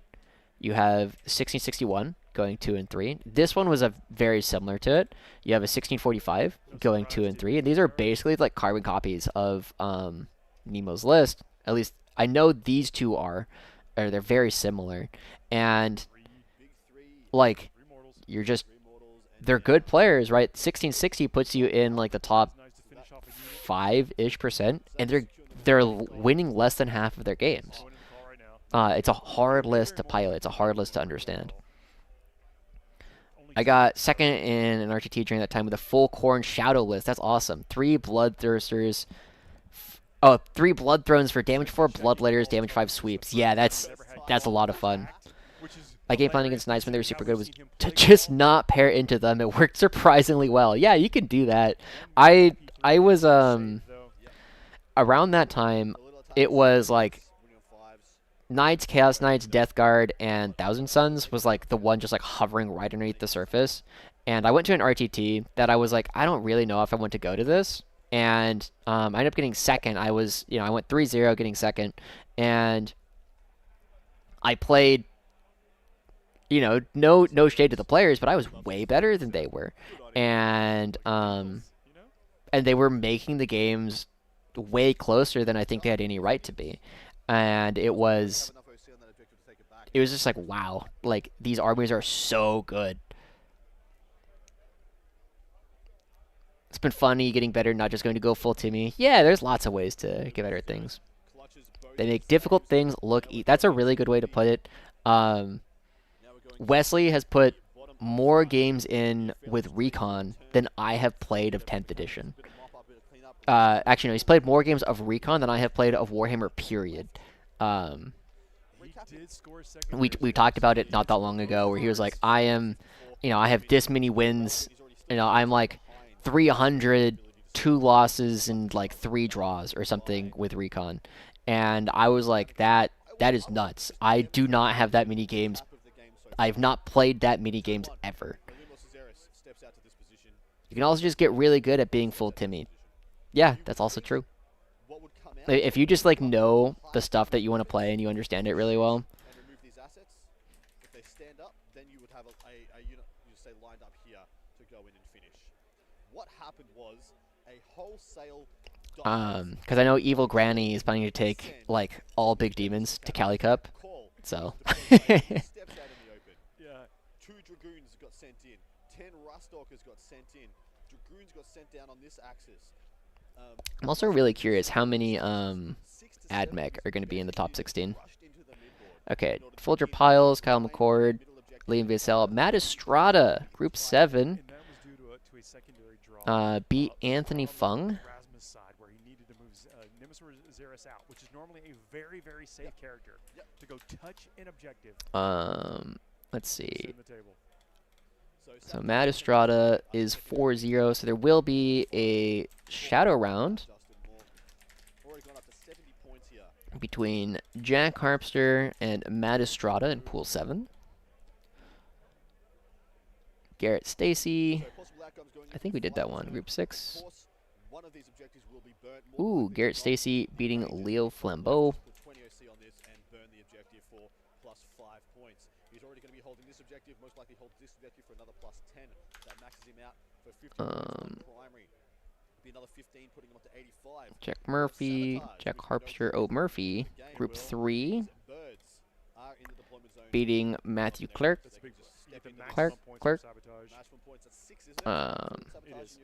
Siegler, Schuchman, Sam Pope, Group 14.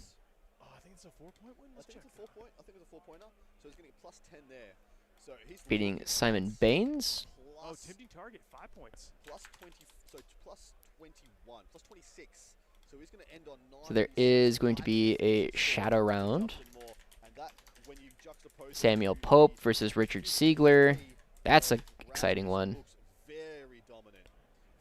Leif Westerman, Mark Hertel, Jesper Medj, Nick Dag Samuelson in Group 2. Beating Sebastian Jeffrian.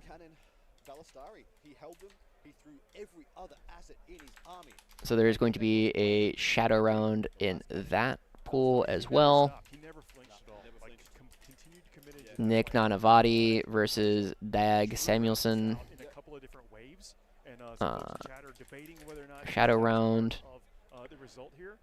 Dan Salmon, I think we got in pool 9. Yes. Sean Reynolds. Nice. Nice, nice, nice. Sounds like Warhammer Skill has a lot of knowledge. I still am not entirely sure if I understand like the difference between what you're trying to get at, but it sounds like other people do.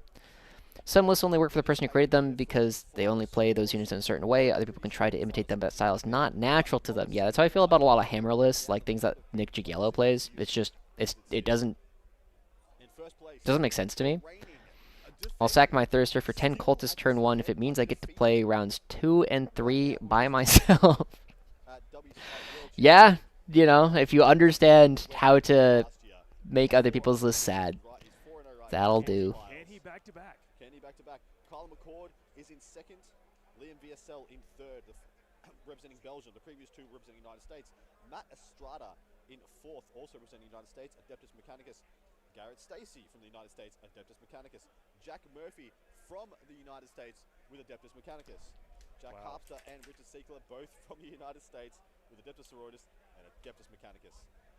Then we have Matt Schuckman, United States, Eldari. Sam Pope, United States, Tyranids.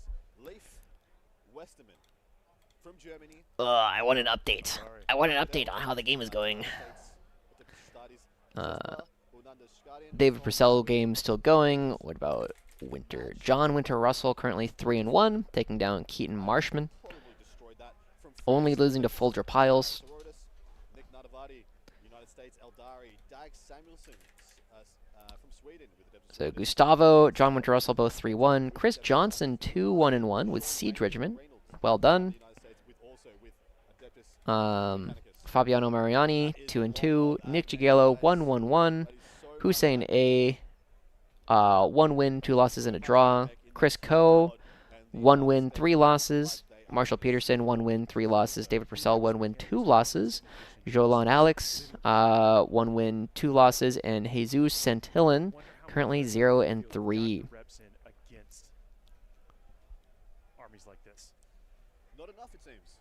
Not enough, because it looks like they are the dominant faction in the game right now. We did call them as the faction to beat going into this event. Absolutely. All right. We have 1, 2, 3, 4, 5. They're going to play each other a lot. Yeah. We currently have 6 undefeated AdMech players with 1, 2, 3 games outstanding of other undefeated. So there's potentially a lot going into the top 16. Giorgio Castelli is still 3-0 and representing Deathwatch. The long vigil continues. That's awesome. Yeah, I would love to have a bunch of different stuff. Continue to make it. All right. Can they slay Luminos Zeros? 3 to wound, twin linked here. All 6 hit. So 7 hit, you got 1 extra. 7 4 up in vulnerable saves. Fails 4. He's going to command point reroll one of these, because why not? Fails only 3. 3d6 damage coming through on 7 wounds. 13 damage. So theoretically, he gets the better side of the average here, and he lives with All right. 1 wound. Sorry, guys. I'm not super paying attention to this game anymore because it's been over for a while. We're just scoring a couple extra points here for Justin. Because it's bottom of 5. Yeah, I mean, this game is cooked. The next unit of Lascannon Chickens. Sorry, Balastari. All hit with the sustained. Come on, live. Brick it. 7 4 up in vulnerable saves. Make them all, mate. Easy. Cesaris says no. Oh? Only failed 2. Fails 2. That's impressive. He can do this. Oh, only 5 for 2 wounds. Needs to make 4 ups here. No, alright. Still got him. What did it take? David just taking one for the team so guard win rates don't rise too high. I appreciate the hard work he's putting in. Cesaris has been taking shots. They did just concede there. The shake happened. Maxing primary for Justin's side. Yep. Attempt to target plate. Sabotage for 6 and then tempting target for 5. Well done. 53. One undefeated Orcs player.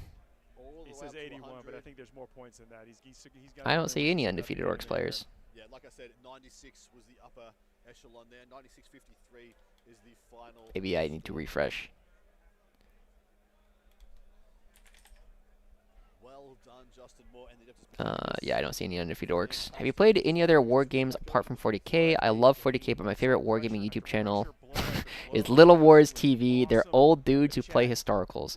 I have not. Not seriously. I played like Heroescape, I think it's called, when I was a kid, but like not seriously. Yeah, Heroescape. And then I played like a couple of games of Age of Sigmar's like Combat Patrol equivalent. Billy Guest unfortunately recently lost. He lost to Medj Katefon.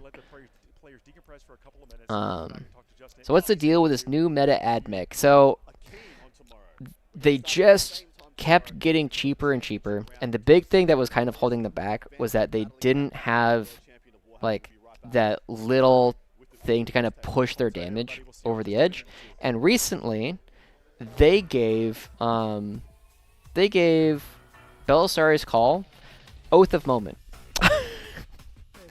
And they also made Laz Chickens, the Balistari. They made them, I think they made them twin linked and didn't increase their points cost at all. So suddenly Laz Chickens are putting out in ways that they weren't before. It was like it's 6 attacks it's 6 Laz Cannon attacks twin linked that are also now full rerolling hits, and you can give them sustained 5s. So they just have an incredibly efficient Laz Cannon platform, so they can win they just win like long range shooting duels in ways that they could not beforehand. So they just, and also like if you look at like the Sicarian Ruststalkers and Infiltrators, oh, they increased by 5? Sure. Whatever.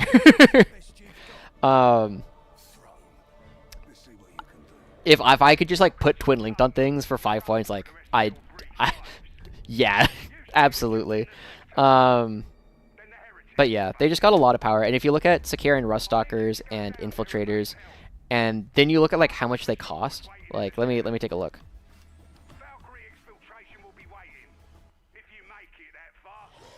Sicarian Ruststalkers, they get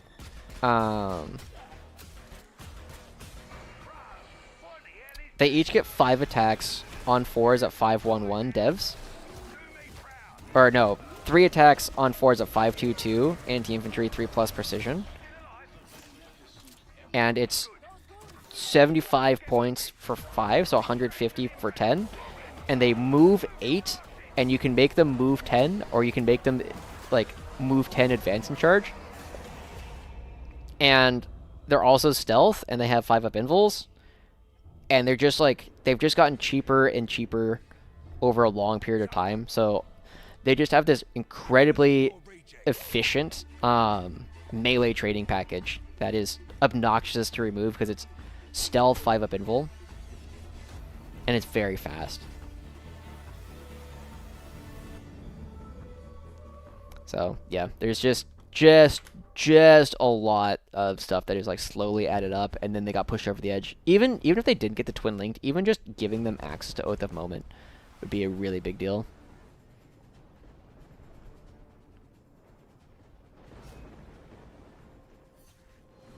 All right, gamers, we need results. All right, let's take a look. I'm gonna put this back up in stream. Okay, pool 1, we got a shadow round. Pool 2, we got a shadow round. Pool 3, Muzeni still waiting. So Muzeni cannot get to the shadow round. So if Muzeni wins, then we will get Jack Murphy.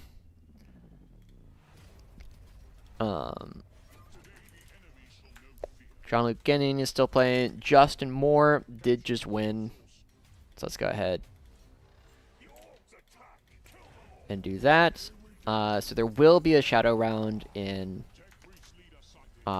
this one. Pool 5. Giorgio Castelli is still playing.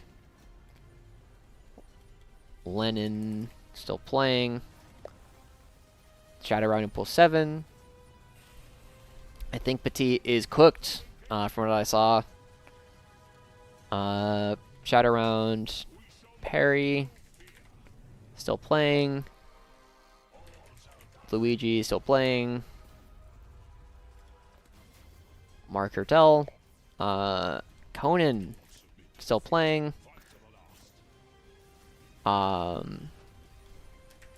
Falco was lost earlier. Shadowrun at 14.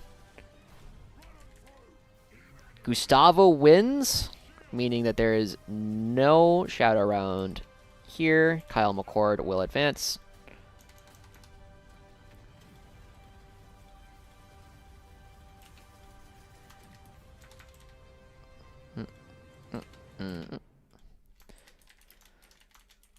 Kyle McCord wins here, and then pool 16. I think these are all still going. Doherty and Salzborn. Salzborn lost.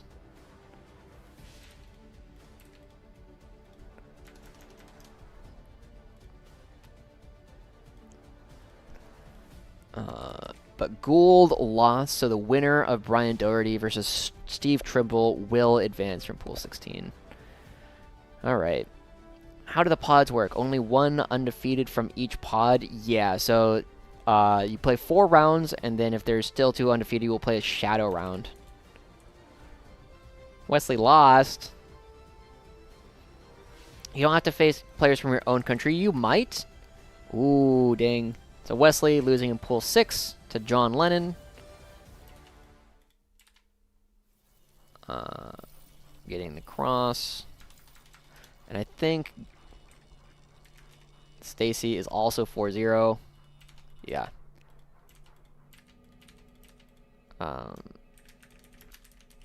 Shadow round there. John Lennon versus Garrett. So shadow round. Still waiting. Hey Justin, we just saw you all right. Devis Mechanics there against the Necrons. You know, a lot of firepower versus a lot of durability on the other side of it. And we saw you come off the blocks with no fear charge right into the center of the table. What was on your mind? The main thing I was thinking was I need a way to draw out the king and his Doomsday arcs. So my thought was my Las Cannon chickens, the Iron Striders, will just stay back. I'll apply pressure. Kind of play the trade game until he's forced to come out with the Silent King and his DDAs. He kind of stayed back with the DDAs, so I went for the other approach of rapid ingress. That's not Rasmus. DDAs so they can't come out. Change the name back. Try and keep them locked in place, and then just start controlling the board. Well, it definitely worked out, but it didn't seem like a sure thing because of all the resurrection. As soon as you put a character down, they jump right back up again, and even some persisting all the way to the very last round of the game. Did you feel? I guess like anything was in question. Like, were you questioning your own plan when they started to not go down and stay down? Yeah, I mean, there was a couple times like I failed battle shocks. He kept hitting me with those battle shocks, and I'd fail it, and he'd get a 10, or character come back, and then I'm like, oh crap, this is another resource he's got. And yeah, you're right. He just kept hitting those characters, which is an awesome ability that Army has. But I knew if I just, as long as he doesn't get to shoot my Iron Striders with DDAs of the king, then Sure. I'm still in it. So that was a real close one when the king came out and down to the wound killed him. I mean, literally, I think the last wound killed him. So he was almost lived, and then it's bad news bears for me. We saw that too. It's like you had to keep piling on that pressure. Are you normally as cavalier with call in these situations? I kind of looked once he pushed up. I was like, I got to get him in melter range, and in my opinion, he had too many things he had to deal with than try and go after call. So there, I just kind of pushed up, get some melter shots in, and if he wants to dedicate into call, it's going to take real resources. And at that point, I was okay if it spikes and he kills call, because it takes real guns at that point. So it was just a risk that I took. I don't always take it, but in that instance, his DDAs were kind of locked in place. had the king there, stuff going on. So Yeah, good awareness from Justin here to just be aware of like what can actually get to your lone ups. Yeah, sad Wesley lost. Lennon is a very bad matchup. Would have loved to see both Lennon and Wesley go through. Yeah, I do think that was one of the true finals of the event. Unfortunate that had to happen in groups, but them's the draws. Had my hopes. EC is just a very tough sell for an infantry company to deal with. Yeah. Yeah, it was one of the few matchups that he said he was worried about. He thought it was a good player on a list that had like real play into Recon. And yeah, I guess it's just hitting them in the wrong round. That's one of the big things about like winning events is you have to hit the right people in the right rounds.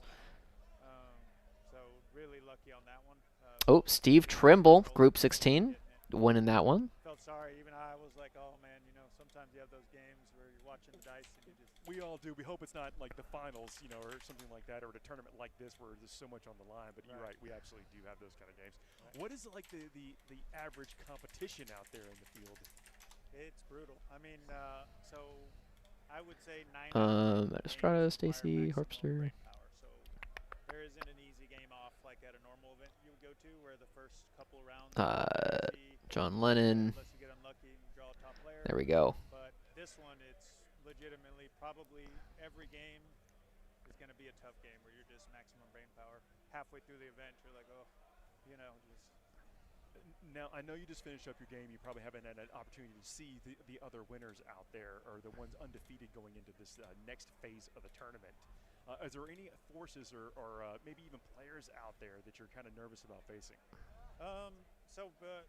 Like, this is funny because I talked to my wife about that, which was I just intentionally have not been looking at that. Before the event, did not go in depth to the actual players and who they were. I looked at their lists and interesting. Like, okay, got Admech in there, that could be a toss-up. But intentionally didn't try and do research on the players because it's kind of a psyche thing at the same time. No, fair enough. Find out somebody's this, you know, hardcore player, it can start to mess with your psyche. So I just intentionally didn't. So it's just been like, let the cards fall where they may. I do love that, taking one game at a time. Now, look, we're not sure what you're going to face next. You probably want to take a little bit of break, so I'll let you get to that and decompress a little bit, especially, you know, going into this now what will be the round before the champions bracket. So carrying a lot of weight on your shoulders, points for yourself here, and then we're playing World Champions of Warhammer 40,000, and then for your country, which is absolutely awesome. Your game was a blast to watch, like back and forth. It really was, and seeing some plays we did not expect on both sides of the table. Thanks so much for coming on, letting us see you do it. Good luck in the next round. We're going to go ahead and wrap up. So that's we'll see if we can get Adam back over here, but otherwise, in case we don't, we will be back tomorrow bringing you 2 more games starting at 8:30 a.m. Eastern time. Oh, are they not going to stream the Shadow round? That's lame. Eastern time for the preview. Going to be a lot to see. I can't wait. I'm going to be here watching with everybody. And then, of course, be back here tomorrow talking about Warhammer 40,000 chat. You've been absolutely. See, was one of the only matches where I never felt like I had a chance when playing Recon. Interesting. I haven't played that matchup with it before, but I know it's tough for Bridgehead just because how quickly they were able to move around the board and the precision that they had, making it tough. Wesley the Fish has fallen. Are there any combined lists still unbeaten? No, we actually we have a couple 3-1s.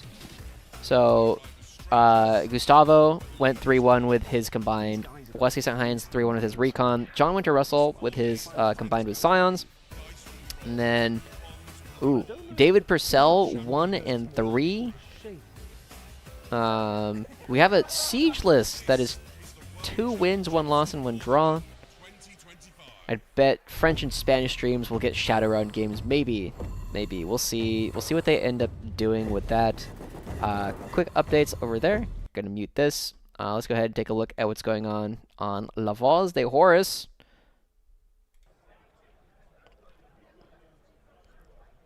Got hard locked into my DZ and was able to precision characters and had the volume of attacks to eat through the bodies fast. Yeah.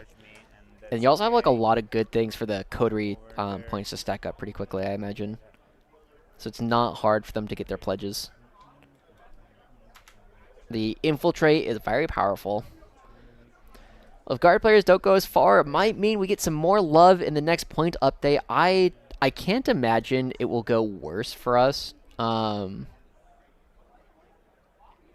Because I think it really is only like Torimer, muchas only like gracias por real esa top players participación. are Muchísimas doing gracias well, por todo el apoyo, de verdad.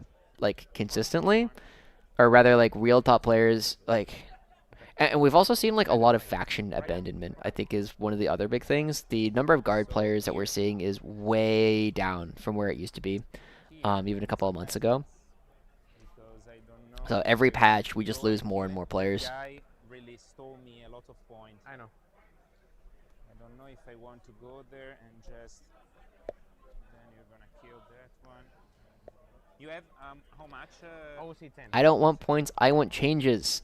Se hace la preview Yeah, de I la would love changes. de la madrugada. You know, it's part of why I was playing Bridges. I was just getting burnt out on things. Para esa preview de novedades que va a ser. But also like, Os recomiendo aguantar. No, you have. It's also weird. Like I think a Grot Mist detachment that is just different from the way that we play everything else. A good Grot Mist detachment would be really nice. Orein, muchas gracias, que dice que no tiene mucha idea de lo que está viendo, pero que está hipnotizado. Pues eso es buena señal. Eso es una maravilla. Eso es una maravilla absoluta. Eso significa que bueno, que estamos consiguiendo atraer la atención hacia este campeonato mundial de Warhammer. Ahora, en muy pocos puntos va a estar la definición de si Oaks puede seguir su camino para ser campeón del mundo. Vamos a ver si ocurre o no ocurre. Okay, so it looks like Petit brought it back. 68-61.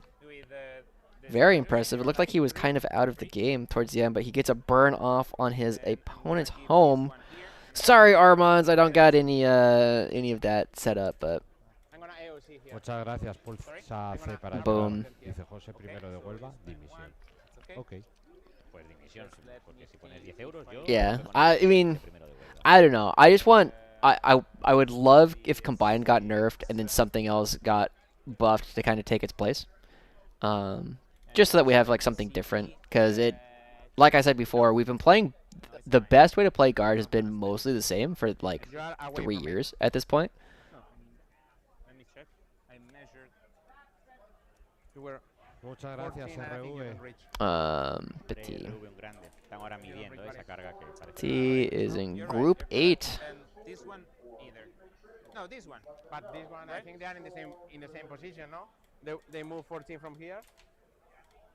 Thomas Davies. Pretty far away. No, you know why? So Folger versus Petit. Yeah, Folger versus Petit. Okay, so I have 1 CP more. Yes, and I have 3 wounds more. So I'm gonna spend 1 CP to give sustain here. Go for it. On 4s. Okay. So 2 more. Okay, and on 3s. On 3s. So is 3. 3. Yeah. On 4s. Ah, man. Fuck off. So 6, 12. Do I blow up? No. Que me equivoco de cámaras. Sí, pero la cara lo dice Never todo. fucking say one of those ones. Never fucking say one of those ones. La cara lo dice todo.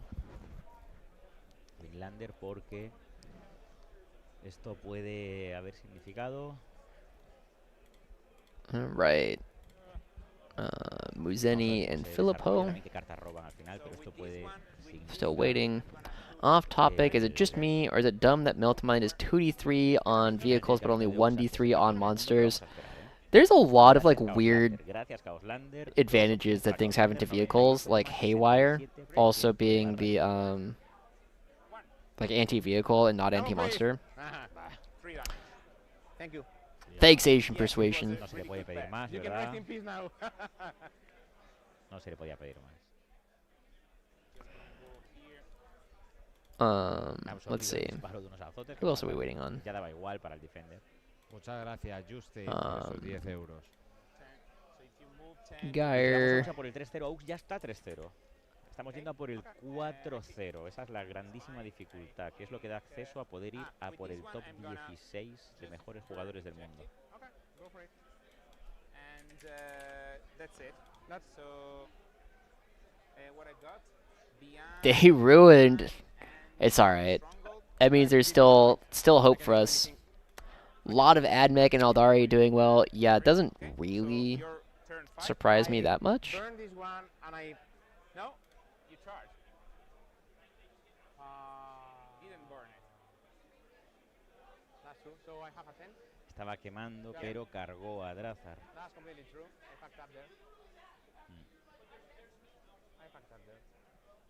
So you go to 1, I go to 3. No a 16 desde Mazarrón, con amor al paqueño. Muchas gracias por esas dos participaciones. Recover asset. So, can I actually chat and recover if asset? I am doing an action? Okay. David Delisle and Aaron Branson. Okay, my bad. You know, David Delisle or Aaron Branson. Please let them Uh-oh. People are running out of stuff over here.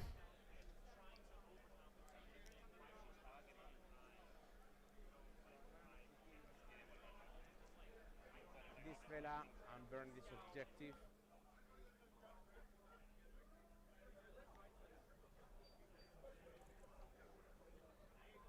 You're gonna be able to burn 2, I guess.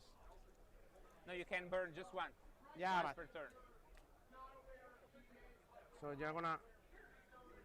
It's gonna be fucking tough. Very close game here between these two. Recover assets. I'm gonna spend my CP and I'm gonna I don't know, man. Let me think. I need to burn this one. I need to kill that fella. How are you gonna kill it? This fella? Yeah. Let's get a vote for what we want. A super heavy detachment or a melee detachment? I have to be in between 12, right? I don't know how to do polls. I move 12, I have less than 24. Alright, I'll get a poll up for you here.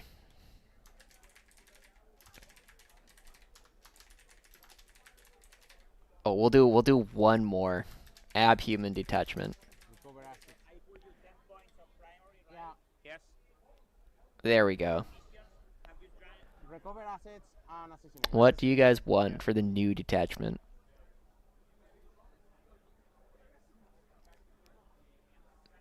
Lots of votes already coming in for the super heavies. Yes. We can put you the 3 points of different stronghold, right? Yes, and he's gonna score. Much more interesting and harder to pull off. Really good. Put those Bulgrin away. Come on. Dude, I'm so sad that Strachan just like left. It was such a cool little thing to just have, and he would just like run around and just like punch things to death in ways that people were not expecting.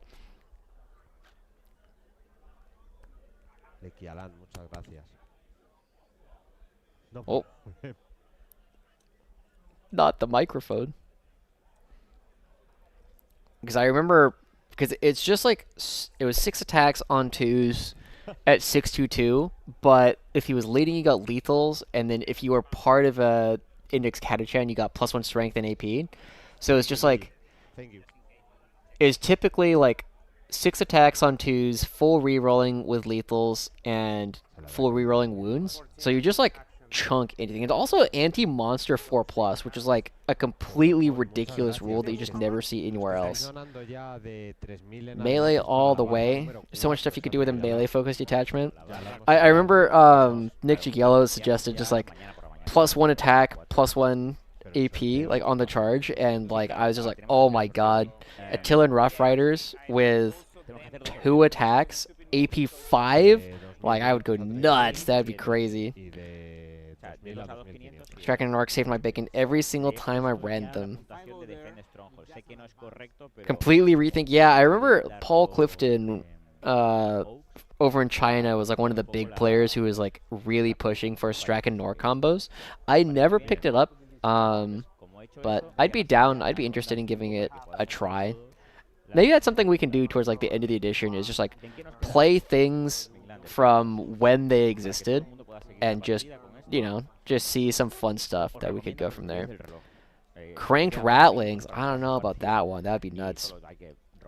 Remind me of a casual game I played against my friend's guard. I played 5 10-man heavy intercessor bricks, 3 rep X's, Asriel, and a stern guard break. That is definitely a list of all time. I think I can count on one hand the number of times I have played against heavy intercessors at all. I'm impressed you have that many, unless it was like a TTS game. Could not kill a unit. Yeah, you just gotta chip them all, but they don't do like that much damage, is the other thing. I think everyone knew Admech was a bit too strong right now, but to everyone who said Eldar isn't overtuned, please check the top placings.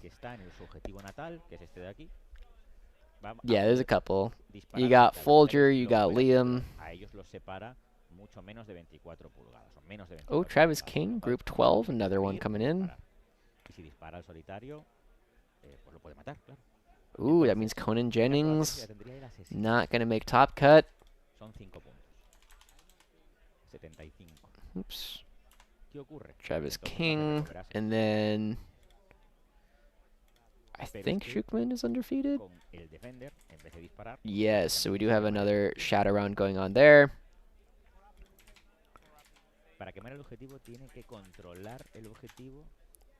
Between Travis King, Matt Shukman. Hello? Okay. Let's see what else. Folger, Travis, Kyle, Liam, Filippo, Group 3. Mike Muzeni fallen to Robin Filippo. And that means, because Murphy should also be undefeated. Yeah, so we get another shadow round there. So this one is gonna move here. He's gonna shoot there. This fella is gonna come like 12 of this one. Trimble Estrada. Group 4. Jean-Luc Guenin beating Matthew Geyer. No ha cambiado recover assets, ¿no? No. Shadow round. Jean-Luc Guenin versus Justin Moore. Imagino, a lo mejor lo ha cambiado y no lo ha puesto en la app. Harpster, Siegler, Murphy, Hertel, Samuelson. I think I got that one in Group 2. Yes. Sean, Justin, Leif, John Lennon, Garrett Stacy, Samuel Pope, Jesper, Midge, Nick, Alexander Yesin in Group 10. ¿Y qué le ha salido? How many? 6 damage. Yeah, I'm gonna reroll it. He's dead. Okay. So you go to 2. Yeah. This fella is gonna shoot everything there. You want me to shoot? Okay, died. And then we still have Luigi playing the last bit of his game. Your turn. Yeah. Shukman and then Dan Salmons. To be sure, assassination for 5. 5, yeah. Then I've got here display of might, no? And No. then Display you le burn salió. an objective. Yeah, the one in Number the center. 10. Okay? Your missions. So just 1 second. I'm gonna I think 1 token here. They're gonna go away. Okay. The beginning of the turn, I'm gonna take the token. So I'm gonna go to 3 CP. You go to 1. Let's see the mission. shadow round not being streamed. I have no idea. We'll find out. Yes, I paid it. Okay. Yeah. Bring it down and establish locus. They've added countries to each player in BCP. That's so round 1 you couldn't play someone from your country. After that it was kind of everything else. Like you could just play from whatever. Fifth from Fireside was putting the hot take that Eldar would be below 50%. I'm actually really curious on what the Eldaria overall win percent is. Ooh, we got 1, 2, 3, 4, 5 who are undefeated. But there's also a fair number of people who are like not doing well. So like overall, I would not be surprised if it ends up being below 50%. But these are also a bunch of people who are like expecting to play up against Eldar. I am burning this one. Yeah.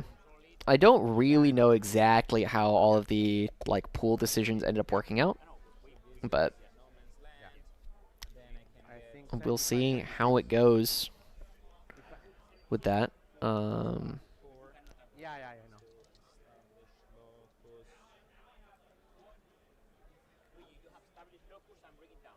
Yes. Is within how much? Establish locus? Yeah. On my deployment zone. Yeah, no, it's 12. So yeah, it's a shame because moving 14, I can't arrive there. Okay, so nothing. I mean, don't the mandrakes just do locus? Just No! The worst time! And it's like frozen. What if I refresh?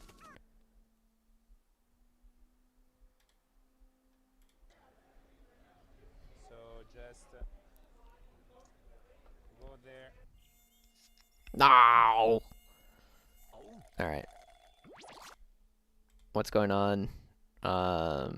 French War Game is also on an ad break, I believe.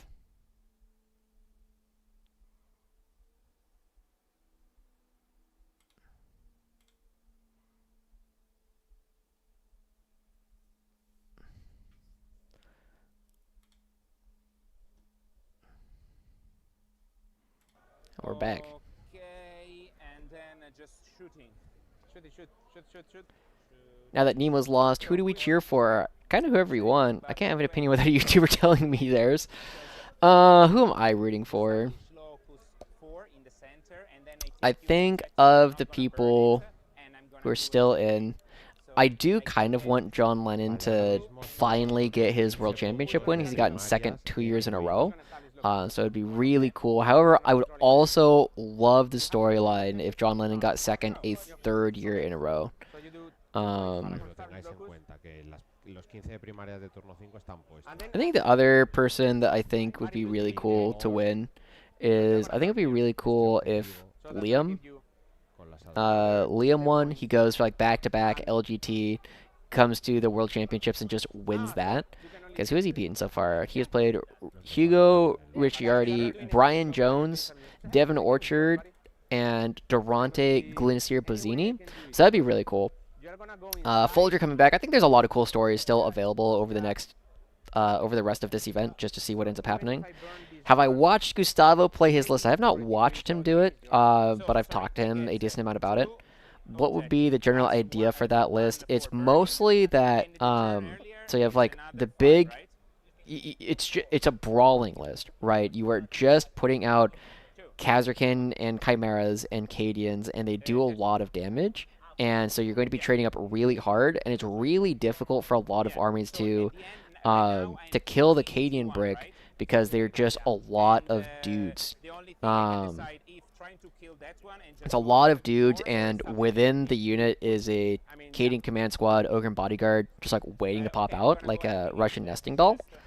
And then the other big thing that catches a lot of people by surprise is how much Overwatch the Castellan actually is able to put out, because it's just a lot of plasma and a lot of plasma and lasguns with lethal sustained that you're just shooting. How did the 1380 person do? Currently 0-4 with Tau. I'd love to see Lennon win with an EC list. Imagine all the bandwagon jumpers dropping their ad mech. I'm really curious to see how Lennon ends up doing. He beat one of the other big favorites for the event already in Wesley. And then the other players he played against, I mean, they're not pushovers, but they weren't favorites for the event. And it doesn't necessarily get easier from here on out. Thank you so much. Jose, really nice game and really funny. Thank you so much because it was really close. And I think there were a lot of admin players who were just like waiting with their stuff. Okay, well, our camera is this one. Like a lot of people had it, but it's just been bad for so long that nobody wanted to play it. They are waiting 1:30 a.m. We have the preview, the big reveal. But I think that they are awakened now, or still awakened, because they were really hooked to this game. All right. So close since the beginning. Okay. Gonna close that out. Age of Sigmar round 4. I do not care.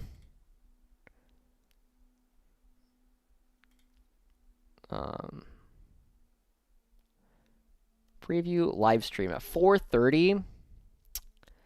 So I think the big thing I'm going to do here, gamers, is I'm going to go on a break for a little while. I'm going to keep updating the spreadsheet, but if there's not a Shadow Round stream, I'm probably not going to stream the review show. It's not that important to me. And we'll kind of see from there. And I have other stuff I need to do. Also, I kind of want to take a nap because I woke up at 5 a.m. In order to get this stream going. And if Class X in the game makes it really easy to root for a ton of people still left. I agree. Yeah, I think there's a lot of cool stuff still available. But anyway, I'm going to put it on a short break. I'm going to go get a snack and something to munch on, and then I'll be back in about, 10 minutes. And if there's still stuff to stream, we can go from there. But I'm going to go on a break. I'll be back in a bit.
what's up, gamers? If anyone is still here, it looks like the Warhammer stream is done for the day. It doesn't look like they are going to be doing the Shadow Round. Also, French Wargame is down for the day. So it doesn't look like they're going to be doing the Shadow Round either. And I don't think the Spanish stream is doing anything else. So there is no more Warhammer, it looks like, to be watching today. So with that in mind, I'm going to go ahead and call it here as well. I hope you guys have enjoyed watching the World Championships of Warhammer with me throughout today. Thank you so much for tuning in. I'll be back pretty early tomorrow. I believe it starts at 9 a.m. Eastern time, so 9 a.m. locally. And that means I will be on around 6 a.m. my time. So